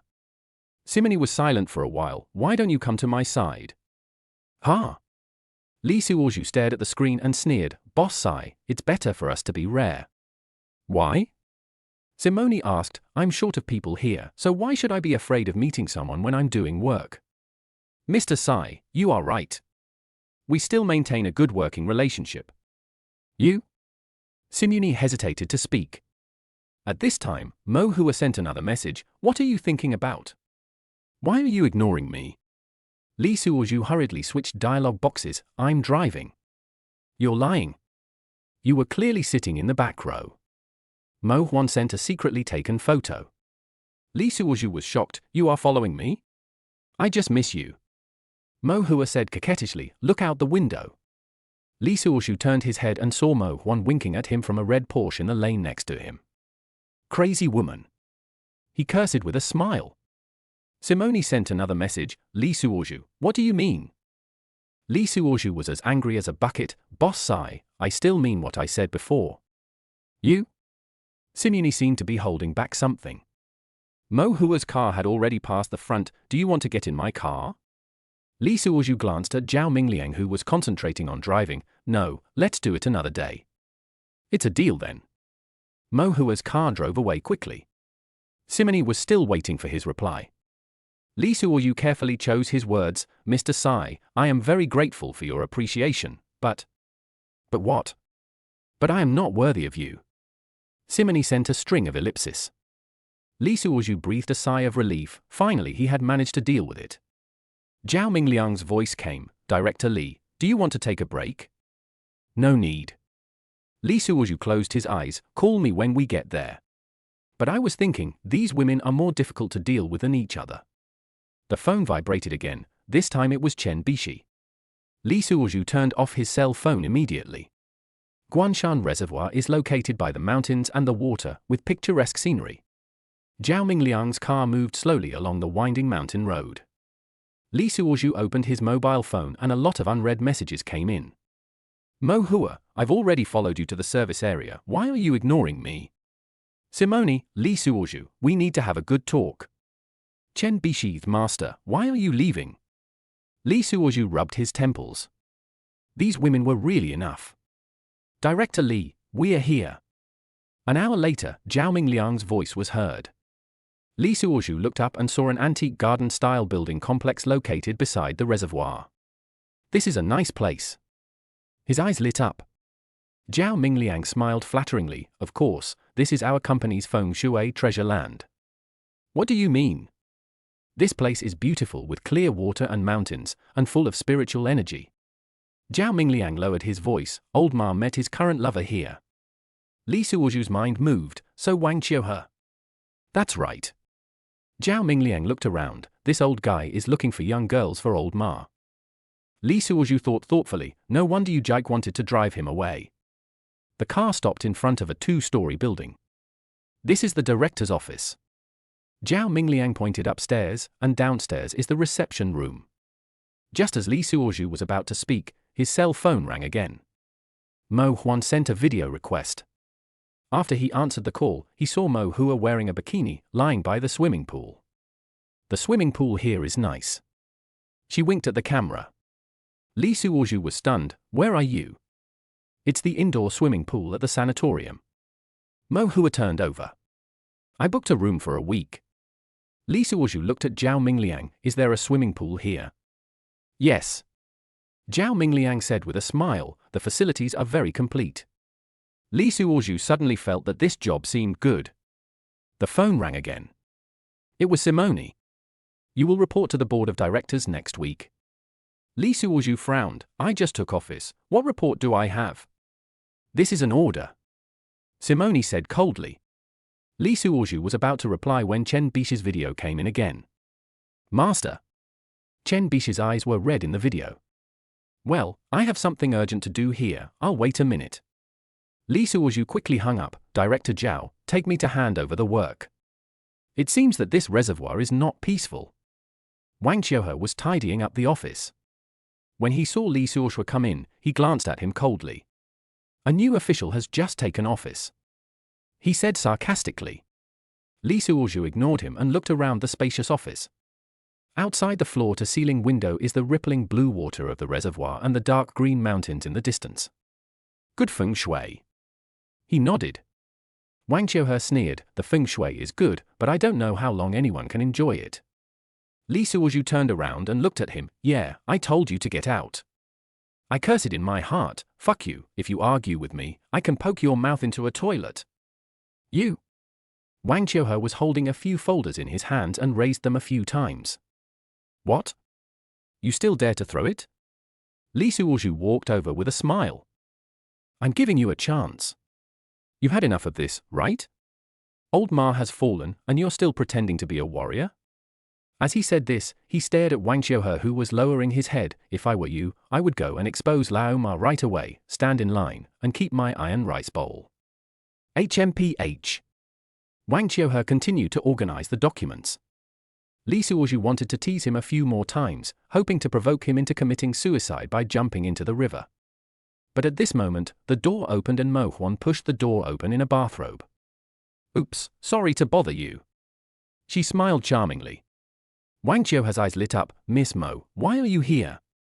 I'm here for vacation. Mo Hua walked over to Li Suozhu. I heard there's a new director, so I came to say hello. Wang Qiuhe was stunned at that moment. I see. Li Suozhu cursed in his heart. This crazy woman is deliberately causing trouble for me. The phone rang again. It was a message from Simone. I need to review the materials for next week's report in advance. Li Suozhu was about to reply when Chen Bishi called again. It's not easy to hang up in front of people. So he walked to the window, looked at the scenery in the yard, and answered the phone. Master, which room are you in? I came to see you. Li Suozhu was overwhelmed. What room? I'm here to work, not on vacation. Don't come here if you have nothing to do. Li Suozhu wondered what would happen if Chen Bishi dressed up as Mo Hua. At. Why can't I go? Anyway, I'm also an inspector. As long as it's in the company, I can go there anytime. Humph. Li Suozhu fantasized about how nice it would be if Mo Huan and Chen Bishi swapped places. Chen Bishi is as charming as Mo Huan. Master, are you listening again? This reminded him. Hey! Why? What's the signal in this crappy place? Hang up the phone and just set it to do not disturb mode. Mo Hua was watching from the side and laughed. It seems that the new director is very popular. Wang Qiuhe snorted coldly. You are young and promising, with a bright future ahead of you. Li Suozhu was too lazy to pay attention to them. Hand over the work. Hand over? Wang Qiuhe sneered. What kind of work can there be here? Then these documents. They are all fake. Wang Qiuhe said bluntly, this is just a den of money. Mo Hua yawned, I'm going to the swimming pool. See you tonight. After saying that, he walked away with his waist twisted. Wang Qiuhe looked at Li Suozhu meaningfully. Director Li, I will think carefully about what you said. See you later. Li Suozhu sat in the boss chair. Thank you for your good words. Wang Qiuhe shook his head and left with the cardboard box. The office was finally quiet. Li Suozhu looked at the unread messages on his phone and sighed. If you like After Divorce I Surprisingly Gained Immortality, please bookmark After Divorce I Surprisingly Gained Immortality. Chapter 55 Special Services. Li Suozhu sat in the main seat in the conference room, looking at the few sparse people below. Come, let's get acquainted. Zhao Mingliang stood up and introduced, this is the new Director Li. A sturdy young man stood up first, Zhong Dali from the logistics department. Li Suozhu nodded. This name was quite appropriate. Liu Yang from the accounting department. A woman in a slim suit stood up. Although she is in her 30s, she still has charm, and there is an indescribable seduction in her eyes. Office Li Xiaoyu. The last one was a woman wearing glasses. He looks like he just graduated and looks timid. Just these people? Li Suozhu asked Zhao Mingliang. There are also a few chefs, security guards, and cleaners. Zhao Mingliang said with a smile, they are all temporary workers from the local village. Li Suozhu looked at this so-called sanatorium and shook his head. Let's have lunch together? Zhao Mingliang suggested. Li Suozhu understood what he meant. He wanted to inspect the land. At the dinner table. When Li Suozhu saw the table full of chicken, duck, fish and meat, he realized that he had come to the right place. There is intrigue every day in the city, and you have to queue up to eat a box lunch or spicy hot pot. It's so nice here, with mountains, water, and models chasing after me. Director Li? Seeing Li Suozhu in a daze, Zhao Mingliang quickly reminded him to pick up his chopsticks. Oh. Li Suozhu quickly picked up the chopsticks. Director Li, the specialty here is the 3-spot fish in this reservoir. It is famous throughout the country, and many senior leaders come here for recuperation just for this fish. He said while turning the fish. Then he glared at her, Zhong Dali, don't you know that this fish head is facing the director? Zhong Dali stuck out his tongue. He quickly stood up and poured the wine. Director Li, try our specialty and get drunk. No, I can't drink anymore. I have a meeting and inspection this afternoon. Come on, we can do it any day, drink tilde. Director Li, try this local wild boar meat. Wild mushroom stewed with chicken. Liu Yang also began to serve him food, this is Lao Ma's favorite. After saying this, my face turned red. Li Suozhu glanced at her and thought, this woman is indeed problematic. She still mentions Lao Ma at this time? Isn't that stupid? Where is Accountant Liu from? Liu Yang is like a shy girl who blushes when she speaks. I'm from a nearby county, and I'm staying here too. Li Suozhu. I thought, I didn't ask you that. Is this woman mentally ill? She's still keeping accounts? Xiaoyu, which school did you graduate from? He quickly asked someone else. Jingwei University. Li Xiaoyu lowered his head. Zhong Dali was busy assisting, he is a graduate student, and he has the highest level of knowledge here. Master's degree? Li Suozhu was a little surprised. Then why did you come to a place like this? Li Xiaoyu smiled bitterly, I don't have any connections at home, so it's good enough to find a stable job. Zhao Mingliang smiled and said, isn't this good? It's quiet. Li Suozhu looked at this top student from a 985 university and felt a pang of sadness in his heart. By the way, Liu Yang suddenly said, Director Li, do you want to take a bath? The hot springs here are very comfortable. Zhao Mingliang's eyes lit up, yes, this is our specialty. Li Suozhu understood what they meant. They wanted to inspect the special service. Let's do it some other time. He picked up his glass, let's get familiar with each other today. Liu Yang gave him a meaningful look. Li Xiaoyu lowered his head and ate his meal. Zhong Dali smiled naively. While they were eating, Mo Huan walked in, twisting her waist. Oh, they are all here. She said with a smile. Zhao Mingliang and others stood up in a hurry, Miss Mo. Only Li Suozhu sat there without moving, looking somewhat unhappy. What? It's an internal dinner and outsiders are not welcome? Mo Huan raised her eyebrows and looked at him. Zhao Mingliang quickly tried to smooth things over. Ms. Mo, you are joking. You are the tourism ambassador of our Guanshan reservoir. Image ambassador? Li Suozhu sneered. Huh? Mo Hua was not annoyed, but sat down beside him with a smile. Or why, the new official doesn't recognize me anymore? Liu Yang poured her a glass of wine. Ms. Mo, try our wild mushroom wine. Okay. Mo Hua picked up the wine glass. Director Li, can you give me some face? Li Suozhu looked at her charming appearance and cursed in his heart. This woman is really seeking her own death. Li Suozhu planned to lock her up all night tonight and let her show off. Ms. Mo, do you know Director Li? Zhao Mingliang asked tentatively. Of course I know you. Mo Hua said with a smile, we are old acquaintances. Everyone then breathed a sigh of relief, realizing it was one of their own. Come, let me toast to Director Li. Mo Hua raised her glass. I wish you a smooth start in your new position. Li Suozhu had no choice but to have a drink with her. Director Li, please take good care of Miss Mo, Zhong Dali said honestly. Yes. Liu Yang also chimed in. Miss Mo is a frequent visitor here. Li Xiaoyu secretly glanced at Mo Huan and lowered her head again. How dare I bother Director Li? Mo Huan deliberately acted like a spoiled child. He's so busy. Li Suozhu glared at her and said, don't try that on me. Look, he dislikes me. Mo Huan pretended to be aggrieved. Zhao Mingliang and others watched them flirting and nodded secretly. It turns out that the new director and Miss Mo have this kind of relationship. Oh, right.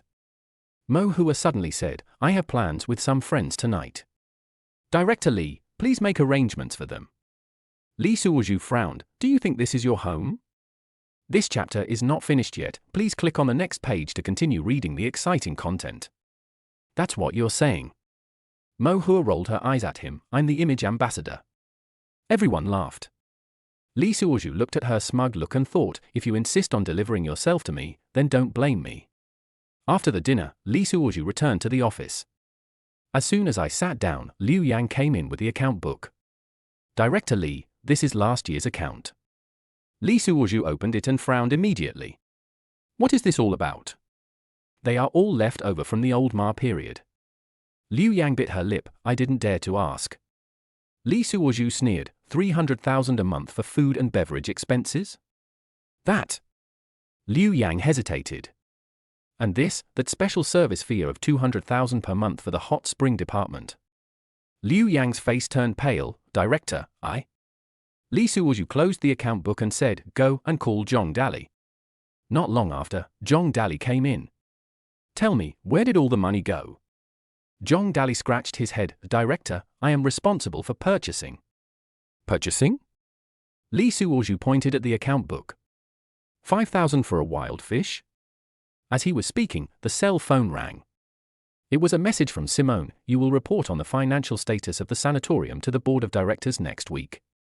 Li Suozhu's heart moved. So that's it. This is to use him to clean up Lao Ma's power. Chen Bishi's message also popped up. Master, I'm on my way. Li Suozhu replied, don't come, it's not peaceful here. What's wrong? It's already half open? Chen Bishi asked worriedly. Li Suozhu ignored her and said, come on, this group belongs to someone else. Can you still stop it? At this time, Mo Hua pushed the door open and said, are you checking the accounts? Li Suozhu looked at her. What do you know? I'm just an ambassador. Mo Hua said with a smile, But what? My friend will come over tonight, and you'll know. Li Suozhu seemed to be thinking about something. It seems that this den of money spending needs to be cleaned up. The phone rang again. It was you, Jike, honey, do you miss me? Li Suozhu rubbed his temple and asked, can you let me take a breath? Chapter 56 100,000 in one night. Li Suozhu looked at Mo Hua's mysterious expression and suddenly understood.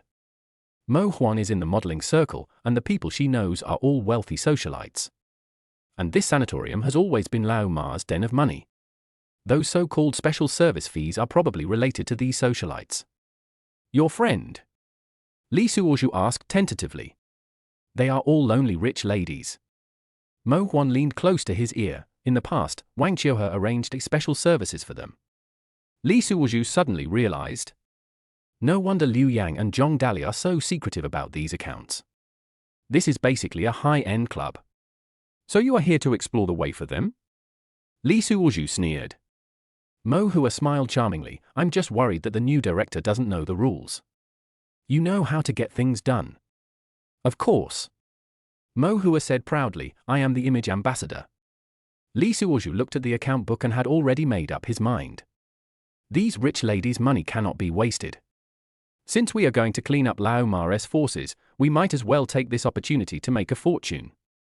Okay, let your friend come over in the evening. He said lightly. Mo Hua's eyes lit up. You agreed? But? Li Suozhu looked at her. The price has to be doubled. You? Mo Hua was stunned. So dark? Take it or get out. Mo Hua bit her lip and thought for a moment. Okay, I'll go and tell her. Watching her walk away with her waist twisted, Li Suozhu sneered. It would be a waste not to make money from these rich ladies. I'll have to clean this place up sooner or later anyway, so I might as well make some money first. The phone rang. It was Simone. How's the account checking going? Li Suozhu replied, very interesting. What's the meaning? You'll find out next week at the board meeting. After ending the call, I suddenly felt drunk. Li Suozhu went to the suite, climbed onto the bed, and soon fell asleep.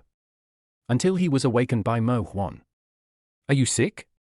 Li Suozhu pushed her hand away angrily. Wow, at this age, you can still be so amazing, it's rare. Li Suozhu ignored her and ran to the bathroom with his butt sticking out. After a while, Li Suozhu, who had collected his gun and returned to the team, came out, wiping his hands as he walked. What are you doing here again? To get dinner? I have good news. She bit her lip. Want to hear it? Li Suozhu curled his lips. Are you pregnant? Go away, but I want to give birth to a child for you. Roll. Li Suozhu is very annoyed with her now. They agreed that they could just have fun and have no worries after that. This guy doesn't keep his word. If I had known this, I wouldn't have harmed her to death. Seeing Li Suozhu lowering his head to play with his mobile phone, Mo Hua could only hold back her temper. Okay, let's get down to business. There are a few rich ladies. Mo Huan hesitated to speak. Li Suozhu's heart sank. What do they want to do? They said they wanted to see you. Mo Hua curled her lips. They said the new director is young and promising and wanted to invite you for tea. Li Suozhu sneered. Drink tea? That's right. Mo Hua moved closer to him. Just now at the hot spring, they were all talking about you. You're here so soon? Oh, they have a mine in the nearby mountains. Mo Hua rolled her eyes at him. That's really rich. Li Suozhu's head is as big as a bucket. Is there mining on this planet? It's none of my business. No, I won't see you. They're hundreds of years old in total. Go and have fun by yourself. Mo Huan twisted her waist and was about to walk around the table. Li Suozhu quickly stood up, walked to the door and opened it. Mo Huan glared at him resentfully. You brought this upon yourself. Mo Hua gloated. Who told you to charge so much? Li Suozhu was puzzled. Are you a supermodel or a famous prostitute? What kind of pimp do you want? They think it's too expensive? He glanced outside the door to make sure there was no one there. Don't they have a mine? Are they afraid of this little money? No. Mo Hua bit her lip. They said, since it's so expensive, why not? Just what? Why not just go find you directly? Mo Hua glared at him. You cheap director. Li Suozhu felt a chill. Aren't these rich ladies too hungry? I'm not a duck. Why are you looking for me? Tell them to go to the nearby village and find some strong laborers. I don't know. Anyway, I am just delivering the message. Block it for me. He said seriously. Why? Mo Hua curled her lips. Aren't you quite capable? You? And? Mo Hua suddenly grinned. Their bids are not low. How many? 100,000 a night. Li Suozhu took a breath of cold air. Oh my god, if I keep busy for a month, I can pay off my mortgage. No wonder Lao Ma and Wang Qiuhe can be so successful here. No. He shook his head. It's too dangerous. What? Mo Hua raised her eyebrows. Are you afraid that Simony will know? Li Suozhu glared at her. How do you know? I'm a model. Mo Hua said proudly. What news can't I get? Li Suozhu sighed. I found out that you are from the Devil's Circle. Go and block the group of old ladies who want to take my body. Don't even think about it. Chen Bishi finally arrived in the evening. Li Suozhu went to the gate to pick her up personally. After a while, I saw her car driving into the yard from a distance. Li Suozhu hurried over to help her with her luggage. She still looked tired. This chapter is not finished yet. Please click on the next page to continue reading the exciting content. Master! Her eyes lit up and her complexion looked much better. This master is only in name. Slow down. Li Suozhu took the suitcase. Why did you decide to come here when the journey is so long? Chen Bishi lowered her head. I missed you. Li Suozhu felt warm in his heart but also a little worried. Why are you running around in the wild mountains instead of staying in the city? Chen Bishi, what's the point of me staying in that company if you're not here anymore? Li Suozhu's heart was moved by what he said, and he wondered if this girl had read some romance novels before coming here. How come every word is like a knife? Keep clicking on my 160 and you will get it. As he was speaking, Mo Hua drove past in a Porsche. Chen Bishi was stunned. It seems to be a businessman. Li Suozhu pulled her inside. I'll take you to the room. Li Suozhu was already waiting. Miss Chen, this way please. The room is in the corner of the second floor but has a great view of the entire reservoir. It's very safe here. Li Suozhu introduced. I live next door. Li Suozhu nodded. Please take care of her. Of course. Li Suozhu smiled. I'll go prepare dinner. After she left, Chen Bishi looked around and said, Master, this place is so beautiful. Yeah. Li Suozhu looked at her innocent face and said, It's just. What is it? This is not as simple as you think. Chen Bishi tilted her head. What do you mean? Anyway. Li Suozhu said seriously, don't run around at night. I know. Chen Bishi said coquettishly, I'm not a child. Li Suozhu looked at her innocent appearance and thought, it's because you are not a child. It is more dangerous. Oh, right. Chen Bishi suddenly asked, who was that person driving the sports car just now? A rich second generation from a nearby county. Chen Bishi probably saw her figure and thought, she is very beautiful. Li Suozhu, beautiful things are not necessarily good things. Chen Bishi thought thoughtfully, Master, are you? Don't let your imagination run wild. Li Suozhu interrupted her. Take a rest and I'll have dinner with you later. Chen Bishi bit her lip as she watched him leave. She always felt that there was some secret hidden here. Who was that woman? If you like After Divorce I Surprisingly Gained Immortality, please bookmark After Divorce I Surprisingly Gained Immortality. Chapter 57. Chased by a sow with no way to escape. As soon as he walked out of Chen Bishi's room, Li Suozhu saw 3 heavily made-up women standing in front of his office door. It's over. His heart sank as he recognized that these were the rich women Mo Huan had mentioned. The 3 of them were wearing designer clothes and jewels, and were whispering to each other. One of them was sharp-eyed and saw him. Oh, isn't this the new director Li? Li Suozhu turned around and ran without saying a word. Director Li, don't go. The sound of high heels came from behind.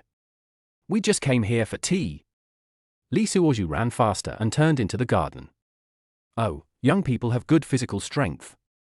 It must be even more powerful at night, running so fast. The 3 rich ladies laughed continuously and chased him even more vigorously. Li Suozhu went around the rockery, but found that there was a dead end ahead. Damn, this is my first time here, I'm not familiar with the road. You can only accept your fate and stop. Meet this sow. Director Li, let's talk. A sweet voice came from behind. Li Suozhu turned around and saw that the 3 rich women had blocked the road. Ladies, this is not good. What's wrong with that? The leading wealthy woman smiled. I heard you doubled the price? That's since it's so expensive. Another rich woman came closer. Why not go directly to you, the director? At this time, tourists were attracted. What's going on? Looks like she's chasing that handsome guy. Li Suozhu was extremely embarrassed, but now things got lively. Ladies. He pretended to be calm. I am a manager and cannot. We know. The three rich ladies laughed even more happily. That's why we came to find you. Yes, aren't you the one in charge? I feel very warm inside. Please take care of it for me. A fat white man came over and stretched out his arms, like a white radish. Li Suozhu almost vomited. More and more tourists gathered around. Is this a filming? It seems to be true. Li Suozhu's forehead was sweating. Everyone, this is a misunderstanding. What's the misunderstanding? The rich women pressed, the price is negotiable. At this time, Mo Hua suddenly appeared out of nowhere and said, Sisters, please don't embarrass him. Li Suozhu breathed a sigh of relief. Reinforcements finally arrived. Unexpectedly, Mo Huan's next sentence almost made him vomit blood. Director Li has an appointment tonight. Can I accompany you guys tomorrow? Nima? Mo Hua blinked, came over and huddled up to Li Suozhu, whispering, it's a delaying tactic. You sleep at my place tonight. I just went out to buy some oil. Li Suozhu said casually, engine oil? Ha ha, Li Lang, you still don't forget to insult me even after all this? What are you doing? A delicate voice shouted. Chen Bishi, wearing a light blue yoga suit, stood in the moonlight like a cold fairy. All that was missing was a sword in her hand. Everyone was stunned. What a nice view! Who is this? It's not in vain tonight. Yes, two beauties, each one is better than the other.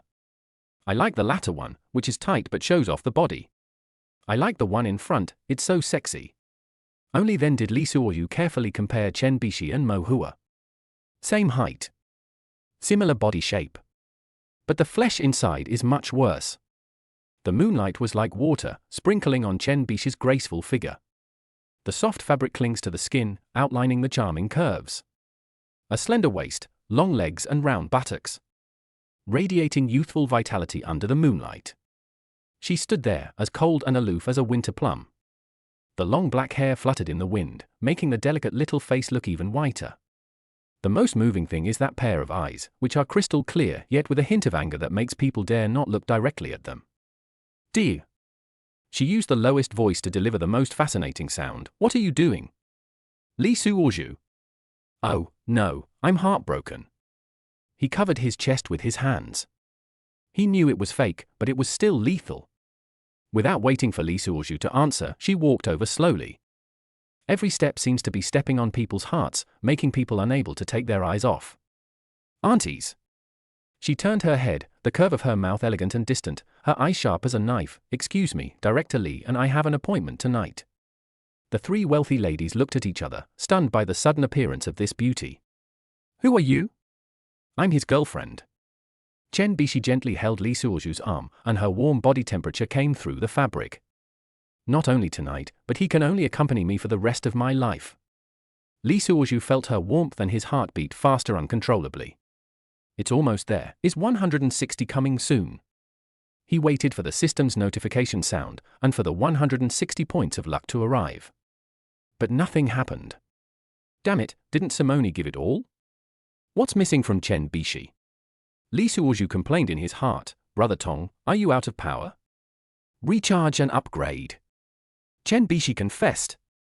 My 160. Mo Hua stood aside, with obvious jealousy in her eyes. Just you. Mo Hua. Chen Bishi turned her head, her eyes like a knife. You should know who I am. Mo Huan's expression froze. Let's forget about it today. Chen Bishi's voice was still gentle, but with a hint of coldness. If you want to continue to stay in the entertainment industry, you'd better stay away from Li Suozhu. My dear, there is more to this chapter. Please click on the next page to continue reading. It's even more exciting later. You? Mo Huan bit her lip, her nails digging deeply into her palms. It's easy to touch you. Every word was like an ice cone, piercing into Mo Hua's heart. Ha ha, I was just kidding, you took it seriously, bye. Mo Huan's face turned pale, and he turned around and left as if escaping. Seeing that the situation was not right, the three rich women left in anger. The onlookers made regretful sounds and gradually dispersed, leaving only the two people in the moonlight. Master. Chen Bishi let go of his hand, and the fierceness just now disappeared, turning back into the timid little apprentice. Are you okay? Li Suozhu looked at her profile. This is changing too fast. I never realized Chen Bishi is such a good performer before. I lied to them. Chen Bishi lowered her head, her long hair hiding her expression. I just don't want to see you being bullied. Li Suozhu felt warm in his heart, but also a little lost. It turns out that I wasn't telling the truth. No wonder the system didn't respond. 160 passed by again. Thank you, he said softly, with a tenderness in his voice that he didn't even realize. You're welcome. Chen Bishi looked up, her eye sparkling in the moonlight. I'm hungry. Before she finished her words, she turned and ran away, leaving behind a series of hurried footsteps and a faint fragrance in the air. Li Suozhu stood there, watching her back gradually disappear into the night. He suddenly realized that some words, whether said or not, are actually the same. Brother Tong, which of her words is true? System, I can't detect it, and the system is also confused. Chen Bishi returned to the room, leaned against the door, and slowly slid down to the ground. The moonlight poured in from the window, shining on her flushed cheeks. The scene just now is still replaying in front of my eyes, Mo Hua's charming look, the frivolous eyes of those rich women, and Li Suozhu's playful expression. What am I doing? She hugged her knees and buried her face in them.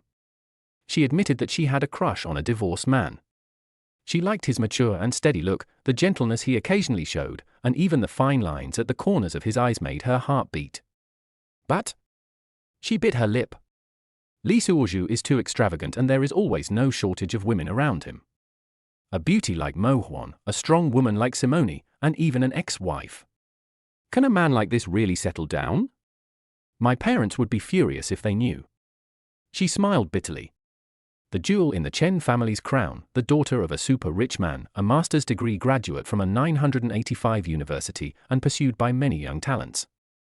But she happened to fall in love with a divorced uncle. He is so good at coaxing people. Chen Bishi felt a pang of sadness in her heart when she thought of how gentle Li Suozhu was towards every woman. Just now under the moonlight, she deliberately said those words. Actually, she was testing him. But he just said thank you and didn't express anything else. Sure enough, I am still a little girl in his eyes. She stood up and walked to the window. I remembered the man in the gym who was holding a plate and picking meat for me while lecturing me. The reservoir in the distance was glowing silver, just like her mood at the moment, with rippling water and no clear bottom. The appearance of Li Suozhu appeared before his eyes again. He looked mature and charming standing in the moonlight. But the women around him made her feel uneasy. What should I do with you? She said softly. Chapter 58. The vicious dog is in the way. Li Suozhu took out half-cooked corn, pork belly, and some vegetables from the kitchen freezer, and also picked up a few bottles of beer and soda. Bishi. He knocked on her door. Come out for something to eat? Chen Bishi opened the door with red eyes. Obviously she had just cried. Let's go to the lake for a barbecue? He shook the ingredients in his hand. I'm an expert at barbecue. Li Suozhu set up a small barbecue grill by the reservoir under the moonlight. You look like an uncle on a camping trip. Chen Bishi couldn't help laughing. I am an uncle anyway. Li Suozhu said as he was lighting a fire. Don't you like to call me old? Chen Bishi curled her lips. Who said that? The fire was lit and Li Suozhu put the corn on it first. Do you know why we grill the corn first? Why? Because the corn is roasted, it can be used as a snack. Li Suozhu said seriously, this way I won't be too hungry while waiting for the barbecue and feel bad. Chen Bishi was amused. You are quite good at taking care of people. That's right. Li Suozhu said proudly, I've been there before. He regretted it as soon as he said it. Isn't this reminding others that he is divorced? But Chen Bishi didn't seem to care. Instead, she asked curiously, what can you do to take care of others? For example. Li Suozhu turned the corn over, knowing what girls like to drink. He handed her a can of soda. A little girl like you definitely doesn't like beer. The fragrance of corn gradually spread, mixed with the night breeze from the reservoir, and was particularly tempting. It smells so good. Chen Bishi leaned closer to take a look. Don't get too close. Li Suozhu quickly pulled her away. Be careful of sparks splashing on your face. Chen Bishi was stunned for a moment, her face slightly hot. Li Suozhu handed her the first roasted corn. Try it. It's so hot. Silly boy, do it like this. Li Suozhu demonstrated, blow it first. Under the moonlight, the two ate corn while waiting for the barbecue. Master. Chen Bishi suddenly said, do you think I am stupid? What's wrong? I came all this way to see you. Li Suozhu was flipping the barbecue without saying anything. Don't you even ask me why I'm here. Why? Because? Chen Bishi looked at the moonlight on the water. I miss you. Li Suozhu's hand shook and the barbecue almost fell into the fire. Forget it, what's there to miss? We just haven't seen each other for a while, don't tease me. He whispered. Li Suozhu was determined to trick Chen Bishi into telling the truth. Get 160 sooner rather than later. It's getting closer and closer to 1,000 points. Do you really want to know what it would be like to live forever? Li Suozhu didn't hear what Chen Bishi said. Looking at the dark lake not far away. Then I'll jump in and see if I can die. Hey, you burned it? Seeing that Li Suozhu didn't turn the corn for a long time, Chen Bishi stared at the lake. I thought I was impressed by myself. So she was also waiting for Li Suozhu to take another step forward. It's a dark and windy night. Just take one small step. It is estimated that there will be qualitative changes. Is Chen Bishi considering whether to agree or not? I have maintained a perfect body for more than 20 years, is this going to happen? Oops, sorry, I was too busy thinking about work. Li Suozhu was frantically slapping around. There was black and grey everywhere. I was thinking about the mess that Lao Ma left behind. I guess there are millions of dollars in deficit. How dare he be so greedy? Li Suozhu was so angry that he ate a few bites of the black corn with hatred. Why is no one doing anything about it? I can't get rid of the hatred in my heart unless I kill a few of these people. Ah? Chen Bishi was stunned. No, I have already laid the groundwork. Which channel did you go to? Master, there's no point in you getting angry about those things, let's talk about something personal. What private matter? Li Suozhu put in a few more ears of corn. That's enough. I can't eat much. Chen Bishi was eating. Li Suozhu handed it to her and nibbled off the burnt part. Chen Bishi ate with great relish. Oh, bake more. Chen Bishi's chewing suddenly froze, and it was obvious that he was thinking about someone else. No, I don't eat at night. She threw away the corn cob and said, I'm going to the gym. Hey, why are you being so noble? Don't we eat all the same in the city? Chen Bishi twisted her sexy waist and buttocks and answered him with her back. Ji Yunchong felt bored being alone, so he packed up and ran to the gym. Wait for me, the road here is dark, don't walk alone. Do you care about me? Chen Bishi stopped, turned around and looked at him and smiled, her face full of uncertainty. Nonsense, if something happens to you, won't I, as your master, be responsible? Li Suozhu quickly followed. I knew you would be like this. Chen Bishi pouted, you will always belong to master. So what do you want me to do? Nothing. She quickened her pace. The gym was empty, with only the hum of the treadmills. Chen Bishi went straight onto the treadmill, while Li Suozhu was doing strength training on the equipment next to her.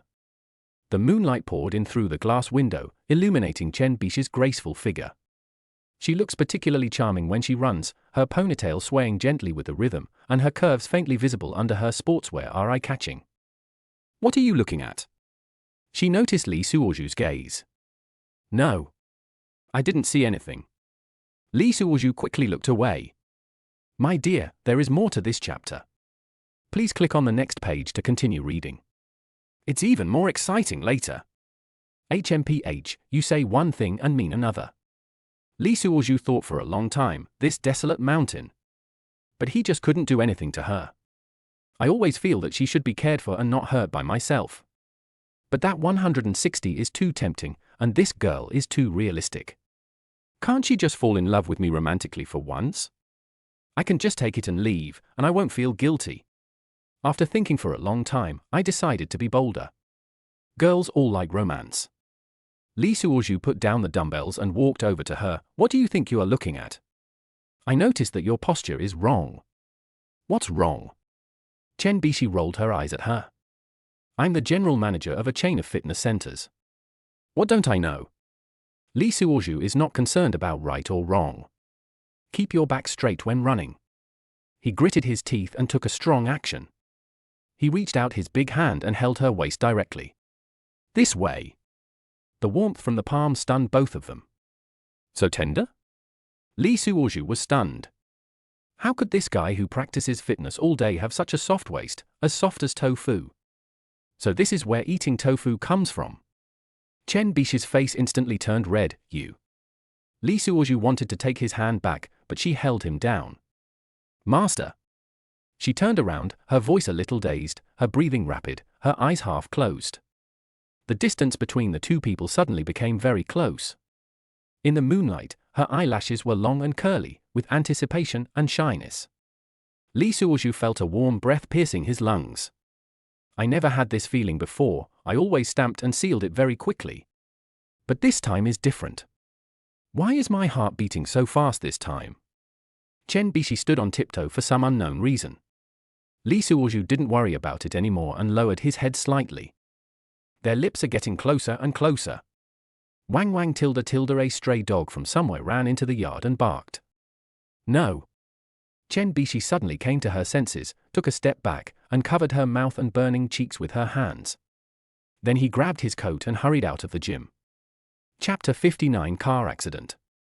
The next morning, Li Suozhu stayed in the finance office. The sunlight shone through the window onto the scattered account books. His fingers flipped the pages one by one, and his brows furrowed more and more. These invoices, he pointed to a receipt, are all fake. Chen Bishi sat next to him and helped him organize the documents carefully. She was wearing a light blue shirt today, which made her skin look as white as snow, and she had a pure and intellectual beauty. This invoice for hot spring equipment is for 3 million, but in fact, it only cost 800,000 yuan. Li Suozhu sneered, the difference went into Lao Ma's pocket. The phone rang. It was a message from Yu Jike. Honey, are you free tonight? I'll drive to see you. Li Suozhu smiled faintly. I'll go to the capital in the afternoon. What are you going there for? Li Suozhu, report on work. My husband is so awesome. I can't even see Mr. Chen. You don't see much, you just flatter those old corns. Hubby, can we not talk about the past? Why don't you remember drinking chrysanthemum tea? Oh, I forgot. It doesn't taste good. Hate it, have a nice trip. Mu tilde tilde R. Then came Zhong Huaijian's WeChat message, Xiao Li, come back and find me in a few days. I need your help with my work here. With a seductive expression. Li Suozhu directly crossed it out. Mo Hua was even more direct. Did you miss me? Did you succeed last night? Do you want to come to my place to relieve your sexual desire? Li Suozhu looked at this information and couldn't help but smile. What are you laughing at? Chen Bishi had just gone to the bathroom, and when she came into the room she saw him grinning. Come over quickly. Nothing. He quickly turned off his phone, but accidentally touched her hand. Both of them were stunned. Chen Bishi's face turned slightly red and she quickly lowered her head to organize the documents. Li Suozhu opened the video call and contacted Sai Moeni. Mr. Sai, please take a look at these. He showed the fake invoices one by one. Last year alone, they embezzled nearly 8 million. Simony gasped, so many? There are more. Chen Bishi took over the conversation in a clear voice, from the big things like hot spring equipment, decoration materials, and even employee salaries, to the small things like buying rice and vegetables. There are problems. Bishi? Simone was stunned. Why are you there? I'll help, master. There was a hint of sweetness in the corners of her eyes when she said this. Simone glanced at the two of them meaningfully. This matter must be reported to the chairman immediately. I have sorted it out. Li Suozhu took out a report. Do you want me to go to the capital in person? Well, you must come, said Simone, and report to the chairman in person. After hanging up the phone, Chen Bishi looked at Li Suozhu with a hint of grievance in her eyes. You have planned this a long time ago? What? To see my dad? Li Suozhu looked at her clear eyes and felt soft in his heart. You think too much, I just. Before he could finish his words, the phone rang again. This time it was Yu Jike calling. Li Suozhu glanced at Chen Bishi and hung up. Some things don't need too much explanation. The important person is right in front of you. Drive slower. Chen Bishi looked at the shadows of trees speeding past the window. This mountain road is not easy to drive on. The two of them quickly took the evidence, had lunch, and set off for the airport. On the way, Li Suoshua thought of the gym incident and used it to tease Chen Bishi. He became more and more excited as he talked, and the car started to float faster and faster. Don't worry, I have good skills. Li Suoju said proudly. HMPH, who did you learn this from? Mo Hua? Girl, why do you always mention her? What's wrong with me mentioning it? Chen Bishi pouted, you two don't have a normal relationship anyway. Li Suoju was helpless, you are really jealous. Who's jealous? She turned her head and looked out the window, don't be so self-righteous, my white moonlight will be back home soon. Now Li Suoju remained silent. I felt completely depressed. As soon as he put out the fire, Chen Bishi said nothing. She leaned back in the car seat and slowly closed her eyes. The sunlight shone through the shadows of the trees and danced on her face like a quiet angel. Li Suoju slowed down the car for fear of waking her up. Ding! There is a sharp turn 1 kilometer ahead. The navigation reminds. Li Suoju was just about to slow down when suddenly a strong light came from the opposite direction. Fuck! Why are you turning on the high beam in broad daylight? He turned the steering wheel sharply and cursed out the word idiot. Boom! The world is spinning. Damn, the road is wide enough to pass. When Li Suoju woke up, he found himself pinned inside the car by the airbag. Bishi! He struggled to get up. Chen Bishi was thrown several meters away and lay on the side of the road, motionless. There was a deep wound on her thigh knee, and the blood stained her light blue skirt red. No! Li Suoju knelt beside her, trembling as he took off his coat and pressed on the wound. Help! He quickly ran to the side of the road. Shouting at the road, please stop. He forcibly stopped a car. The driver leaned out to take a look, rolled up the window and drove away. Another car slowed down, but sped away after seeing the blood. You bastards! Li Suoju shouted at the top of his lungs, are you still human? Finally, he knelt upright on the side of the road, stretched out his hand and gave a thumbs up. Chen Bishi's face beside him became paler and paler, and her breathing became weaker and weaker. This chapter is not finished yet, please click on the next page to continue reading the exciting content. Ding! The host is such an idiot. The system suddenly spoke. Shut up. You have a unique medical skill that can be unlocked, just 300 points of luck. Unlock? He said without hesitation. Ding! The peerless medical skill has been unlocked. Countless medical knowledge flooded into my mind. Li Suoju immediately realized that Chen Bishi's femoral artery was damaged and it would be dangerous if the bleeding was not stopped. He knelt on the hot asphalt, pressed his hands on the wound, and a warm current flowed through his body. Gradually, the bleeding stopped. Damaged nerves were also repaired. He checked again carefully, the tendons have been reconnected, and his life is saved, but his kneecap is broken. Although most of it has been healed, he still needs to get medical treatment as soon as possible. At this time, Chen Bishi moved slightly. You are. She opened her eyes weakly. Don't talk. Li Suoju hugged her tightly, his voice choked with sobs, I'm sorry. It's all my fault for driving carelessly. The sound of an ambulance could be vaguely heard in the distance. Li Suoju looked at the person in his arms, tears rolling down his cheeks. He would rather get hurt himself. I don't want anything to happen to the girl in my arms. She is the one I focus my attention on. Suddenly I remembered that the account books and evidence were in the car. Just as Li Suoju was guarding Chen Bishi, he caught a glimpse of a man in a baseball cap sneaking up to his car out of the corner of his eye. No. He suddenly realized. Evidence. This is not an accident, it's clearly a conspiracy. Bishi, wait for me. He gently put her down and rushed towards the man. The man was about to open the car door when he was grabbed by Li Suoju. What do you do? Li Suoju sneered, what are you looking for? The man didn't answer and suddenly pulled out a dagger. A cold light flashed and went straight to Li Suoju's throat. Ding! Fighting maniac skills activated. Li Suoju dodged it easily with a flash of his body.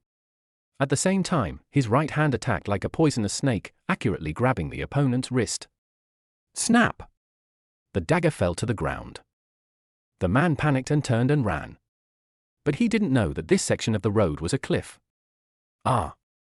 The man's feet were empty. At the critical moment, he grabbed Lee Suoju's trouser leg. Lee Suoju was holding a branch on the roadside with one hand, and the man was pulling his other hand, so he was hanging in the air. "Help! Help!" The man screamed in horror. Lee Suoju looked down at him, reached down with his other hand and grabbed the man's wrist. A sneer appeared on the corner of his mouth. "Tell me, who sent you?" I don't know." "Is it Lao Ma?" "No." "Not." "Who is that?" Lee Suoju deliberately loosened his grip. "If you don't tell me, I'll let you go." "No." The man was terrified. "I really don't know his name." "What's the meaning?" I only met him once." The man's voice trembled, a middle-aged man, wearing a hat and a mask, very thin, not tall. Lee Suoju frowned and searched his mind for someone who fit this description. "No." "That's all?" "That's really all I know." "Please save me." Lee Suoju looked at him and said, "Then go down and ask the king of hell." "No." The hand loosened. Kicked again. The man's screams echoed in the valley and gradually faded away. Lee Suoju climbed up the tree branches and onto the road. The sound of an ambulance in the distance became louder. He ran back to Chen Bishi and gently picked her up. Chapter 60 Chen Bishi's Secret 1000 Points. The ambulance came roaring in and Lee Suoju carried Chen Bishi into the car. At this time, Chen Bishi still had her eyes closed, her face was even paler, and her curled eyelashes seemed to indicate something. Lee Suoju used his miracle doctor skills for the second time, but he still felt unsure. Because Chen Bishi was too heavy this time, she was thrown out of the car and all the bones in her body were broken. If it weren't for his miraculous medical skills, the two of them would probably have been separated forever. "Who are you to the patient?" At this time, the doctors and nurses who were performing the rescue also got into the car. "I'm her friend." Lee Suoju still held Chen Bishi's hand tightly, feeling her changes at all times. "Relax, I just did a rough check. The bones are fine and there is no blood in the chest cavity. Now it seems that the brain must be damaged. Let's go back and do a brain examination." "Thank you, doctor." The doctor, wearing a mask, although not very big, seemed to be a fellow practitioner. Sighing slightly, "I'm so lucky, otherwise this beautiful lady, sizzle sizzle." Lee Suoju glared at him and said, "You old legs, this horse is mine." "Ah." At this moment, Chen Bishi opened her eyes dazedly, looked at him and smiled. "Master, why are you here?" Lee Suoju's heart tightened. "What do you mean?" "Don't remember?" He pretended to be calm. "Don't talk, it's nothing serious, I'll take you to the hospital for a checkup." "Yeah." She closed her eyes again, but her hands held his tightly. In the hospital, Lee Suoju stayed outside the operating room without leaving. "I just reported this to Simone, and she said Chen Bishi's father happened to be in a nearby city and had already rushed there in a private helicopter." "Lock it up, are you okay?" Lee Suoju felt a little warm in his heart. "I'm fine, as long as Bishi is fine, or I." "Don't worry, Bishi will be fine." With a ding sound, the operating light went out. "Boss Sai, the inspection is complete." "Let me ask." Lee Suoju stood up and hurried over. At this time, two doctors came out. The one behind was the one in the ambulance, and the one in front was older, wearing glasses, with graying temples. Both sides stood together. "Doctor, how is she?" Lee Suoju asked anxiously. "The patient's condition is very strange." The doctor pushed his glasses. "The CT scan shows that the fracture in the leg bone has healed, and there are some abrasions on the skin surface." Lee Suoju secretly breathed a sigh of relief. It seemed that his medical skills were working. "But?" The doctor hesitated. "But what?" "Her memory is confused. Further observation is recommended.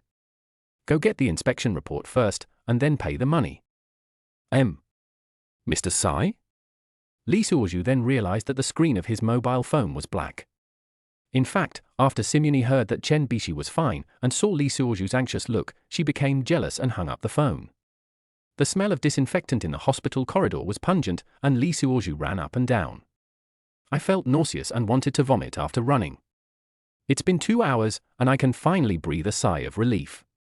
sitting on the bench, still holding the inspection report in his hand. The sunlight came in through the glass windows in the corridor and shone on Lee Suoju's tired face. Ding! Host, something terrible has happened. The system suddenly panicked. What's wrong? Lee Suoju frowned. I just scanned Chen Bishi's physique and found that she was born with a dark body. What the hell? Lee Suoju was stunned. Just tell me clearly. It's true. Her luck value is as high as 1,000 points, and it's still growing. But there is a fatal problem. Explain. She has the ability to absorb other people's luck, but it has not yet awakened.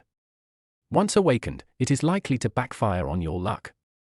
Lee Suoju was silent. No wonder her injuries healed so quickly. No matter how great my skills as a miracle doctor are, I can't escape unscathed. I remember that my kneecap was cracked. Did it heal on its own along the way? Suddenly he had a question. Brother Tong, she is already 1,000% lucky. Is she already immortal? System, I can't tell for now. You are different from him. You have been through me. Okay, stop bragging. Let me ask you, with her high luck, can she just buy a lottery ticket and win the first prize? System, I'm sorry, host. Even with my billions of computing power per second, I can't keep up with your thinking. Ha ha. Lee Suoju liked to see the system being defeated. But at this time the phone started vibrating. At first glance, it was his ex-wife Yu Jike. Honey, have you arrived in Beijing? There was a small incident, so I'll be delayed for a while. What's the matter? Do you want me to? No need.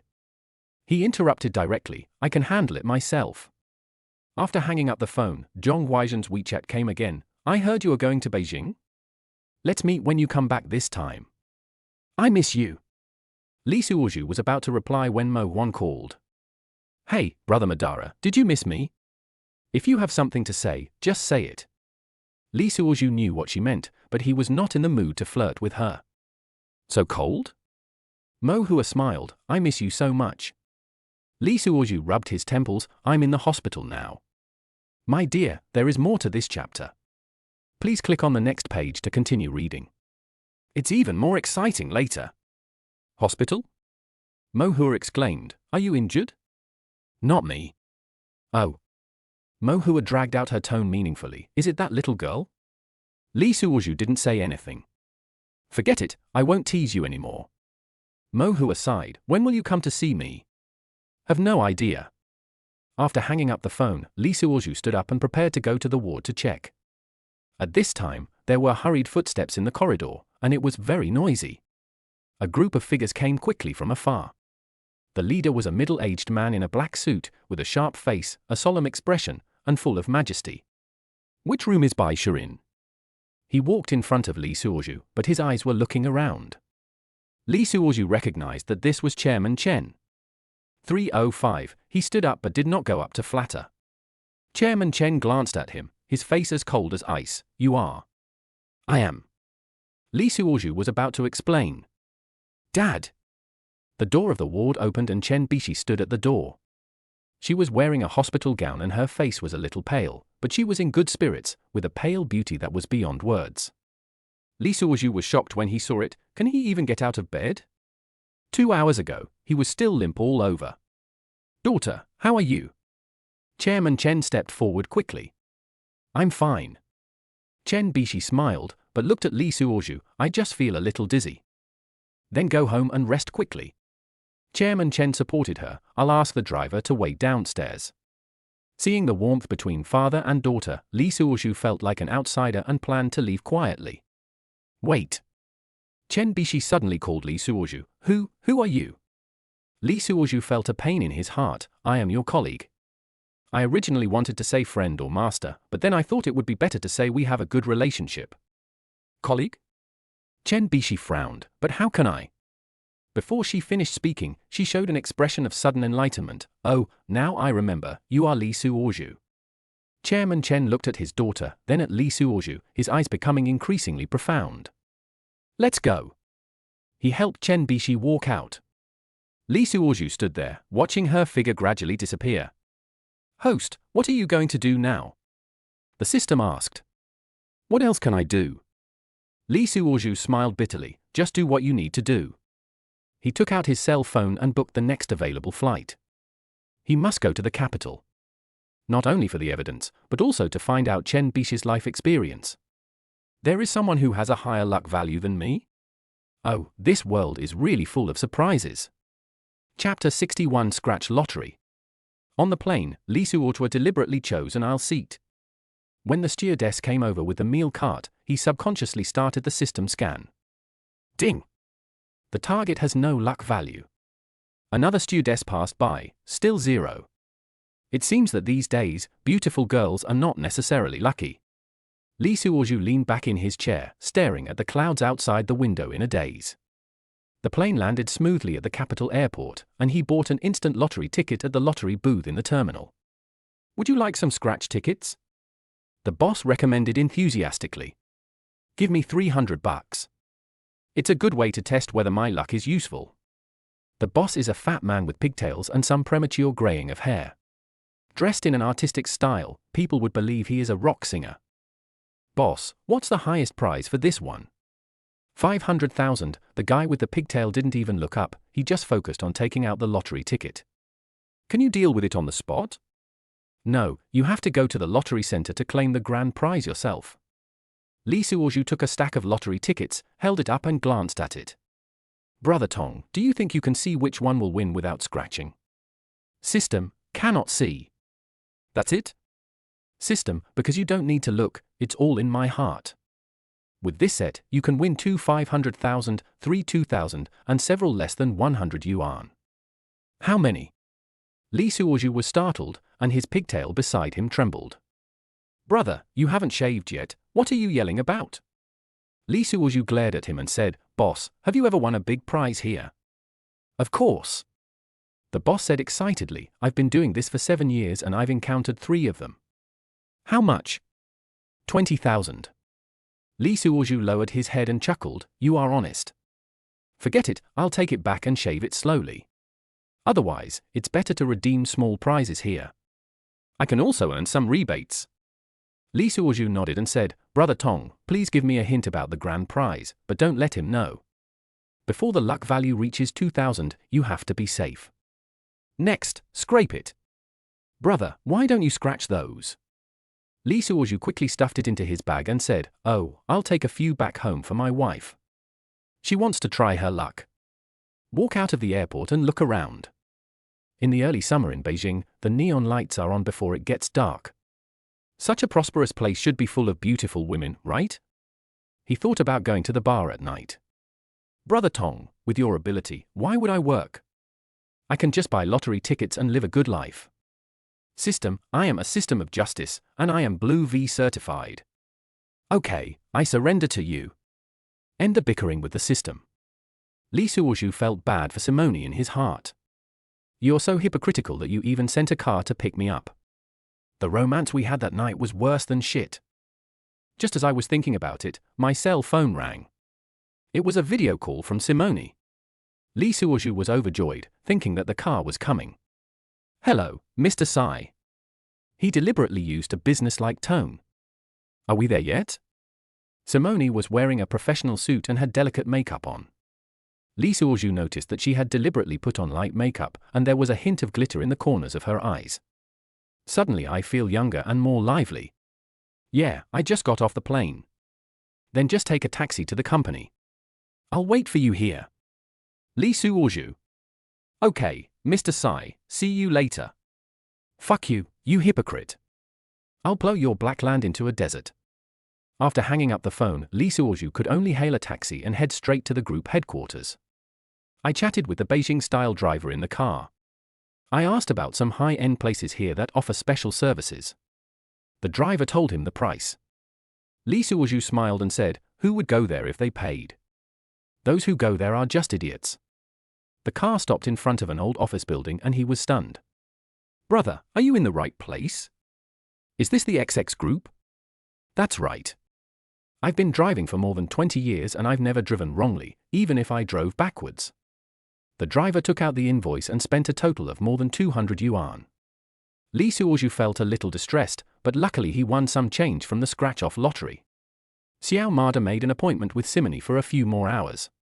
Is this the headquarters of Chen Group? After getting off the car, Li Suozhu stood in front of a khaki building. The 5-story red brick building in front of us is covered with ivy and exudes a strong state-owned enterprise atmosphere. It looks like this is really an old state-owned enterprise that has been restructured. He pushed open the door of the building that exuded an old-fashioned atmosphere. There was no elevator in the corridor, so Li Suozhu walked up the creaking wooden stairs. Awesome, there's not even a receptionist or security guard at the door. I guess thieves wouldn't come into this place. 3rd floor, room 303. He knocked on the door, and Smyrny's voice came from inside, "Come in." Pushing open the door, the office was filled with a faint scent of jasmine. Simony was sitting behind a mahogany desk, reading a document. Li Suozhu walked in quietly. "Sit down," she said without raising her head. Li Suozhu sat down on the reception sofa and looked around this old-fashioned office. There are several paintings and calligraphy hanging on the wall, the bookshelves are filled with books on business management, and there are several pots of asparagus fern on the windowsill. "Have you brought the evidence?" Simony finally raised her head. "Here." Li Suozhu took out a folder. "Yeah." She took it and flipped through it, then casually said, "Let's have dinner together tonight." Li Suozhu was already angry when he ate. "It's almost like eating you. But I have to leave you alone so that you can't get whatever you want." "No." Li Suozhu stood up. "I have a classmate reunion tonight." "Really?" Simony narrowed her eyes. "Which classmate?" "College classmates, long time no see." He made up an excuse. "Okay." Simony put down the documents, "Then go back and have a rest. The chairman wants to see you tomorrow morning." Li Suozhu nodded, turned, and left. "That." Simony finally couldn't help it. "Is there anything urgent you need to do?" Li Suozhu turned around and said, "Oh no." Simony deliberately stood up, revealing her miniskirt and black stockings that were tightly attached to her hips. "Then sit down and talk for a while." Li Suozhu looked him up and down and his throat rolled up and down a few times. "Are you trying to seduce me? I won't have sex with you, I'll suffocate you to death. We've finished talking about business, and there's nothing left to talk about." Simony's long eyelashes seemed to stop flickering. He stared for a long time before speaking. "I want to ask about some details of the mountain climbing that day." "What details?" Simony bit her lip and spoke unnaturally. "Did you really say what happened between you and me that night?" Li Suozhu narrowed his eyes and asked, "Mr. Sai, what do you think?" "I asked you because I wasn't sure." Li Suozhu wanted to say, "Don't you feel anything after you were hit?" "No matter how clean I cleaned the battlefield, there should be traces left. This bitch is teasing me and playing hard to get with me, waiting for me to chase her. Oh, to be honest, I sacrificed myself to calm your emotions and satisfy your desires. But don't worry, I have a broad mind and I won't ask you to compensate me. I don't take it to heart and you don't have to feel guilty." Simony's originally shy face suddenly turned from joy to anger. "You're still acting cute after getting the advantage? You're obviously playing tricks on me. So I still owe you a favor?" Li Suozhu quickly laughed dryly and waved his hands. "It's just a small thing." But I don't use my hands much. If you like, after divorce I surprisingly gained immortality. Please bookmark, after divorce I surprisingly gained immortality. Chapter 62. Simony contributes another 20 luck points. Simony looked at Li Suozhu with resentment, her silver teeth chattering. There was a sparkle in her eyes. Just like a bullied young wife. Li Suozhu quickly eased the embarrassment. "Boss Sai, how is Bishi? Although her body is fine, it seems that her head has been injured." Simony sneered. "Are you worried about her? Isn't that right?" "I'm not pretending." Li Suozhu was a little impatient. "I didn't even check myself. I accompanied her from beginning to end, but I didn't know what to do with my car. Is it not okay to ask her?" Simony turned around feeling somewhat guilty now, pretending to be aloof, and looked out the window. "Are you mocking me for being hypocritical?" Li Suozhu couldn't stand seeing her like this. He speaks in a pretentious manner and thinks he is someone important. Goodbye. Don't give her the chance to show off. Turn around and walk away. And he moved very fast so that she wouldn't be pulling him anymore. Hey! Lock it up, wait a minute. I'm still waiting for your grandma. Li Suozhu ran out of the room. Suddenly I remembered that the car I was driving was not my own, but Chen Bishi's. I feel relieved now. Quickly leave the group. When I looked up, I saw the hustle and bustle of traffic, and suddenly I remembered that I had no food on the plane. I'm so hungry now. He quickly looked around the restaurant. Finally, we chose a noodle shop across the road. He didn't use the zebra crossing, but crossed the isolation belt directly. After I got there, I found that there was a pedestrian overpass 20 meters away. Clapping his hands, Li Suozhu praised his own bravery.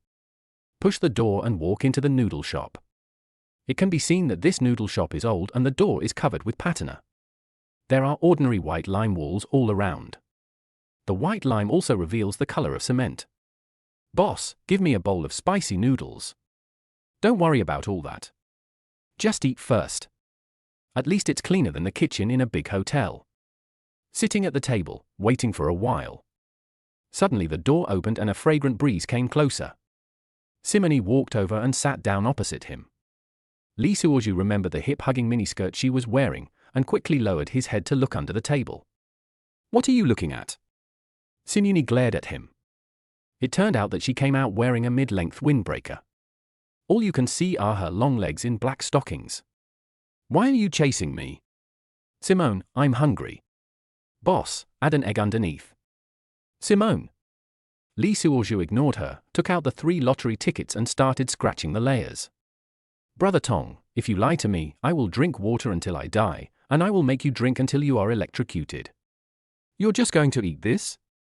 Simone looked at Li Suozhu wolfing down the food. What else? Li Suozhu said while scratching the lottery ticket without raising his head, do you think I eat delicacies like you every day? Then. Simone hesitated. Boss, are my eggs ready? Li Suozhu shouted towards the kitchen. Here I am. The boss came over with a poached egg.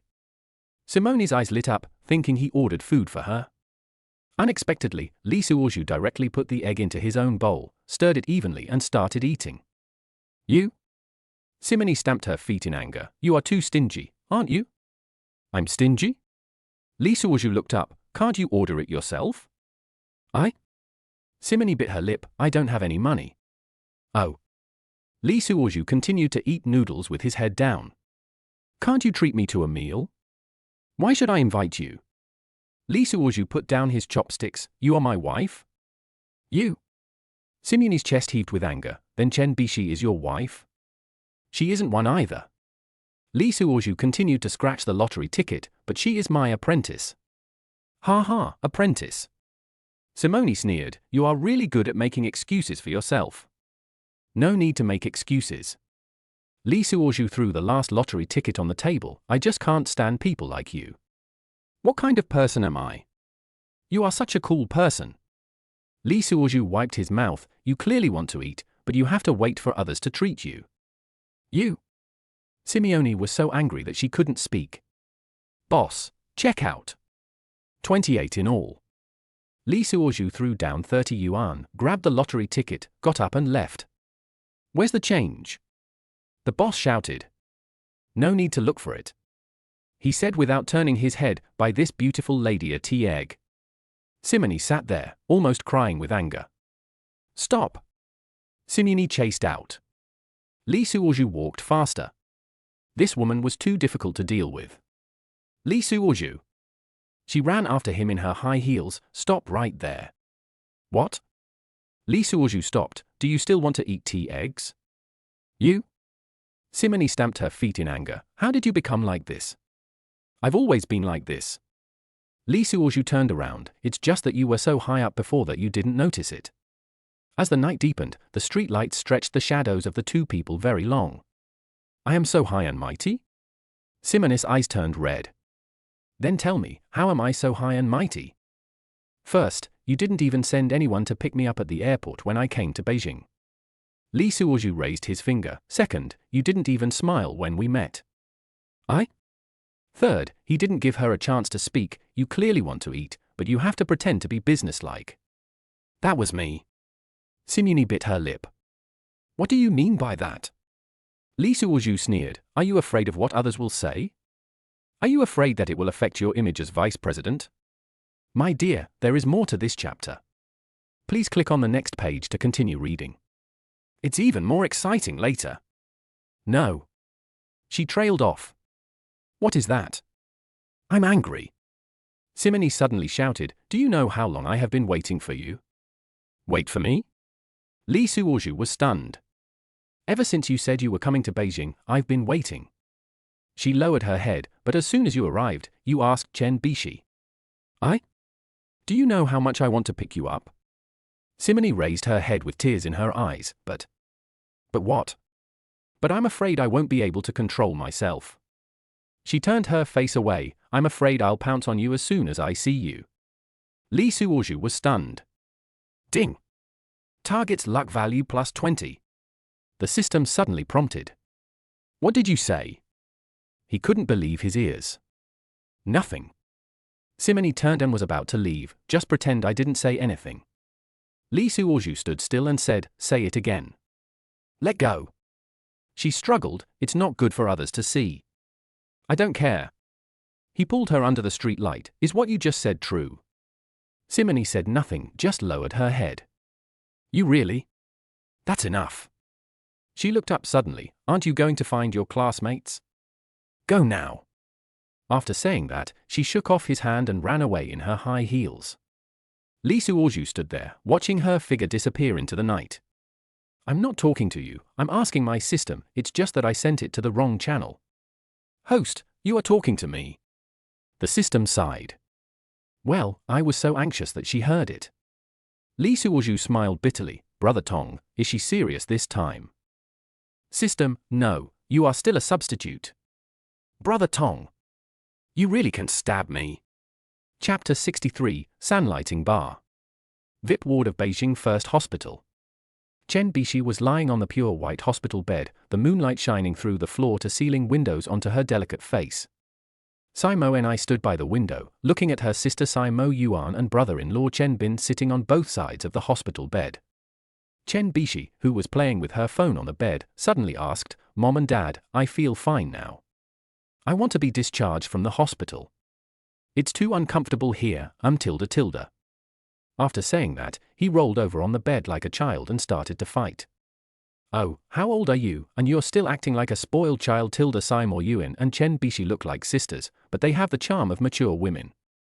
Dress appropriately, be dignified and virtuous. My father, Chen Bin, has a square face, thick eyebrows, and big eyes, and he looks very heroic. The Chen family is a red family, and the Tsai family is a merchant family. The combination of the two families can make them one of the top families in Beijing. So Chen Bishi was sent to a hospital that treated some senior officials, and many well-known experts were consulted. At this time, the family was anxiously waiting for the consultation results. Although Chen Bin had a blank expression on his face, he understood after watching the car's recorder.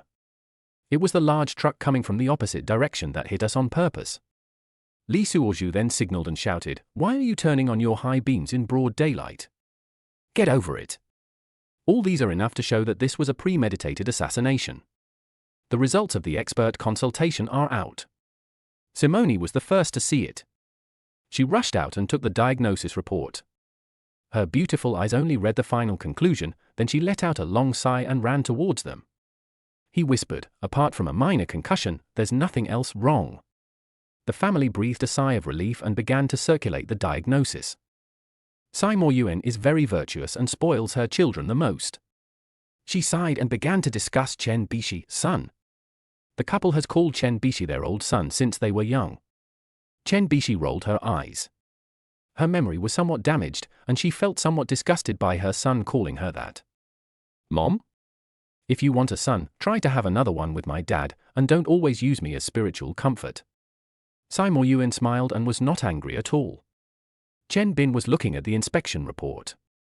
When he heard this, he looked over, but Tsai Mo Yuan waved her hand away. Knowing his temper, if things go wrong, the father and daughter might start arguing again. Don't worry about the group's affairs anymore. Just follow your uncle around the country. It's relaxing. You also like fitness. Mom? I promise you, but I just feel like something is unfinished. Chen Bishi agreed casually while playing with her phone. She just likes to act like a spoiled child with her mother. Girl's nature. When Simo Yuen saw that he had a good way to speak, she was delighted. If you have any problems, tell your aunt. She will handle it for you in the group. Don't go to your father. After saying that, he glared at Chen Bin, who snorted and turned his head away. Simone was also very happy. She was looking forward to Chen Bishi leaving soon. But it's hard to say why, I just don't want her to stay here any longer. Aunt? Can you help me think about it? What's going on? Simone went up to her and held her hand. It's all my fault. I found a lot of work for you. I thought it would be a good way to train you. It's okay, Auntie, I need some social experience. Simone suddenly thought of her childhood sweetheart Lin Yu, and then she had an idea.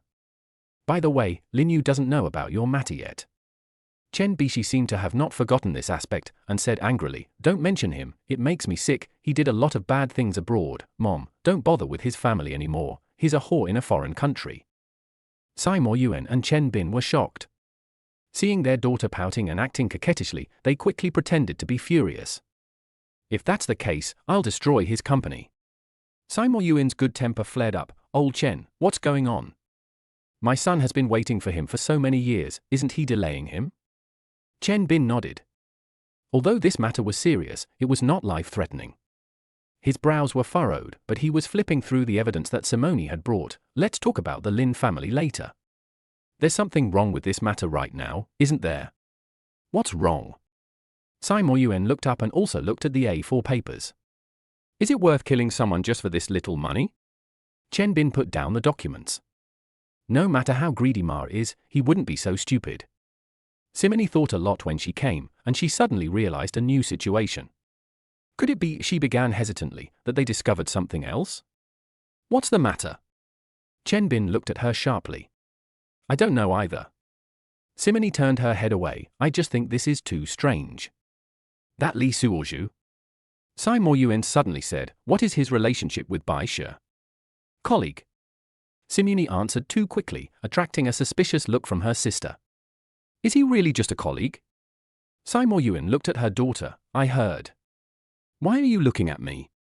I just remembered to call him master. Chen Bishi was playing with her mobile phone. In fact, she was looking for Li Suozhu's name on WeChat, but she couldn't remember it. Sister. Simone interrupted her and gave her a look, meaning that she was doing this in front of the children. Now is not the time to talk about this. Chen Bin looked at Simone thoughtfully and said nothing. The ward fell into silence, with only the slight ticking sound of the instruments. Simone took out her cell phone, but the screen was blank, with no messages. What a stinky man. She cursed in her mind, he didn't even call to ask. At the same time, Li Suozhu was sitting in a shabby motel. The shoddy air conditioner hummed, the wallpaper was yellowing and peeling, and there were suspicious stains on the sheets. Damn, housing prices in Beijing are so high. He looked at the order, 288 a night, and it was the cheapest. The phone kept ringing, all with messages from Yu Jike and Mo Huan. Honey, have we arrived at the hotel yet? Do you want me to accompany you? Yu Jike. I miss you so much, are you free tonight? Mo Hua. Li Suozhu replied with a few perfunctory emoticons and then went out with all his belongings. This hotel is really unacceptable. He wanted to check out and paid 60 yuan per hour. Brother Tong, is there a bar nearby? Navigation is on, turn right 500 meters ahead. The bars in Sanlighting are full of street lights and bright lights, and deafening music is heard from every store. Li Suozhu stood at the door of a bar called Blues and looked at the menu. Fuck, 88 for a bottle of beer? He gasped. This is robbery. He took out the lottery tickets he had just bought from his pocket, 2 instant draw tickets with a face value of 500,000. It's a good thing I didn't lose anything. He prayed silently. The bar was filled with smoke and men and women were twisting their bodies on the dance floor. Li Suozhu found a corner to sit down and started a system scan. Ding! There is no target with luck value within a radius of 100 meters. There are so many beauties, but not one. He was a little disappointed. Just as I was about to leave, my cell phone suddenly rang. It's a video call from Chen Bishi. Chapter 64, Princess of Beijing Circle. Chen Bishi just found a person named on VX. I felt familiar with him and knew it was him as soon as I saw the chat history. At this time, the family of 3 returned home. My Aunt Simony did not come with me and left on her own. After entering her princess room, she opened WeChat to eavesdrop on their chat history. I was shocked when I heard this. What kind of normal relationship between colleagues is this? It's obvious that I'm chasing him. I recall that when my aunt and father introduced him, they specifically mentioned that he was married and divorced. I suddenly felt a little scared. Why would I be so obsessed as to chase after a divorced man? So I raised my hand and wanted to block him. But at this moment, my heart felt like it was being pricked by a needle. It was like when I suddenly had a stomachache in college. A kind of empty pain. What is this? Why do I feel this way? Chen Bishi was a little at a loss, not knowing what her relationship with him was. This must be made clear. Anyway, you need to know how far you have come with him. Listening to the chat records, it seems that there is also a famous model named Mo Hua involved. Is it possible that a princess from the Beijing circle like me would have a love triangle? With many confusions, Chen Bishi sent a video call to Li Suozhu. At this time, the bar was filled with loud music and nothing could be heard. Li Suozhu could only run outside the bar. Answered the video call. Chen Bishi on the screen was wearing pink kawaii pajamas, leaning against the head of the bed, with her long hair loose. She was still breathtakingly beautiful even without makeup. Master, she called softly.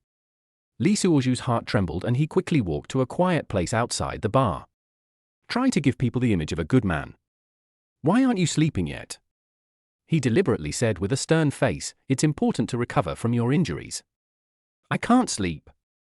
Chen Bishi blinked her big eyes. I want to ask you about what happened at that time. What's the matter? Li Suozhu became alert. We.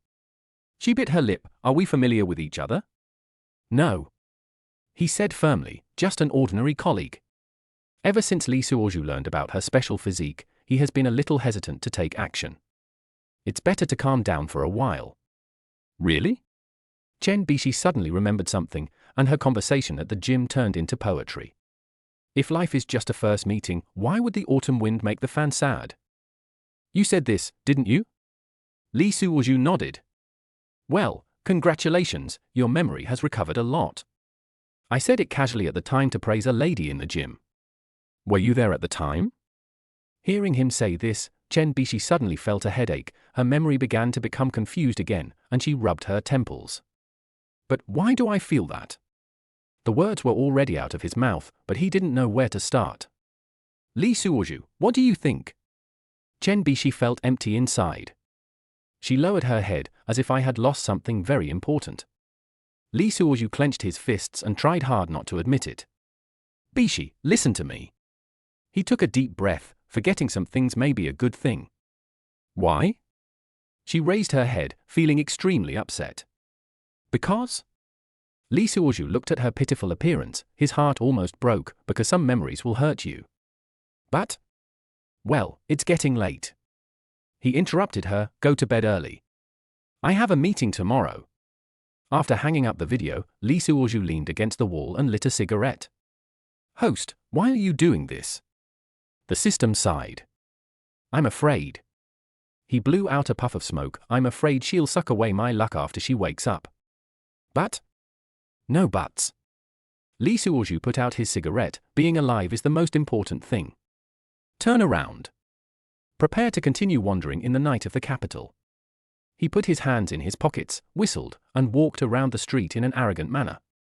Suddenly, danger, host, run. Li Suozhu started running, looking back as he ran. System, what's going on? Someone is coming towards you with a weapon. Li Suozhu reacted quickly. It must be a backup plan by the person who hit me. Do you want to use fighting skills? The system asked. Don't do that yet. He observed silently, see what these people want to do. Li Suozhu has always wanted to find out why he was hit. When I arrived in the capital, I was like a fly, flying around and couldn't find the way. I'll go with them to see who is behind this. Thinking of this, Li Suozhu stopped. At this time, a group of people gathered from behind, all carrying weapons. What are you doing? The leader didn't explain much, come with us. Li Suozhu pretended to be scared, yes, yes, yes. Then get in the car. A silver-grey van creaked to a stop beside us. The car door opened with a loud bang. Bang! Lee Suozhu felt a chill on the back of his head. There was a sweet taste in the mouth and blood started coming out of the nose. He pretended to collapse to the ground and faint. Host, your performance skills are good, but they are not given by me. Stop talking nonsense and watch out. If you use guns and knives, activate them. I will fight back. The van sped through the night, turned a few corners, and stopped at an abandoned warehouse. Several people pushed him out of the car, and the air was filled with the smell of mold and engine oil. The warehouse was filled with shipping boxes and had a few dim lights in the corner. Sir, a sinister voice sounded, why do you have to meddle in other people's business? This chapter is not finished yet, please click on the next page to continue reading the exciting content. Lee Suozhu continued to pretend to be unconscious and listened with his ears perked up. As long as you hand over the evidence, I'll give you 5 million. Ha! Lee Suozhu sneered in his heart, it seems there is something fishy going on. He decided to pretend for a while to see if he could get more information. After all, a secret that is enough to make people kill to silence it must be worth digging out. Tie him up, the sinister voice ordered. 2 men roughly dragged Lee Suozhu onto an iron chair and tied him tightly with hemp ropes. Lee Suozhu secretly looked at the person who was speaking in the dim light. He was of medium build, thin, wearing a mask and a baseball cap. He was exactly the mysterious man described by the person he kicked down. Wake up! A basin of cold water was poured on his face. Lee Suozhu pretended to wake up and shook his head, who the hell is so wicked? Director Lee, nice to meet you. The mysterious man approached with a hoarse voice. Lee Suozhu pretended to be terrified, and he was actually terrified, who are you? The man in the baseball cap pressed down the brim of his hat and whispered, it doesn't matter who I am. Now please hand over one thing and I will let you go immediately. We will have nothing to do with each other from now on. Lee Suozhu was getting more and more excited, getting closer and closer to the answer. What is it? A USB stick. Lee Suozhu subconsciously recalled it, but was confused. What USB drive? Pirated movies? Ha ha, stop pretending, do you know Wang Qiuhe? Lee Suozhu suddenly thought of the former management director, yes, I know him, I only met him once. He said that when he handed over the job to you, he would give you a black USB drive. Bullshit, where do I get a USB drive? The mysterious man clapped his hands, bring it up. He turned to Lee Suozhu and sneered, I knew you would never admit it, so I arrested Wang Qiuhe as well. At this time, Wang Qiuhe, Lao Ma's loyal dog whom he met yesterday, was carried over with a fat head and a swollen face. It seems that he was beaten a lot. Tell me about it. Chapter 65 Where is the USB drive? Tell me where is the USB drive? Wang Qiuhe raised his head, looked at Lee Suozhu, and sneered. He whispered, give it to him. You're talking nonsense. How can I have such a USB drive? Lee Suozhu struggled for a few times and wanted to kick him. Hold him. The mysterious man came over. It seems that you won't cry until you see the coffin. He pulled out a dagger. Bang, bang, bang. The mysterious man felt a flash before his eyes and saw Lee Suozhu standing in front of him, rubbing his wrist. 2 heads taller than him. The mysterious man could only look up. Who are you? How? Only then did he see that the 3 men in black who had been holding down Lee Suozhu were lying on the ground, motionless, probably unconscious. Pa! Pa! Lee Suozhu attacked again, his punches and kicks as fast as lightning. Several accomplices who rushed over were knocked down in an instant. What? The mysterious man's eyes were filled with disbelief and horror. Is this horse a human? Immediately afterwards, Lee Suozhu jumped high as if he was equipped with a spring. Then he did another somersault in the air. At the moment of falling, he kicked out more than 10 times quickly. Foshan Shadowless Kick. Foshan became famous after this battle, but unfortunately there is no Foshan in this world. In less than a minute, there were only 2 people left standing in the entire warehouse. Lee Suozhu and the mysterious man. Even Wang Qiuhe was kicked in the crotch by Lee Suozhu. Bang! Lee Suozhu stepped forward and knocked off his baseball cap. Are you acting mysterious? You're wearing a hat. I'm bald. The boy covered his head. Lee Suozhu was also happy. The pointed head looks like a carrot. You are such a jerk, why are you still pretending to be a god? You are everywhere on the street. As he said that, he gave him another black tiger heart-ripping hit in the stomach. The boy squatted on the ground and started vomiting. Li Suozhu pinched his nose and turned his head away. Wait until he finishes vomiting. He stretched out his hand and pulled him away. Throw Wang Qiuhe to the place where he vomited. Turning around and walking closer to him, Li Suozhu patted him on the back and said, if you don't want to vomit again, just learn the lesson clearly. With this body, can't you be kind to yourself? Ahem, I said, don't hit me. Ha ha. Li Suozhu laughed and touched his pocket. He found his cell phone and wallet and even a pistol. Finally he took out cigarettes and a lighter. Sure, you're quite rich. This is a good cigarette that not everyone can get. It's a special supply. Li Suozhu lit one and tried a curled dragon beard willow. A puff of smoke hit his face. I have limited time and patience. If you don't want to say anything in 3 minutes, then don't say anything. I don't care anyway. I said, Lao Ma said in the procuratorate that there was a USB flash drive, and he had a habit of peeking at things. There were many shameful things in that sanatorium, and he secretly recorded them and watched them with his mistress. Li Suozhu didn't interrupt him and seemed to have some idea of what to do. Go on, it's better if you don't know. I'm doing this for your own good. Bang! Li Suozhu raised his hand and hit him with the butt of the gun, causing him to spit out 2 big teeth. Ahoom, bah! Boy, you are quite cruel, don't you look like an office worker? The boy's face was pale and his mouth was full of blood. Still talking so much nonsense, huh? Li Suozhu hit him back with his hand. He was hit so hard that he spun around on the spot and spit out 2 big teeth. This kid can only eat porridge for the rest of his life. Then, Li Suozhu raised the gun again, flipped the safety, and pointed it at his crotch. The 3rd time, right here, what do you do? The boy knelt down now. Master, I'll die anyway, so why don't you just give me a quick death? You have guts. Li Suozhu put away the gun, took out the magazine and put it in his pocket. Hand him the gun. Forget it. Tell your master that I really don't have that thing. It must be that old Ma is just making up stories to save his life. What I brought this time are all paper documents. The bald man raised his head curiously and slowly took the pistol.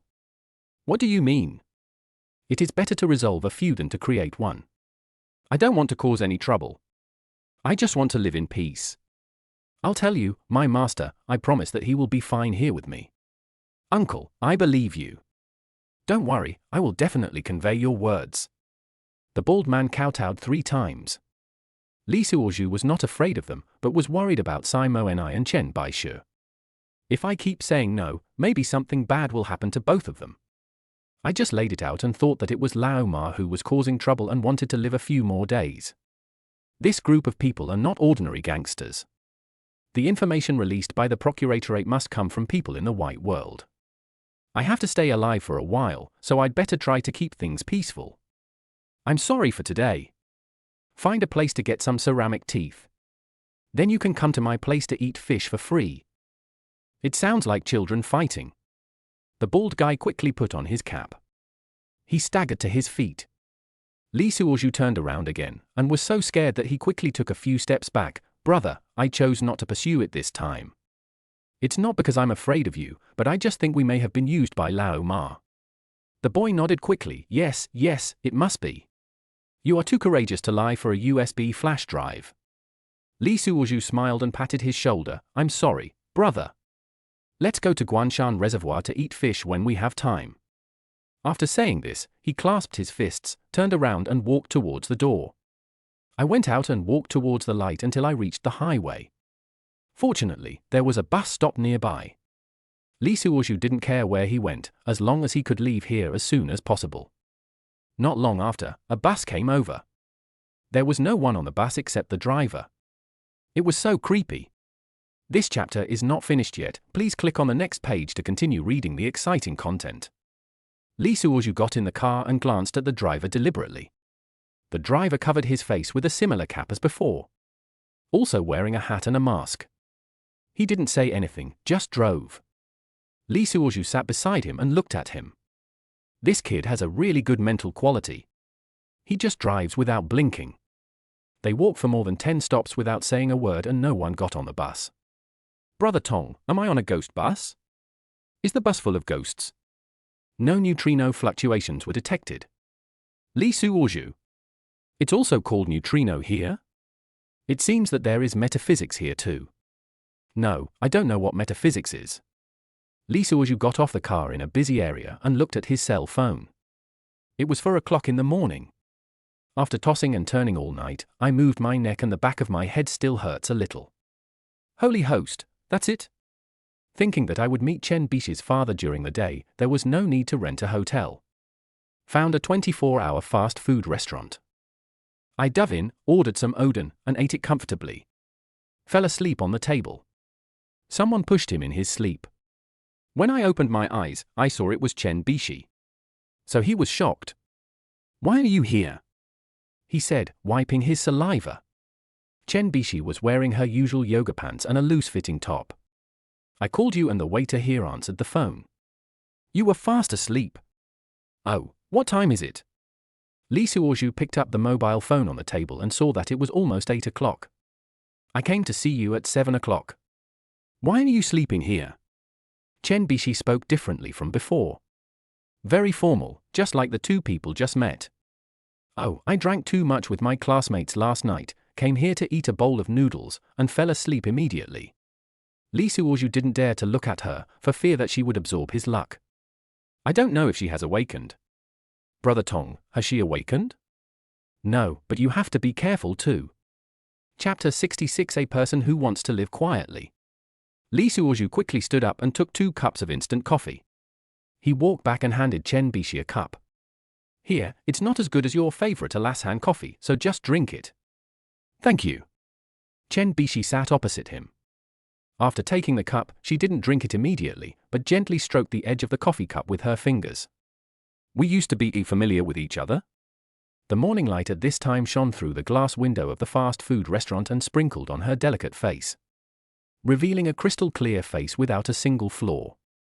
Li Suozhu avoided her gaze and concentrated on stirring the coffee in front of him. We are just so, just ordinary colleagues. Really? She bit her lip, but I always feel that there is something special between us. Did you write that sentence the other day that life is just a first encounter? Damn it, I acted so cool once and now he keeps asking questions. I'm sorry, Brother Nalan. Li Suozhu cursed himself in his heart. Well, I just like to show off. Li Suozhu took a big sip to hide his panic.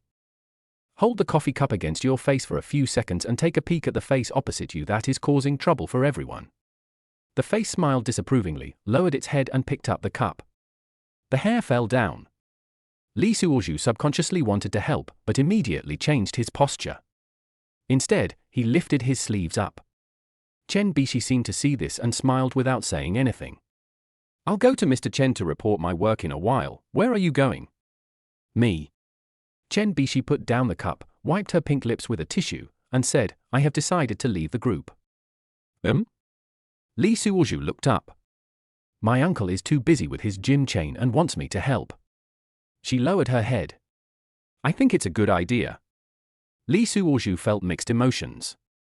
It was good to leave, as the mastermind behind the scenes couldn't hurt him anymore, so there was no need to worry. I don't dare to hope for 160, or I might lose all the things I have. That's good. He said with a smile, young people should try different jobs. Chen Bishi raised her head, a trace of disappointment flashed in her eyes. You really think so? Of course. Li Suozhu deliberately acted relaxed. I support your decision. Chen Bai smoothed her hair with her hand to hide her panic. She just hoped to get something substantial out of the other person, instead of relying on your own memories. She was really afraid that she would pursue this person. So I tried it many times and it turned out to be true. This person is really the active one. It seems that I have always been the poor pursuer. Then let it go. But there is still a trace of reluctance in the dark, I don't know why. Do you have someone you like? Chen Bishi was still unwilling to give up and was making a final effort. I think so. Li Suozhu answered quickly and firmly. Chen Bishi felt a pain as if half of her heart was pierced through. She subconsciously covered her chest. When Li Suozhu saw her abnormality, he immediately stood up, reached out to hold her hand, and used his miraculous medical skills. Chen Bishi's complexion looked much better and her breathing became smoother. As soon as she saw her hand being pulled, her face turned red quickly. Slowly pull your hand back. Li Suozhu felt her pull out and quickly took his hand back, his fingers still rubbing each other, feeling the slippery and cool feeling just now. My hands are very cold. She has a cold body. Although she likes fitness, it cannot change her feminine nature. Oh tilde God, you really know how to play. You awaken such a wonderful woman, but I still don't dare to touch her. Li Suozhu pinched his fingers a few times and sighed with a feeling of unsatisfied feeling. What's wrong with you? I don't dislike you. Chen Bishi misunderstood. She had already determined that they had an unusual relationship. Otherwise, the man wouldn't hold my hand so casually, but I felt comfortable as soon as he held my hand. No, I don't think so. We are just not that feudal. Li Suozhu explained with a smile. I'm just worried that you might have some underlying illness. You'd better go to the hospital and take good care of yourself for a few days. Chen Bishi nodded. They all say that, but I don't like the smell of the hospital. I like to wander around. After we finish this matter, will you travel around the country with me? Chen Bishi didn't know how to say this. She said it without thinking and she regretted it after she finished speaking. Isn't it obvious that we still have to pursue each other? Of course the male protagonist can't do that. This is a bomb that can explode at any time, so he'd better stay away from it. Let's talk about it later. It's hard to decide now.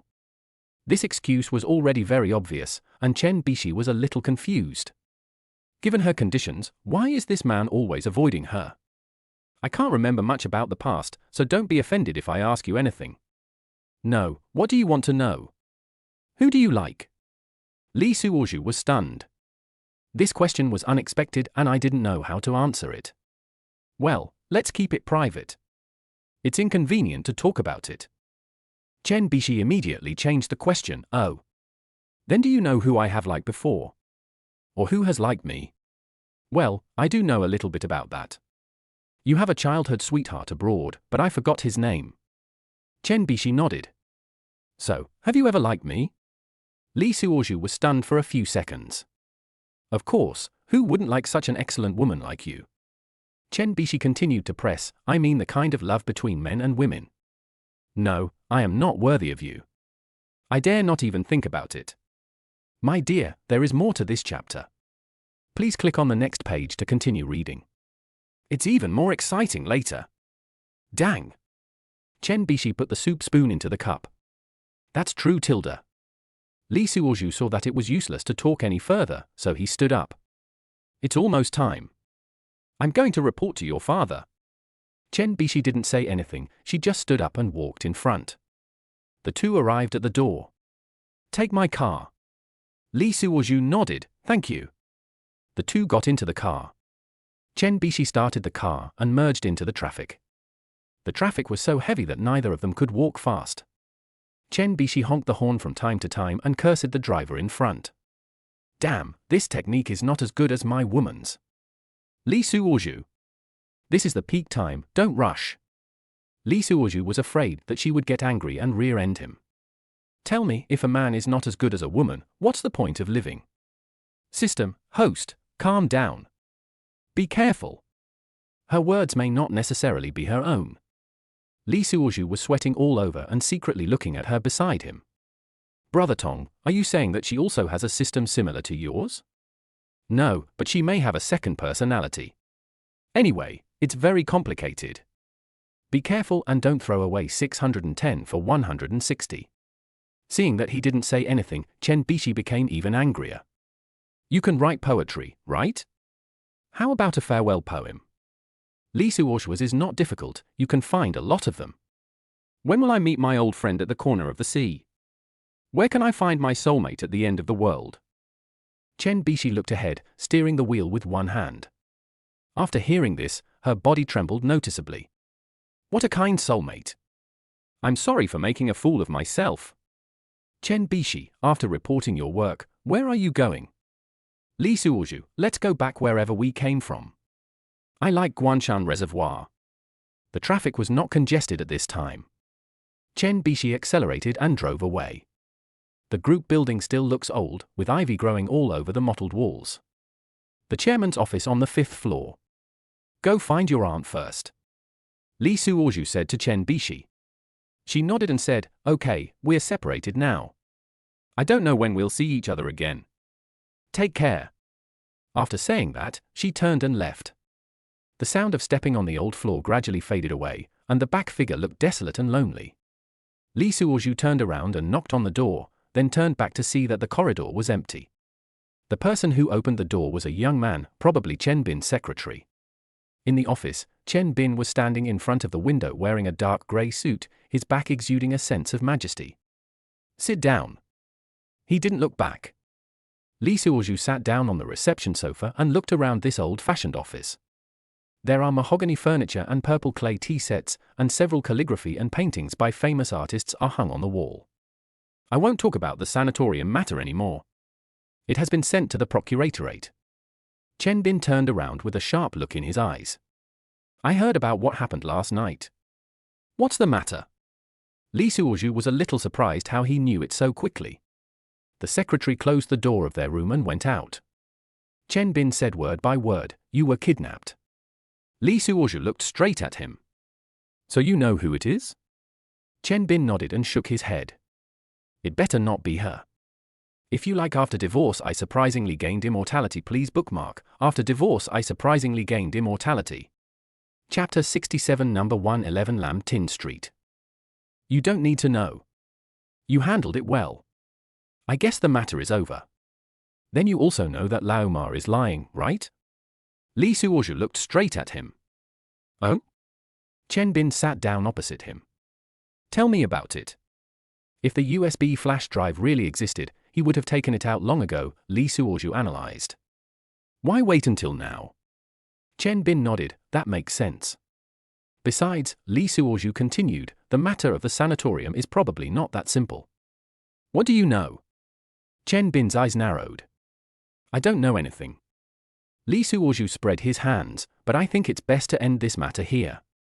Ha ha. Chen Bin suddenly laughed, you are quite smart. It's not because I'm smart. Li Suozhu sighed, I just don't want to make things worse. Why? Because? Li Suozhu looked at him, I'm afraid of getting others into trouble. Who is implicated? Chen Bin narrowed his eyes. My daughter? Li Suozhu didn't say anything. You and Bishi? Chen Bin paused, what is your relationship? Just an ordinary colleague. Li Suozhu smiled, you don't have to think too much. Really? Chen Bin stood up and walked to the window. Then do you know why she lost her memory? Li Suozhu's heartbeat quickened, I don't know. The doctor said, Chen Bin said in a low voice, with his back to him, she has selective amnesia. What's the meaning? That is to say. Chen Bin turned around, she subconsciously doesn't want to remember certain things. Li Suozhu narrowed his eyes and tried hard to suppress his inner turmoil. Mr. Chen. He took a deep breath, some things may be better forgotten. Are you making decisions for her? Chen Bin walked closer and looked down at him. No. Li Suozhu stood up and looked him in the eye. I just don't want her to get hurt. Heh. Chen Bin sneered, who do you think you are? I'm nobody. Li Suozhu said frankly, I'm just an ordinary person. An ordinary person? Chen Bin's eyes flashed with a strange look, an ordinary person who beat up more than a dozen people last night? Li Suozhu was shocked. He didn't expect that he even knew this. That's enough. Chen Bin interrupted him, you are so self-righteous. He Wei is not an ordinary person. Even I am afraid of him. Li Suozhu immediately understood that this Chen Bin seemed to know who the person was who kidnapped him last night. His name is He Wei. Who is he? Don't ask anymore. The less you know, the better. I hope Lao Ma is just biting for his own life. Chen Bin stood up and looked out the window. After you finish this, go back. Work for about half a year, and I'll get you promoted to the group. Give birth to a deputy director, stay in Beijing, and find a wife. I'll pay for your house. Li Suozhu stood up in shock, Boss Chen, what does this mean? It's nothing. Thank you for saving my daughter. Don't think I'm stupid and can't see anything? Well, I'll take it with a grain of salt. Chen Bin slowly turned around and asked, "Who are you?" "A person who wants to live a quiet life." Li Suozhu looked straight at him, that's all. The office fell into silence. The two looked at each other and the air seemed to freeze. "Okay." After a long while, Chen Bin finally spoke, "I believe you." Li Suozhu breathed a sigh of relief. "Then I'll take my leave. Goodbye, Mr. Chen." Li Suozhu nodded, turned around, opened the door and walked out. As he passed by, the secretary at the door nodded to him. In the corridor, sunlight shines through the window onto the floor, creating streaks of light and shadows. He took a deep breath and took out his cell phone. "Hello, Mr. Tsai." He dialed the phone. "I have to go back to the reservoir." There was silence on the other end of the phone for a few seconds. "Leaving now?" "Yeah." He looked out the window. "I've done everything I had to do." Then Sinyuni hesitated. "Take care of Bishi," he said and hung up the phone. "Host, are you really going to leave?" the system asked. "What are you waiting for?" Li Suozhu smiled bitterly. "Wait for her to wake up?" "But?" "No buts." He turned and walked towards the elevator. Some roads are destined to be walked alone. The sun was still shining brightly, but it couldn't reach his heart. Li Suozhu walked down the stairs feeling lost. When I reached the third floor, I saw Simone waiting there. She was still wearing a suit and a miniskirt. Several colleagues who were passing by chose to return. "Go take another staircase." "Are you waiting for me, Mr. Tsai?" "Well, I'll give it to you." Sinyuni tied her hair into a high bun and stroked the hair around her ears awkwardly. "No need. Since you didn't pick me up, why should I see you off? We'll meet again in the future." Li Suozhu clasped his fists, walked around her and went downstairs. Sinyuni didn't stop him, but just followed him silently. The two walked out of the building one after the other. Li Suozhu stopped, turned around and looked at her peerless beauty. His heart was moved, but it was a pity that she could not fall in love with him completely. At this time, it is mostly a novelty and intuition. "Boss Tsai, after sending you 1,000 miles away, we must finally say goodbye." "Did I send you 1,000 miles? I can tell from your words that you copied them, humph." Li Suozhu touched his nose awkwardly. "Yes, I copied everything. I am a fake from beginning to end." Simone lowered her head and twirled her fingers. "I didn't mean that." "Don't talk nonsense." "Okay, I'm really leaving." This time Li Suozhu turned and left. Simone didn't say anything, but quickly turned around and went back to the office building. Li Suozhu arrived at the bus stop with a hint of regret. Suddenly he remembered that he had not redeemed two 500,000 yuan prizes. He reluctantly reached out to the roadside, ready to look at the taxi. At this time, a black stretched luxury car stopped beside him. The car door opened and a young woman in a black suit and sunglasses got out. "Director Li, our chairman wants to see you." Li Suozhu looked inside in surprise. It was pitch black and I couldn't see who it was. "Who is your chairman? Do I know him?" "Come in the car and tell me what happened last night." Li Suozhu's body trembled, and he immediately understood that this was the master. Those last night were all lackeys. If it is a blessing, there will be no disaster. If it is a disaster, there will be no escape. Li Suozhu didn't waste any time. He lowered his head and got into the car. At this time, the mobile phone message prompts. He sat in the car and looked around first. I found that this was a high-end business car with some necessary facilities. Refrigerator, TV, dining table, etc. He glanced down at his phone. It was sent by Simone. "Go to number 111 Lantien Road, wait for me, I miss you." Chapter 68 He Wei. Li Suozhu felt a warm sensation in his lower abdomen and a smile appeared on the corner of his mouth. "Director Li." A somewhat rough female voice came. The car door was already closed. The car started slowly. Li Suozhu looked inside in the direction of the sound. Only then did I see a woman with short hair and a light grey, neutral outfit. Li Suozhu judged that she was a woman based on her breasts. But judging from his attire, he should be a male. "Who are you?" "He Wei." Li Suozhu was shocked. Is this the big boss that even Chen Bin is afraid of? This is a person who is neither male nor female? Could it be Dongfang Bubai? Li Suozhu gestured and looked at her hand. Fortunately, there was no embroidery needle. I believe Chen Bin told you. Li Suozhu nodded and said, I didn't say much, I just mentioned the name. The light was better at this time and Li Suozhu could see her face clearly. Her face was like a sculpture of ice, absolutely beautiful without a trace of worldly air, extremely cold and elegant. At the same time, neutral beauty is elusive. If she hadn't been wearing black and red high heels, Li Suozhu would have really thought she was a handsome man. Oh, forget it, I won't say much. Then why are you looking for me? My meaning is very clear, I don't want to make enemies. Li Suozhu quickly got to the point. I know, that's why I want to make friends with you. You are not an ordinary person. System, host, I am reminding you that this person's luck value is as high as 500. Why are you reminding me now? The luck value is too high, I need manual review. Now Li Suozhu was in an interesting mood. If you don't make friends with me, I will take the initiative to make friends with you. If you have this person, you will live forever. Hee, how do you pay? Come to my place. It's also a state-owned enterprise, and it's on par with Chen Bin's. Sure. For the sake of 500 luck points, I will follow you even if you are a shell company, let alone a state-owned enterprise. So happy? Li Suozhu nodded, it's a deal. So what position do you like? Li Suozhu answered quickly, you decide. How dare you? The young woman wearing sunglasses on the side couldn't stand it anymore. Li Suozhu had a sadistic expression on his face. It seems like he is just teasing the other person. Hey, Hongying, don't be rude. At this time, the car had slowly stopped. Li Suozhu noticed that the car seemed to have entered a yard with a lot of greenery. I got off the car and looked around. So big. His eyes finally stopped on He Wei's chest opposite him. So high. Hongying beside her was about to take action again. He smiled and waved. Brother Li.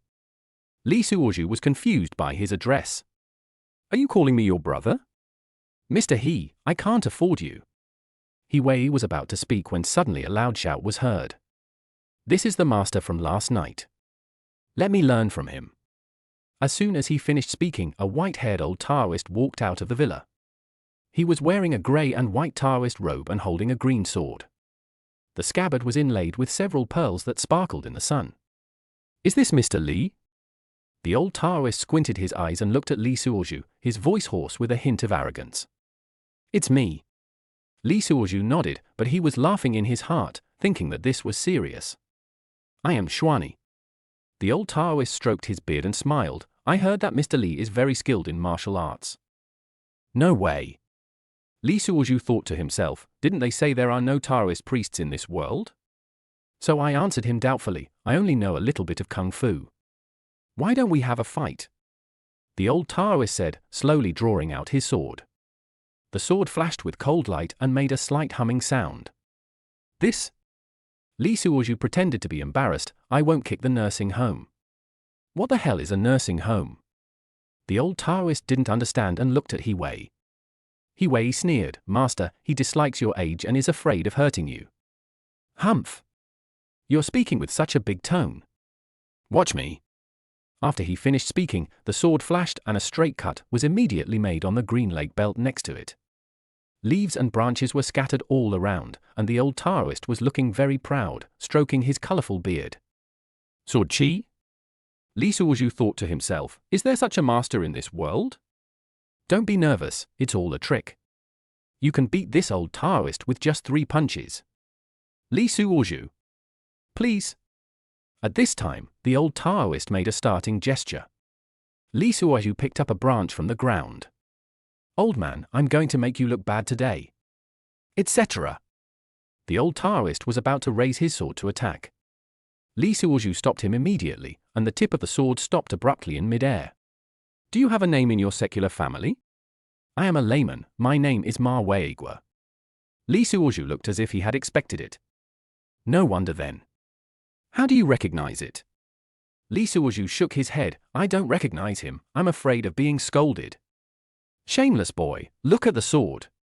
A move called Long Rainbow Piercing the Sun came straight at Li Suoju's face. Li Suoju displayed the skills of a fighting master and everything happened as he wished. The branch turned into a rainbow in his hand. His move was as fast as lightning and he tapped the old Taoist's wrist. A hint of surprise flashed across the old Taoist's eyes. He obviously didn't expect Li Suoju to act so quickly. "Good skills," he exclaimed. The old Taoist was still a bit pretentious and dodged immediately. Li Suoju said nothing and continued his attack. The branches seemed to come alive in his hands, flying up and down, tightly packed together. The old Taoist retreated again and again, and the relaxation on his face gradually turned into solemnity. "Young man, what kind of swordsmanship do you use?" "Just hitting randomly." Li Suoju chuckled. "Nonsense." The old Taoist suddenly changed his tactics, his sword gleaming like a rainbow. "This is clearly..." Before he could finish his words, Li Suoju's branch had already touched his throat. "Thank you." The old Taoist was stunned, and the sword in his hand slowly dropped. "Good boy." He sighed. "I lost." He Wei clapped his hands. "Excellent." Hong Ying frowned. "Master, you..." "Shut up." The Taoist glared at her. "Losing is losing." He turned around and clasped his fists to Li Suoju. "Mr. Li is indeed a man of hidden talents." Li Suoju quickly returned the compliment. "Thank you for the compliment." "But..." The old Taoist looked at him meaningfully. "Your swordsmanship seems somewhat familiar." Li Suoju was shocked and quickly changed the subject. "Mr. He, how was my performance?" He smiled and said, "Of course, I'll start working from tomorrow." "Then I'll take my leave now." Li Suoju bowed. "I'll come back another day to ask for your advice, senior." After saying this, he turned and left, fearing that the Taoist priest would recognize him. "Host, your swordsmanship," the system hesitated to speak. "Don't say it." Li Suoju wiped the sweat off his forehead. "It almost gave me away." An experienced voice came from behind. "Interesting, really interesting. Li Suoju is going to rush to number 111 Lantien Street, and if things go wrong he might squeeze some luck out of Simuni." Chapter 69, The Detour Strategy. Li Suoju walked out of the villa area and felt someone following him. "Brother Tong, how many people are there?" "All three are martial artists." Li Suoju raised the corners of his mouth slightly and suddenly turned into a Walmart supermarket. He shuttled through the crowd, took advantage of the crowd in front of the cashier counter, and slipped into the employee passage. With the help of Qinggong, he reached the rooftop in a few jumps. "Playing hide and seek? Interesting." He smiled and walked through several shopping malls in succession. Half an hour later, 111, Blue Sky Street. A private villa with European style appeared before our eyes. The camera at the door was facing him. Li Suoju looked up and waved at the camera. Ding dong, the doorbell rang. Not long after, the door opened. Simony was wearing a pink silk nightgown, revealing her long beautiful legs, and she was leaning lazily against the door frame. "You miss me so soon?" She blinked. Li Suoju swallowed his saliva and said, "Just passing by." "Oh, you say one thing and mean another." She turned and walked in. "Come in." Li Suoju followed her in, his eyes involuntarily falling on her swaying back. There was a faint scent of aromatherapy in the living room and soothing music was playing. "What would you like to drink?" Simony walked to the bar. "Casual." She took out 2 goblets and poured red wine into them. "Have you seen He Wei today?" Li Suoju was stunned. "How do you know?" "Of course I know."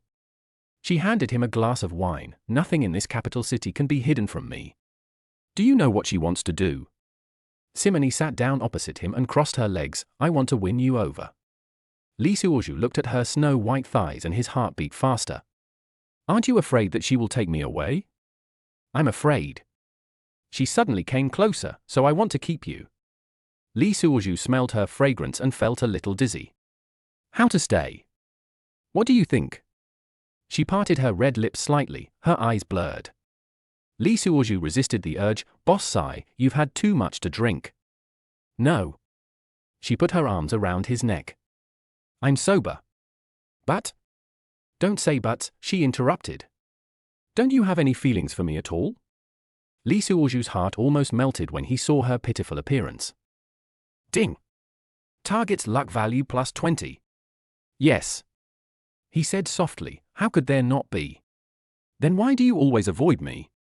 Because? He sighed, I don't know if you have forgotten that person, and I'm afraid of hurting you. Silly.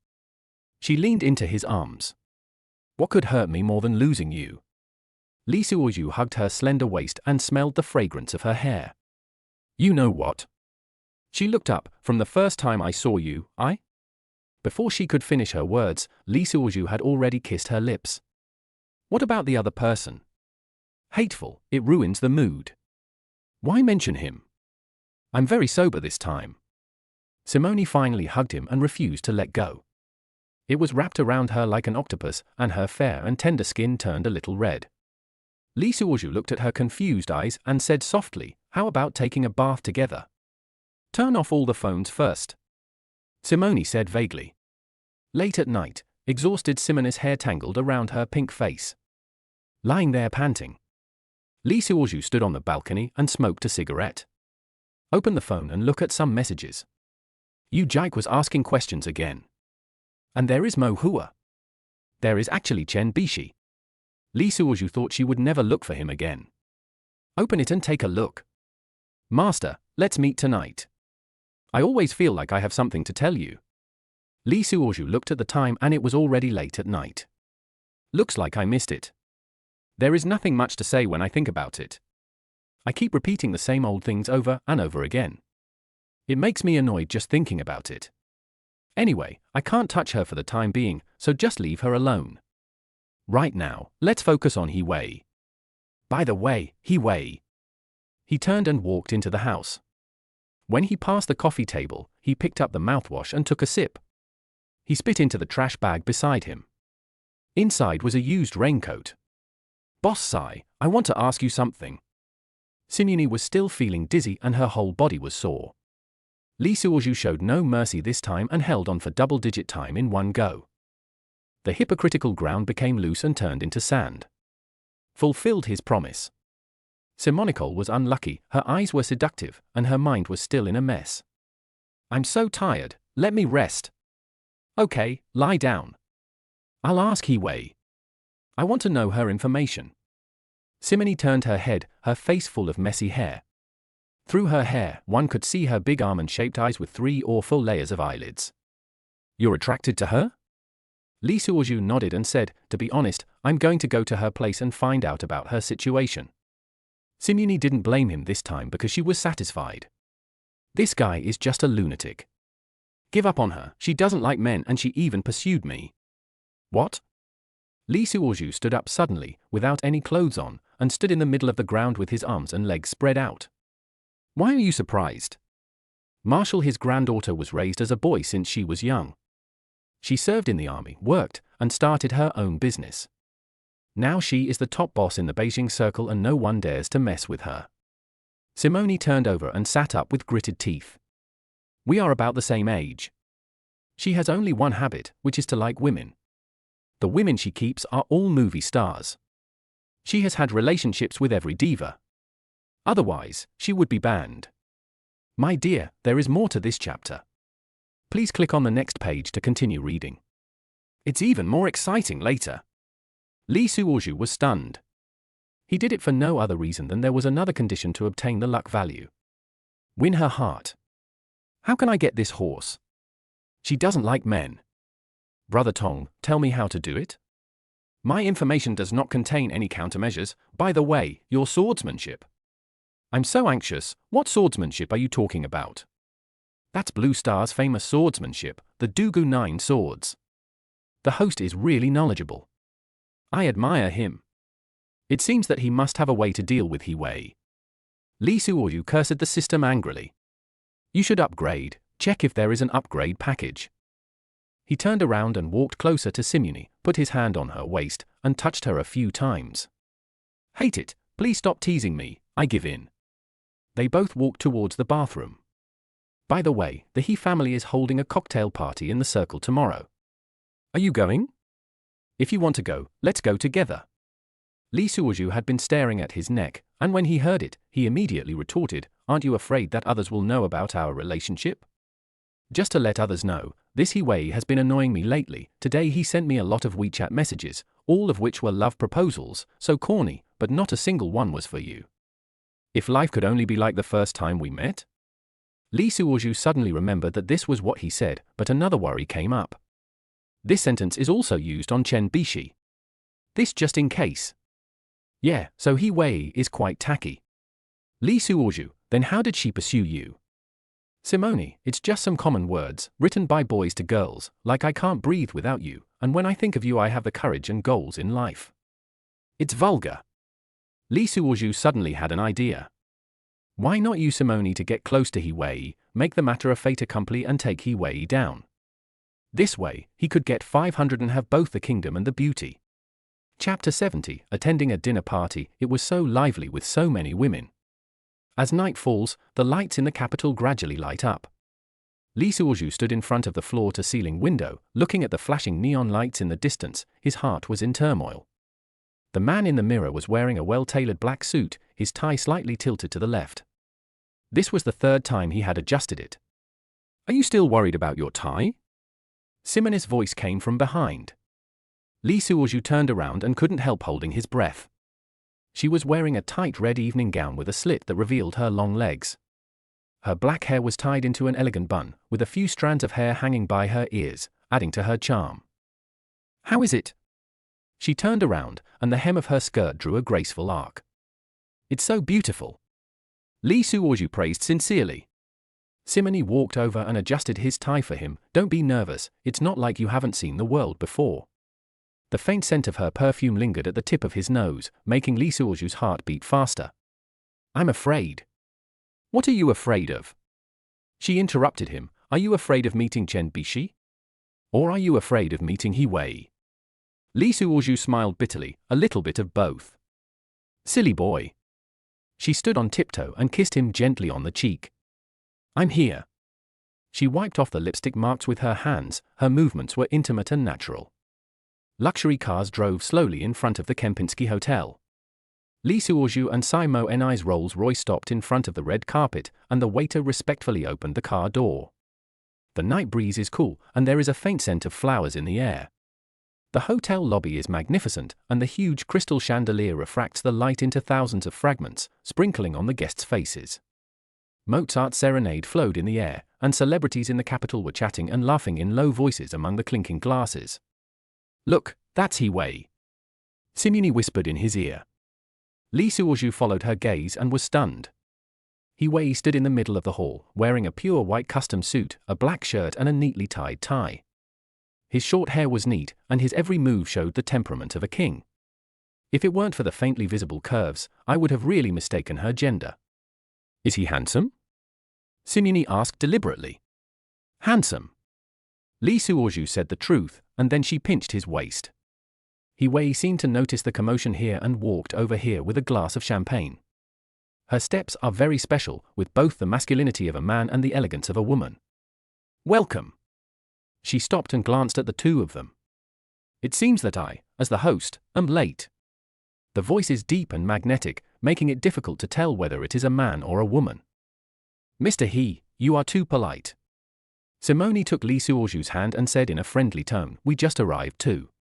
He's eyes lingered on their clasped hands for a moment, and the corners of his mouth rose slightly. It seems that I have missed a lot of things. Yes. Simone approached Lee Suozhu. We are dating. He chuckled, his eyes were deep and unfathomable. Congratulations. Just then, a fragrant breeze blew over. Lee Suozhu's heart skipped a beat. Before he turned around, he heard a familiar voice. Master, what a coincidence. It's Chen Bishi. It's over. Lee Suozhu sighed in his heart, the Shura field is about to begin. Lee Suozhu turned around and saw Chen Bishi standing there, wearing a black backless evening dress that made her skin look as white as snow. Her long hair was slightly curly and casually draped over her shoulders. Her eyes were a little confused and revealed a hint of resentment. Bishi. Simone said, her tone a little subtle, you are here too. Chen Bishi didn't look at her, her eye stayed on Lee Suozhu. Aren't you and master? The words were not finished, but the meaning was clear. The air suddenly froze, and even Mozart's music seemed particularly harsh. He Wei gently shook the wine glass and watched the scene with interest. We are dating, Simone emphasized again, with a tone that carried a sense of claiming sovereignty. Chen Bixi's hands trembled slightly and the champagne almost spilled. Really? She forced a smile. Then, congratulations. Li Suozhu felt a pang of pain in his heart as he watched her trying to pretend to be calm. Host, be careful. Chen Bixi's mood swings are very strong. System reminder. I'm going to the bathroom. Chen Bixi said suddenly, turned around and left quickly. Li Suozhu subconsciously wanted to follow, but was stopped by Simone. Leave her alone, said Simone. He Wei held the wine glass and thought, it's really interesting. Just then, a figure walked slowly out of the crowd. Mo Hua. She wore a dark blue fishtail dress that showed off her perfect figure, and her long golden hair shone brightly under the light. It's so lively? She walked up to Li Suozhu, smiling charmingly. You didn't even call me. Li Suozhu felt Simone's hand suddenly tighten. Host, the situation is getting out of control. System warning. Ms. Mo. He Wei said at the right time, do you want to go see the night view of the terrace?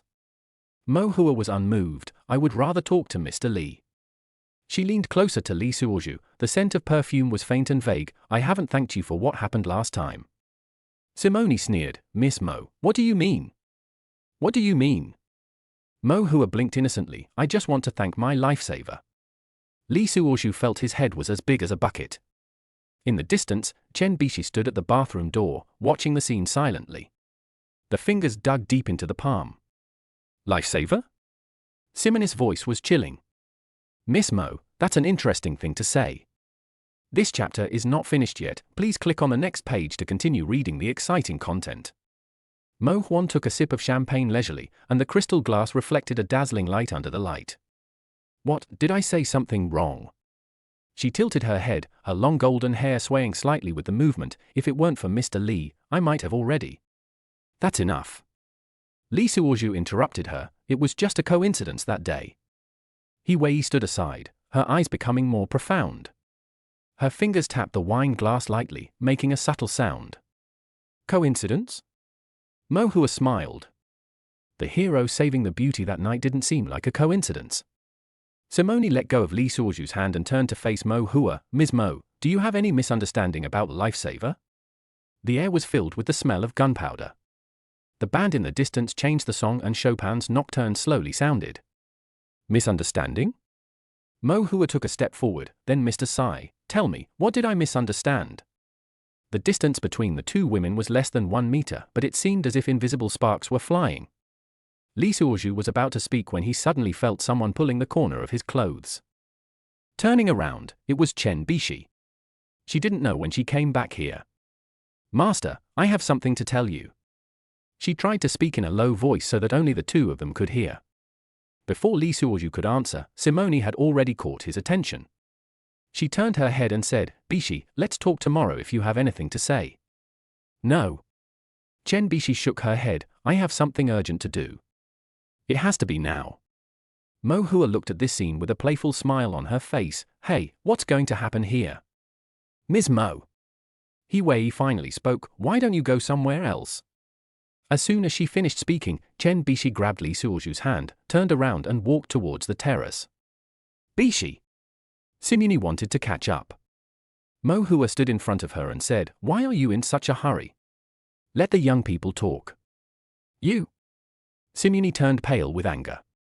Li Suozhu was pulled by Chen Bixi, walked through the crowd of people toasting each other, and pushed open the glass door of the terrace. The night wind blows, bringing a bit of coolness. The lights of the capital city in the distance were brilliant, but they could not illuminate Chen Bixi's eyes. Why? She turned around, her face as cold as the moonlight. Why is it my aunt? Li Suozhu stood there, not knowing how to answer for a moment. Host, her mood swings are too great, be careful. System reminder. The patio door slammed shut by the wind. Through the glass, one can vaguely see Simone's anxious figure. Chapter 71 He Wei's Secret. The wind on the terrace was a little cool, blowing up Chen Bixi's long hair and also blowing away the tears in her eyes. Master. She took a deep breath. Do you remember what happened in the hospital? Li Suozhu nodded and said nothing. The sun was shining brightly that day, shining on the windowsill of the ward and on her pale face. I always feel that you had something to say to me at that time. Her voice trembled a little, but you never said it. Lee Suoju looked at the lights in the distance and said softly, some things might be better left unsaid. Why? She took a step forward, because of my aunt? Bishi. I know, she interrupted. I don't remember anything. But? She paused, biting her lip, but every time I see you, my heart feels sad and painful. I can't really explain this feeling. Lee Suoju closed his eyes, feeling a pang of pain in his heart. Host, her memory is slowly recovering. System reminder. Master. Her voice became softer. In the past, didn't we? Before he could finish his words, the door to the terrace was suddenly pushed open. Simone stood there, her face gloomy. Bishi, that's enough. Chen Bishi turned around, her eyes sparkling in the moonlight. Aunt, why are you? Why what? Simone came closer. Why are you with him? I? Because I like him. Simone looked directly into Chen Bishi's eyes. Is this reason enough? Chen Bishi took a step back and bumped into the railing. But? Her voice was choked with sobs. But I always feel. What do you think? Simone's voice suddenly softened. Do you think he should be yours? I don't know. Chen Bishi shook her head. I really don't know. Lee Suoju stood aside, looking at the aunt and niece, feeling confused. The patio door was pushed open again. He Wei walked in. It's all here. Her eye swept across the three people and finally stopped on Lee Suoju's face. Mr. Lee, can I have a word with you? Before Lee Suoju could answer, Mo Hua's voice came from the door. Mr. He, isn't it a bad idea to look for someone so hastily? She leaned against the door frame, smiling charmingly. The fun has just begun. Ms. Mo. He Wei turned around. You have nothing to do here. Mo Hua didn't care and walked over slowly. Why is there nothing for me to do? Is there anything that is not allowed to come to this party? She walked over to Lee Suoju, the scent of perfume faintly lingering. Besides, I haven't finished asking Mr. Lee yet.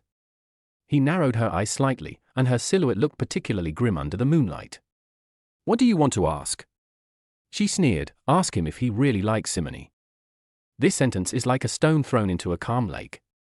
Chen Bishi looked up suddenly, and Simone's hands trembled slightly. What do you mean, Mr. He?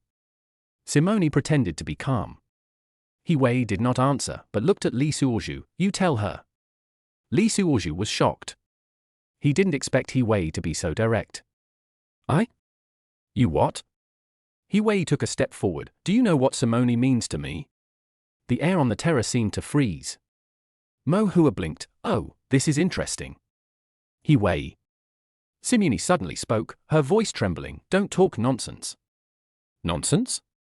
He Wei turned to her. Don't you know best? It's been 10 years since high school. Her voice was low. I thought you understood my feelings. Simone's face turned pale. That's all in the past. In the past? He Wei sneered. So now you choose him? She pointed at Lee Suoju and said, a man I've known for less than half a year? Chen Bishi stood aside, her eyes moving between the few people, as if she understood something. He Wei. Simone took a deep breath. We agreed not to mention this again. But I can't forget. He Wei's voice suddenly became soft. Simone, I really can't forget. Lee Suoju stood there, feeling like an outsider. Host, the situation is not good. The system said. You're right. Lee Suoju replied in his heart. This has really become a surer field. Mo Hua watched with great interest. This play is even more exciting than I imagined. Under the moonlight, the shadows of 5 people intertwined, just like their entangled emotions. A bell rang in the distance, 12 melodious strokes. That's enough. Simone suddenly raised her voice. He Wei, don't say any more. Her hands gripped the railing tightly, her knuckles turning white. He Wei was relentless. Why don't you tell me? Are you afraid that he will know your past? Mr. He. Lee Suoju finally spoke. Some things should be left in the past. He Wei turned to him. Do you think you understand her? Under the moonlight, He Wei's eyes were as sharp as a knife. Do you know why she chose you? Lee Suoju was silent. Host, be careful. He Wei's mood is very unstable. System reminder. Because you look like someone. He Wei sneered, a dead person. Simone's face suddenly changed, shut up. Chen Bishi looked at her aunt in surprise. She had never seen her lose her composure like this before. What? You don't dare to face him? He Wei pressed on, the man who died in the valley to save you. He Wei. Simone's voice trembled, if you say one more word. What do you want? He Wei suddenly became excited, hit me? Like you did in school? Mo Hua watched this scene with great interest. Wow, I didn't know there was such a thing in the past. Shut up! He Wei and Simo and I shouted at the same time. The atmosphere on the terrace was tense. Li Suozhu looked at Simone's pale face and his heart was no longer shaken. I also know what it means to be without excitement. It's just for the luck value. I no longer care whether she is a substitute or not. The goal is to squeeze out her last bit of luck, and also this big boss of 500. He Wei, who is neither male nor female. Host, don't think too much, it's not that simple. The system said. I understand. Li Suozhu said softly, Mr. He, we are the host today. Please go and take care of the other guests. I will take care of this. Chapter 72 Approaching My Purpose. Mr. He. Li Suozhu suddenly stepped forward and stood in front of Simone. How about we end tonight's matter here? He Wei narrowed his eyes. Are you ordering me? I dare not. Li Suozhu smiled slightly. I just think this is not good for anyone. He turned around and glanced at the small bottle in Mo Hua's hand. Especially, some people want to take advantage of the situation. Mo Hua's face changed and her hands tightened unconsciously. Let's go. Li Suozhu took Simone's hand. We should go back. He Wei did not stop them, but just looked at them steadily. Under the moonlight, her eyes were complicated and lonely. Bishi. Li Suozhu looked at Chen Bishi in the corner. I'll explain it to you another day. After He Wei's commotion, Chen Bishi felt much better. She nodded slightly and said nothing. Li Suozhu nodded to Mo Huan again, turned around and left quickly with Simo and I. Passing through the hall where people were toasting each other, Li Suozhu almost half dragged and half hugged Simone away from the scene. It was not until she got into the car that Simone came to her senses. Boss Sai, I'm sorry, but you have achieved your goal. Li Suozhu also did not forget to flatter. Wait. She suddenly grabbed Li Suozhu's hand. Something is wrong. Li Suozhu started the car. What's wrong? I wanted to use you to vent my anger on He Wei. She bit her lip. But why do I feel? Li Suozhu, what do you feel? Simone, do you think you are the biggest winner? After saying this, Li Suozhu and Simo and I were both stunned. In the night, the light and shadow of the street lamps flow on the car windows. Li Suozhu secretly cried out, this is bad. If Simone wants to come to her senses, she must continue to be fed with the magic potion. You know what? Li Suozhu turned to her. I think Mr. He is actually a pretty good person. Simone, what does that mean? Look, he said seriously, I'm going to work for her in the future. If you can ease up on her, it will be good for everyone. Simone's eyes widened. You mean? Reconcile. Li Suozhu said as if it was a matter of course, we are all women, why make things so awkward? You. Simone blushed, then what am I? Why? Li Suozhu asked with a smile, isn't it just that I didn't know much when I was young? But? She trailed off, now. It's not impossible now. Li Suozhu said, think about it, who wouldn't want to get close to a big boss like He Wei? Simo and I was silent for a while, then suddenly looked up, I tell you, I'm doing this for you. She gritted her teeth and said, I am a normal person. I know. Li Suozhu smiled meaningfully, that's why we should seize the opportunity. Simone was so angry that she stamped her feet, how can you be like this? The car drove into the night, and the Kempinski Hotel in the distance gradually became blurred. Host, you used this tactic of retreating to advance very well, said the system. Li Suozhu answered in his heart, what else? I can't really compete with He Wei for a woman, right? The car stopped in front of Simone's villa. This time, Simo and I did not let Li Suozhu get out of the car, but opened the door herself. Would you like me to come up and sit for a while? Li Suozhu asked with a smile. Simone rolled her eyes at him and said, you performed very badly today. What's wrong with that? Li Suozhu pretended to be stupid, isn't this just for your sake? For my sake? Simone sneered. You are trying to please He Wei, right? Lee Suoju was shocked. Why are you? I'm not stupid. Simone adjusted the hem of her skirt. Do you think I can't see it? In the moonlight, her profile looked a little cold. I knew it from the look on your face the first time you saw He Wei. Lee Suoju was silent for a while. Then why do you still cooperating with you in acting? Simone turned her head. Because I have my own plans too. She suddenly laughed. Do you think you are the only one who can calculate?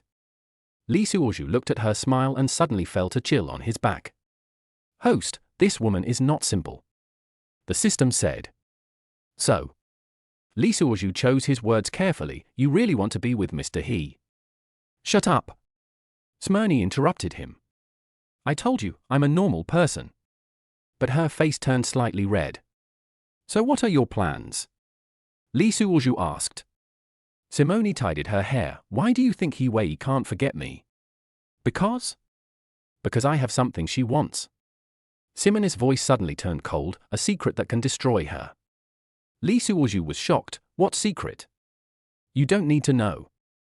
Simone pushed open the car door, just like I don't need to know the real purpose of your approaching me. The night wind blew her long hair, carrying a faint scent of perfume. Good night, Mr. Lee. She said meaningfully, I wish you a bright future. Watching her walk into the villa, Lee Suoju didn't start the car for a long time. Host, things seem to be more complicated than we thought. The system said. Yes. Lee Suoju nodded. This game of chess is a bit big. The phone suddenly vibrates. It was a message from Simone. Mr. Lee, would you like to hear another secret of He Wei? Mo Hua. Suoju looked at the phone screen and hesitated for a while. Host, be careful, it's a trap. System reminder. I know. He replied softly and then typed a message. Miss Mo, isn't it inappropriate to come to me so late? Soon, the phone vibrated again. What are you afraid of? I'm waiting for you in room 1888 of Jinmao Hotel. Come or not, it's your choice. Lee Suoju looked up at Simone's villa and saw that the lights on the second floor were already on. It's better to go and take a look.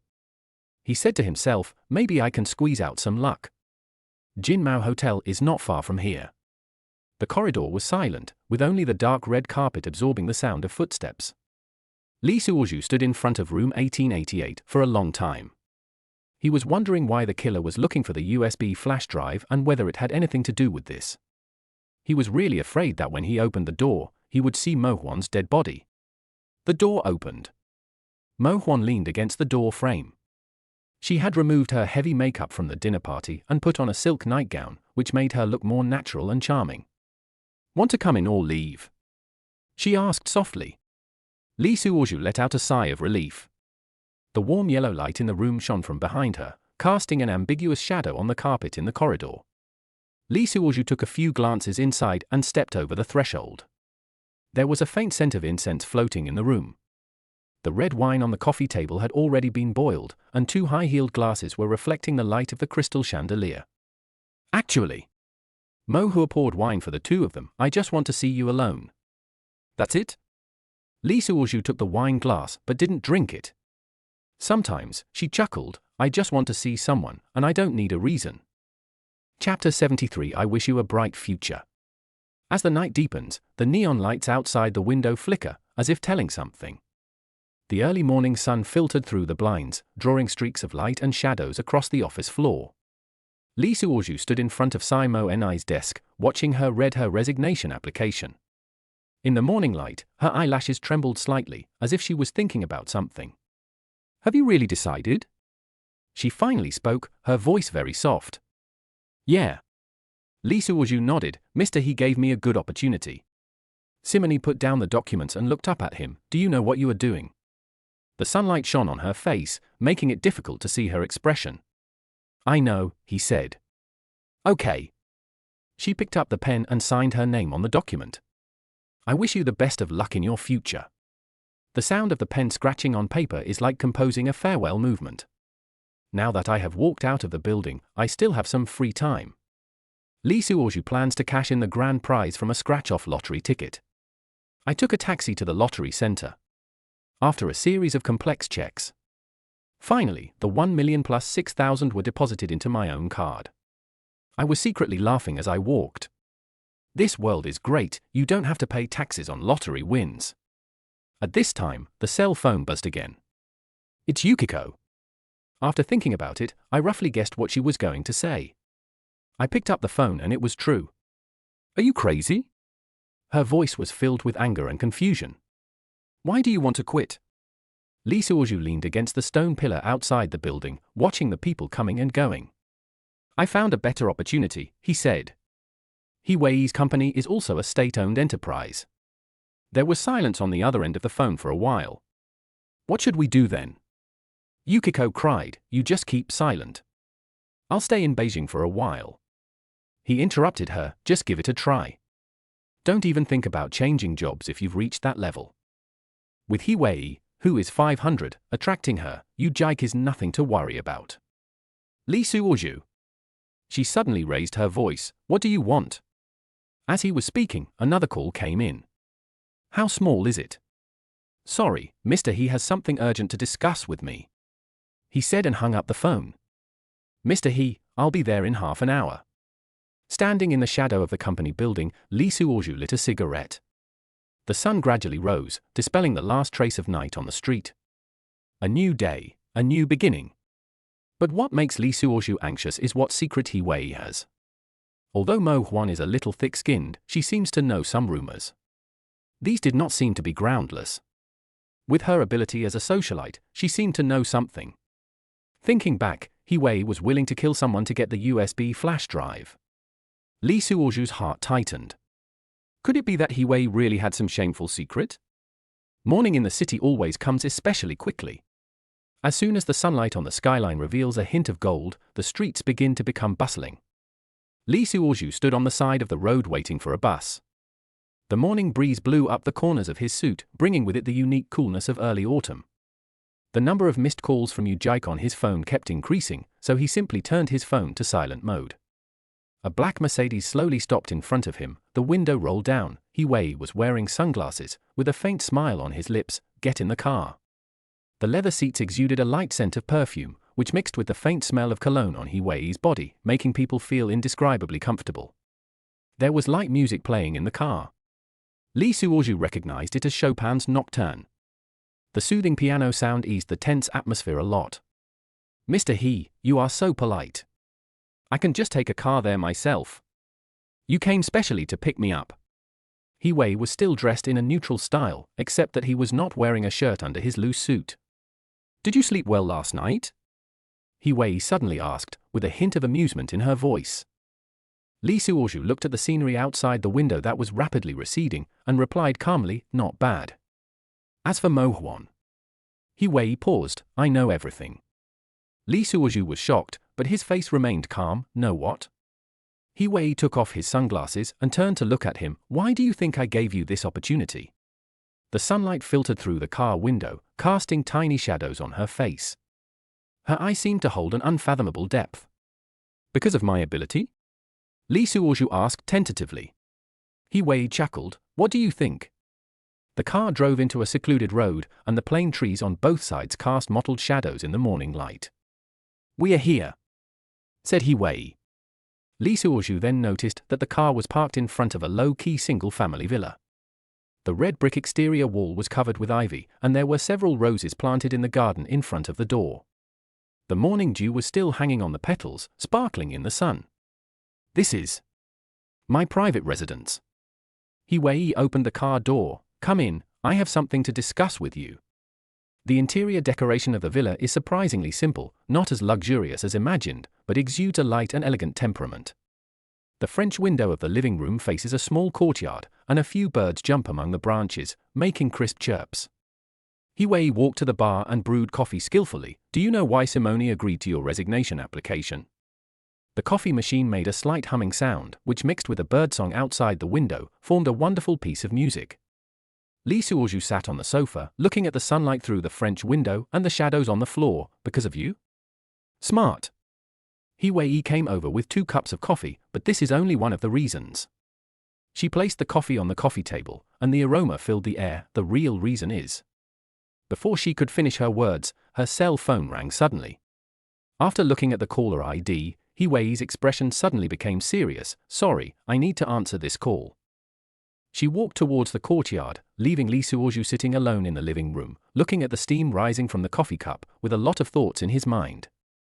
In the courtyard, He Wei's voice was vague, and occasionally a few vague words came out, sounding like she was arguing with someone.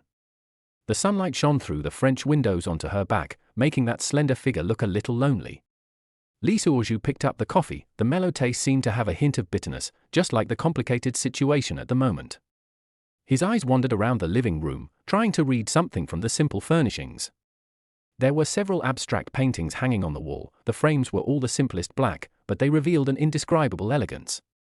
On the coffee table was an open book, Hemingway's The Old Man and the Sea, with slightly yellowed pages, obviously read frequently.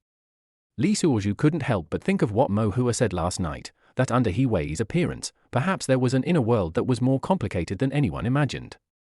The door to the courtyard was pushed open, and He Wei walked in, looking a little tired. "Sorry to have kept you waiting." She sat down opposite Lee Suoju, threw her phone on the coffee table, and made a muffled sound. "Where were we talking just now?" "The real reason," Lee Suoju reminded. He Wei picked up the coffee that was already a little cold and took a sip. "Ni is smart. She did this for you. It seems that she really likes you and has finally forgotten about the vase." "Lee Suoju, are you talking about the person who looks like me?" She confessed this to you?" Lee Suoju thought, "Nonsense, Simeonic is not as simple as you think, and confessing is also a tactic of playing hard to get." "Yeah, so I know I'm a stand-in at all times." Simone nodded. "I like you for being self-aware. Mr. He, don't worry. You like your things and I won't take them away from you." Lee Suoju tried his best for the 500 luck points. "Oh?" He Wei took a few sips of coffee and it seemed a little hot, so he took off his suit. "Throw it aside." Lee Suoju was shocked to see that she was only wearing a black silk suspender. This is a girl, and her organs are well developed just like a woman's. Lee Suoju began to wonder why she had to dress like a man.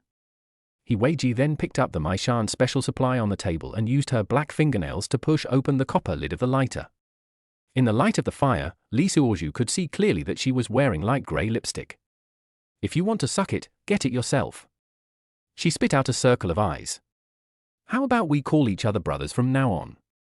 You are the most worthy man I have ever seen." Chapter 74 East Sea Dragon Palace. Whom? Lee Suoju suddenly became excited. "Isn't the 500 coming? Brother, can I get up and take a shower with you?" Lee Suoju thought slyly. "What? Brother Lee looks down on me?" Lee Suoju still kept his head down and remained silent, his thoughts filled with the obscene video. "Brother Lee, my company is a national monopoly. The state owns 51% and the He family owns 49%. If you become sworn brothers with me, you will own half of the company." Lee Suoju stood up decisively and clasped his fists. "Okay, I'm too high up for you, brother." He Wei slapped the table and stood up. "Okay, that's great. Autumn in Beijing always comes quietly. A week passes by inadvertently, just like the falling sycamore leaves outside the window." Lee Suoju was sitting in the office of the Deputy Director of the General Affairs Department. This spacious office was located on the 37th floor of the group building, and the entire CBD could be seen through the floor-to-ceiling windows. He was playing with a pair of car keys in his hand. This was the off-road vehicle that He Wei had bought for him. With just one word, brother, Lee Suoju was promoted from a low-level clerk to a senior executive of a state-owned enterprise with an annual salary of 1 million. And it was a sinecure. He just went to various places with He Wei every day. He is leisurely and comfortable. In name, he is a director, but in fact, he is just He Wei's follower and bodyguard.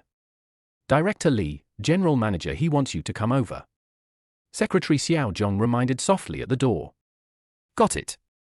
Lee Suoju adjusted his tie, and when he stood up he inadvertently glanced at the schedule on the table, which was densely packed with records of this week's schedule.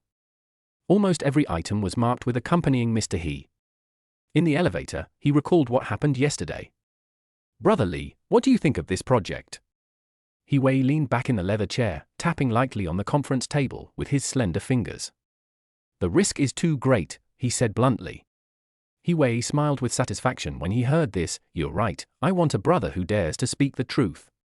At that moment, he once again doubted the woman's true gender. She always dressed neatly in a neutral style and spoke and acted with a decisiveness unique to a soldier. The occasional bit of gentleness she revealed seemed out of place. At the corner of the corridor, I ran into Simeone. She was wearing a navy blue professional suit today, and when she saw Lee Suoju, a complex emotion flashed in her eyes. Director Lee has been very busy lately. There was a hint of sarcasm in her tone. Mr. Sai. Lee Suoju was about to explain. No need to explain. She interrupted, Mr. His favorite is indeed much more important than a manager like me. After saying that, the sound of high heels hitting the ground gradually faded away, leaving only a faint scent of perfume. Lee Suoju didn't chase her? If a woman like this really runs away, you can't catch up with her. I guess he came here to discuss something with He Wei again this time. The two closed the door. Lee Suoju was too embarrassed to go in, but he subconsciously wanted to help them get together so that he would have hope of saving the country in a roundabout way. Then, I could only wait outside for a while. At this time, the phone vibrated again. Yu Jike's missed calls had exceeded 99. Lee Suoju glanced at the latest news. The flight ticket has been booked and you will arrive in Beijing next Thursday. Don't try to hide this time. He sighed. This ex-wife was like a lingering shadow. I guess there's not much profit to be made from it. Lee Suoju just wanted to let it go. Mister, he has something else to do. Xiao Zhong suddenly put down the phone and came over. I want you to go directly to the Dragon Palace in the East China Sea. As he said this, he handed Lee Suoju a red, gold-embossed invitation. Lee Suoju was stunned and took the invitation. Dragon Palace in the East China Sea. It seems to be a last-minute decision. When Lee Suoju opened the invitation, it turned out to be the opening of a new club by a Beijing figure. This was unexpected. You know, He Wei has always looked down on such occasions. In her eyes, Xiao Liang, one of the 4 youngest children in Beijing, is not qualified enough for her to attend in person. Lee Suoju seemed to understand that He Wei asked him to attend the opening ceremony on his behalf. Will Simone's sudden arrival make her even busier? Lee Suoju was thinking about the 2 people in the movie and recalled a bunch of foreign movies. He quickly shook his head and walked out of the building. The autumn wind carried the fine fallen leaves. Lee Suoju got into the Tyrannosaurus Rex off-road vehicle provided by the company and headed straight for the destination. The gate of the Dragon Palace in the East China Sea sparkled in the sun. 2 rows of security guards in black uniforms stood upright like guards of the Imperial Palace. There was a red carpet in front of the door, and luxury cars would stop from time to time, and well-dressed dignitaries would walk in slowly on the carpet. Lee Suoju stood on the side of the road and looked at the scene with a slight smile on his face. He deliberately dressed very casually today, a dark grey casual suit without any brand name but fitting him well. I couldn't even park my car and had an argument with the security guard who was in charge of the navigation system, and I was very angry. So I suddenly wanted to make some interludes for them to watch. Sir, please show me your invitation letter. A burly security guard stopped him with a hint of contempt in his eyes. Lee Suoju patted his pocket slowly and said, I seem to have forgotten to bring it. The security guard's attitude immediately turned cold. Then please go back. I am He Wei's brother. Lee Suoju said casually. This sentence caused a commotion around. There was suppressed laughter from the crowd waiting to enter, as if they had heard some huge joke. Did you hear that? He said he is He Wei's brother. A fat man in a champagne-colored suit turned to the person next to him and spoke in a deliberately loud voice. In the sunlight, Lee Suoju could clearly see every trace of sarcasm on the man's face. When did Mr. He get a brother like this? A middle-aged man wearing gold-rimmed glasses answered, How come I didn't know? If you like after divorce I surprisingly gained immortality, please bookmark, after divorce I surprisingly gained immortality. Chapter 75 What if He Wei comes? His words were full of obvious sarcasm, which elicited good-natured laughter from the people around him.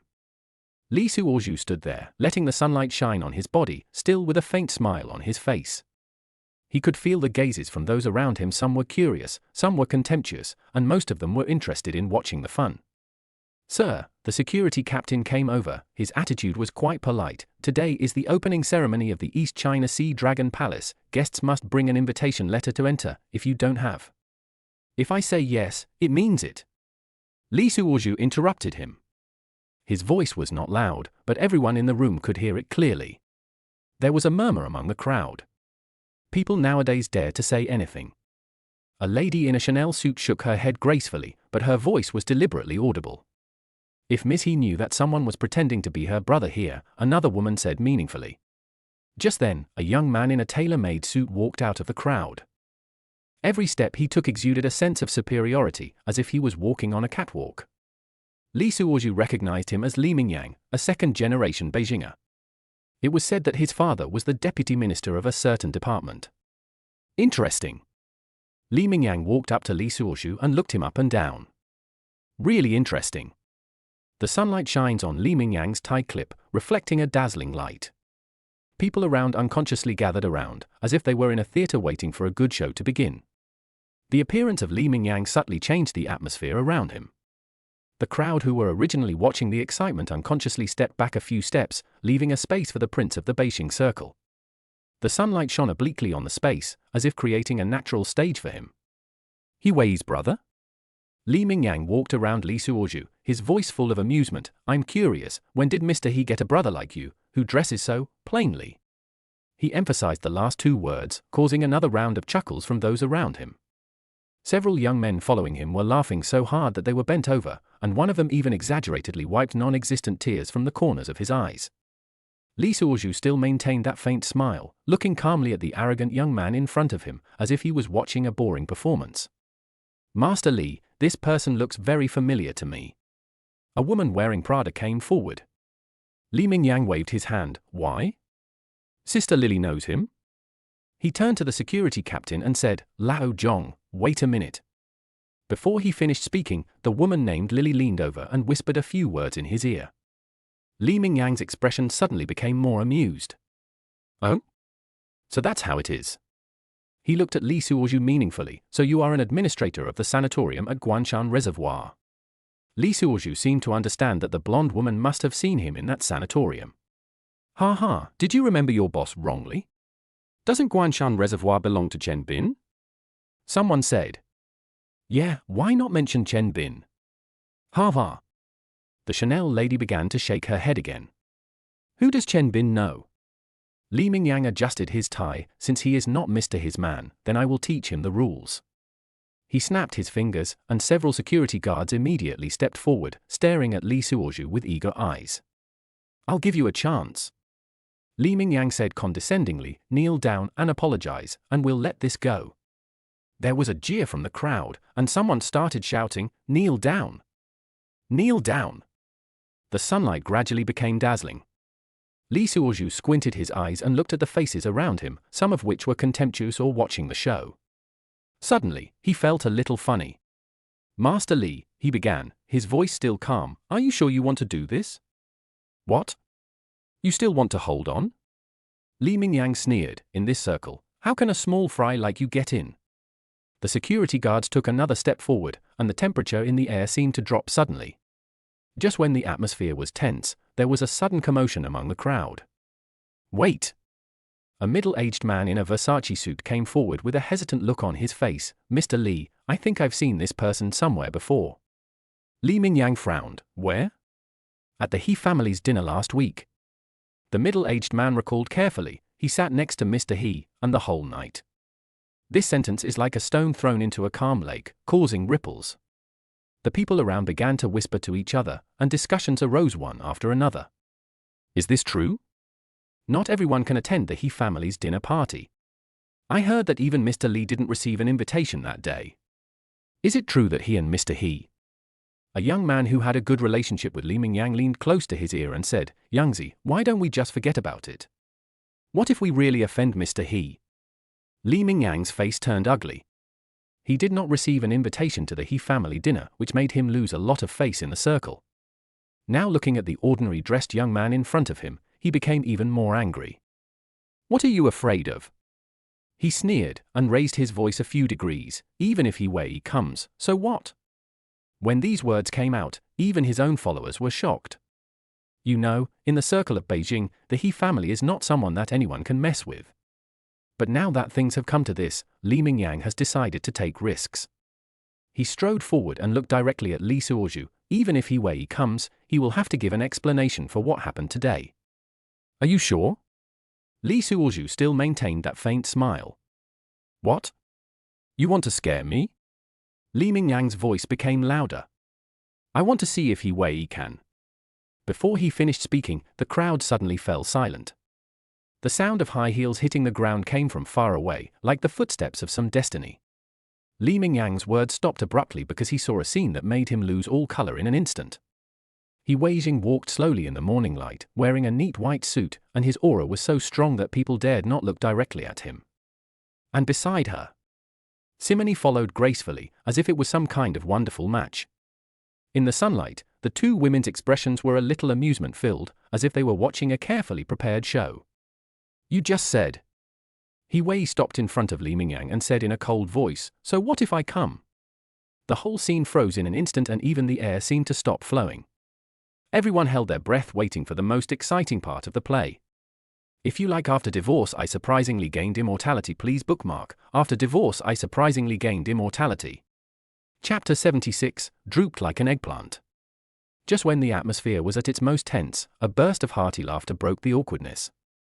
Mr. He! You are finally here! Xiao Liang, wearing a champagne-colored suit and smiling, walked quickly through the crowd. Just now I was telling everyone that without Mr. He, this opening ceremony would be half less glorious. He Wei glanced at Li Mingyang indifferently. The latter was already covered in cold sweat and wilted like an eggplant hit by frost. Xiaoyong. He Wei's voice was still cold. The threshold of your East Sea Dragon Palace is quite high. Xiao Liang wiped the non-existent sweat from his forehead. This is all a misunderstanding, all a misunderstanding. He Wei looked around, and wherever his eyes went, the dignitaries who had been so arrogant just now lowered their heads. The sunlight shone through the glass dome, giving her a majestic halo. I am of low status, and I don't want to be on the same level as a villain. Her voice was not loud, but everyone could hear it clearly. But today, I want to introduce someone to you. She extended her hand to Li Suozhu, who walked forward knowingly. He Wei had a faint smile on his face. This is my good brother, Li Suozhu.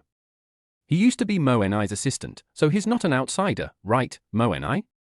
As she spoke, she turned to look at Simony, her eyes full of tenderness. Li Suozhu felt jealous when he saw this. If it weren't for the 500, I would have wanted to take Simony away. In the sunlight, Simony's eyelashes trembled slightly.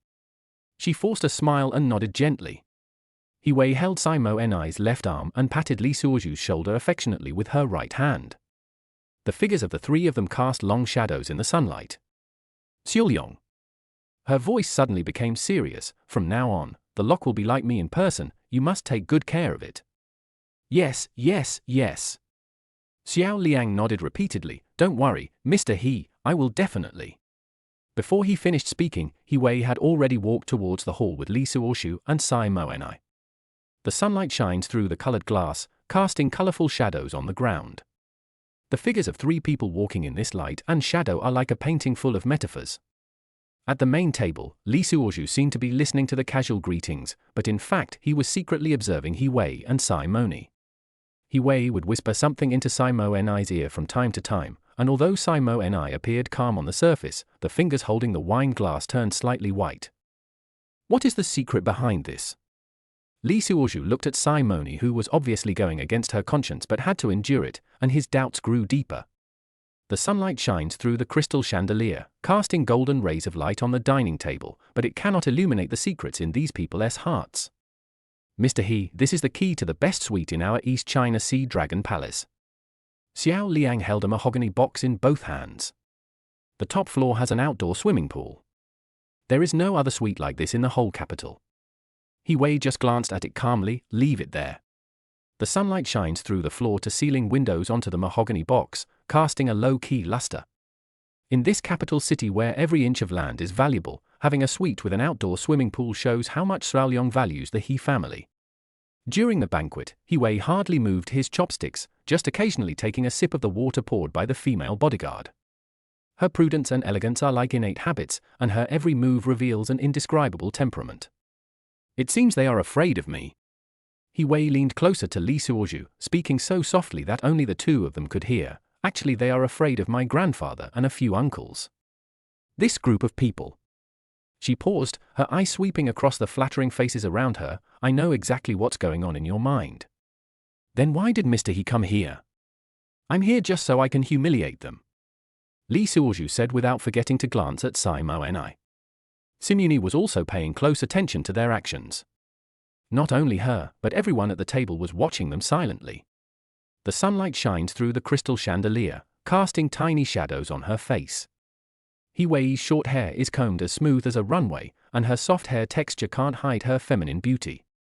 I came here for you today because I want you to gain a firm foothold in the Beijing circle. Lee Suoju's heart was moved by what he said, and his soul-stirring almond-shaped eyes were faintly shadowed at the corners. Suddenly, the lines are clear everywhere, and the heroic spirit is fully revealed. Mr. He treated me. Lee Suoju pretended to be touched. You are really amazing. It's all in the wine, I'll drink it. Due to Lee Suoju's temperament, he was in a very good mood, and suddenly he felt the heroic spirit of Dugu Nine Swords. Brother He, I dare to call you my brother. If I don't say so, I will appear petty. He Wei's eyes curved into a crescent shape. Brother Lee, and I hit it off right away, and I've long considered you my brother, but you keep calling me Mr. He. It's my fault. I'll have another drink as punishment. Everyone at the table just watched Lee Suoju pour you cup after cup, and some people murmured in low voices. You really are from the mountains. You've never seen good wine. A glass of wine that costs thousands of dollars. Do you think you can drink it endlessly? Keep your voice down. She hasn't drunk yet. Don't let her hear it. Lee Suoju was very sharp-eared. The system also reminded him not to drink too much, saying that I didn't have any alcohol remedies. After a few drinks, Lee Suoju regained the feeling of singing karaoke in another world bar. Brother He, drinking is boring. Why don't I sing a song to help you and me get to know each other better? Great, I'm just having a tasteless meal. He Wei slammed the table and stood up. Xiaoyong, turn up the speakers. Xiaoyong quickly agreed with a smile, which made him very happy. Not only did He Wei come, but he also sat there for such a long time. You don't have any songs here that I can sing. This chapter is not finished yet. Please click on the next page to continue reading the exciting content. Everyone. Simone frowned slightly and roughly guessed that he was going to start creating something original again. Okay. I'll play it for you. He Wei actually can play a musical instrument. Come give me a strumming guitar. Don't say these polite words.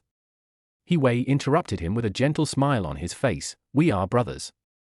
At the round table not far away, Li Mingyang stared at the main table. He had drunk a lot of wine and his face was red. From the moment He Wei appeared, he was invited to this remote corner. This Lee Suoju? He gritted his teeth. Why? The red wine in the glass glowed like blood under the crystal lamp. Li Mingyang drank it all and stood up suddenly. The people around him were startled by his sudden action, but he had already staggered out. There was a secluded smoking area at the end of the corridor. The sun shone through the blinds, casting mottled shadows on the ground. Li Mingyang leaned against the wall, took out his cell phone and dialed a number. Old 5. His voice was a little unclear because of drunkenness. Come over. Soon a burly man came over quickly. Seeing Li Mingyang's condition, he was a little worried. Master, what are you doing? Check out that Lee Suoju for me. Li Mingyang narrowed his eyes. I want to make sure he can't stay in Beijing anymore. This? Lao Wu hesitated. Young master, his family. What are you afraid of? The alcohol made Li Mingyang's voice a little louder. When was I, Li Mingyang, suppressed by a woman? Lao Wu wanted to persuade him, but when he saw Li Mingyang's red eyes, he swallowed the words back. Check. Li Mingyang punched the wall. If I don't get this out of my mouth, I, Li Mingyang, won't be named Li. If you like, after divorce I surprisingly gained immortality. Please bookmark, after divorce I surprisingly gained immortality. Chapter 77 Drinking and Singing. Lee Suoju took the opportunity to drink another glass of wine and said, give me a bass. Everyone was confused. Xiao Liang asked, what is bass? Only then did Lee Suoju realize that there was no such musical instrument in this world. Forget it, there's always an electronic keyboard. Yes, yes. After a while, Lee Suoju and He Wei came to the dance hall. It was still daytime and no shops were open. Lee Suozhu took a look and found them all familiar. The drum set seemed to be universal and had everything. "That's it, brother he. I'll play it once first, and we'll play together the second time." He Wei was very happy. He took off his white suit and started to unbutton his shirt. "Show your arms to the sleeves." The bodyguard beside him also reminded, "Mr. He." He Wei didn't care about that anymore. She thrust out her plump chest and started to sing chords following Lee Suozhu's rhythm. As soon as he made a move, Lee Suozhu knew that He Wei had learned the system. After all, he is the child of a high-ranking official, and he has received the most comprehensive education since childhood. For the first song, Lee Suozhu chose A Laugh in the Ocean, the most exciting song on Blue Star. Lee Suozhu played the electronic piano roughly first, and He Wei understood and gave a thumbs up.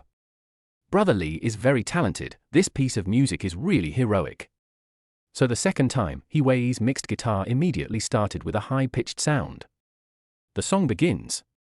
Everyone was amazed, as they had never heard such a piece of music that penetrated into the bones. In particular, the two different tones interweave in the air, gradually outlining a picture of grudges in the martial arts world. Little did they know that this was the piano and flute duet piece specially composed by Master Cao Zhon for the two heroes of good and evil. When the music starts, all grudges are wiped out. The sea laughed. The surging tide on both sides. Lee Suozhu played and sang at the same time. Everyone in the audience was shocked. This sounds so beautiful. He drank so much alcohol and sang with a voice that was not disguised at all. Lee Suozhu still had a smoky voice, and when he hit the high note at the end, the audience burst into applause. He Wei's harmony suddenly became heroic, like the roaring of a mighty river. The short hair sways back and forth with the body. The plump figure also dances along. Lee Suozhu's electronic piano main melody remains indifferent, like a righteous hero. He Wei's voice continued to surround him, as clever and slippery as the voice of an evil sect. The two of them cooperated perfectly, adding a bit of chivalry to this heroism. Floating and sinking with the waves, just remember today. The music gradually became more sublime, and the two people's cooperation became more and more tacit. The notes were like raindrops falling into the lake, stirring up ripples, and the harmony of the electronic organ was like the echo of distant mountains, pushing this artistic conception to a climax. The heaven smiles. The world is full of. The lights flickered with the rhythm of the music, casting mottled shadows on the ground. The audience was unconsciously infected by the heroic atmosphere. Some began to tap their hands to the beat, and some sang along. God knows who will win or lose. He Wei's piano sound suddenly became deep, as if she was telling some unspeakable secrets. Lee Suozhu's electronic piano followed suit at the right time, adding a touch of sadness to the deepness. Ask the vast earth. Who is in charge of their ups and downs? When the final climax comes, the sounds of the two instruments blend perfectly, interweaving in the air to form a magnificent picture. The grandeur soared into the sky, as if it would shake the entire night sky of the capital. Ha ha ha! As the last note fell, the whole hall burst into warm applause. He Wei turned to look at Lee Suozhu with admiration and some indescribable emotion in his eyes. At this moment, Lee Suozhu seemed to see the vague bond between the two of them, flickering subtly under the light. "Brother Lee, I'll drink with you." "Mr. He." The bodyguard beside him quickly reminded. "Hey! This is so rare, don't spoil the fun. Bring me some wine." The bodyguard did not dare to delay and hurried to get the wine. While he was at it, He Wei bent down and spoke to Lee Suozhu, who was sitting next to the piano. "Brother Lee, you are so talented. It's worth knowing you. I'm so happy." Lee Suozhu raised his head and happened to see the scene inside along her neck. 2 lumps of white meat. "Brother He, thank you for the compliment. I just said it fluently. I haven't learned it before." This is the bodyguard taking the wine. He Wei glanced at the bodyguard, and the bodyguard nodded, indicating that she had checked. He Wei turned around, held the wine and raised the glass to Lee Suozhu. "Brother Lee, you are so cheerful today. Come. I toast you." Lee Suozhu also picked up a bottle of wine, which was handed to him by Simone. Only then did he notice Simone's sly smile. Without thinking much, he filled his own glass and clinked glasses with He Wei. Ha ha ha. When life is good, you should enjoy it to the fullest. Don't let the golden cup face the moon empty. System, the host is coming again? He Wei was startled. Brother Li, what a great poem. Come on, let's sing another one, and then we can go back to the house and drink together. We won't leave until we are drunk. Okay, another song? Li Suozhu glanced at Sai Mo Ni, who was looking at them like a fangirl under the dancing lights. How about Lover? Brother Li is indeed a romantic and talented man. I will accompany you to play this Lover song. Thank you, Brother Dao, there's no need to post the lyrics. Adults know them all. The singing Li Suozhu glanced at Sai Mo Ni while looking at He Wei. He Wei also listened and cooperated with all his strength. Finally, the two bowed to express their gratitude. Thank you Mr. He and Mr. Li for your impromptu performance. Xiaoyong was overjoyed. He Wei was also drunk, but she actually couldn't drink much. There is more to come in this chapter, please click on the next page to continue reading. It's even more exciting later. Li Suozhu drank several bottles and still shook his head. Brother Li, let's go to the swimming pool on the top floor and continue drinking while soaking. Everyone who drinks knows that if you don't drink and pass out, then you are drinking. Brother He, I will accompany you to the end. Li Suozhu shook a few times. The system was so anxious that it had to come up with an idea to obey him. Fortunately, Simony came out and supported her. Li Suozhu quickly let her go. He was still conscious and knew he had miraculous medical skills. He had sobered up from the alcohol long ago and was just pretending. You cannot show excessive intimacy with Simony in front of He Wei. The female bodyguard helped He Wei and the other three into the elevator. Brother Li, let's play finger-guessing game later. Li Suozhu suddenly had an idea. Brother He, instead of just playing finger-guessing, how about we add some punishment? What punishment? You said I have everything. At this time, the elevator door opened and I went directly into the suite. He Wei, who was used to big houses, didn't find it novel. Li Suozhu couldn't help but take a few more glances. The spacious and clean lobby also has an outdoor swimming pool with blue water on the balcony. The four of them sat down. The waiter put the wine at the door and didn't dare to enter the room. Brother Li, what punishment are you talking about? He Wei was a little hot from drinking and wanted to take off his shirt again. The bodyguard quickly held her hand. Do you mean you have forgotten that you're a girl? He Wei seemed to remember. Brother Li, wait for me for a few minutes. I'm going to take a shower. It's too hot. She stood up and walked towards the bathroom. Suddenly, she turned around and saw that the female bodyguard had entered the bathroom before her. Li Suozhu was shocked.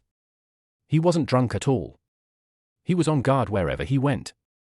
Fortunately, he didn't do anything excessive. Simony stood up at this time and walked to He Wei. I'll accompany you to take a shower. Li Suozhu. Didn't you say you were annoying her? If you like After Divorce I Surprisingly Gained Immortality, please bookmark After Divorce I Surprisingly Gained Immortality. Chapter 78. Do you prefer men or women? Li Suozhu sat on the leather sofa, his eyes inadvertently sweeping towards the bathroom. The sound of water splashing could be heard, and the steam had already covered the frosted glass with a thin layer of mist, and a faint fragrance suddenly filled the room. Li Suozhu's ears suddenly became extremely sensitive, as if they could capture every slightest sound. This is a change brought about by the system, which gives him almost perfect hearing. In the bathroom, the sound of running water was mixed with the rustling sound of fabric rubbing against each other. Moni, help me untie it. It was He Wei's voice, with a hint of laziness. Li Suozhu's heartbeat unconsciously quickened. I really hope the system can upgrade my vision. I already have the ability to hear from the wind, but what else do I need to have the ability to see from afar? He forced himself to focus on the wine glass in front of him, but the sounds became clearer. You are the person I am most grateful to in my life. He Wei's voice became softer, but I can't let anyone else know this secret. Li Suozhu's fingers trembled slightly. Simone also knows the secret of He Wei's murder and silencing? I have no objection to you being with him, but you can't tell him this secret, otherwise. He Wei's voice was threatening. Don't worry. Simony replied softly, you saved my life when I was a child. I will keep this secret. The sound of water continued, and Li Suozhu could hear the sound of water droplets dripping on the tiles. As for him? Simony paused, he's just a man. Li Suozhu tightened his grip on the wine glass. For some reason, these words made him feel a little bitter. Did you do it with him? Wei suddenly asked. Yeah, it feels good. Simone's voice was a little shy. I'm considering whether to keep the child. Li Suoju's pupils suddenly contracted. He didn't expect Simone to have such an idea. Okay. Wei's tone became gentle. You should have someone to rely on. Men are unreliable, so you can only rely on your children. I will leave my family business to him. Simone, why don't you have one yourself? Wei, it's my mind that's playing tricks on me. I'm afraid of the pain. The two of them washed for a while. Wei's voice was very low. He seems to be interested in me. After a few seconds, Simone's voice said, yes, so I am conflicted and want to distance myself from him. Li Suoju's heart skipped a beat. He was shocked by what this conversation revealed. It turns out there is such a connection between them. Have they known each other since childhood? He thought to himself, it seems that if we investigate, we can find out the truth. Since you are in a dilemma, I will help you observe him again. There was a hint of smile in Wei's voice. I like this person a little bit. He can sing such a song, so he should be a good person. Yes, he is very talented, and no one in the world can compare to him. Simone's voice was full of admiration, but don't you find it strange? There are many things that he doesn't seem to know for someone of his status. Don't worry about him. Wei seemed to move in the water. I've seen from the way he handled that incident that he doesn't want to go against me. He's a smart man. Let's just be friends. Li Suoju leaned back on the sofa and closed his eyes. The conversation in the bathroom made him feel uneasy. The relationship between the two women was far more complicated than he had imagined. The sound of water gradually died down, and Li Suoju heard the rustling sounds of someone getting dressed coming from the bathroom. We'll get him drunk later. Wei's voice was a little cunning. Let him tell the whole truth. Yeah, I'm curious too. Simone chuckled. He knows so much, he can even recite those ancient poems. Li Suoju's mouth corners slightly raised, and his fingers tapped lightly on the wine glass, and the ice cubes made crisp collision sounds in the glass. The moonlight shines through the floor-to-ceiling windows onto the open-air swimming pool, creating ripples. He looked at the waves and had something in mind. Since you guys want to trick me, I want to see who's trying to trick whose secrets. The bathroom door opened with a click, and steam wafted out. Wei was wearing a bathrobe. Her short hair was dripping with water, reflecting crystal spots of light under the light. Simone followed behind her, her long wet hair draped over her shoulders, her fair face slightly flushed from the heat of the bath. Brother Li, sorry for the long wait. He walked over with a smile and picked up the bottle of wine. Come on, let's continue. Li Suoju pretended to be drunk and stood up shakily. Brother He, I toast to you. Okay. A sly look flashed in Wei's eyes. Come on, let's play a game. What game? How about truth or dare? Wei poured wine for the three of them. The loser either drinks or answers a question. Li Suoju deliberately sat down unsteadily. Okay, I like playing this the most. Simone sat aside, looking at him vaguely. The moonlight filtered through her hair, casting tiny shadows on her face. Then I'll go first. Wei picked up the dice. Let's see who has the smaller number. The dice rolled on the glass coffee table, making crisp sounds. Li Suoju secretly used his miracle doctor skills to make his mind clearer, but he seemed to be getting more drunk. In the first game, Li Suoju lost on purpose. Brother Li lost. He smiled meaningfully. Tell me, where did you learn these poems and songs? Li Suoju deliberately burped. This is a long story. When I was a child, there was an old man who kept talking about this all day long. My dear, there is more to this chapter. Please click on the next page to continue reading. It's even more exciting later. He rambled on and on, talking in a very exaggerated way, but cleverly avoided key information. Wei and Simone looked at each other, obviously not satisfied with the answer. But there is no doubt about it. It's my turn. Li Suoju picked up the dice and this time he threw out 3 ones. Now that I have a good system, my luck is off the charts and whatever I want will come true. Taking advantage of his drunkenness, he asked, Brother He, if I offend you, please don't be angry about what I asked. Wei glanced at Simone next to her, nodded and smiled. Good brother, what are you angry about? Just ask me. If I can't answer, I'll drink. Well, I'd like to know, does Brother He like men or women? He Wei's expression froze slightly, and Simone's hand unconsciously clenched the wine glass. Drink. He Wei drank the wine in the glass in one gulp, obviously not wanting to answer this question. Under the moonlight, the three of them chatted with each other, and the sound of wine glasses clinking could be heard continuously. On the surface, they are playing games, but in reality, undercurrents are flowing and everyone has their own thoughts. From then on, He Wei lost every time. Every word Li Suo said involved her privacy, and she could only drink until she was dizzy. Simone tried to persuade them to stop playing the game several times. He Wei still refused to do it, and she kicked the female bodyguard out for talking too much. Brother He, let me ask you this time, do you like President Simone? In the sense of a lover's love? He Wei waved her hands and said, you are not a man at all, you just like gossip. Li Suozhu was so angry that he laughed. He pointed at his nose at Simone. I'm not a man? Mr. Sai has the most say. Simone glared at him in shame and anger. Don't be so ungrateful when there are some things. I don't like anyone and I just want to live alone. He. Li Suozhu laughed. I see. I was originally burdened, but now I feel relieved. My ex-wife will come to see me tomorrow, and I will ask Mr. He for a few days off. What? Simone stood up suddenly, looking slightly angry. Are you still in love with Director Yu Jike? Chapter 79 The Beauty of the Outdoor Swimming Pool. Speaking of which, my ex-wife is coming to Beijing. Li Suozhu brought this up deliberately and glanced at Simo Ni out of the corner of his eye. Simone's fingers trembled slightly, and the wine glass made a crisp sound on the glass coffee table. In the moonlight, her expression was a little stiff. Ex-wife? He Wei raised his eyebrows, looking unhappy. What kind of woman? She's pretty. Li Suozhu pretended to be drunk. She's the branch manager under Mr. Sai. Simone did not answer. She turned her head away, her long hair covering her face, but her fingers tightly grasping the wine glass revealed her inner unrest. Then why are you getting a divorce? He Wei poured the wine into the glass with some force. He seemed to be quite drunk and he didn't even know how many drops of wine splashed out. She thought I had no future. Li Suozhu shrugged. Now she heard that I was doing well in Beijing, and she wants to get back together with me. Will you consider it again? Simone suddenly spoke at this time, her voice a little hoarse. Well. Li Suozhu deliberately dragged out his tone. HMPH, man. Simone drank the wine in the glass in one gulp. What's wrong, is Moni jealous? He Wei joked, but his eyes were looking at Li Suozhu with a playful look. I didn't.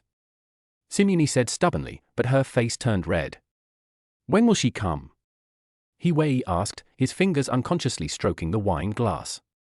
Tomorrow or the day after tomorrow. Li Suozhu looked at the two people's reactions and laughed in his heart. There are all kinds of birds in a big forest. I'm bored today and have nothing to do but sit here and have fun. One can't tell whether he is a man or a woman, and the other can't tell who he loves. Do you want me to help you deal with it? He Wei puffed out her plump chest, looking like a righteous man. No thanks. Li Suozhu stood up and shook his head. I'm going to take a shower first. It's so hot. Li Suozhu planned to use a killing weapon. If I don't use my special skills, do you think I am also a woman? A few minutes later, he came out of the bathroom wearing red swimming trunks. Under the moonlight, his solid muscle lines were particularly eye-catching. Full of flair and inspiring. Wouldn't it be a shame not to swim in such a nice swimming pool? He said, walking towards the balcony. He turned around and glanced at the two beautiful girls. Brother He, I'll wait for you. After saying that, he took off his bathrobe and jumped into the water. Pa! Kutong! Water splashed everywhere, and silver ripples appeared under the moonlight. Okay, I'm coming too. He Wei also stood up. She was drunk and completely forgot that she was a girl. She quickly took off her nightgown, revealing the black bikini underneath. She quickly moved her graceful waist and ran to the balcony. He Wei! Simone wanted to stop him, but it was too late. He Wei had already jumped into the swimming pool, and the splashing water soaked Simo Ni, who was chasing after her. Simone turned around angrily, went back to the living room, sat on the sofa, and continued to sulk. In the swimming pool, He Wei swam in the water as if nothing had happened. Her short hair was wet and stuck to her face, making her look particularly charming in the moonlight. Lee Suoju was extremely embarrassed. He Wei's bikini was faintly visible in the water, and her plump figure was almost sticking to his arm. He felt a part of his body begin to react uncontrollably. What should I do? He thought to himself that this was not good. He Wei was unaware of this and was still talking excitedly. Brother Lee, let's see who can swim faster. Lee Suoju could only take deep breaths and try to calm his heartbeat. Brother He, how about we go up first? What? Are you giving up already? He Wei turned around, and the scenery in front of his chest almost touched him. Lee Suoju felt like he was going crazy, and a tent had completely erected in a certain part of his body. He could only keep repeating in his mind, calm down, you must calm down. Sinyuni leaned back in the recliner, her fingers swiping across the screen of her cell phone frantically. Ex-wife, she muttered, her eyes falling on the bottle of red wine in front of her. The moonlight filtered through the wine, casting a deep red shadow on the ground. She picked up the bottle, tilted her head back and took a big gulp. The spicy wine slid down my throat, bringing a dizziness. Not satisfied with just drinking like that, she picked up the bottle and poured it directly into her mouth. Before I knew it, the whole bottle of wine was empty. The effect of alcohol soon became apparent. Sinyuni's eyelids became heavier and heavier. Finally, she could no longer hold on and fell asleep on the recliner. The phone slipped from her fingers with a slight sound. In the swimming pool, He Wei was still swimming enthusiastically. Drops of water slid down her cheeks, sparkling in the moonlight. Brother Lee, you have a pretty good swimming skill, she said with a smile. She was a little exhausted, so she changed to backstroke, standing on her 3 feet out of the water. Brother Lee, you have maintained your body well. You can tell at a glance that these muscles are not from the gym. Brother He, you too, are all naturally beautiful, making brothers linger. You? He Wei heard the frivolous tone in his words. I quickly changed from backstroke to breaststroke and hid my body underwater. After swimming for a while, I sobered up a little and remembered that I was a girl. Lee Suoju suppressed his embarrassment and didn't dare to get too close to her. Brother, his swimming skills are really good. I have to admit that he is better than you. He Wei was about to say something in reply. Suddenly the movements became stiff. Her face turned pale and her body shook a little. He Wei. Lee Suoju swam over immediately without caring about anything else. He Wei should be cramping and has a rare chance. He put his arms around He Wei's waist and led her to the edge of the swimming pool. The two figures are intertwined under the rippling moonlight. Put your feet on my stomach. He brother, hold on. Sure enough, a cool touch came from the lower abdomen. Lee Suo held one hand and paddled. Brother He, hold my neck and I will move your feet for you. As he spoke, a big hand reached under the water and grabbed He Wei's feet. He Wei's body trembled obviously at this moment. Don't be nervous, just relax and kick me hard. Lee Suo ordered loudly. If cramps last for a long time, something serious may happen. Sure enough, He Wei hugged Lee Suo's neck, her face flushed, and she stretched her legs as hard as she could. Ah! Lee Suozo released one hand and rubbed her calf a few times. Are you feeling better? Lee Suoshu asked with concern, but found that He Wei's face was very close to him. There were still drops of water hanging on her eyelashes, trembling slightly in the moonlight. The short hair makes the face look even more delicate. Time seems to stand still at this moment. He Wei raised her head and looked at him with drunken eyes.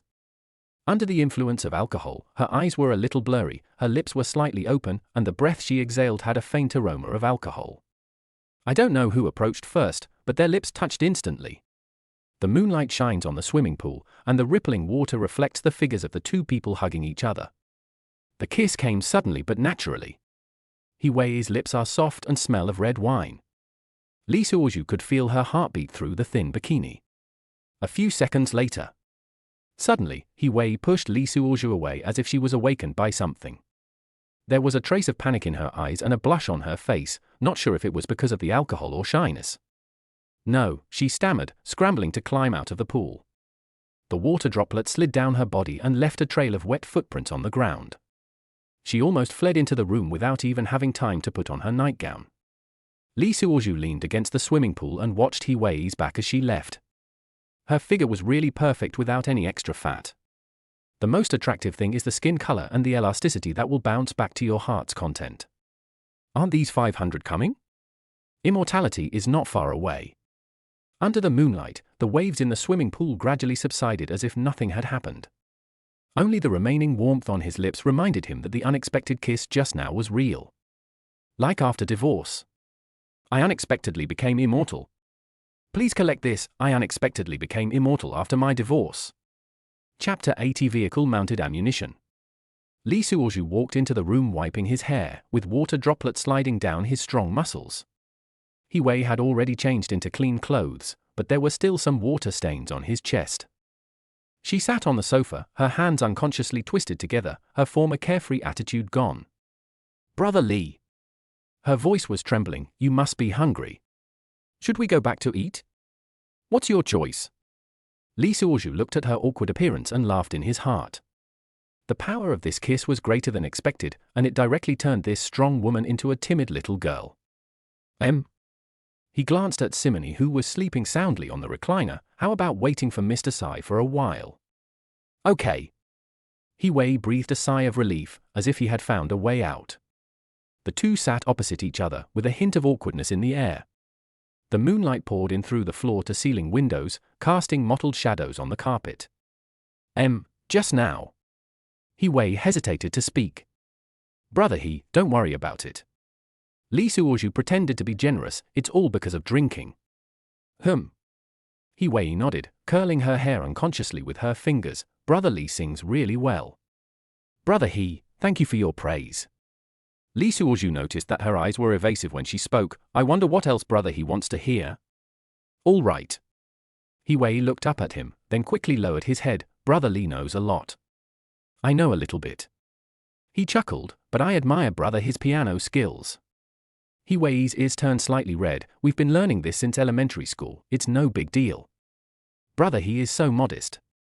Lee Suoju leaned forward. May I ask for your advice? He Wei subconsciously shrank back. Some other day, some other day.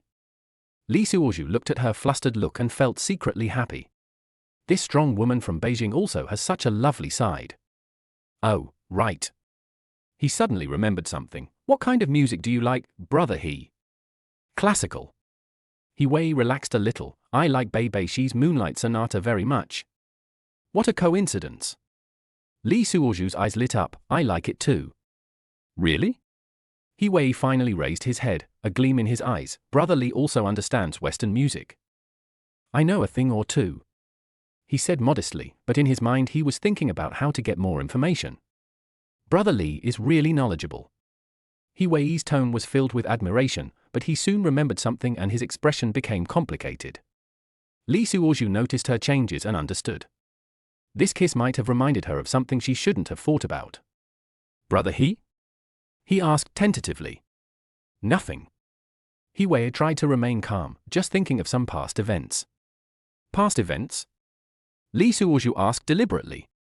Let's not talk about it. He Wei stood up and walked to the window. The moonlight shone on her profile, outlining a soft outline. Lee Suoju looked at her back, with a lot of thoughts in his mind.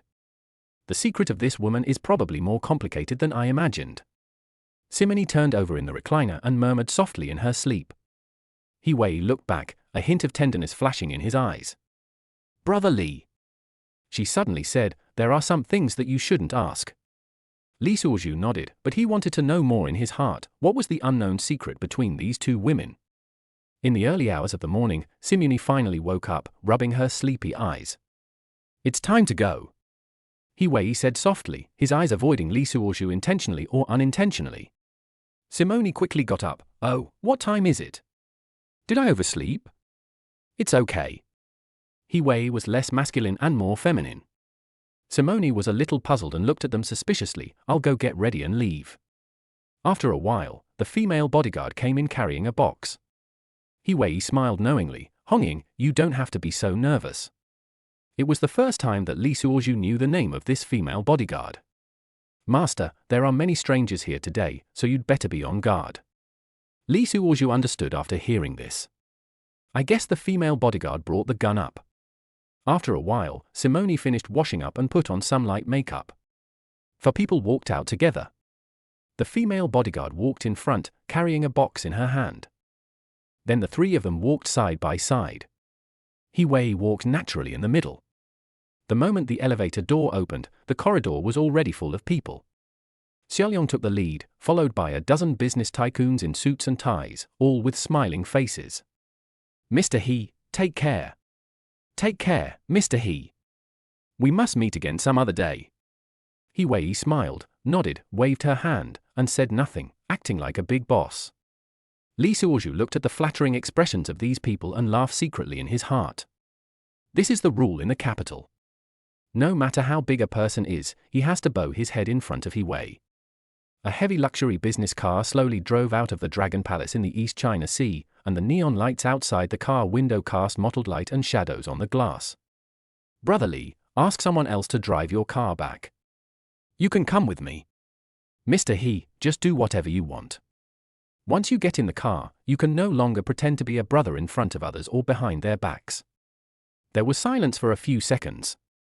Simone sat in the front passenger seat. "Look ahead." Li Suozhu and He Wei were sitting in the back row in silence, probably still thinking about what had just happened. Li Suo was thinking, will that kiss be my first time with a man? That would make me so proud. You must look down on Xiaoyong and the others for being like that, right? He Wei was the first to break the awkwardness. She leaned back on the leather seat with a sneer on her face. "I was going to deal with you just now." This chapter is not finished yet. Please click on the next page to continue reading the exciting content. Oh yes, seeing you is just like seeing a relative. Li Suozhu was too embarrassed to mention his ancestors. After all, they are all big brothers in the Beijing circle and any of them is a big shot. But now in my own eyes, you are all ants. No matter how awesome you are, how many of you can stay alive forever? But I can lock it up. That's enough. At this time, He Wei sighed and returned to the state of General He. 60% of the country's resources are in my hands. I can't fail, and I dare not fail even if I die. I sat in the passenger seat and glanced at He Wei through the review mirror, wanting to say something but stopping herself. "Mr. He, why are you so sad?" Li Suozhu responded with a smile. "Brother Li, you don't know." "Never mind." He Wei suddenly sat up straight. "I'll show you something." She pressed a button on the armrest and a secret compartment popped out from under the seat. Li Suozhu took a closer look and his pupils suddenly contracted. There were several pistols neatly placed inside, their black muzzles glowing coldly under the light inside the car. "This is for self-defense." He Wei's voice was very soft. "There are more here." She pressed another button and the side panels at the rear of the car slowly opened to reveal the weapons racks inside. Li Suozhu took a deep breath. Those turned out to be 2 folding assault rifles and an RPG rocket launcher. "This?" He pretended to be shocked. "These are all legal to hold." He smiled. In Beijing, sometimes money alone is not enough. The neon lights outside the car window cast alternating light and dark shadows on her face, making her expression even more profound. "Brother Li." She suddenly turned her head and looked directly into Li Suozhu's eyes. "From today on, you and I are no longer strangers. I hope." She paused and said in a voice that was both strong and gentle, "I hope we will never betray each other. If you like after divorce I surprisingly gained immortality please bookmark, after divorce I surprisingly gained immortality." Chapter 81 Attack. "Ahem, Mr. He, how about trying something delicious? I know a kind of fish in the reservoir that's delicious. Do we have any here?" Li Suozhu smiled and said, "It's not rare. They are available all over the country. I have asked around these days and I want to take you to try them." He Wei shook her short hair and said, "Then go ahead, what are you waiting for?" Li Suozhu immediately told the driver the address. The business car drove towards the suburbs. Just out of the city, a van going in the same direction passed from behind. However, just at the moment of overtaking, the car suddenly turned right and hit from the side, and the harsh sound of metal collision pierced the night sky. "Be careful!" Li Suozhu instinctively pounced on He Wei and protected her under his body. He Wei's car was originally bulletproof, but not foolproof. Li Suo had excellent eyesight and he saw at once that the car that had hit them was full of sandbags. The huge impact force pushed the commercial vehicle off the roadbed. Simone was not idle either. She helped the driver to turn the steering wheel quickly. The car drew an arc on the road and rushed into the farmland on the side of the road. It couldn't be driven anymore, the left side of the car was hanging in the air. The female bodyguard Hong Ying injured her arm, but still managed to open the box with one hand. Only then did Li Suo see that it was a submachine gun loaded with high-speed magazines. With just a pull of the trigger, it could rapidly fire and create a wall of fire. "Mr. He, I'll cover you." "Hong Ying, be careful." He Wei calmly pressed the seat's secret compartment. "Brother Li, do you understand this?" Li Suozhu took the equipment she handed over, checked it skillfully, turned on the safety, and loaded the bullet. "Leave it to me." In the darkness of night, several black cars surrounded them. The car door opened and a dark shadow flashed. "Protect yourself." Li Suozhu protected He Wei and Sai Mo Ni behind him and quickly judged the situation on the field. Bullets streaked across the night sky and flames flickered in the darkness. It was Hong Ying's barrage of bullets, and then she threw away the submachine gun and took out the pistol from her armpit. "Go!" With his agility, Li Suozhu quickly moved the two of them behind the cover. "Mr. He, please protect yourself." "I will go and save Hong Ying." He Wei shook his head. "No need to go, don't get into trouble." After saying this, her face turned red. "The enemy's encirclement is tightening." Li Suozhu knew he couldn't wait any longer and he had to take the initiative. "Mr. He, believe me, nothing will happen." He took a deep breath and prepared to rush out. He Wei held his hand and said, "Let's go together." Under the moonlight, the two of them cooperated well. Li Suozhu was responsible for attracting fire from the front, while He Wei seized the opportunity to counterattack. Hong Ying supported them from a distance and provided cover for them. The three of them form a pincer attack and complement each other. The battle entered a fierce stage and the enemy's firepower became more and more fierce. There are too many of them. Li Suozhu has repelled several waves of their attacks. At this moment, He Wei seized the opportunity and decisively used the last resort. She opened the box and took out the rocket launcher. "Brother Li, Hong Ying, lie down." After saying that, he stood up and faced the dark crowd in front of him. Bang! A flash of fire appeared on his shoulder. With a loud bang, the night sky was illuminated. The blast created gusts of hot wind, ruffling He Wei's short hair. After a few seconds, Li locked the scraps that flapped against his hair and shoulders. "It's over."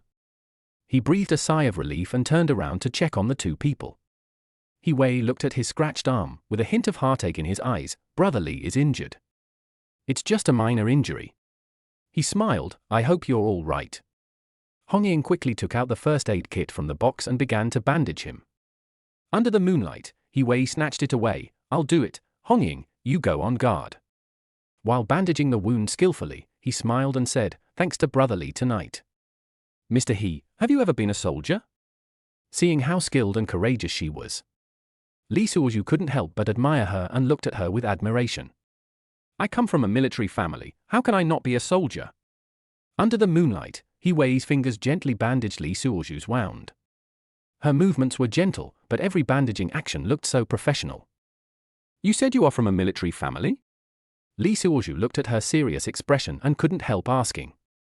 He Wei nodded, her short hair swaying slightly as she moved. "My grandfather was a founding general, my father was a major general, and I grew up in a military compound." Li Suozhu smelled the faint scent of perfume on her, mixed with the scent of gunpowder, which surprisingly had an indescribable charm. "That's why you're so good." He laughed. "You fired that shot beautifully just now." He Wei looked up at him, her lips curled up slightly. "You are not bad either, you are quite skilled." Just then, Li Suozhu's cell phone suddenly rang. He took out his cell phone and saw that it was Chen Bishi calling. He Wei's fingers paused slightly, but she quickly continued to bandage, but her movements were a little heavier. "Don't answer it?" she asked, her voice still calm. Li Suozhu hesitated for a moment, but still pressed the answer button. "Hello, Li Suozhu." Chen Bishi's voice came through the microphone. "Where are you?" "Something." Li Suozhu glanced at He Wei and answered vaguely. "I heard that you and Mr. He are together?" Chen Bishi's tone was a little sour. "Are you two familiar with each other?" "Not bad." Li Suozhu didn't want to say more. He Wei had finished bandaging the wound and was packing up the medicine box, but Li Suozhu noticed that her ears moved slightly. Apparently she was listening to their conversation. Chen Bishi paused. I want to treat you to dinner tomorrow. Li Suozhu was about to answer when his phone was suddenly taken away by He Wei. Ms. Chen. He Wei's voice was cold. Brother Li has something important to do right now. Let's make an appointment another day. After saying that, she hung up the phone. Li Suozhu looked at her domineering look and laughed in his heart. Mr. He, what's this? He asked deliberately. I told you that you have something important to do now. He Wei returned the phone to him. Let's go and leave here first. Simone frowned as she watched this scene. Hong Ying had already contacted for support and soon several black commercial vehicles arrived. Mr. He. A man in a black suit walked over quickly. Do you need to deal with the scene? He Wei shook her head. No need, let the police handle it. She turned to look at Li Suozhu. Brother Li, you've worked hard tonight. Li Suozhu smiled and said, it's my duty. Under the moonlight, He Wei's eyes flickered as if she wanted to say something, but in the end she just sighed softly. Let's go. She said, go back first. Several people got into the new car and drove towards the city. The car was very quiet with only the roar of the engine. Li Suozhu leaned back in his chair and recalled the battle just now. He Wei's skills are indeed good and her calmness and decisiveness do not seem like that of a businesswoman at all. He glanced at He Wei, who was sitting next to him, and found that she was resting with her eyes closed. The moonlight filtered through the car window, casting mottled shadows on her face. There was no sign of fatigue on that delicate face, only an indescribable determination. The phone vibrated again. It was a message from Chen Bishi. I'm leaving the day after tomorrow, so can't we have dinner together? Li Suozhu took a look and didn't reply. At this time, another message came in from UGK. I'll be there tomorrow. I brought 10 sets of underwear. If you like. After divorce I surprisingly gained immortality. Please bookmark. After divorce I surprisingly gained immortality. Chapter 82. Chen Bishi comes to say goodbye. 10 sets of underwear. Li Suozhu rubbed his temple and felt his head was a little big. These women are more difficult than each other. What's wrong? He Wei suddenly asked. Did Miss Chen send a message again? Li Suozhu shook his head. It's my ex-wife. I can only use UGK to block it. He Wei's eyes flickered. Is she really coming to Beijing? Yeah. Li Suozhu sighed. They said they'll arrive tomorrow. He Wei was silent for a while and suddenly said, do you want me to help you deal with it? Li Suozhu was stunned for a moment. This? Why don't you let Mo and I pretend to be your girlfriend? He Wei's voice was very soft. Let her give up. Simone suddenly coughed in the front row. Li Suozhu looked at He Wei, then at Simone, and thought to himself, what kind of arrangement is this? Why don't you, President He, come here in person? Why is Simone here? No, he said finally. I can handle it myself. He Wei nodded, but there seemed to be a hint of loss in her eyes, and she seemed to be hesitant to speak. Unexpectedly, Simone in the front row said with a smile, Mr. He, since you care so much about your brother, how about you play the role of his girlfriend yourself? Cough cough. Now it was He Wei's turn to cough. Simone continued, really, I've seen you, Jake, you're not uglier than her at all, and your figure is much better than hers. He Wei took a few breaths and said, it's not impossible. We are all good brothers. But I am just jealous of you. Simone, He Wei, don't go too far and ruin my reputation everywhere. Ha ha. He Wei laughed and patted Li Suo's thigh. He quickly pulled it back and said, Brother Li, Mo and I is having fun. Li Suo closed his mouth and twitched. How should I answer your question? Then I heard Simone, get lost. The car continued to move forward as the night deepened. Li Suozhu closed his eyes, but his mind was filled with what happened tonight. That kiss by the pool, that intense fight, and now this complicated relationship. Hey, my head is buzzing. Especially this mysterious woman beside him. Li Suozhu planned to find out. I'm so curious about what secret she and Simone have. Too many questions swirled in his mind. But now, he can only take one step at a time. After all, his goal is immortality. Everything else is just a process. The phone vibrated again. This time it was a voice message from Chen Bishi. Li Suozhu didn't click it. Now was not the time to listen to this. He Wei seemed to have fallen asleep, with her head resting lightly on his shoulder. Her breathing was even, with a faint scent of alcohol. Li Suozhu didn't dare to move, for fear of waking her up. The moonlight shone through the car window onto the two of them. At this moment, time seems to stand still. In the early hours of the morning, the car stopped in front of Hee-Wei's villa. This is a European-style building, which looks particularly solemn under the moonlight. "Brother Li." Hee-Wei woke up and looked at his shoulder. "Sorry, I fell asleep." Li Suozhu smiled and said, "It's okay. Come in and sit down." Hee-Wei invited, "I'll have someone change the medicine for you." Li Suozhu looked at the time and shook his head. "It's too late, let's do it another day." Hee-Wei nodded, then. She paused. "See you tomorrow?" "Okay." Li Suozhu agreed. After watching Hee-Wei and Simo and I walk into the villa, Li Suozhu asked the driver to take him home. On the way, the phone rang again. This time it was a message from Yukiko. "I have booked a hotel. I will arrive at noon tomorrow. You can pick me up." Li Suozhu couldn't help but smile bitterly at the domineering tone. This ex-wife is still so strong.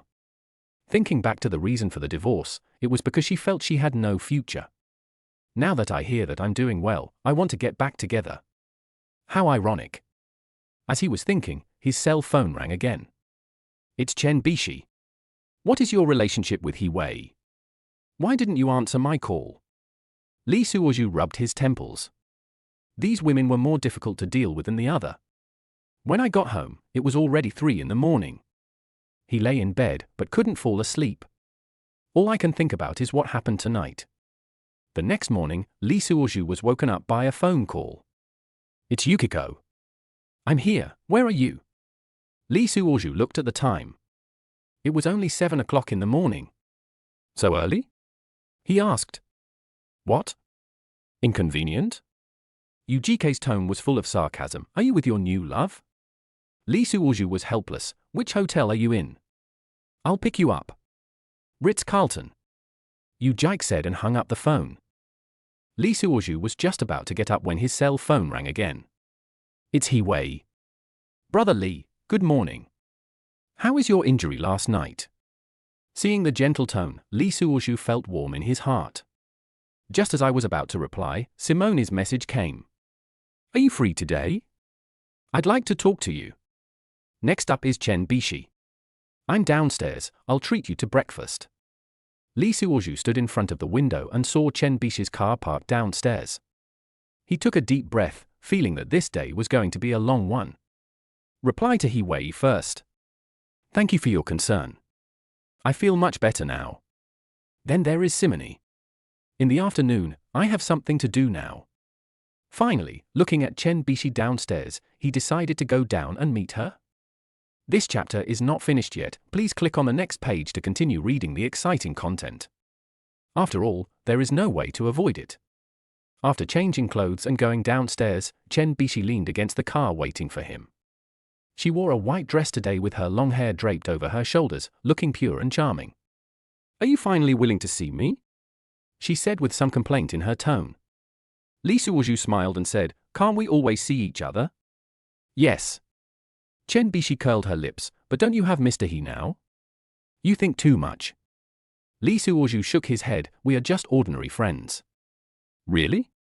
Chen Bishi's eyes lit up, then. Before he could finish his words, Li Suozhu's cell phone rang again. "It's Yukiko. Are you coming or not?"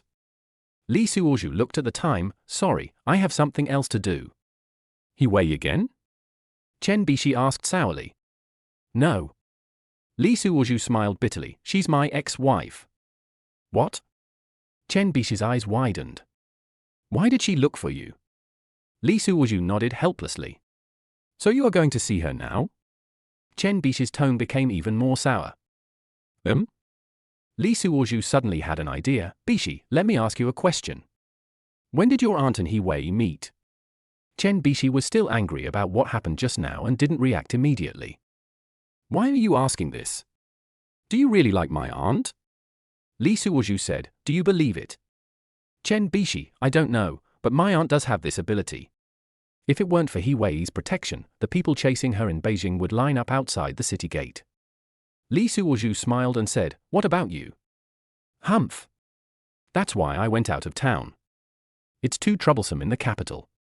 He lowered his head and said, feeling a little depressed, I really have to leave. I don't know if I will see you again after this separation. What are you saying? How come I can't see it? Lee Suo groaned in his heart, please don't suck away my luck points, I will keep them for use.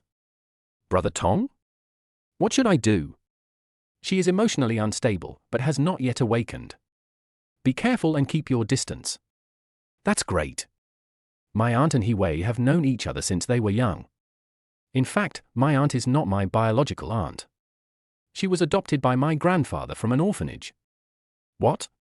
Lee Suoju was stunned. No wonder, I'm only 2 years older than you. Chen Bishi smiled and said, for her future, you must keep it a secret and don't let anyone know. Tell everyone that she is my aunt. Chapter 83 It's all your fault. Master, are you willing to let me go? Lee Suoju raised his head, did you remember something? Chen Bishi put her hands in her pockets and nodded, yes, I remember the happy times we had together. It wasn't that long, just a week, I think. Lee Suoju nodded, well, I bought you a few pots of flowers. Seeing that there was still no progress, Lee Suoju still didn't have the courage to confess his feelings. Chen Bishi could only bite her red lips lightly, aren't you going to meet President Yu? Oh, Lee Suoju said as if he had been pardoned. Okay then, I'll treat it as a practice for you today. Have a safe journey. Chen Bishi slowly raised her hand, waved it a few times, and said aggrievedly, then I'll leave. Lee Suoju had just walked more than 100 meters away. The phone rang again.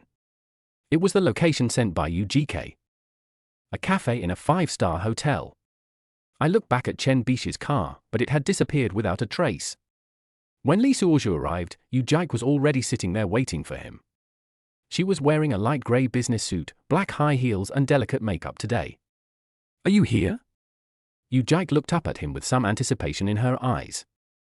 Lee Suoju sat down opposite her. Well, why are you here instead of staying at home? Can't I just want to see you? UGK smiled. How have you been recently? Not bad. Lee Suoju picked up the coffee and took a sip. I heard that you are very close to Mr. He? UGK asked casually. Lee Suoju put down the cup. You came to me just to ask this? Of course not. UGK looked at him seriously. I applied to be transferred to the headquarters.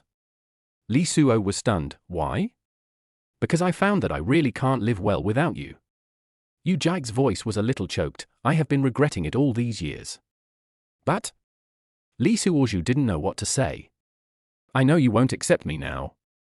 UGK wiped her eyes, but I want to be closer to you, even if it's just a friend. The system prompt sounded, host gains luck value +5. Lee Suoju's heart was moved, but he still shook his head, let the past be the past. I understand.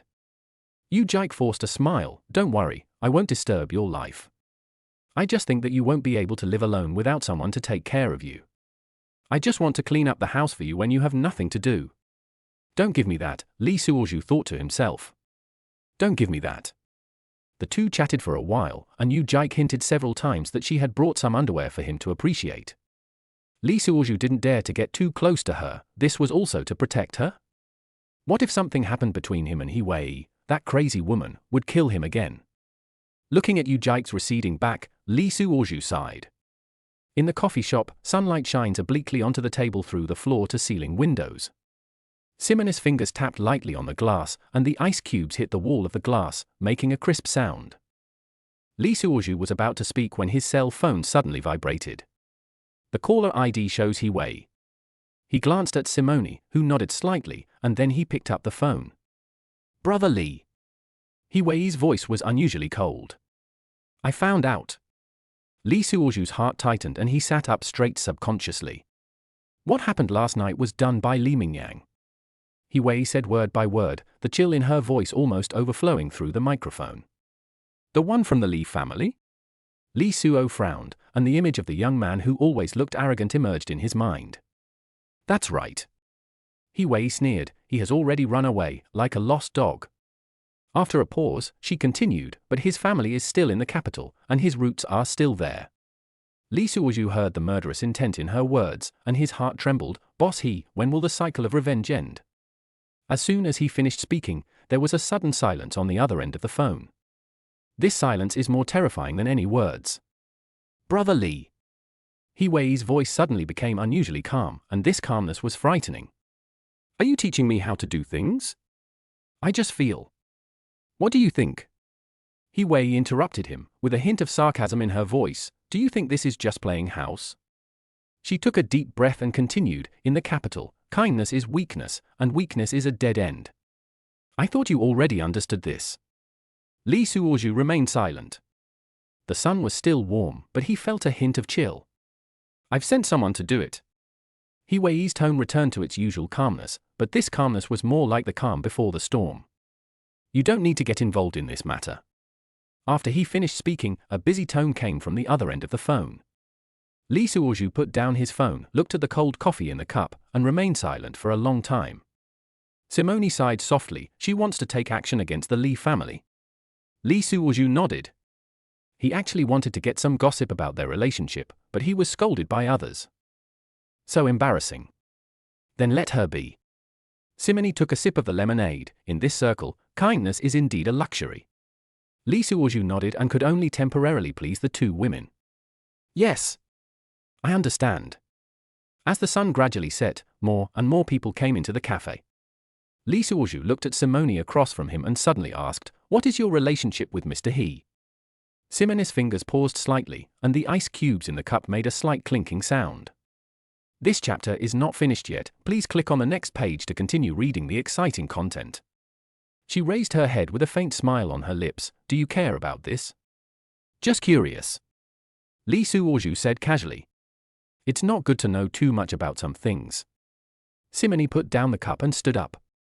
I have something else to do, so I'll leave first. Watching her leaving, Li Suozhu became more confused. It seems that we can't just say these things. She evades the question whenever it is mentioned. The next morning, He Wei didn't come and Li Suozhu didn't know where she was.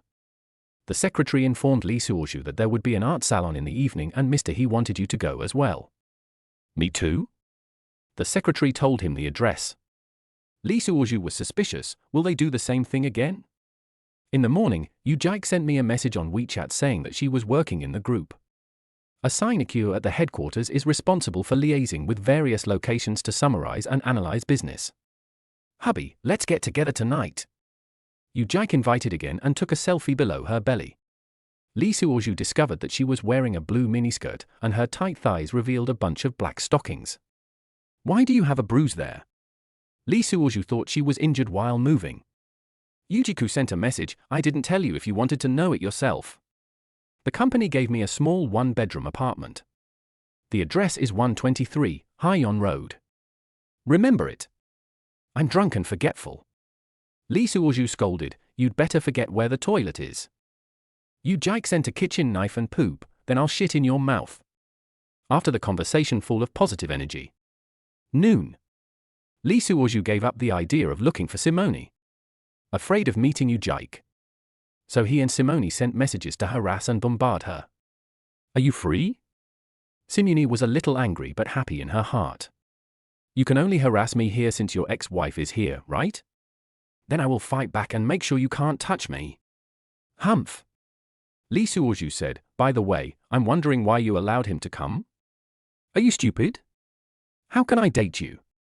Simone no longer has the demeanor of a cold and arrogant president as before. She has been trained like a slut by this gangster Juzi. Get lost. Do you think I thought this was approved by Chen Bin? Can't you see? It's all your fault. If you like After Divorce I Surprisingly Gained Immortality, please bookmark After Divorce I Surprisingly Gained Immortality. Chapter 84. A Group of Indecent People. Li locked. What did I do wrong? Is he still dominating his sister-in-law? Simone, don't talk nonsense. My sister and brother-in-law are very loving. My sister said that they have sex at least 7 times a week. Li Suozhu. Can you just say once a day? Simone, it's different. There may be rest days, or 7 times a day. Li Suozhu said, forget it, just him? I'll pull them both back and forth. Simone, just blow it. Li Suozhu said, let's go out and get a room together someday and compare them. Simone, get out of here. He was afraid that you would pester Bishi. That's why the couple brought you Jike here. Lee Suo paused for a moment and suddenly realized, these two old fools have harmed Baisha. Simone, I find that I need to talk to you less. My sister said that I have been a little shameless recently. I think I got it from you. Lee Suoju said, no, you are born with this kind of understanding, and you are naturally good at it, especially licking. After this sentence, Simeone did not reply for a long time. When we were talking about Lee Suoju and were very interested, we suddenly stopped.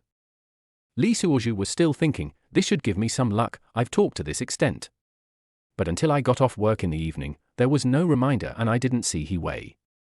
There is no news either. The kiss from the day before yesterday is still fresh in my memory. It's so fucking exciting. He Wei's blowjob is different from other girls, it's very resilient. And it's very aggressive and very proactive. Lee Suozhou touched his mouth and walked out of the company. Having just been assassinated, Lee Suozhou was extremely vigilant. He called security directly and drove the Tyrannosaurus Rex to the company gate. Quickly get in the car and fill your stomach first. I was so busy typing with Simone at noon that I forgot to eat. I bought 2 Ruggiamo at a roadside stall. One holds the pork head, the other holds the pork elbow. Suddenly I remembered that I would be attending an art exhibition later, so I gave up the idea of eating garlic. Go back to the car and take the gum from the storage box. While chewing, he looked at the time. According to the agreed time, Lee Suozhou arrived at the destination on time. I parked the car, stood in front of a French villa, and looked up at the carved door. This is the location of the most high-end art salon in Beijing, the Huancai Art Museum. Pushing open the door, the light from the crystal chandelier poured down instantly. Amid the clinking of glasses, there were beautiful ladies in fine clothes and drinking glasses. He was wearing a dark blue tailor-made suit and stood quietly in the corner. There was a huge oil painting hanging on the wall, which was particularly eye-catching under the light. It was a 17th century still life. Lee Suo watched, the information churning in his brain. Is this the encyclopedia the system gave me? The tulips in the painting have withered, their petals slightly curled, but they still retain their last bit of pride. What do you see in this painting? A familiar voice sounded behind me. Lee Suozhou turned around and saw He Wei standing there. She wore a black backless long dress today, the hem of which gently brushed the marble floor. This was the first time Lee Suozhou saw He Wei wearing a skirt. She hasn't shown up for a day. Could she be going to make skirts? Mr. He, I missed you so much when you didn't come for a day, Tilda. Ha ha, you're so talkative. He Wei's face actually turned a little pink. Lee Suozhou looked at her chest, wondering if there was a palm bomb in the deep groove. Ahum, what are you looking at? Lee Suozhou smiled and turned his head, looking away. Whispered quietly, are you armed? He Wei shook her head. Why would I bring any weapons when you're here? Lee Suozhou nodded, and the suit was opened for her to take a look. He Wei was puzzled, you didn't bring it either? Mr. He, I'm asking you to look at the silk shirt you gave me.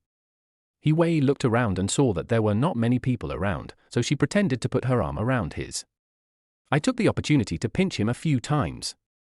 Acting like a daughter. Sigh. Mr. He, you still brought a gun. That's more like it. Lee Suozhou smiled and said nothing, fearing that if he said the next sentence, He Wei would not be able to bear it. I don't think it's the right time yet. The two of them stood side by side, pretending to appreciate the painting. Lee Suozhou was still wondering if she had chosen this place on purpose, wanting to create an artistic look to highlight her elegance. Glance sideways. She had short, slightly curly hair, and a pair of emerald earrings on her earlobe sparkled faintly under the light. Interesting. Lee Suo smiled, turned his gaze back to the painting, and began to explain. The painter used withered tulips to satirize the tulip bubble in the Netherlands at that time. There was a flash of surprise in He Wei's eyes. You know art history? I know a thing or two. In fact, they are all assists from the system. Lee Suozhou took a step closer and pointed out the details in the painting. Look at this largest tulip. Its petals have begun to rot, but its stem is still standing. His voice was very light, but it carried an indescribable charm. This is a hint that the businessmen at the time knew that the bubble was about to burst, but they were still holding on. He Wei unconsciously followed his fingers with her eyes. And this copper vase, he continued, looks shiny and golden, but it's actually cracked, a symbol of false prosperity. The surroundings gradually became quiet and people gathered around unknowingly. The painter also carved a small skull on the vase. Lee Suozhu pointed out an inconspicuous detail. This is a typical vanity school technique, reminding people that wealth is fleeting. My dear, there is more to this chapter. Please click on the next page to continue reading. It's even more exciting later. He Wei's eyes became brighter and brighter, and she seemed to be completely attracted by his insights. The artist of this painting is Peter Clays, Lee Suozhu continued. He is best at using still life paintings to express social criticism. For example, this background uses a typical chiaroscuro technique, with the light coming down from the upper left corner, making the whole picture full of drama. This is the influence of Caravaggio. The butterfly in the lower right corner of the painting symbolizes people's pursuit of wealth, but it is flying towards the candle that is about to go out, suggesting the end of this pursuit. Applause suddenly broke out, breaking the contemplative atmosphere brought by the painting. He Wei also applauded with admiration in her eyes. But soon, she was called away by others. Lee Suozhu looked at her back and sighed secretly. What kind of day is today? Just when things were getting good, you got stood up. The light from the crystal chandelier fell on her shoulders, giving her a hazy halo. We were chatting so happily just now, why did we suddenly become so distant? This woman, like the painting, is beautiful, mysterious and elusive. Just then, his cell phone vibrated. This is a message from He Wei. Brother Lee, I'm sorry that I spoke too harshly yesterday afternoon. Lee Suozhu looked at the message and suddenly felt a little dazed. Is this woman cold or hot? Is it near or far? Just like now, she had clearly walked to the other end of the hall, but she brought his thoughts back with a message. The crystal chandeliers are still shining, and the wine glasses are still clinking. Chapter 85 Art. Lee Suozhu stood by the window, looking at the night outside. The salon was still going on, and the sound of clinking glasses could be heard. His fingers tapped lightly on the phone screen, thinking about how to respond to He Wei's apology message. Just then, a woman in a white evening dress came over. Mr. Lee has a unique perspective on art. Lee Suozhu turned around and saw a strange and elegant face. Mrs. Lee. He nodded slightly, recognizing that this was Li Mingyang's mother. Mrs. Lee held a glass of champagne and smiled elegantly. I wonder where Mr. Lee studied art history? I've only dabbled in it a little. Lee Suozhu said modestly. You're too modest. Mrs. Lee took a sip of champagne. I heard that you and Mr. He are very close. Lee Suozhu's heart tightened, but he remained calm. Mr. He is my boss. Really? Mrs. Lee gave him a meaningful look. Then do you know what Mr. He did today? Lee Suozhu remained silent. Several businesses of our Lee family in Beijing were suddenly investigated today. Mrs. Lee's voice was still elegant, but her eyes had become sharp. What a coincidence. What does Mrs. Lee mean? It's nothing. Mrs. Lee turned around and prepared to leave. I just want to remind Mr. Lee to be careful about where to stand. Looking at Mrs. Lee's departing back, Lee Suo frowned. He took out his cell phone and sent a message to He Wei. Mr. He, you don't need to apologize. It was my inconsiderateness. After sending this message, he sent another message to Simone. How much do you know about the Lee family? Soon, Simone replied. Don't ask too many questions. Lee Suozhu was about to ask further questions when he suddenly felt someone approaching from behind. A faint scent of perfume wafted over. What are you thinking about? He Wei's voice sounded in my ears. Lee Suozhu turned around and found that He Wei had returned to him at some point. Mrs. Lee came to chat with me just now. He said directly. He Wei's eyes suddenly turned cold. What did she say? Remind me to be careful where I stand. Heh. He Wei sneered. She knows how to threaten people. After a pause, she looked at Lee Suo. Are you scared? I'm not afraid. Lee Suozhu shook his head. I just think that some things can be discussed. Discuss? He Wei's voice suddenly became louder, attracting the attention of several people around. She took a deep breath and lowered her voice. Brother Lee, you are too naive. In this circle, either you die or I die. There is no third way. Lee Suo looked into her eyes. Really? He Wei was stunned for a moment, then turned away. You don't understand. Then tell me.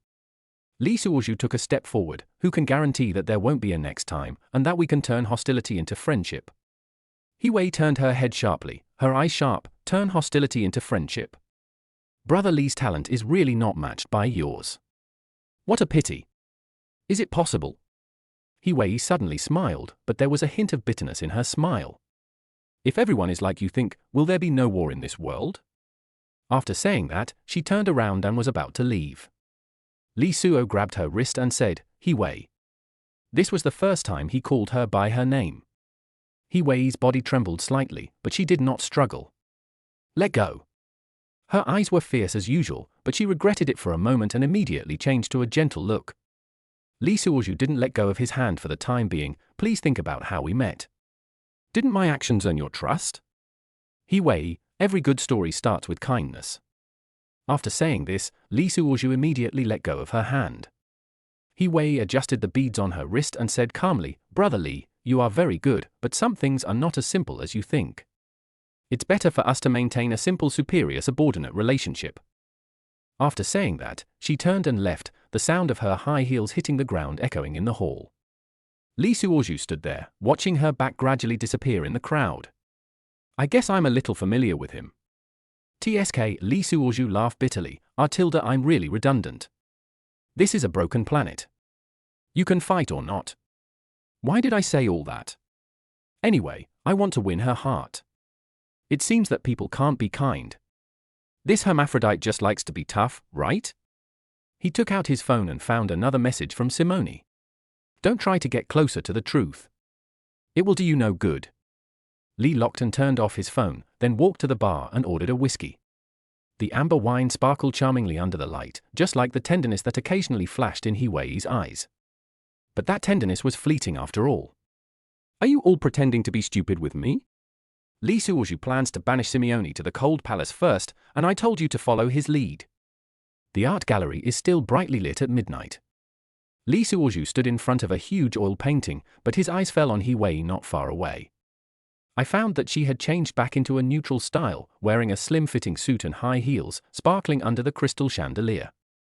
It seems that this late-night art salon was obviously carefully arranged by her. 5 hours have passed since 7 o'clock.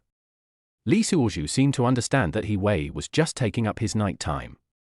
Is she deliberately dominating me and not letting me go to see you, Jake? Or is she Simone? My dear, there is more to this chapter. Please click on the next page to continue reading. It's even more exciting later. Lee Suoju chuckled. Am I going to do this every night from now on? When I thought about it, if it was true, is this going to make me live? I don't have a nightlife anymore. Really? He-Wei looked back at him from time to time, as if waiting for him to approach her, or as if she was monitoring him. Ha ha, fine, I'll just leave you alone and make you mad to death. Lee Suoju just stood there, maintaining the necessary vigilance of a security guard. Hong Ying walked up to him and whispered, Mr. Lee, Mr. He seems to be waiting for you. I know. Lee Suoju said calmly, but it's work time now. Hong Ying was stunned for a moment, then she smiled with understanding. At 1 o'clock in the morning, the salon finally ended. He-Wei said goodbye to the guests gracefully, but from time to time she glanced at Lee Suoju who was standing at the door. Let's go. She walked up to Lee Suoju, seeming a little disappointed. Lee Suoju nodded, walked in front to lead the way, and Hong Ying followed behind. Standard bodyguard formation. When they arrived at the parking lot, He-Wei stood next to the Rolls-Royce waiting for him to get in. Lee Suoju turned around and walked towards his Land Rover Tyrannosaurus Rex. You won't come with me? He-Wei finally couldn't help asking. I'll follow you in the car and provide support if there's any problem. There was nothing wrong with his calm words. We've learned from the last time. He-Wei glanced at him and seemed to be hesitant to speak. No conversation along the way. The luxury car drove into the He family villa area, and Lee locked the Tyrannosaurus Rex at a distance of 50 meters behind it. In the villa area, armed bodyguards are patrolling. Searchlights swept across the wall and the barking of police dogs could be heard from time to time. Lee Suoju watched all this and sighed in his heart, is this the life of the rich? Like a canary in a cage, no matter how luxurious it is still a cage. He-Wei's car was parked in front of the main building. Come up and sit down? She asked, turning back while standing on the steps. In the moonlight, her eyes were full of anticipation. No, Mr. He. Lee Suoju shook his head. It's getting late. Are you going to meet your ex-wife? He Wei asked suddenly, seemingly without thinking it through, which made her look very tasteless. Li Suo was stunned. Then I understood. No wonder the salon tonight dragged on so late. It turned out that she didn't want him to have time to see his ex-wife. Mr. He looked directly into He Wei's eyes. My private life will not affect my work. He Wei's expression changed slightly. Then go ahead. She turned and was about to leave. Mr. He. Li Suozhu suddenly spoke. He Wei stopped and didn't look back. The exhibition tonight was wonderful, thank you. He Wei's shoulders trembled slightly, but she still walked into the villa without looking back. Hong Ying stood at the door and made an sorry gesture to Li Suozhu. Li Suozhu smiled and turned to leave. As he drove out of the villa area, he saw the lights on the second floor were on. He Wei's figure flashed past the window. He knew she must be watching him leave. This woman is used to being in control. But some things cannot be obtained by power. For example, sincerity. The phone vibrated. It was a message from Hong Ying. Mr. He asked me to tell you that you don't have to come to work so early tomorrow. Li Suozhu replied. Thank you, Mr. He, I can be lazy again. The moonlight in the capital was exceptionally bright that night. But some people are destined to be sleepless. Because the black Tyrannosaurus Rex drove straight to number 123 Coastal Road. If you like After Divorce I Surprisingly Gained Immortality, please bookmark After Divorce I Surprisingly Gained Immortality. Chapter 86, Work is Not Easy. The sunlight came in through the gaps in the curtains. Li Suo opened his eyes and looked at his cell phone. It's already 11 o'clock. UGK beside me was still sleeping soundly, her long hair scattered on the snow-white pillow. Ding-ling-ling, the cell phone suddenly rang. It's Hong Ying. Hello, Assistant Hong. Li Suozhu lowered his voice. Mr. Li, Mr. He asked you to come to the company immediately. Hong Ying's voice sounded a little awkward. Li Suozhu rubbed his temples. Didn't you say you could come later today? Oh, Yujike turned over and said coquettishly, don't make noise, sleep a little longer, I was exhausted last night. Hong Ying on the other end of the phone was obviously stunned for a moment, then she hung up the phone with a red face. In less than a minute, He Wei called. Li Suozhu. He Wei gritted her teeth, get over here and write the materials right now. Mop the floor. Wipe the table. Li Suozhu sighed, okay, Mr. He. After hanging up the phone, he started to get dressed. This tomboy must be jealous. She stared at me for most of the night, but I still ran here. I feel refreshed just thinking about it. It is also a kind of happiness to have someone in this world who is jealous of you. You're leaving now? UGK hugged him from behind, resting her chin on his shoulder. Just quit your job, I'll support you. Li Suozhu laughed and clapped his hands and patted his, but I am a person with ideals. Bah. UGK pinched him, why are you pretending to be serious? By the way, why do you have a pig tattooed on your thigh? Li Suozhu suddenly remembered her tattoo. It's a homonym, think about it yourself. Li Suozhu left with a smile. When the Tyrannosaurus Rex started, he saw UGK standing in the yard in pajamas, as if seeing off a soldier going to war. She waved her hands, probably thinking in her heart that maybe every time she left, it could be a farewell. It's hard to say when I went too far. This woman will be beaten into a roasted pig by a rocket from the tomboy. At this time, He Wei was talking on the phone with Sai Moenai. By the way, Moenai, has Chen been expanded any business? Simone, why? Can he still be a threat to you? You two are not competing for resources. At this time, Hong Ying put down her coffee and tactfully went to stand at the door. He Wei held her forehead with her hand. She had not slept well the night before. Someone had disturbed her mood. I was disturbed by the noise and couldn't sleep, but that person slept until noon.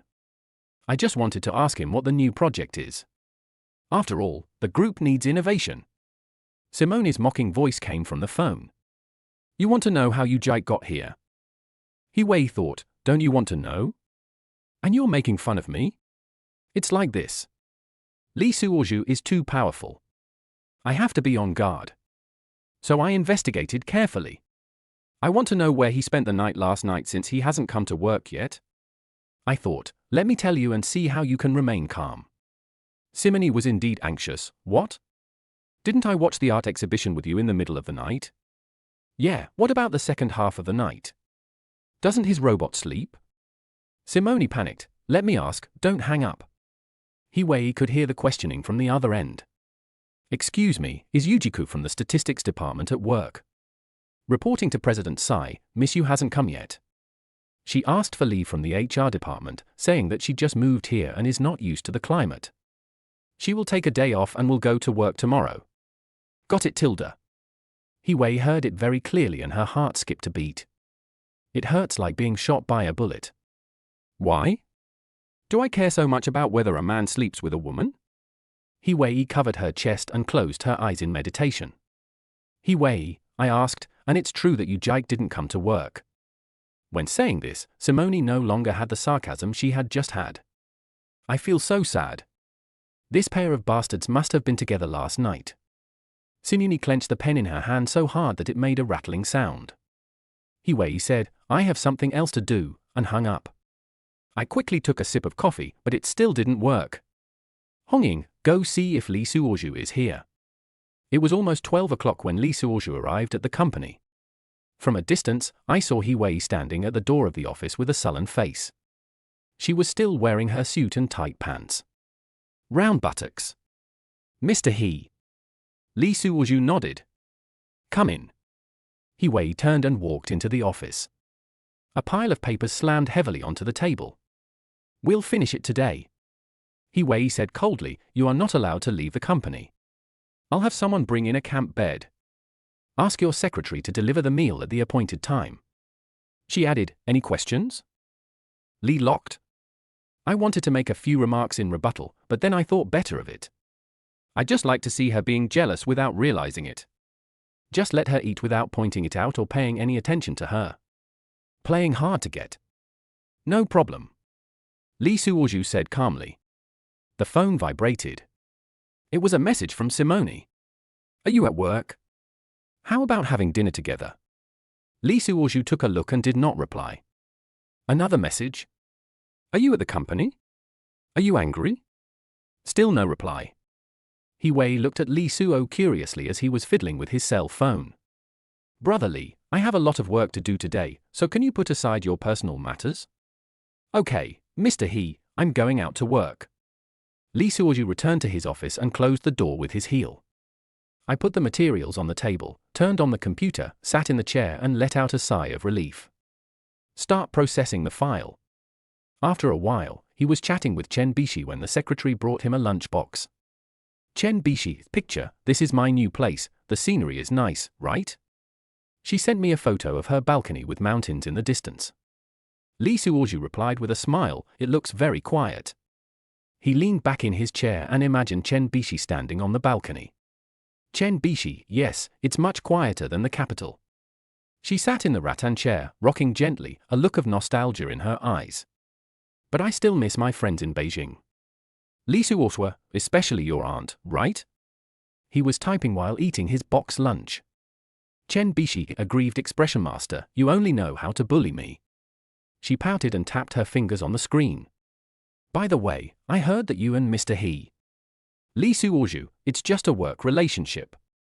He put down his chopsticks and rubbed his eyebrows. After chatting with Chen Bishi, he sent a message to Mo Hua. He won't tie himself to boring work. Are you busy? Mo Hua quickly replied, I just finished taking a set of photos. What? Are you missing me again? She took off her clothes and rested naked in the dressing room. He casually sent a selfie, why did you think of chatting with me? There is no female to help you? Lee Suoju made a sweaty expression, the name is not good, so I'm locked up. He glanced at the pile of documents and smiled bitterly. Mo Hua, who is so skilled in martial arts? Hiwei? She raised her eyebrows with a knowing smile on her lips. Lee Suoju, how do you know? Have you experienced it before? Mo Hua, come on, two locks without a key, how can they lock each other? She stood up and walked to the window. Lee Suoju, you want me to be the key? He shook his head again, thinking of Hiwei's expression just now. It's better to lock it, right? Mo Hua, sly smile, what are you afraid of? At worst you can just open my lock. Chapter 87 Master Key. Lee Suoshua, come on, your lock has too many master keys, I'd better not join in the fun. You bastard! Lee Suoju stood up and stretched his muscles, and was about to continue teasing her. The office door was suddenly pushed open and He Wei walked in. Looking at the panicked man, he just put his phone on the table beside him. Chatting during working hours? She said coldly. Lee Suoju quickly picked up the chopsticks and said, it's time to eat. I'll do it right away. He Wei walked up to him directly, picked up his phone, glanced at his screen, and her expression became even uglier. Do what? Lee Suoju clearly saw that He Wei had actually done a manicure with colored diamonds. What? You're starting to dress like a woman? So he said dumbly, do homework. Late homework tilde. He Wei snorted coldly and threw her phone on his desk. All materials must be completed before tonight. After saying that, she turned and left. The sound of her high heels hitting the ground was particularly loud. Lee Suoju sighed, don't you like girls? Why do you grab my pigtails all day? Are my pigtails long? Are they easy to grab? After complaining, you still have to continue working. It was a relatively quiet afternoon, and He Wei just looked at herself a few times in the corridor. In the evening, He Wei came again to check the progress. She stood in front of the desk, watching Lee Suo working hard, but she still seemed dissatisfied. Mr. He, do you have any other instructions? Lee Suo asked without raising his head. He Wei bit her lip, you and you Jike. Mr. He, Lee Suoju finally raised his head, please don't worry about my personal affairs. He Wei's fingers trembled slightly, you. Lee Suoju regretted what he said. This tomboy is a lunatic. It would be bad if she harmed you Jike. Although we are not husband and wife, at least we can still be sex buddies. It won't harm others. He quickly explained, Mr. He, I am a very principled person. He Wei pulled over a chair and pressed her round buttocks on it, forming a round ball of flesh that was about to burst her trousers. Lee Suoju continued, since we are divorced, we will not provoke each other again. Let go. He Wei pointed a finger at the shameless man's nose. Last night, you? At this time, Lee Suo's cell phone rang again. This is a message from Mo Huan. I heard you were under house arrest. Do you want me to rescue you? She turned down an evening social engagement. She had felt so happy chatting with the man during the day that she now wanted to fly back home. Lee Suoju took a glance and raised the corners of his mouth slightly. When He Wei saw this scene, she was so angry that she snatched his phone away. What are you doing, Mr. He? Lee Suoju stood up, but maintained his manly demeanor. No cell phone usage during work hours. He Wei put the cell phone into her pocket. Well, Mr. He, look, it's time to get off work. Lee Suo crossed his arms and leaned against the table. He Wei was stunned for a moment, then turned on her cell phone. Then he checked the time and looked at the call records that Lee had locked. What caught my eye was the message from Mo Huan and the landscape photo sent by Chen Baishu. Her face became increasingly ugly. What? Lee Suoju said calmly, is Mr. He checking on me?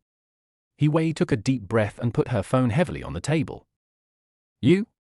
She hesitated and finally said, finish it as soon as possible. After saying that, he turned and walked away, but stopped at the door. I asked Hong Ying to bring you dinner, which will be delivered shortly. The moment the door closed, Lee Suoju let out a long sigh. The phone vibrated again. This time it's Yukiko. Can you continue to fight? She lay on the big bed in the hotel, looking through the photos from last night. Last night. I have to go to work tomorrow. Lee Suoju replied. Overtime, another day. Yu Jike called immediately, why is overtime so important? Work is important. Lee Suoju continued to process the documents. Humph, Yu Jike curled her lips, is He Wei trying to make things difficult for you? Don't talk nonsense. Lee Suo said seriously, Mr. He is a very professional boss. Come on, Yu Jike sneered, I know a little bit about her thoughts. What do you know? Yu Jike typed over, I know an actress, she's not very pretty, the kind that stars in martial arts movies. Lee Suoju simply replied with 2 words. Fighting star. Well, anyway, my figure is a bit like a man, and then I met He Wei. Lee Suo stared at the screen blankly, waiting for what was to come. As a result, 10 minutes passed and there was still no news. He immediately sent a string of words, "You're fucking dead?" Typing? UGK sent a dagger, "The following content is afraid of being monitored, I need to talk to you in person." Lee Suoju didn't respond and continued to work on the keyboard. "You bitch, you're keeping me in suspense. If you don't tell me, my guess is pretty much the same. Are you guys switching roles? I'm just borrowing some props. While working, I thought about that kiss. The lower abdomen is hot." At this time, Chen Bishi's message came again. "Master, I met an interesting person here." She was sitting in a cafe at this moment, her eyes full of excitement. "He said he knew you." Lee Suo frowned. "Who?" "Chen Bishi, Li Mingyang." Lee Suo stopped working for a moment, with a bad feeling. "He told me to bring you a message." Lee Suo's fingers left the keyboard and typed quickly on his phone. "Bishi, get out of there right now." His breathing had stopped and he stared at the screen. "Chen Bishi, what's wrong?" Lee Suoju breathed a sigh of relief. It seemed that the girl was safe for the time being. "He seems quite kind." Lee Suoju dialed the phone directly. "Leave now, don't look back." Switching the phone screen, he immediately called He Wei. "Mr. He, Li Mingyang has appeared in City S." He Wei hung up the phone immediately. In less than a minute, the office door was pushed open. He Wei walked in quickly. "What's going on?" Lee Suoju briefly explained the situation. He Wei immediately took out her phone and said, "I'll arrange for someone to pick you up right away." Seeing He Wei's anxious look, Lee Suoju suddenly said, "Let me go." He Wei looked up at him. "You?" "Chen Bishi and I are familiar with each other." Lee Suoju stood up, "and you know my skills." He Wei bit her lip, seeming to be hesitating. Besides, Lee Suoju pointed to the documents on the table. "It's not too late to do these tasks another day." He Wei finally nodded. "Okay, I'll let Hongying book the plane ticket. Be safe." Lee Suoju smiled and said, "Don't worry, Mr. He." When he turned to leave, He Wei called him again. "Etc." She took out a key from the drawer. "Here, I also have a property in S City." Lee Suoju took the key and turned to leave. He Wei's gentle voice came from behind. "Come back soon." Chapter 88: A strange car accident. For hours later, Lee Suo's plane landed in City S. After contacting Chen Bishi. When Lee Suoju walked out of the airport, Chen Bishi was already waiting for him. "Master, why are you here?" She was a little surprised. Lee Suoju did not explain, but just asked, "What did Li Mingyang say?" Chen Bishi shook her head. "He just asked me to tell you that we will meet soon." Lee Suo frowned. "Did he follow you?" "Probably not." Chen Bishi looked back. "I did as you said and went around several times." Lee Suoju pulled her towards the taxi stand quickly. "Let's leave here first." As soon as the car started, Lee Suoju noticed a black car following behind. "Master, what's wrong?" Chen Bishi noticed his nervousness. Lee Suoju motioned her to be quiet and said to the driver, "Please take a longer route." The driver glanced at him in the rearview mirror and said, "More money." Lee Suoju nodded, "No problem." The taxi shuttled through the streets, and the black sedan behind it always kept a distance. "Bishi," Lee Suoju whispered, "when I count to 3, you open the door and run." Chen Bishi's eyes widened. "What about you?" "Don't worry about me." Lee Suo stared at the rearview mirror. "Remember, you must run far away." The taxi stopped at a red light. 1, 2, 3. Chen Bishi opened the car door and rushed out. Lee Suoju also jumped out of the car and ran in the opposite direction. The black cars behind really split into 2 groups and gave chase. Lee Suoju walked into an alley and heard hurried footsteps behind him. He dialed He Wei's number while running.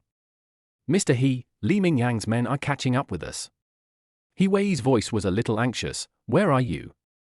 "I'll send someone right away." "It's too late," Lee Suo said, panting. "Just ask someone to protect Chen Bishi." A voice report came from He Wei's side. "She has already boarded a car. I think it was sent by me to pick her up."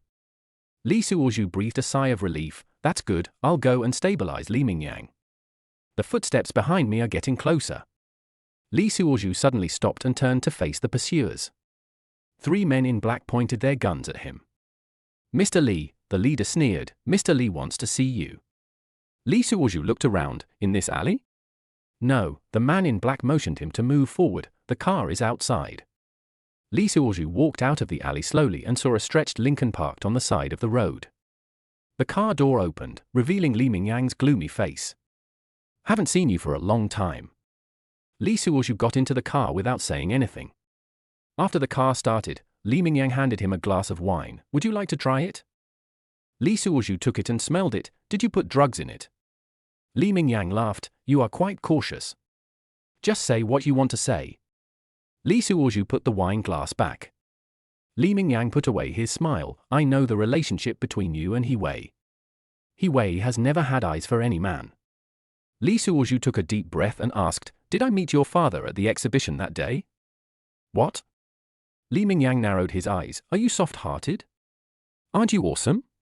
Lee Suozhu sneered. It seems that there is no turning back for you. Of course, Li Mingyang took out his cell phone. That night, when I told you to survive, I knew I had no way out. Then why are you still talking to me? Just get started. Li Mingyang pushed up his glasses and looked outside. I know I'm on a dead end, but I'm not willing to give up. I've thought of another win-win opportunity for Ms. He and I. You can tell her something. If she can let me go, I will leave the capital and hide my identity. I will help her accomplish that task. She will understand once you tell her. Li Suo said, Why don't you say it yourself? Ha ha, do you think I'll have any bargaining chips in her hands? She's a crazy woman. She'll make my life worse than death. Li Suozhu was shocked, but he remained calm. What if I don't agree? The video of you and Yu Jike. Li Mingyang shook his phone. What do you think will happen if I let your brother see it? Li Suo clenched his fist and said, I really don't want to cause any trouble. The system has warned me that I should just stay calm if my luck is less than 2,000. He was silent for a moment. TSK, what kind of threat is this? I'm not sleeping with someone else's wife. Not only that, Li Mingyang smiled proudly, I can also make Yu Jike disappear from this world. Li Suo clenched his fist. Think it over carefully. Li Mingyang leaned back in his chair. I'll give you 3 days. Don't think about it. I've had enough fun. She's my ex-wife, and she cheated on me during our marriage. Just kill her for me to save me the trouble. Li Suo clapped his hands. The 2 guns in the back seat were pointed at their car seats. Li Suozhu still felt confident outside the car. Come to see him yourself, and 3 people will know. If we kill him today, we will have evidence against him. He was thinking quickly, who should he blame? At the same time, Li Mingyang on the opposite side was shocked. Tilda, I never thought there would be someone in this world more heartless and ungrateful than me. Li Suozhu suddenly turned around and looked at Li Mingyang. Do you really know He Wei's secret? Li Mingyang had a bad feeling. What did you say? It's not a secret, it's just something she wanted. Then how about we cooperate? Li Suozhu planned to keep him calm and kill his bodyguards at the right time. Li Mingyang was very smart. When he saw Li Suo make a 180-degree turn, he immediately became alert. You don't have to go through so much trouble to cooperate. You just need to send a message to He Wei and she will understand. Li Suozhu's guess was almost right. He estimated that it was the USB flash drive, which might be in Li Mingyang's hands. Okay, let me out. Li Mingyang then breathed a sigh of relief and asked someone to stop the car in front. The car stopped on the side of the road and Li Suozhu opened the door. By the way, Li Mingyang's voice came from behind. Give my regards to Mr. He. Li Suozhu stood on the side of the road and watched Lincoln go away. With a sneer, he said in his mind, Brother Tong, use a super stealth card. System prompt, super stealth card has been activated, duration 30 minutes. Li Suo's figure disappeared into the air in an instant. The next second, he appeared in the Lincoln car that was driving away. Sitting quietly in the seat behind Li Mingyang, Li Suo held his breath. Li Mingyang was on the phone. It's done. The guy really took the bait. That bitch He Wei must be killed this time, he said fiercely. Li Suozhu's eyes gradually turned cold. Li Suozhu could also hear the voice from the other side. Only a hoarse voice was heard. Mr. Li, I can only guarantee to kill her near the border. You must plan it well.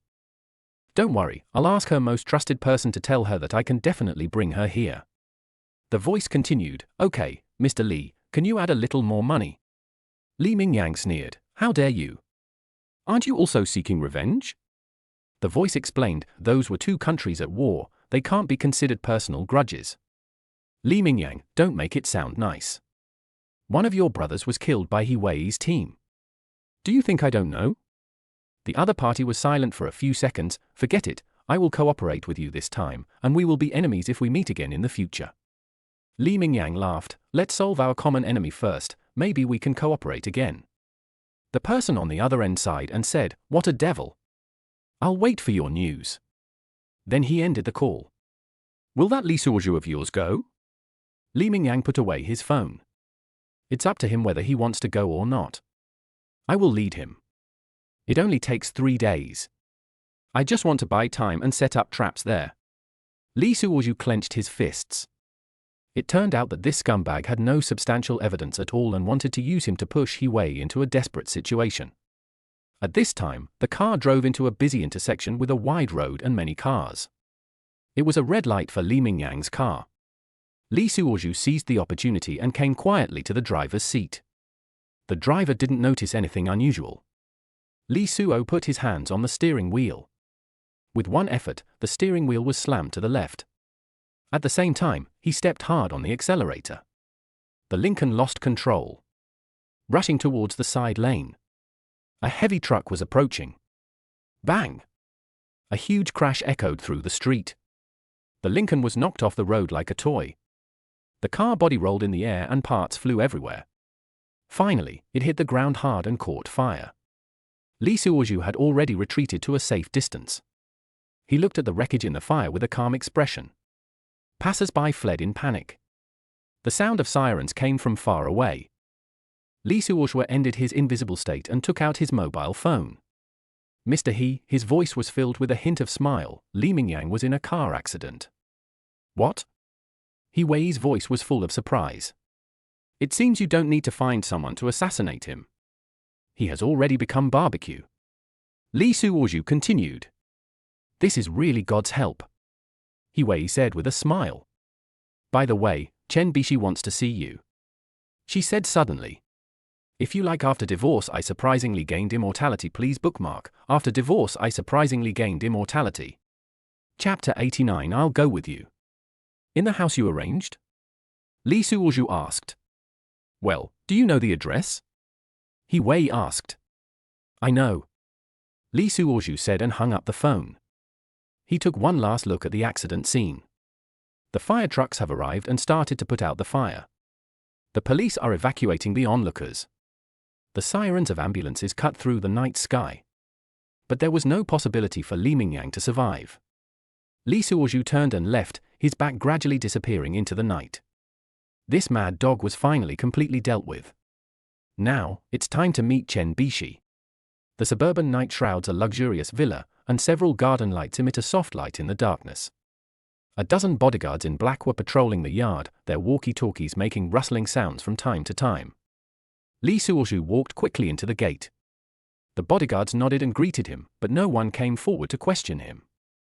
As soon as he stepped onto the steps, the door of the villa was pushed open and Chen Bishi walked out quickly. Are you okay?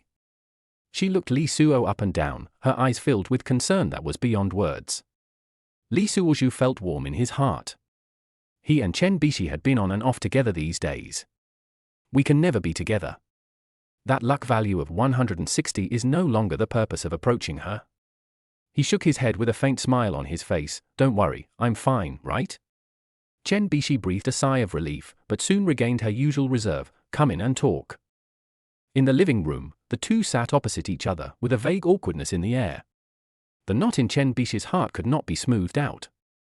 A divorced man, still having an affair with his aunt. My ex-wife has a bunch of other women, and now she's dating a man. My scalp tingles just thinking about it. But I couldn't help but think about his safety. She and He Wei's bodyguard kept asking for information about this bad guy. I was afraid something might happen to him and I would never see him again. But when I saw it, I felt a little disgusted. I began to reject him in my heart again. I heard you've been very busy lately? Chen Bishi picked up the teacup, took a sip, and broke the silence. Li Suozhu leaned back on the sofa and said casually, it's okay, just some daily work. Do you get along well with Mr. He? Chen Bishi's tone was tentative. It's just a work relationship. Lee Suozhu shrugged, but his eyes dodged unconsciously. I don't have any other advantages, I'm just more pragmatic in my work. TSK. Chen Bishi put down the teacup and gently stroked the edge of the cup with her fingers. Are you and my aunt really like this? Lee Suo's body stiffened slightly, but soon returned to normal. Oh, I know who I am. She was just talking in anger? So you're just playing around? Chen Bishi raised her head and looked straight into his eyes. Lee Suozhu avoided her gaze and pretended to straighten his sleeves. What are you talking about? It's all work, a relationship between superiors and subordinates, and sometimes there's some attraction between men and women. Chen Bishi's eyes gradually turned cold, and when she thought of those rumors, she felt bitter in her heart. Just like we did in the beginning? That's called attraction? Lee Suozhu listened for a long time, wondering what Chen Bishi would say. It was still the same thing over and over again. By the way, have you had fun recently? Chen Bishi acted as if she didn't hear anything and continued with her own thoughts. You're very popular now. Her voice was slightly sarcastic. Lee Suozhu noticed her mood change and sighed inwardly. I am just like this, I just go with the flow. What kind of welcome? Just trying to survive. Chen Bishi felt a little uncomfortable. This man was still the same. She stood up, walked to the window, and turned her back to him. Go ahead, I'm tired.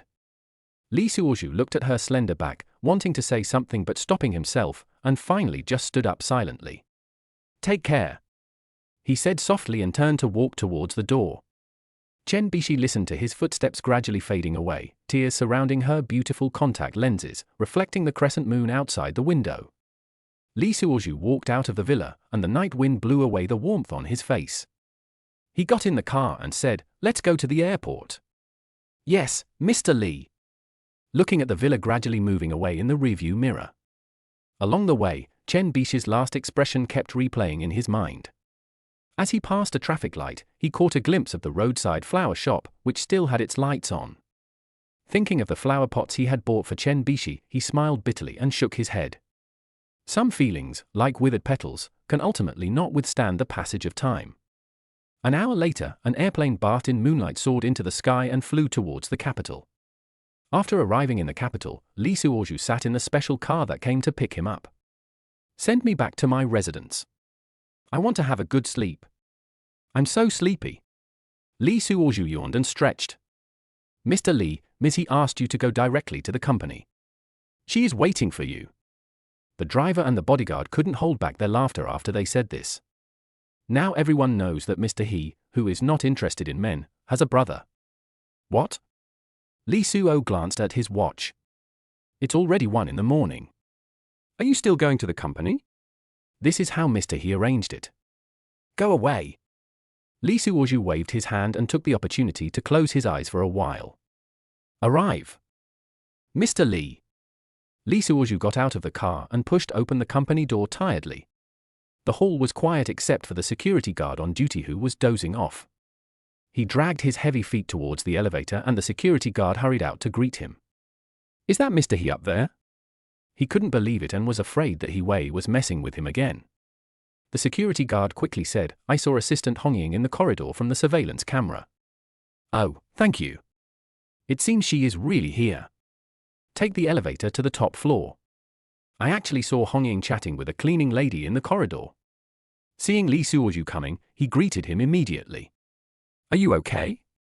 The cold-blooded bodyguard Hong Ying had fought side by side with him many times and had become very friendly with him.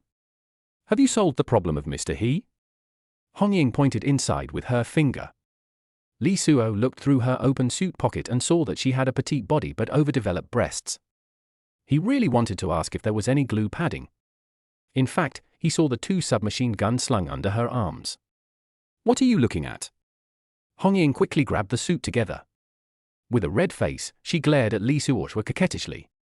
Oh, I see you have a hard time carrying 2 guns. Hong Ying let out a sigh. It can't be helped. I'm the only personal guard. Well, I'll go in and take a look first. Be careful. Hong Ying opened the door for him and looked at him with a red face. Lee Suo said, How old are you? Hong Ying's face turned red all the way to her neck. Snap! He let go of the door and it bounced back. Lee Suo was puzzled and held the door. I just asked you about your age. Are you angry? The moment I opened the door, the aroma of coffee hit me. He Wei was sitting in his office chair, holding a document in her hand with a focused expression. Mr. He? Li Suozhu walked in and seemed a little surprised. You're still here so late? He Wei raised her head with a cold look in her eyes. Are you back? Have you had enough fun? What? Have you had enough fun? Li Suo suddenly became more energetic. I'm on a business trip, okay?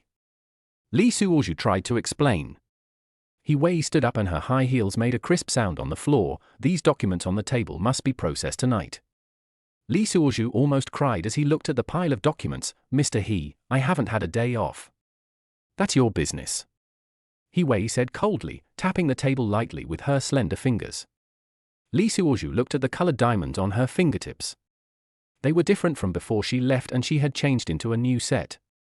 As the saying goes, a woman's badness starts with her fingernails. He Wei seemed to see it and quickly withdrew her hands and clenched them together. Li Suozhu slumped on the sofa with a painful expression. At least let me take a shower and get a haircut. I am going to stink. He Wei turned around with a strange look in her eyes. Okay, I'll go with you. If you like. After divorce I surprisingly gained immortality. Please bookmark. After divorce I surprisingly gained immortality. Chapter 90, High Mountains and Flowing Water. The whole office suddenly became eerily quiet. Li Suozhu stood up suddenly, almost choking on his own saliva. Mr. He, what did you say? He Wei slowly adjusted her suit jacket. I said, I'll go with you. The mop in the hand of the cleaning lady who was passing by the door dropped to the ground with a thud. Hong Ying happened to be passing by after delivering some documents. She was struck by lightning and stood at the door motionless. Li Suozhu felt that his brain had completely frozen. This is not good. He Wei chuckled, with a teasing look in her eyes. What? Are you afraid that I will take advantage of you? She walked gracefully towards Li Suozhu, and the sound of her high heels seemed to knock on his heart. Li Suozhu stepped back subconsciously. Mr. He, do you really want to do this?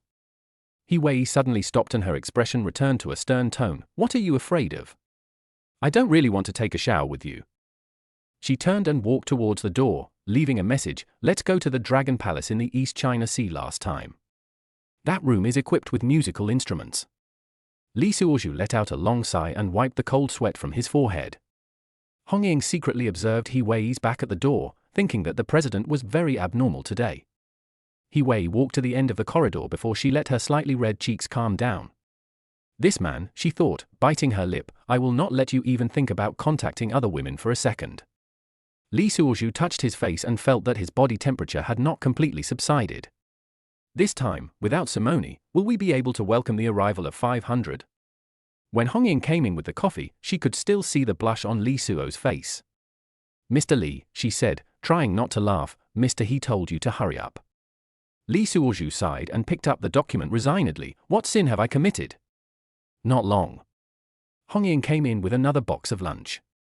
He threw it on the table in annoyance. Eat it. Li Suozhu was pretending to type on the keyboard. He looked at Hong Ying with a strange look in his eyes. What are you doing? Mr. He said that you haven't eaten for a day, so he asked me to bring you something to eat. Oh, thank you. Li Suozhu opened the lunchbox and a fragrant aroma filled his nose. He picked up the chopsticks and began to eat voraciously. Suddenly he stopped eating and asked, Have you eaten? I ate it, Hong Ying said unhappily, but still showed no intention of leaving. Li Suozhu wondered why she didn't leave. What's wrong? Miss He said that after you finish your meal, you should accompany her to take a bath.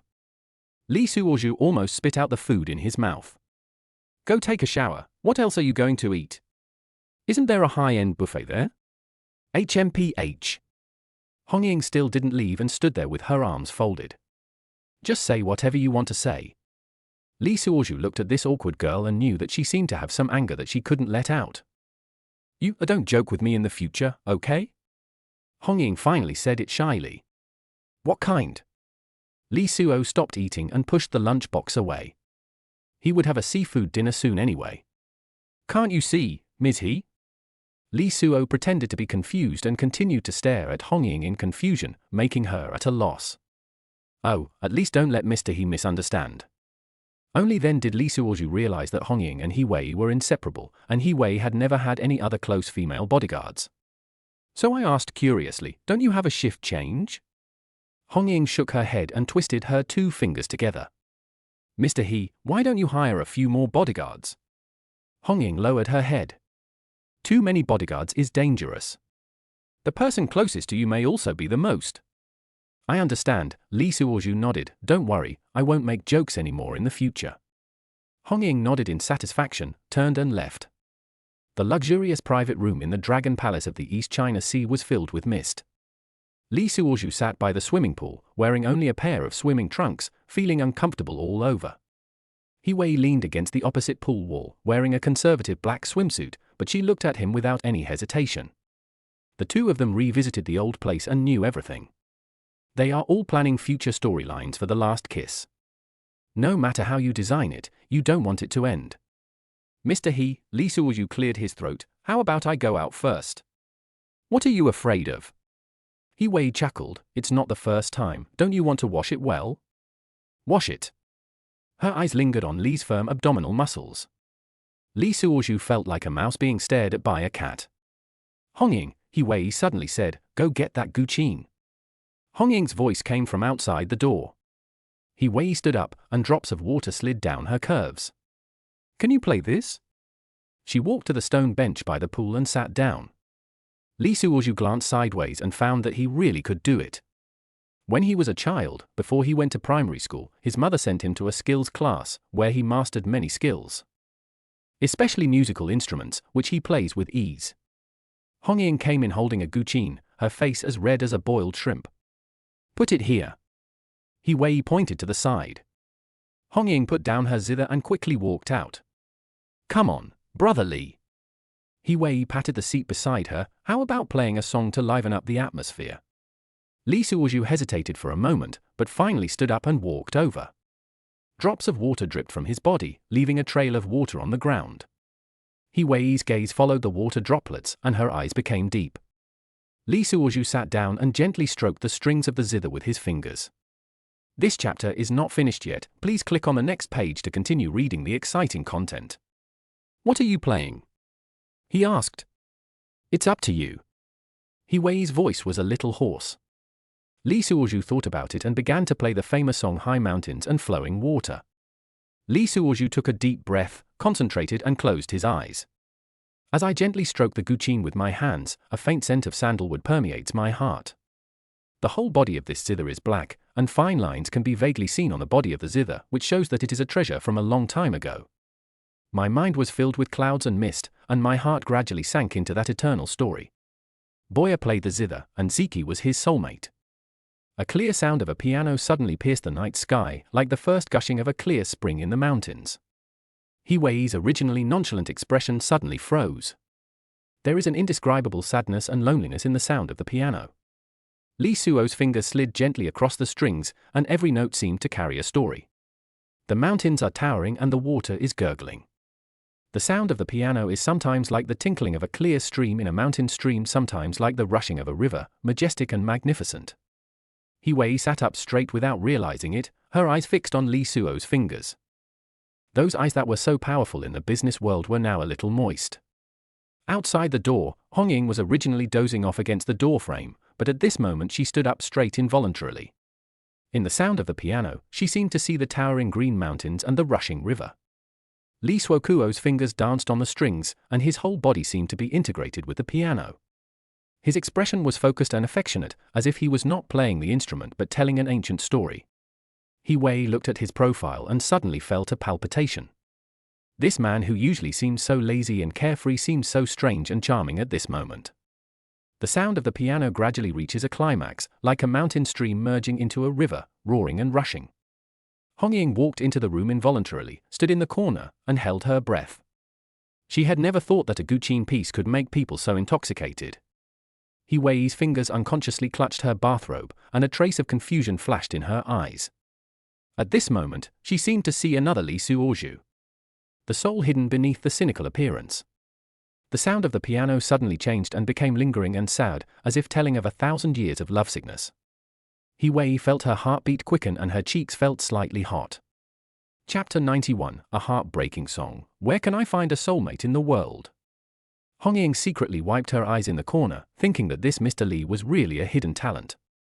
The last note rose up slowly and echoed in the air for a long time. The whole room fell into silence, with only the sound of flowing hot spring water. Li Suozhu slowly opened his eyes, as if waking up from a distant dream. He Wei looked at him with an unprecedented gentleness in her eyes. Who did you learn to play the piano from? Li Suozhu gently stroked the strings. An old man taught me. Is he still there? He Wei asked softly. Li Suozhu shook his head. He left last year. This song must have a deep story behind it. He Wei wiped the tears from the corners of her eyes. Li Suozhu looked at the moonlight outside the window and hummed, "This song breaks my heart. Where can I find a soulmate in this world?" In fact, he wanted to ask, why hasn't the seafood buffet been served yet? You can't play the piano on an empty stomach. He Wei pressed her chest with her 5 fingers, and her short hair fell down, covering her face. I'm already crying. Hongying also covered her mouth and walked out the door. Li Suo glanced at them and thought to himself, I didn't mean to do that. Why are you doing this one by one? Why don't you go to the self-service department? After a long time, He Wei didn't receive any tissue from the man, so she could only pretend nothing happened and wipe her nose and eyes. She shook her hair and said, play another song. Her voice was filled with obvious pleading, completely different from the strong woman she usually was. Li Suozhu glanced at her, then his fingers touched the strings again. The melodious sound of the piano ripples in the water vapor. He Wei closed her eyes and listened quietly. Li Suo's fingers rested on the strings for a moment, and he suddenly smiled. Since Mr. He likes it, I will sing another ugly song for you. Li Suozhu is determined to bring out his trump card, Guangling San, which ranks first among the top 10 ancient songs on Blue Star. I don't believe that you, a female soldier, won't collapse. Li Suozhu took a last look at her black swimsuit. Before He Wei could come to her senses, she heard a long piano sound. This sound is completely different from the high mountains and flowing water just now, and it carries an indescribable sense of tragedy. Hongying was shocked in the corner. What is this? He Wei suddenly opened her eyes and looked at Li Suo in disbelief. This is a masterpiece that will be remembered throughout the ages. It is said that even the emperor did not dare to play it easily. Li Suo's fingers wandered over the strings, and every note seemed to carry the vicissitudes of 1,000 years. The sound of the piano sometimes sounds like the sound of iron horses and sometimes like the sound of drizzling rain. He Wei looked at his profile and saw that his brows were slightly furrowed and his expression was solemn. At this moment, Li Suozhu seemed to have traveled through thousands of years of time and space and transformed into Ji Kang, who sacrificed his life for his country. Hongying had been lying on the wall without knowing when, tears silently falling down her face. The tragedy and determination in this song are heartbreaking. He Wei's fingers gripped the bathrobe tightly, her knuckles turning white. She had never thought that this man who was always so unfaithful in front of her could play such a powerful and resolute song of heroic death. The sound of the piano gradually reached a climax, as if thousands of troops were galloping towards us. The entire air in the room seemed to tremble. Li Suokuo's fingers danced on the strings, and every note seemed to be filled with blood and tears. He Wei looked at him and suddenly understood why she was so fascinated by this man. Because beneath his cynical appearance, he has a heart that is warmer than anyone else's. The sound of the piano suddenly stopped, just like Ji Kang's life suddenly stopped. The whole room fell into deathly silence. Hongying lay on the wall, her shoulders trembling slightly. He Wei stood up, walked to the window, and turned her back to Li Suo. She had already cried so much, she couldn't continue to expose her vulnerability like this. You know what? She said, her voice choking. My grandfather loved this kind of music the most when he was alive. Li Suo gently put down the piano. Oh? Ha ha, where can I find a soulmate in this world? The first one is called High Mountains and Flowing Water, and the second one is called Guangling San. I like them all. He Wei still stood with her back to Li Suozhu, as if waiting for something. Seeing that the time was ripe, Li Suozhu quickly strolled behind her. He Wei felt a burning sensation and slowly closed her eyes, waiting for the second kiss to come. Li Suozhu gently hugged He Wei from behind, feeling her trembling. Mr. He said softly, it's getting late. You? He Wei trembled all over. Hongying is still here. What are you afraid of? If you don't tell her, won't she know what to do? Her breath brushed against Li Suo's ear. Li Suozhu felt his heart beating faster. He Wei turned slightly and raised her chin. After she discovered the feeling of kissing a man. I feel addicted. This drug is impossible to quit. I've been waiting for the second time these days. Hong Ying was outside, and when she heard the piano music stop, she was reluctant to lean over to see what was going on. But what she saw was... Hong Ying felt like she had thrown 3 grenades in her heart and quickly turned around and walked to the door. Cover your ears with your hands. Don't listen. After a long kiss, He Wei pushed Li Suo away again. Because Li locked that restless hand. Ahem, Mr. He, let's have the buffet, I've been waiting for a long time. He Wei Xiao blushed and kept wiping her mouth. Hong Ying, ask them to serve food. Yes. The most embarrassing thing for Li Suo was that his swimming trunks were about to stretch out. My dear, there is more to this chapter. Please click on the next page to continue reading. It's even more exciting later.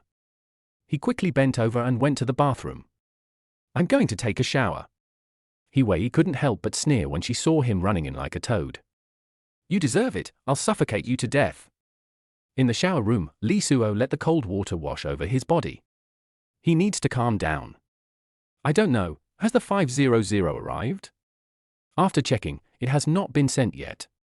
It seems that she still makes more use of herself. No wonder, the two have only known each other for less than a month. How could such a scheming and capable woman be a fangirl and fall in love with someone in just a few minutes? He Wei's voice came from outside the door. Do you want me to come in and rub your back? Li Suozhu almost slipped, but then he thought, since you are always good at talking, how can I be afraid of you? Besides, men don't suffer any loss in this matter. Then I'll have to trouble you, Mr. He. He Wei's laughter suddenly stopped through the crack in the door. She didn't expect that Li Suozhu actually agreed. Hong Ying happened to hear this conversation outside and was also stunned. Mr. He? She called softly, the food is here, do you want to eat now? This gives He Wei a way out. She turned and put on her bathrobe. Nodded to Hong Ying. Hong Ying took off the safety of the submachine gun in her arms. Then he opened the door sideways. In the shower room, Li Suo took a deep breath. Hearing that there was no movement outside, he shook his head with a wry smile and continued to whistle and rub my back. Hong Ying opened the door and saw 2 waitresses walking in pushing a food cart. Hong Ying stopped them and slowly opened the thermal cover. At first glance, there are all kinds of delicious food inside. She picked up a prawn with chopsticks and handed it to the waiter. Little sister, this is a reward from Mr. He. The little girl was a little frightened, but still ate it in small bites right in front of him. He Wei nodded, and Hong Ying sent them away. Then he looked out the door. For male bodyguard stood outside unharmed. He turned around and nodded to He Wei. Mr. He, everything is normal. Chapter 92 Falling short of success. After being flushed with cold water for a long time, Li Suozhu finally calmed down. He dried himself off and changed into a new pair of swimming trunks. Take a deep breath and open the door. He Wei was still sitting there, her fingers casually plucking the strings of the guitar. Calm down? She asked without looking up. Li Suozhu walked to the hot spring pool and sat down. Mr. He, let's talk business. What's the business? He Wei put down her wine glass, her eyes suddenly becoming clear and distant. About Li Mingyang. Li Suo looked straight into her eyes. He Wei's expression suddenly turned cold. What do you want to know? Why does he have to deal with you? Li Suozhu asked softly. In fact, Li Suozhu already knew the answer, he just wanted to use it to see if he could get any clues. What if the tomboy becomes obsessed with love and confesses herself? The mist rising from the water swirled between the two of them. He Wei was silent for a long time, then suddenly stood up and walked to the bar. She pulled out a bottle of whiskey and poured herself a glass. You know what? She raised her head and drank the wine. Some things, the less you know, the better. Li Suozhu noticed that her hands were shaking slightly. Mr. He, his voice softened, I really want to help you. He Wei turned around, her eyes a little blurry under the moonlight.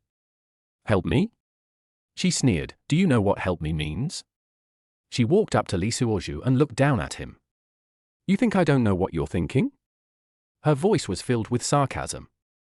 Li Suozhu didn't say anything, just looked at her calmly. He Wei suddenly squatted down and looked him in the eye. You want to know the truth? Her breath smelled of alcohol, but her eyes were unusually clear. What price are you prepared to pay? She asked softly. Li Suozhu felt the temptation in her eyes and ignored her words. Are you going to live in fear like this forever? He Wei was stunned for a moment, then laughed out loud. Do I have any other choice? She stood up and walked back to the bar. But what suggestions do you have? Li Suozhu also stood up. In fact, Li Mingyang didn't know any secrets, but I still caused them to have a car accident. He Wei's hand paused, and the wine bottle gently touched the rim of the glass. What makes you think I would trust you? She didn't look back. Because you have no choice. Li Suozhu walked behind her. He Wei turned around, and there was only one step between them. What do you mean? She narrowed her eyes slightly. I'm already on your boat. Li Suo looked straight at her, and there's no way I can get off again. He Wei's eyes flickered. You can see clearly. So, Li Suozhu stepped forward. Tell me the truth. Li Suozhu felt that as long as He Wei was willing to tell him the secret, he would get the 500. Successfully captured her heart. The distance between them was so close that they could feel each other's breath. He Wei looked up at him, and their eyes met. One is trying to distinguish true from false. One is capturing hearts. Everyone has his own ulterior motives. You really want to know? She said softly. Li Suozhu nodded. I need to know. He Wei suddenly reached out and touched his face. If you knew, you might die. Her fingers were slightly cool, but Li Suozhu felt a burning sensation. That's better than being kept in the dark. He didn't shy away. He Wei's fingers slowly slid down and stopped on his chest. Your heart is beating fast, she whispered. Li Suozhu grabbed her hand and said, Mr. He, don't change the subject. He Wei suddenly stood on tiptoe and whispered in his ear, let's not talk about this tonight. Her breath brushed past Li Suozhu's ears, carrying the aroma of wine. Li Su held her shoulders and gently pushed her away. Mr. He, you've had too much to drink. He Wei smiled. What are you afraid of? She traced circles on his chest with her fingers. I'm not going to eat you. Li Suozhu took a deep breath. Hongying is still outside. She knows what to do. He Wei's voice was seductive. At the last moment, it still failed. Li Suozhu was a little disappointed, but he held a lot of warmth in his arms. This is so shameless that I have to express it. Mr. He, would you like to swim together? He Wei knew what he meant. Hongying, go check outside the door. There's a lock post here. It's safe. Yes. Hongying went out and the sound of the door closing was heard. Okay, no need to go through so much trouble. It's my first time and I don't want to be in the water. He Wei reached out and pulled Li Suo, then ran towards the bedroom. Li Suozhu was so happy that he didn't even bother to eat the seafood buffet. There is ready-made seafood here. Let us eat this in the house first. Take off your swimming trunks while walking. Tilda. Get out, Tilda. Bang Tilda. He Wei pushed Li Suo out. At this moment, the door opened with a snap. Hongying rushed in carrying a submachine gun. She looked at Li Suozhu with a blushing face, and regardless of the fact that he was naked, she pushed him aside and knocked on the bedroom door. Mr. He? Are you okay? Asked twice. He Wei didn't say anything. Hongying turned around suddenly and pointed the gun at Li Suo. What did you do to Mr. He? Li Suozhu sneered in his heart. It seemed that he had made some mistakes in operation. Remember, friends, you must not take off these swimming trunks by yourself. Yes, fine. I asked you what you did. Hongying blushed and looked at Li Erdi, whose hair had not receded yet. This chapter is not finished yet. Please click on the next page to continue reading the exciting content. It's really scary. No wonder He Wei couldn't accept it. At this time, He Wei opened the door and said, It's okay, Hongying, let's eat together. Hongying retracted the gun. Hold it in your arms. Li Suozhu finally understood that this was capitalism and there was no humanity at all. Developing relationships with them is just developing a joke. In other people's eyes, you are just a tool, a fool. He Wei bypassed Li Suozhu and came to the dining table with Hongying. Li Suozhu had already pulled up his swimming trunks. I don't feel embarrassed. Now I understand that I will no longer be treated warmly. Next comes the naked prophet. Then, I'll have to do whatever it takes to get that 500. When it comes to love, these people are not worthy. The following scene shocked He Wei and Hong Ying even more. Li Suozhu is like a bulldozer, leaving no trace wherever he goes. He almost ate the plate. No, eat slowly. Hong Ying was still eating the prawns reservedly. Just as he was about to reach out to take the crab legs, Li Suo grabbed them and took them away. I was just about to eat some abalone, but it was too late. He Wei frowned, knowing that he was resentful. It's not that you can eat as much as you want. Eat slowly. Are you eating like this? It's like drinking seafood. Soon, the two women stopped eating and watched Li Suo bury the small pile of leftover seafood shells. Oh, I'm ordering another car, I haven't eaten enough. Regging. He Wei nodded, and Hong Ying walked away with a pout. Soon another truck was delivered. Li Suozhu started eating voraciously again. He Wei couldn't eat anymore and lost her mood. She sighed, turned around and went to take a shower and change clothes. Hong Ying was not convinced. We were all workers, so why should we be given all the food? So he competed with Li Suozhu for the food. Just after eating the second plate, Li Suozhu felt a slight heat in his stomach. He looked at Hong Ying opposite him. I saw that Hong Ying's cheeks were already pink and her legs were tightly pressed together underneath. Oh no! Is the food poisonous? Chapter 93, Drugging Yourself. He Wei also heard that the dish was poisonous, so she didn't eat it this time. He quickly ran to the briefcase in front of the table and pulled out a pistol. Li Suozhu quickly stood up and ran to the door. Bossy, I'll guard the door, and you take Hong Ying's gun away. He Wei raised her eyebrows. What about you? I'm fine, don't worry about me. Li Suo was showing off himself vigorously. In fact, he had accidentally put the medicine into the food. Which miracle doctor doesn't he know how to prescribe some medicine? Just now, Hong Ying pointed a gun at me, and my heart suddenly turned cold. He saw through these termites at the top of the food chain. Since you are already full and warm and are thinking about human desires, I will do something big. You big glutton, Hong Ying and I are in a group of 5 or 6, so I will deal with you first. Taking advantage of the moment when the dining car opened, Li Suo pointed his finger and said, my heart follows my movement. The miracle doctor skills were activated, and the medicine for treating frigidity flew into the seafood feast. After that, he started to perform, asking He Wei to put down Hong Ying's gun, and he was the only man in the room. Hong Ying, don't shoot yourself in a fit of anger. So without the gun, Hong Ying would surrender and would definitely cultivate herself. When the time comes, how will it feel to have He Wei watching from the side? Ha ha, I'm going to kill you. Sure enough, everything went according to plan. He Wei didn't know the inside story and thought she was being plotted against again.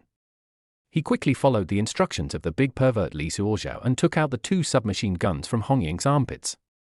Let Hong Ying fall on the sofa, curled up and rolling back and forth. He kept groaning as if he had a toothache. Brother Li, here's a gun for you, Tilda. Mr. He, close all the curtains and be careful of snipers. Good. He Wei quickly picked up the remote control on the coffee table, turned on the smart remote control, and closed the curtains in the room. Turn off the lights. He Wei obediently turned off the lights. Li Suozhu's eyesight was extraordinary at this time, just like seeing in the daytime. Of course everything was fine outside, and the 4 bodyguards continued to stroll leisurely. Is there any movement outside? He Wei asked cautiously. Li Suozhu waved his hands to create a tense atmosphere. She didn't say anything. He Wei moved closer to the wall, intending to provide support. Give you guns, each of you guard one side. Li Suozhu didn't look back, but stretched his hand backwards, and it seemed as if the back of his head had eyes. In the darkness, the hand went straight to He Wei's chest. Ouch! He Wei screamed in the silence. Don't shout, Tilda. Li Suozhu pretended to know nothing and continued to open his hands behind him. He Wei was being taken advantage of by him, but she couldn't get angry. She gritted her teeth and continued to put the gun into his hand. Mr. He, there are footsteps. Hide behind me and call for support immediately. But the lights were off at this time and it was hard to find the phone. I can't find my phone, so I'll use yours. Li Suozhu quickly took out his cell phone. Okay, I'll do it. You stand back, I'll block the first wave of attack. Lee Suoju put the phone to his face in a serious manner. Hello? Hello? Outside? Why? Mr. He, no signal. Go and see how Hongying is doing. I'm here. Lee Suoju smiled secretly and pushed her into the fire pit. At this time, Hongying was in the dark and would pounce on anyone who came. That will be a good show to watch. Well, be careful. Lee Suoju smiled and said, I'm careful of your uncle, so you should be more careful. Sure enough, He Wei could be heard shouting in the darkness, Hongying, I am, let go, let me go. Brother Lee, lock her up, come and save me, Hongying is crazy. She bit me. Hey, it's time for the hero Lee Suoju to make his grand appearance. There is poetry to prove it. A faint moon shines through the curtains, and fireflies shine across the blue sky. The distant sky is hazy at first, and the low trees are gradually becoming lush and green. The dragon blows through the bamboos in the courtyard, and the phoenix sings by the well. The gauze is shrouded in thin mist, and the jewelry rings in the gentle breeze. The crimson knot follows the golden mother, and the cloud heart holds the jade boy. It's getting late and people are quiet, and it's drizzling in the morning. There are great scholars among those who talk and laugh, and there are no unlearned people among those who come and go. Next day. Lee Suoju was in a daze and thought he was dreaming. He quickly turned over and sat up. I saw one person on the left and one on the right, both with black hair, and I couldn't tell who was who. Both of them were still wrapped in thin blankets, and Lee Suoju quickly searched in his mind. Grass. Did the plan really succeed last night? Thinking about last night, I really can't bear to leave. Lee Suoju took out his mobile phone and filmed a few clips himself. I quietly got up, went to the bathroom, and sat on the toilet to enjoy it. Why haven't I received the 500 yet? How did He Wei hold on last night? She's such a crazy woman. How can she remain calm even when I'm in your arms? Should I run away? Lee Suo was planning how to retreat. Why is this 500 so difficult? If I don't run away, I will be tortured to death by this crazy woman He Wei. I am driven by her like a robot every day. And that Hongying always raises her gun. In the bathroom, Lee Suozwa was communicating with the system. He found that the system was not so talkative after this upgrade. There are also fewer prompts. Brother Tong, should I leave quietly? System, do you still want to stay bravely? Give me a plan on how to leave. The plan is to run to the ends of the earth now and wait until you reach 2000. Then you won't have to run anymore. We are all ants. Lee Suoju laughed, aren't you talking nonsense? How can we run? He Wei's men are all over the world. Can we use some tricks? This chapter is not finished yet, please click on the next page to continue reading the exciting content. Cast out one's own sword. Lee locked. Forget it, I'll study it slowly by myself. After washing, Lee Suoju opened the bathroom door, tiptoed to the side and started to put on his clothes. At this time, Hongying was the first to get up. Run to the bathroom. When he started to take a shower and passed by Lee Suoju, he greeted him with a smile. Good morning, Brother Suoju. Lee Suoju's head was filled with confusion at that moment. Looking at the petite figure in confusion. Are you getting the point? You've never been this polite before. Lock it! At this time, the big boss He Wei also stood up. She slowly stood up with her short hair covering her face. Bring me my bathrobe. Which room did it go to last night? Lee Suoju stood up quickly and said, Mr. He still has a few spare ones. I'll get you a new one. As she spoke, she ran to the closet, opened it, selected a warm yellow silk jackwood nightgown, and held it in her hands. Turned and walked into the bedroom. Give it to me. At this time, He Wei put her short hair behind her head with one hand. With a blushing face, she looked at Lee Suoju and asked, still calling me Mr. He? Lee Suoju thought to himself, isn't that nonsense? I didn't accomplish anything last night. What else should I call you if I don't call you Mr. He? We just kissed and touched each other a few times, that's all. Lee Suoju remembered that he had to go back to Hongying, otherwise he would be pissed off by He Wei and would fail to let the attack at the critical moment. At this time, He Wei lifted the quilt and started putting on her pajamas in front of Lee Suo. Lee Suoju quickly turned around. I'm sorry, Mr. He. Ha ha, you really are good at pretending that I told you to stop for an hour and you acted like you didn't hear me. What? You're here to apologize now? Lee Suozhu could only show weakness and said, I'm sorry, the drugs are taking effect and I can't control myself. Please punish me. Forget it. If I knew you and Hongying were drugged, I would have shot you earlier. Forget it? Lee Suozhu pretended to be scared as if he had been pardoned. My brain is burnt out and I don't remember anything that happened last night. I just drank too much and slept all night. It sounds very clear that the meaning is that it will not be told to anyone. He Wei, well, nothing happened last night. Lee Suozhu didn't expect to breathe a sigh of relief so happily.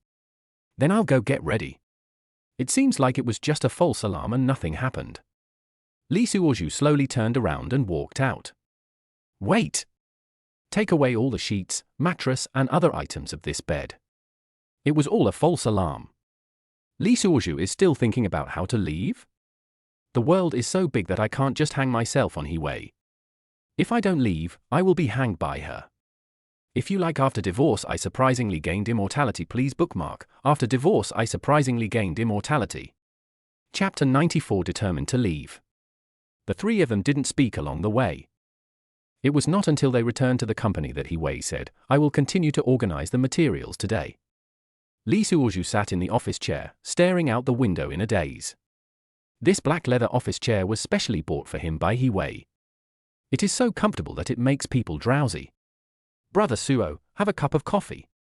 Hongying walked in with a cup of steaming American coffee. She changed her coat to black and grey.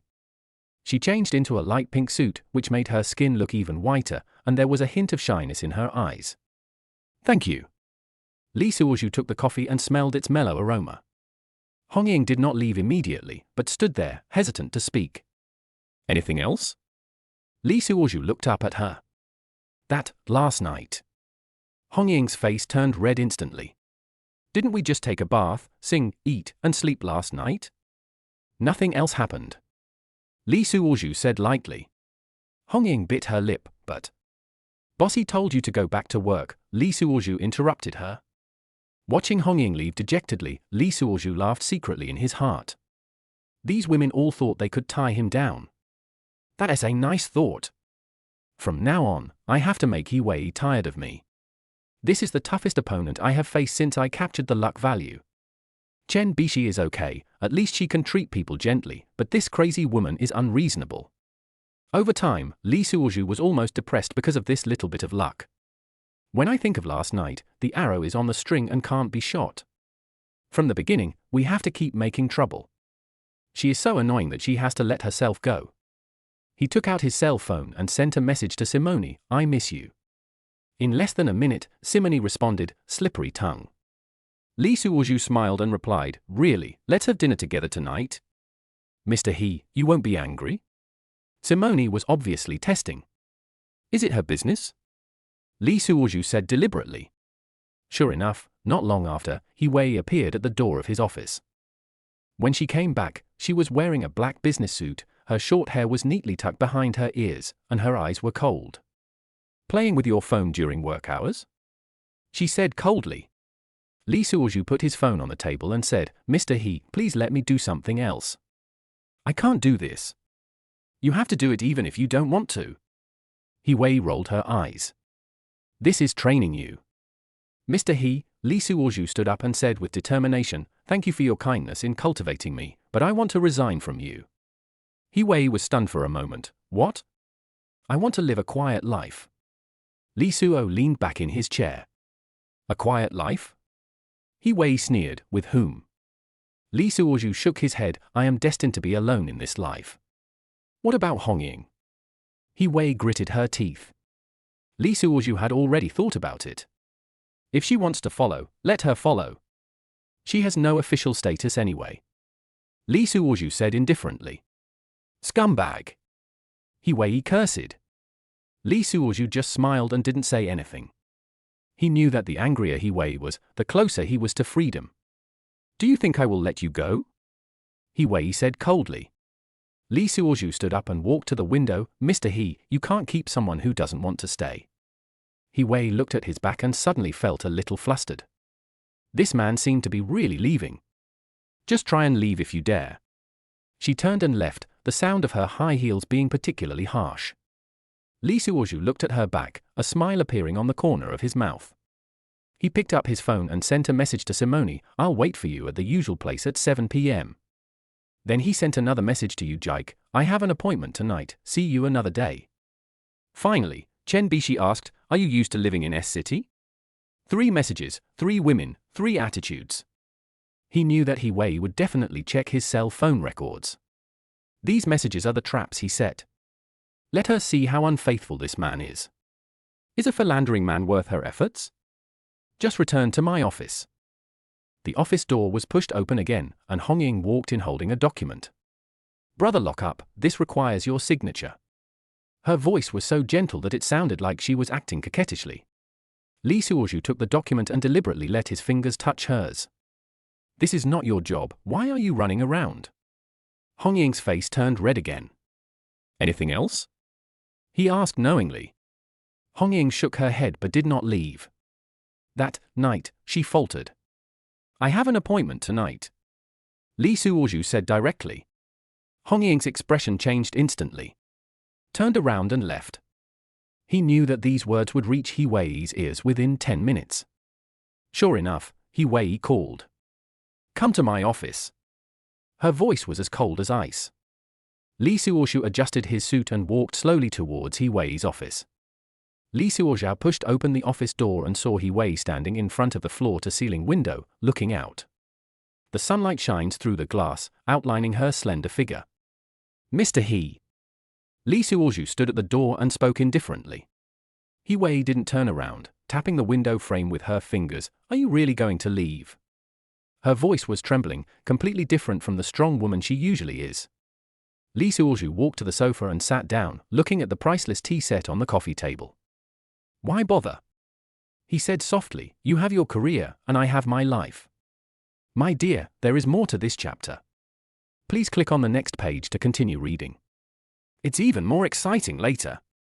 He Wei turned around abruptly, her eyes slightly red. "Are you so eager to distance yourself from the matter?" "Mr. He, I said I wanted to live a peaceful life. Look, I was so nervous last night even when I was having a meal." He Wei walked over with her hands in her pockets. "Are you blaming me for not giving it to you last night?" Lee Suozhu shook his head. "I didn't force you, and you said you were afraid of pain. Why then, why can't it wait a little longer?" "Mr. He, don't look at me like that. What can I not get?" He Wei laughed bitterly. "Yes, Moni, you got it all. You know how many young masters chase Moni but couldn't catch her." Lee Suozhu didn't say anything. Everything was already on the table. There is no point in saying too much. Suddenly, she turned around, walked quickly to Lee Suozhu, and looked down at him condescendingly. She whispered, "Give me some time. I can't get over your fickleness." She said with rare tenderness, "I can't live without you, brother Lee." Lee Suozhu looked up at her, his eyes as calm as a pool of stagnant water. "You know that our relationship is no longer just ordinary friends." He Wei bit her lip. "Why don't you understand?" The sunlight shone on her face, and Lee Suozhu saw tears flashing in the corners of her eyes. "Ha!" he sneered in his heart, "I am nothing more than your tool. What's the difference between him and those bodyguards and Hong Ying? If you really have me in your heart, the 500 would have been in your account long ago." So I counseled her, "Forget it, you are such a perfect person, you won't accept a scumbag like me. Time will dilute everything, why don't you try to separate?" He Wei's fingers gripping his chair trembled slightly. "How can you say that?" Lee Suozhu stood up, took the opportunity to get rid of her direct gaze, and straightened his suit. "Don't worry, although Simone is close to me, I will not take her away. I will leave alone. I will soon forget what happened here," he said, heading for the door. "If I break my promise, you can do whatever you want with me." "Stop!" He Wei's voice was filled with anger. Lee Suo stopped but did not look back. "How much do you think you know?" He Wei sneered. "Do you think you really understand me?" Lee Suozhu turned around, looking at her body trembling slightly with anger. "I don't need to understand," he said calmly, "I just want to live a simple life." He Wei suddenly smiled a little sadly. "Simple? Do you think it's possible?"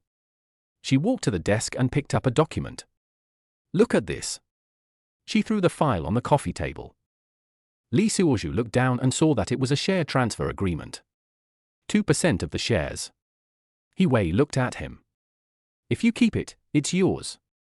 You can become a billionaire. Li Suozhu smiled. Mr. He, are you trying to bribe me? It will make you rich instantly. He Wei said coldly, isn't it good? Li Suozhu shook his head. I'm not interested in money. He, I am destined to be immortal. Why do I need money? I want my luck. You should at least exercise with me once. Then what are you interested in? He Wei suddenly raised her voice. Simony? Or you Jike? Can I give you Hongying as well? Li Suozhu looked at her loss of composure and laughed inwardly. Miss He, you are really beautiful. He said suddenly. He Wei was stunned and a blush appeared on her face. So you still want me? If you like, after divorce I surprisingly gained immortality. Please bookmark, after divorce I surprisingly gained immortality. Chapter 95, Back in Time. So you still care about my body? Without waiting for Li Suozhu to explain, she continued, it's not impossible, but I said I have to wait for the time. But Li Suozhu shook his head and continued, beauty is too dangerous. The implication is obvious. Even if I wait for it, I won't care anymore. Mr. He, if you miss it, you miss it. After saying that, he turned and left, ignoring He Wei's calls behind him. In the corridor, Hongying was pretending to organize the gun in her arms, but her eyes were following him all the time. He Wei stood in front of the floor-to-ceiling window, the afterglow of the setting sun shining on her face. The documents in her hands were wrinkled and her knuckles turned white from the force. The office was eerily quiet, with only a slight hum coming from the air conditioning vents. She looked at Li Suozhu's departing back. The figure gradually became blurred and tears welled up in her eyes uncontrollably. Why? She asked herself softly. The expensive tea set was placed quietly on the coffee table, and the glazed surface glowed with a warm luster in the sunset. This is a replica of an official kill work from ancient times made by an old craftsman she specially invited from Xiwan town. Suddenly, she turned around and waved. Bang! The sound of the tea set falling to the ground was particularly harsh in the empty office. The fragments flew everywhere, just like her shattered heart at the moment. Hongying heard the noise and ran in. Seeing the mess on the floor, she wanted to say something but stopped herself. Get out! He Wei said coldly. Hongying closed the door gently, and the footsteps gradually faded away. He Wei squatted down and looked at the fragments on the ground. A teardrop fell on the porcelain, leaving a stain. Li Suozhu walked out of the company gate and took a deep breath of the evening air. 4 bodyguards in black suits followed quietly. They were big and strong, walked with a breeze, and had slightly bulging waists, obviously carrying weapons. Li Suo curled the corners of his mouth into a sneer. Are these people worthy of following me? He walked slowly and deliberately turned into a secluded alley. There were several cardboard boxes piled up in the alley and the walls were covered with moss. The 4 bodyguards followed closely behind, only to find that Li Suozhu was already standing in the middle of the alley, quietly waiting for them. The afterglow of the setting sun slanted in from the alley, giving his figure a golden edge. Mr. He said that you can't leave, said the leading bodyguard, with a hint of arrogance in his voice. Li Suozhu shook his head, his eyes calm as water. You are not qualified. Before he finished speaking, his figure had disappeared from the spot. Before the first bodyguard could react, he was hit hard on the back of the neck. His eyes instantly blurred and he fell down like a puppet with its strings cut. As the second bodyguard drew out his gun, he felt a sharp pain in his wrist. With a crack, the sound of broken bones can be clearly heard. The remaining 2 tried to attack from the front and back, but were caught by Li and knocked down at the same time with a roundhouse kick. The whole process took less than 10 seconds, and the 4 well-trained bodyguards fell to the ground groaning. Li Suozhu straightened his suit and brushed off the non-existent dust on his cuffs. He took out his cell phone and sent a message to Simony, I'm downstairs at your house. As night falls, street lights light up one by one. Li Suo leaned against the sycamore tree by the roadside and looked at the window of Simony's house. Half an hour passed and there was no response. An hour passed and still no response. Suddenly, the phone vibrated. It was a video call request from He Wei. Li Suozhu looked at the time. It was 8:15 in the evening. He clicked on the video and a scene that surprised him appeared on the screen. Simony was wearing a white lace dress and leaning lazily in He Wei's arms. Her long hair was loose and her eyes were evasive, not daring to look at the camera. He Wei was wearing a black custom-made suit and her right arm was around Simo Ni's slender waist. There was arrogance in her eyes and a sneer on her lips. Sorry, locked it. Simone lowered her head, her voice trembling. I have always loved Wei Wei. Wouldn't it be nice for you to just make love with me and Wei Wei? Li Suozhu looked at this scene and suddenly laughed. It turns out that He Wei, who is at her wit's end, is forcing her old lover, Simeone, to persuade her. This smile made He Wei's expression freeze for a moment. Li Suo said with a smile, very good, I wish you happiness. I won't play landlord with you, because I will always be the landlord no matter how you play. Simone didn't know what he meant. What is dudiju? He Wei seemed to know everything. She sneered and said, now you know what you are, right? In this world, who would agree with you if you don't have money? Li Suozhu nodded, Mr. He, you win. I wish you a baby soon. Bye. You dare. He Wei's voice suddenly rose. Goodbye. Li Suozhu said gently and hung up the video. He looked up at Simone's apartment. Only one window was lit in the night. Li Suozhu's figure gradually disappeared around the corner. At this time, He Wei's message came in. Consider Yu Jike and Chen Bishi before making a decision. Li Suo stopped for a moment and looked at the message on his mobile phone. Replied to Mr. He, I always felt that we still have a little respect for each other. You don't want it anymore, right? He Wei, so what? No one can disobey me, except you? Li Suo gritted his teeth and heard the system's prompt in his mind. Congratulations to the host. Congratulations, my God. Li Suo was furious. This chapter is not finished yet. Please click on the next page to continue reading the exciting content. This system is like a disease. It should appear but it doesn't. As soon as he came out, he started to sing a different tune and hold back. Host, I have just upgraded again. Your having a baby has nothing to do with me. Host, this time is different. I also have the time travel skill. What? Li Suozhu was so excited that he almost jumped up. He knew about this time travel. Tell me quickly. You will see a new time travel skill card in the skill card. You can use it once with 100 luck points to travel back to any time point in the past. Isn't this the legendary regret medicine? Li Suozhu now regretted that he was such a good person and didn't kill He Wei last night. Use one to go back to last night after the drug was given. Li Suozhu grinned and said, did I ask you, a tomboy, to act like a fool in front of me? I'll completely conquer you this time and see if you can give me 500 luck points. Hint, use a time travel card.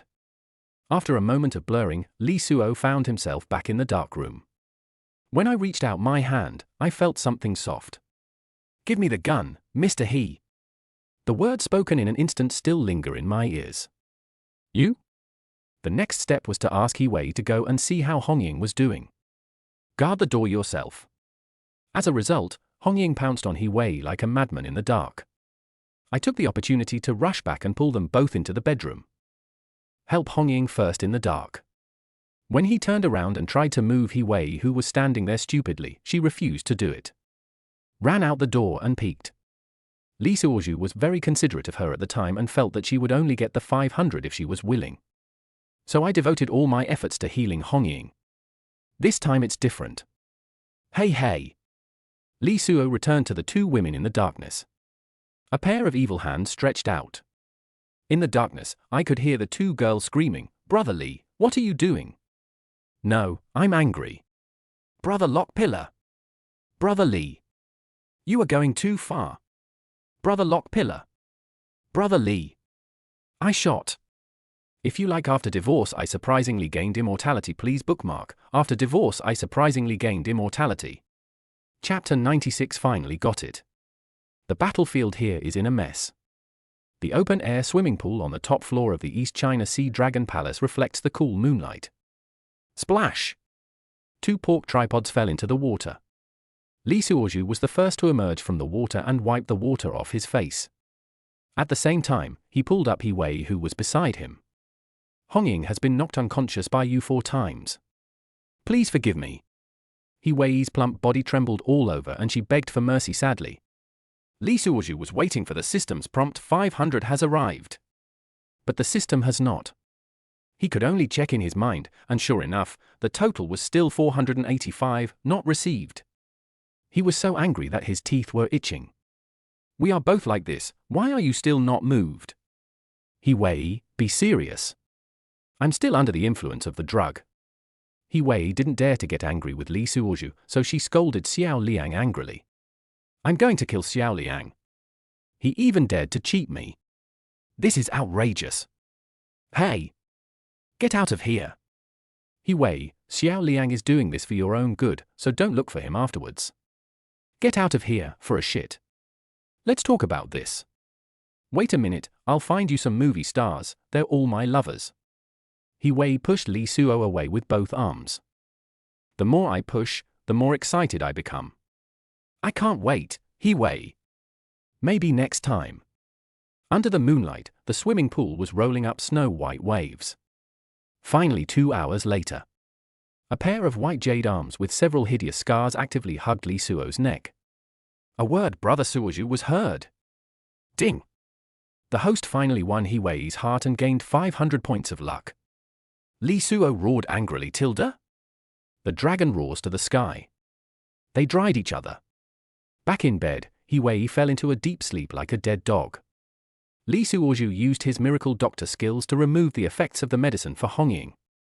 He helped her put on her clothes, but did not dare give her the submachine gun. Wait until she stops going crazy.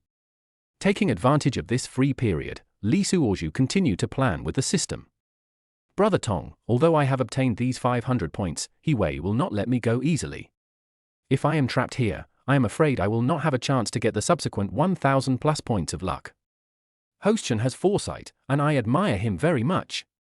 Ahem, Li Suo left the bedroom, afraid that Hongying would wake up and see it. Let me be frank. If I go back in time again and return my virginity to He Wei and Hongying, will the 500 luck points be returned? No, I don't have time travel here. Unless Chen Bish's skill of sucking back luck is used, it's only in and not out. Okay. I'll go back again, so I don't owe He Wei anything. I hope she'll slowly forget about me. After saying that, Li Suo once again spent 100 luck points to use the time reversal skill in his mind. A flash of white light appeared, and it was the familiar scene again. In the darkness, Li Suozhu reached out his hand. He originally grabbed He Wei's chest. But this time it is very different. In the darkness, Li Suozhu quickly retracted his hand. Mr. He, watch the door. I'm going to the toilet. He Wei? My stomach aches. I think I ate something bad. He Wei spat angrily. You deserve it, eat to death, it's like you haven't eaten anything in your life. Li Suozhu walked forward and secretly pointed at Hongying's body from a distance. Break! With a move of miracle doctor skill, the medicinal properties in Hongying's body were removed. I ran into the bathroom and pretended to stay there for a few minutes. Then I heard the sound of footsteps coming. Who's in the bathroom? Come out, I need to go to the bathroom. Li Suo smiled playfully and pressed the flush button on the toilet. The moment the door opens, Hongying didn't even look at him. She rushed into the bathroom with a red face and head lowered. Li Suo closed the door with a wicked smile and let out a long sigh. It's all over. At this time, the lights in the room were turned on. He Wei is on the phone to verify the situation. Her guards were on their way here. Mr. He, it's a false alarm. He just had a stomachache. You see, Hongying is the same. It's not because I ate too much. Li Suozhu spread out his hands, looking like a starving ghost, and reached out to grab the crabs in the dining cart. Still want to eat? If you like, go back and eat. I'm worried about what's here. He Wei, with the gun still in her hand, walked over and quickly opened Li's locked hands. Looking around nervously. Mr. He, let's go out and have fun, relax. Didn't you say we should find some movie stars? After saying that, Li Suo paused, feeling something was wrong. Fuck, this is bad. The continuous time travel is a bit confusing, and the scenes are mixed up. He Wei never said this or this scene. What? He Wei frowned. When did I say I was looking for them? Did you just listen to what Mo and I said? Suddenly her eyes became stern. Li Suozhu, are you lying to me? She raised her gun towards Li's locked head. Fuck, no way, I only have 985 luck points, 15 points away from immortality, don't shoot me. Lee Suoju quickly used his extreme fighting skills and moved sideways 1 meter in an instant. Then he quickly moved closer and ran behind He Wei. At this time, He Wei was wearing a black bikini, which felt silky smooth. Lee Suo hugged her from behind and put his arms around her tall neck. One hand grabbed her wrist holding the gun. He whispered softly in her ear, "Mr. He, I was just joking. Do you really need to shoot me?" He Wei was stunned. She didn't expect this kid to be so fast. She said angrily, "Let me go. Did you look at that USB drive? And you swear to heaven that you didn't look at it." Lee locked. "I'm just talking about a movie star. Why are you interested in USB flash drives? Have those stars ever made pornographic movies?" He Wei shook her body, trying to break free from his restraints. "Nonsense, I never told anyone about me and the movie star, and neither did Mauni." "How did you know?" Lee Suo was speechless. Could it be that the USB drive contains a video of He Wei and a movie star together? Lee Suoju tried hard to imagine it, he was too curious about this secret. Guanshan Reservoir, the sanatorium, must have been equipped by Lao Ma to secretly take photos of He Wei and the female star's ugly behavior. But he wouldn't be assassinated, right? The rumors about He Wei and the female star are no longer a secret. At most it's a matter of personal privacy, not enough to kill someone to silence them. Everyone in the circle knows that she likes lesbians. Although Lee Suoju was reminiscing, he didn't let go of his hand. "Lee Suoju, I treated you as my brother, but you actually lied to me." "Hongying." He Wei was unable to break free, so she called Hongying for help. Hongying had just pulled up her pants, but her stomach was still aching. "Don't know what happened in the room? As I recall, I was eating when I suddenly felt dizzy and had hallucinations. It feels like the first time you fall in love, and all you see is the flowers and the moon, and the sweet affection between couples." Seeing that his body was hot and his limbs were weak, he wanted to have a big fight with Lee Suoju, the only male in the room. "Brother Suoju, I heard you are good at martial arts, how about we have a sparring match?" Then he rolled around on the sofa for a long time. Suddenly my body shook, I felt refreshed, and everything seemed to be back to normal. But my stomach suddenly started to churn. It's like there's a balloon in my intestines, running around everywhere. After farting a few times, I couldn't stand it anymore and ran straight to the bathroom. Just after finishing, I heard He Wei calling me. She ran out immediately and saw the scene in the house. He was shocked. "What's going on? Lee Suoju wants to kidnap He Wei?" He Wei was holding a pistol and was controlled by Lee Suo. Hongying immediately looked around the room and saw her submachine gun placed on the sofa nearby. He immediately rolled over and came closer to the sofa. He picked up the submachine gun on the sofa and skillfully turned on the safety. The gun was pointed at Lee. "Lee Suo, let go of Mr. He, or I will shoot." Chapter 97. Lee Suoju was killed twice. When He Wei saw Hongying picked up the gun, she felt conflicted and was struggling with the situation. He didn't expect that his pistol was already loaded with bullets, and in a panic he pulled the trigger. Bang! A puff of blue smoke surprised He Wei and Lee Suoju. The gunshot was the signal. The loyal Hongying fired a volley of bullets at Lee Suo without hesitation. The bullets have an extremely high firing rate, and dozens of them are fired in an instant. In a flash, Lee Suoju had predicted this result. He could just turn around and use He Wei as a shield to block himself. That way you'll be safe. He Wei would be shot into a sieve by the high-speed rain of bullets. But when he thought that He Wei had already given her heart to him, he had all kinds of blessings. He decided to turn in the opposite direction. He used his body to protect He Wei, and his back took dozens of bullets. Puff, puff, puff. The sound of bullets continuously hitting the flesh. Lee Suoju quickly used his miraculous medical skills to protect the important organs and blood vessels. "Ah! Hongying, who told you to shoot?" Hongying dropped the gun in horror and buried her hands in her hair. Tears immediately flowed out. "Lock up, brother!" At this moment, memories came flooding in. In the hallucination, the image of himself and Lee Suoju tumbling was looming. Why is there such a picture? How could I think of such a shameful thing? "Brother Suoju!" She threw away the gun and ran over. Although Li Suozhu protected his heart, dozens of bullets had already penetrated into his body. He was also pale and blood was gushing out of his mouth and nose. Ahem! Slowly, he loosened his arms around He Wei. He Wei's glasses stood up and she shouted, "Lock it up! Don't leave me, Tilda!" Tears suddenly filled my eyes. Ding! He Wei's love is detected again. The host gains a luck value of +50, and the upper limit is now 1035. Congratulations to the host for his immortality. Although he is immortal, he is not indestructible. Li Suozhu collapsed with a pale face.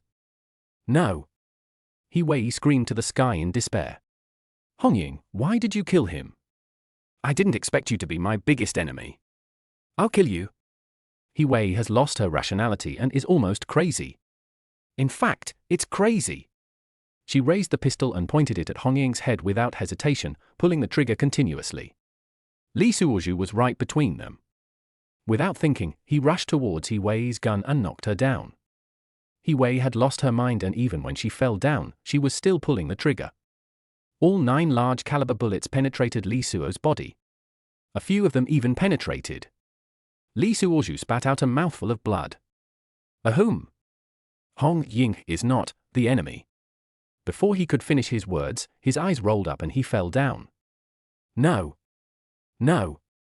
2 screams filled the entire room. Even the whole building knew about it. The dull sound of gunfire surprised the bodyguard at the door. They didn't have a door card, so they quickly called customer service. Because this was He Wei's private room, there was no customer service.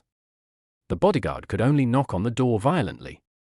With tears in her eyes, He Wei shouted, "Hongying, call an ambulance." Hongying was so confused at this moment that she forgot who she was. I just kept covering Li Suozhu's wound, afraid that he would die from excessive blood loss. Li Suozhu was indeed unconscious for a while. The system is chatting in a coma. Brother Tong, I have a plan. I didn't expect it to work out. Your plan is so natural and perfect. Perfect, you bastard. It hurts me so much. One day, I'll shoot you with a volley of bullets and let you experience what natural perfection is. The system ignored him. The plan of pretending to be dead is very good, but I am afraid that they will cremate you and you don't have a diamond body yet. Oh, yes. No, I have to leave some last words. So, ahem. Li Suozhu slowly opened his eyes and found himself in He Wei's arms. Just like He Wei is breastfeeding her child. Li Suozhu smelled the plump breast fragrance. What? Don't talk, the doctor will be here soon. He Wei's face was full of tears and her short hair was soaked. Hongying had already opened the door and the bodyguard was standing by to guard it. Hongying found the first aid kit and was giving Li Suozhu a hemostatic injection and first aid medicine. Brother Suozhu, you have to hold on.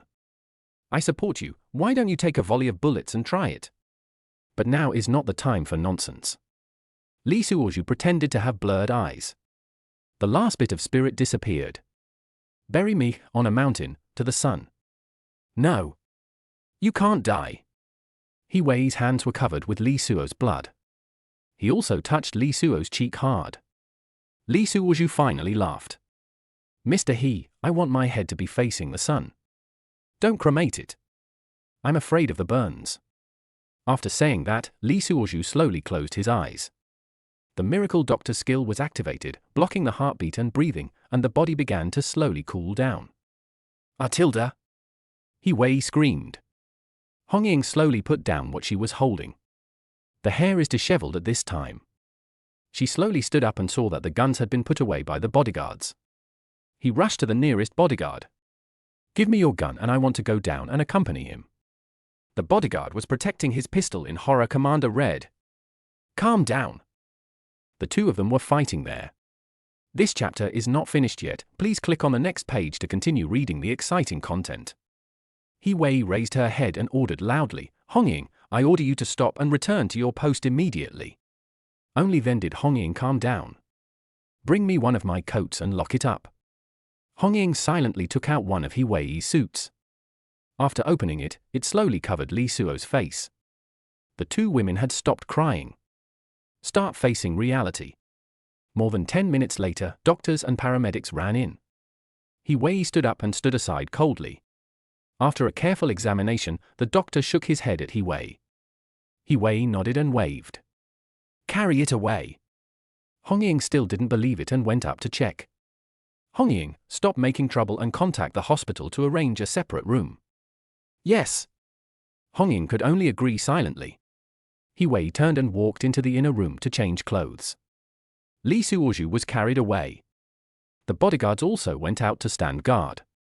The cleaning staff quickly cleaned up the scene. Li Suozhu was put in a bag. He was dragged away staggeringly. He-Wei sent for bodyguards to guard the area. The hospital arranged a separate cold storage room for Li Suozhu. "Damn! It's so cold." After a while, Li Suo's upper and lower teeth started to chatter from the cold. "How about you go back again?" Li Suo thought for a few seconds and said, "Brother Tong is already very cold. Please stop making sarcastic remarks. Isn't this the best ending? I can continue to look for new goals." Yes, He-Wei is a fickle person. That USB flash drive must have a shocking secret, otherwise she wouldn't have the intention to kill you. Li Suozhu patted his chest while sitting in the body bag. "Oh. Fortunately, I got the 500 first, otherwise she wouldn't fall in love with me." For the sake of profit, she even killed Hong-Ying, who was closest to her. "It's for you, okay? Didn't you see that I got another 50 points at the last minute? Forget it. There's no point in waiting until I die to give it to you. This is the best option. Yes, now that you have been immortal, you must consider the safety factor when choosing a target. Brother Tong, I know. I won't do it again next time. But this country has no chance. If I show my face, I'll probably be exposed. Don't you have 140 for foreign language skills? You can unlock them at will. I'll talk about it later. I'll think about how to get through the time before I'm buried. It's so damn cold. If you like After Divorce I Surprisingly Gained Immortality, please bookmark After Divorce I Surprisingly Gained Immortality. Chapter 98, Sitting Behind My Own Tombstone. The news spread quickly. Mo Wan was shooting a perfume commercial. When she heard her assistant's report, the crystal perfume bottle in her hand fell to the ground with a bang. She was wearing a custom-made white lace dress by Chanel and 10-centimeter high heels, and she staggered back 2 steps. Impossible, how could he? Her voice was trembling. When Yu Jike learned the news, she was having dinner with a client. She was wearing a black cheongsam and holding a glass of red wine elegantly.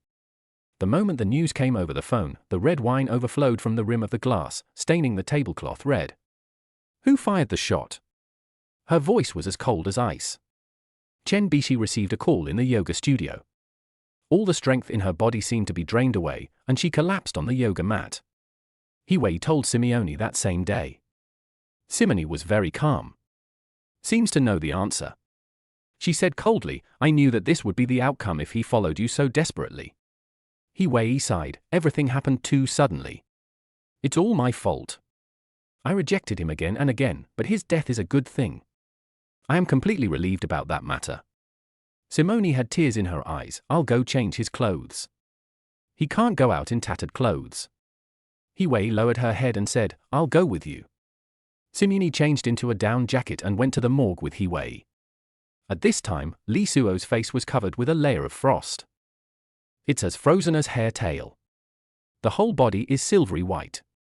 Simo and I kept crying. He-Wei, who was standing beside her, held handkerchiefs in both hands, one to wipe herself and the other to wipe Simo and I. Simone took off her gloves and gently touched Li Suo's face. It was like the first time the two of them had intimate contact in a tent on the mountain. "Lock it up. I hope there's an afterlife. You're my first love. I won't use you as a substitute again." The two of them changed Li Suozhu's clothes. A brand new handmade suit with a silk shirt underneath. Li Suozhu, who was lying there, was still cursing inwardly. "You two both know to wear a down jacket, why don't you give me one?" 3 days later. The morning mist on the top of the mountain has not yet dissipated.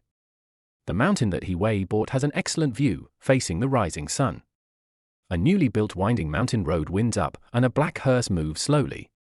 Li Suozhu lay in the cold coffin, listening to the footsteps coming from outside.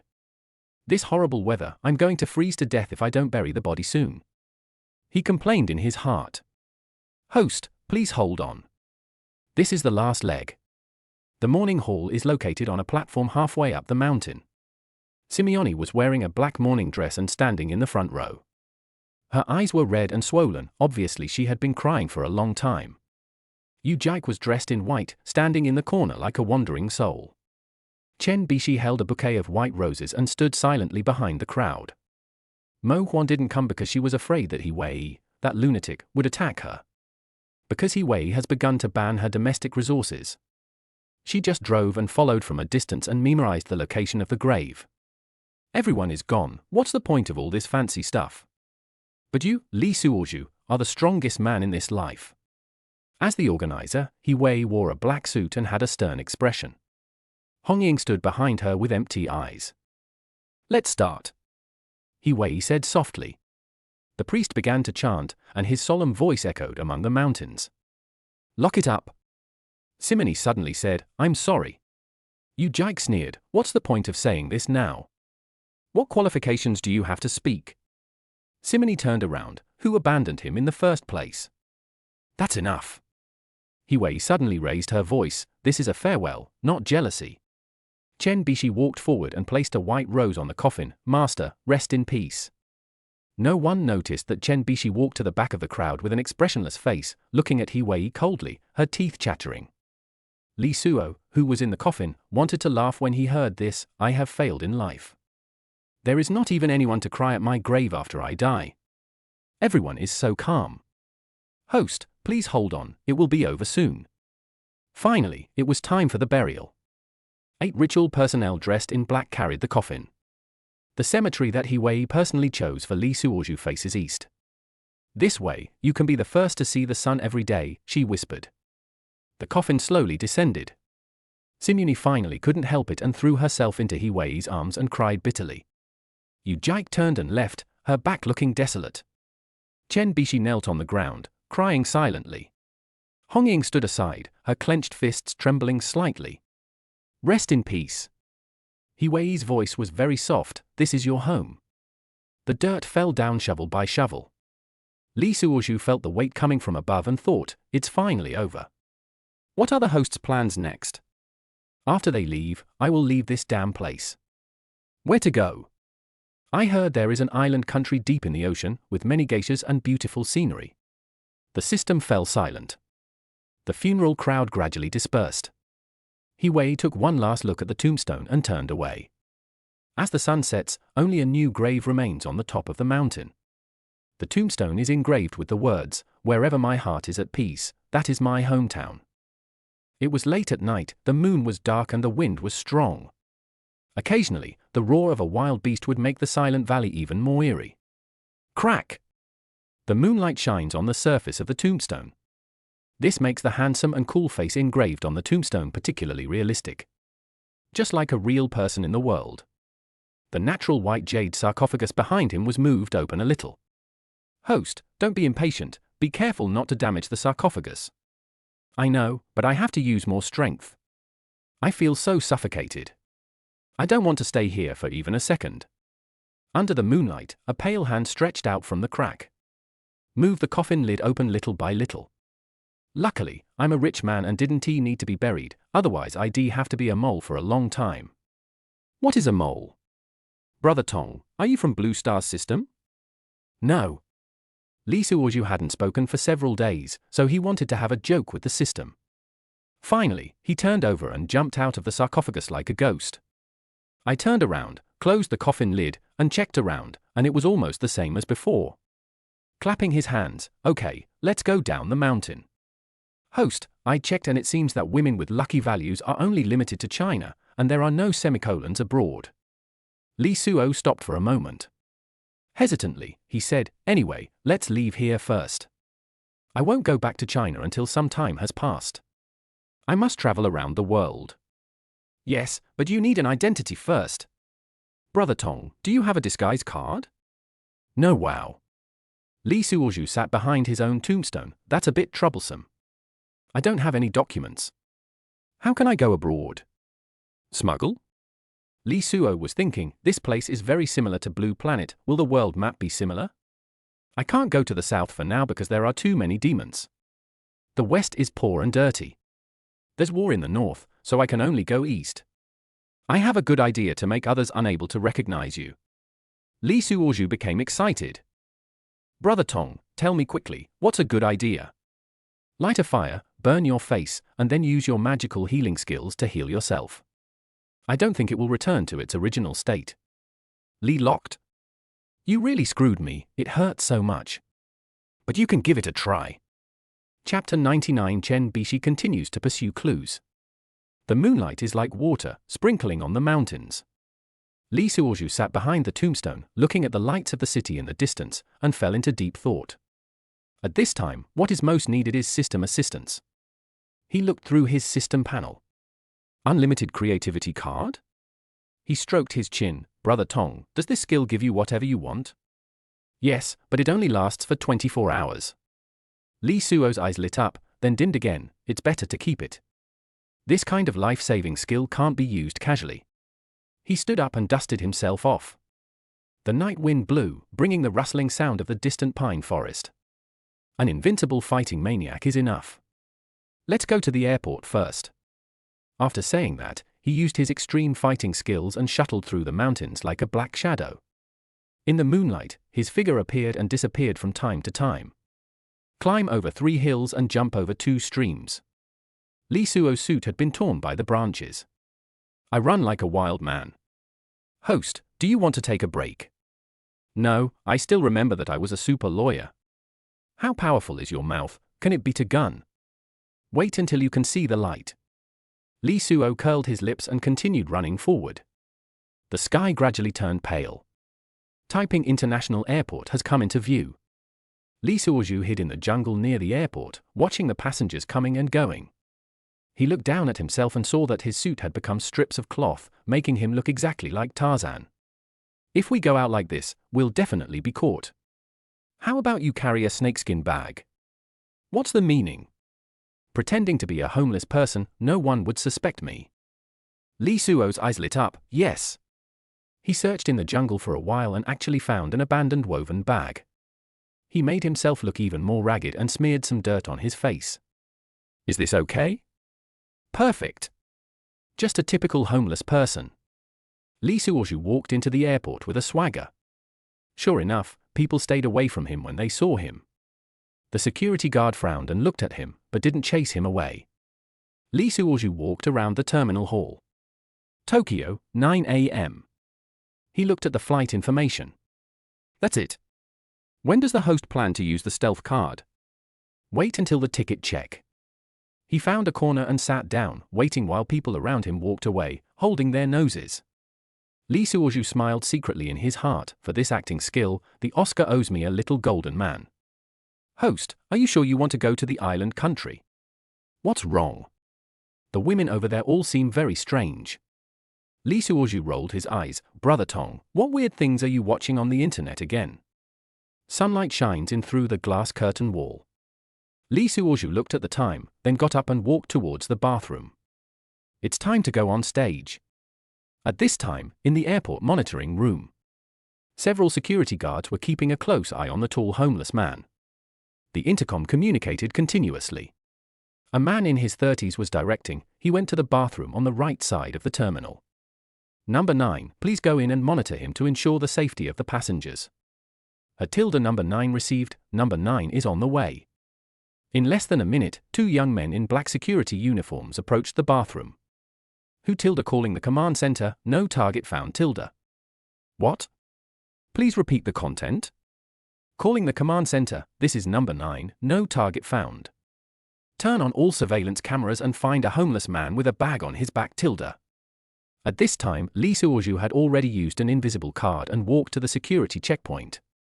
Brother Tong, are you okay? Can this thing detect me? I don't know, you try it. Li locked. Now that things have come to this, we have no choice but to go ahead with it. Etc. What happened to the host? Are you scared? You only have 30 points. Li Suozhu looked back in horror. That scent is so familiar. I saw a man wearing black clothes and black pants, wearing sunglasses, with hair as vertical as a waterfall, swaying back and forth with the rhythm of his walking. Chen Bishi? Host, Be careful, she is still awakening, stay away from her. It's over, she's right in front of me. Lee Suo was speechless. At this time, Chen Bishi looked pale and wore large sunglasses. I don't know who I'm looking at. Brother Tong, can she see me?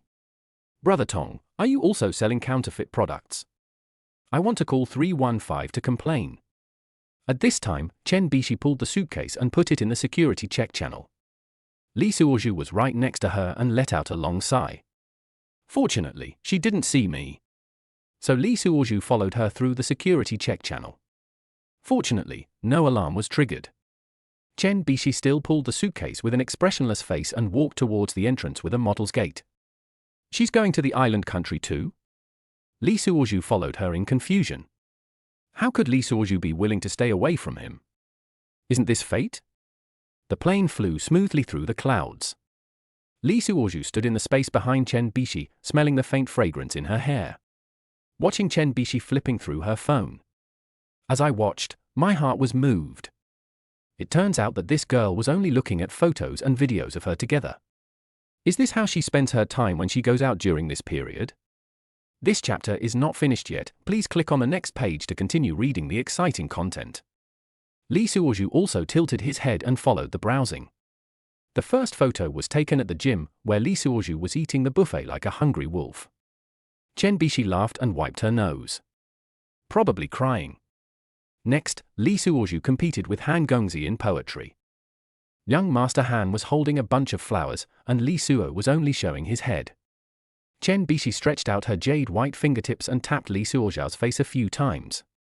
After that, it was a video of Lee Suo working seriously in the company.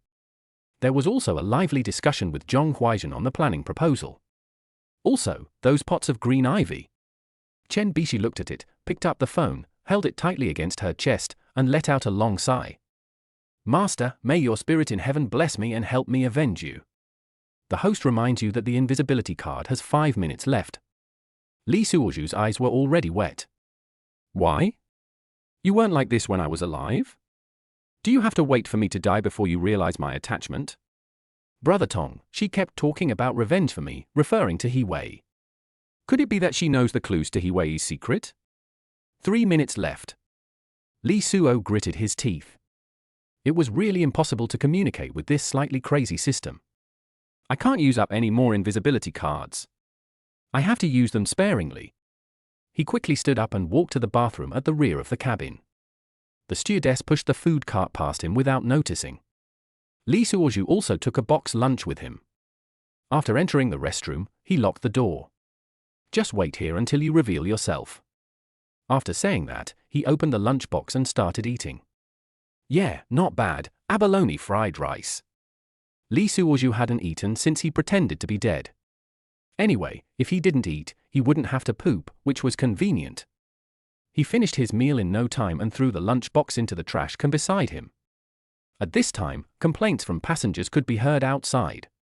And there was a violent knock on the door. Why did you take so long to come out? Stewardess, can you check if it's broken? The flight attendant didn't know who was inside. I could only knock on the door politely. Sir, how are you? Lee Suoju didn't dare to make a sound. Chen Bishi also stood up and walked to the bathroom door. She stood there, seeming to sense something. Lee Suoju held her breath, her eyesight clear, and the crowd clearly watched her every move. Afraid of being noticed by her. After a while, Chen Bishi turned around and left. Host, I can't quite see through her. Never mind all that. I plan to follow her, first find out what He Wei's secret is, and then protect her secretly. Lee Suoju wiped the cold sweat from his forehead. Finally, the plane began to descend. Lee Suoju used his last invisibility card and followed Chen Bishi off the plane.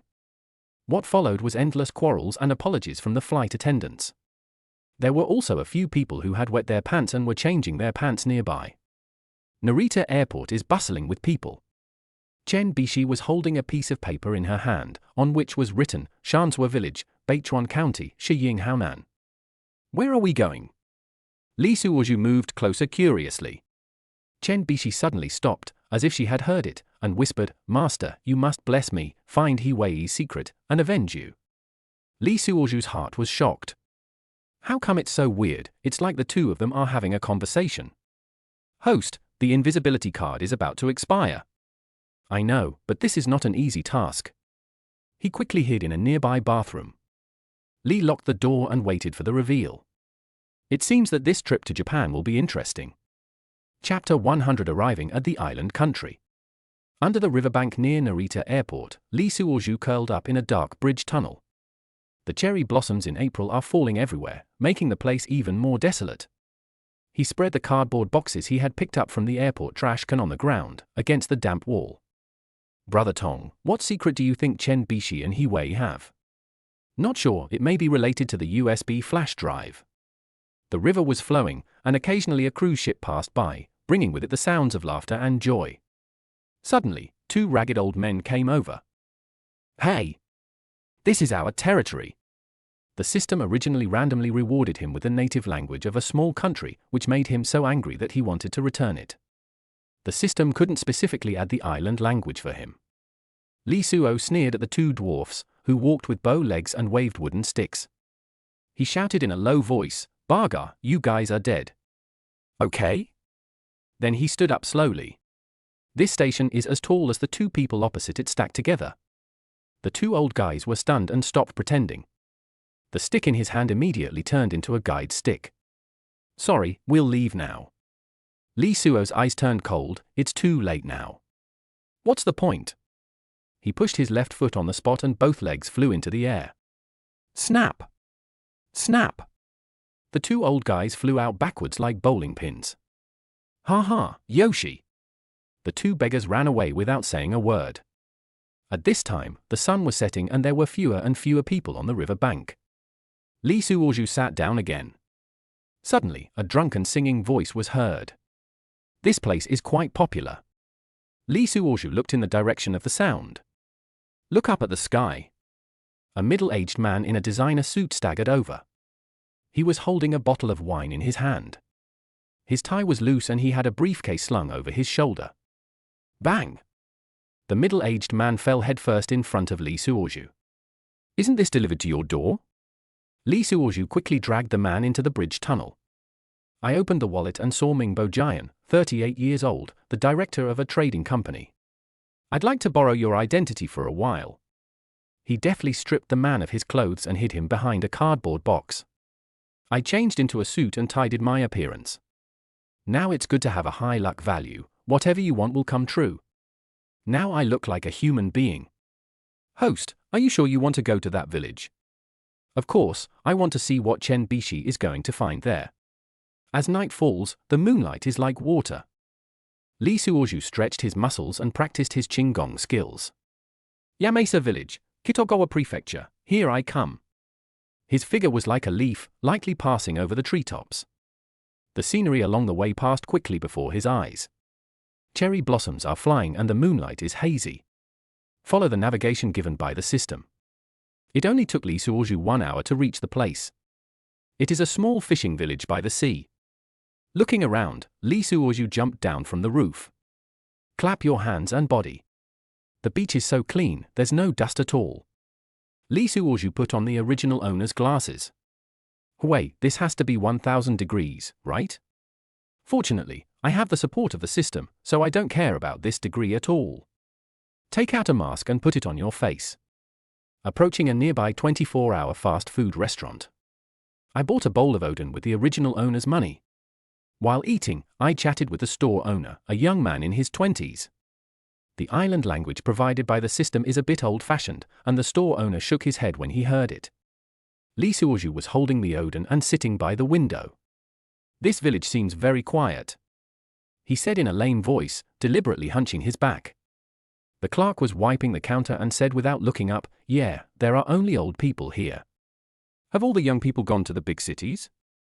Lee Suoju picked up a fishball and muttered to himself. The clerk looked up at him and said, Uncle, what do you do? Trading company, coming here to investigate the fishery. Lee Suo pushed up his thick glasses. Oh, then you've come to the wrong place. The fishing industry here has long been in decline. The clerk shook his head. Lee Suoju sighed deliberately. Really? What about Mr. Shiying Haonan? I heard he is here. The clerk suddenly stopped and asked, "Are you looking for him? I heard that he is doing seafood business." Lee Suozhu pretended to be nonchalant. "I've never heard of this person." The clerk continued to wipe the counter, and his tone became noticeably colder. Lee Suozhu touched his shaggy beard and thought that this kid must know something. "Can I sit here for a while? I'm so tired after a whole day of driving." The clerk shrugged. "Whatever, I'm open all night anyway." Lee Suozhu buried his face in the bowl and pretended to eat. In fact, he was watching the clerk's every move. This guy was obviously a little nervous when he mentioned Shiying Haonan just now. "Host, you have to be careful, this village is not simple." Lee Suozhu yawned and lay down on the table. "I'll pretend to be asleep first and see if I can get anything out of you." The clerk turned on the radio and played a late-night show. Radio music echoed in the empty store. Lee Suozhu was really a little sleepy. After all, he had been running around all day. In a daze, he heard the system's reminder. "Host! Chen Bishi is here." Lee Suozhu woke up suddenly, but didn't dare to look up. "My dear, there is more to this chapter. Please click on the next page to continue reading. It's even more exciting later." The sound of high heels came from far away. A familiar fragrance wafted over. "Excuse me, do you know Shiying Haonan?" Chen Baisha's voice rang out. The clerk's tone suddenly became respectful. "Miss, are you here to become my disciple?" "No, I'm just looking for someone." Chen Bishi shook her head. The clerk's eyes flickered and he glanced at Lee Suozhu, who was lying on the table. "Mr. Quartz does live here. I can introduce you to him." The clerk smiled and said, "Please wait a moment." He walked behind the counter and picked up the phone. Lee Suozhu pricked up his ears. "Boss, there is a woman who wants to be your disciple." "Yes, she is very beautiful." "Okay, I understand." The clerk hung up the phone and brought a cup of hot tea. "Miss, please have some tea." Chen Bishi smiled politely but did not touch the cup of tea. The clerk saw this and smiled. "Where are you from, miss?" "Judging from your accent, you look like a dragon countryman." Chen Bishi nodded. "Yes, how long will it take?" The clerk looked at the quartz clock on the wall and said, "It will be here soon." Chen Bishi became a little alert, seeing that there was a big man sleeping in the room. I felt relieved. I have to do it by myself this time. Because she can't trust anyone. Relying on his black belt level, he came here alone with some courage. But now I feel a little regretful. This damn place is so scary. Lee Suozhu thought to himself, "Oh no, something might happen." Sure enough, at this time, the roar of a motorcycle was heard outside. Then the bright light from the car lights reflected on the glass. Then the door opened and four burly figures walked in. The leading man had a face full of flesh and he made eye contact with the clerk first. The clerk nodded. He immediately turned around and stared at Chen Bishi. "This lady is looking for Shiying Haonan?" Chen Bishi stood up and took a step back. "Sorry, I got the wrong person. Now that you're here, why not come with us?" Four people gathered around. Chen Bishi turned around to leave, but was stopped. "What are you doing?" Chen Bishi took out the pepper spray from her pocket. "What? What can a flower girl do? Don't come over here." As she spoke, Chen Bishi pressed the spray button. Squeak! Behind a white mist, there were four people's hideous grins. "You're so nice, you even sprayed us with perfume?" Bang! At this moment, Lee Suozhu suddenly jumped up and kicked the nearest person on the knee. A crisp sound of bones cracking was heard. "Ah!" The man screamed and fell to the ground. Before the other three could react, Lee Suozhu had already approached them like a ghost. Crack! Crack! Crack! There were three crisp sounds, and three people fell to the ground at the same time. The clerk was so scared that he tried to run away, but Lee Suo grabbed him. "Let's go in and talk." He dragged the clerk into the back room and locked the door. "Where is Suk Hun Nam?" The clerk gritted his teeth and said, "I don't know." Click! A finger was broken off. Lee Suozhu didn't have time to waste, and he attacked ruthlessly, intending to break his fingers one by one. "Still not telling?" "I really don't know." Click! Another one. The clerk was sweating profusely from the pain. "I'll tell you." "I'll tell you." "Explain." Shiying Haonan is the former leader of the Ishiguchi group and has now retired. Li Suozhu narrowed his eyes. Who is in charge now? Shiqing Xinzi, his daughter. Female? Yes, 28 years old, born with a limp, but very cruel, said the clerk tremblingly. Li Suozhu was thoughtful. Go on. She has been learning martial arts from her father since she was young. It is said that she has practiced some weird kung fu.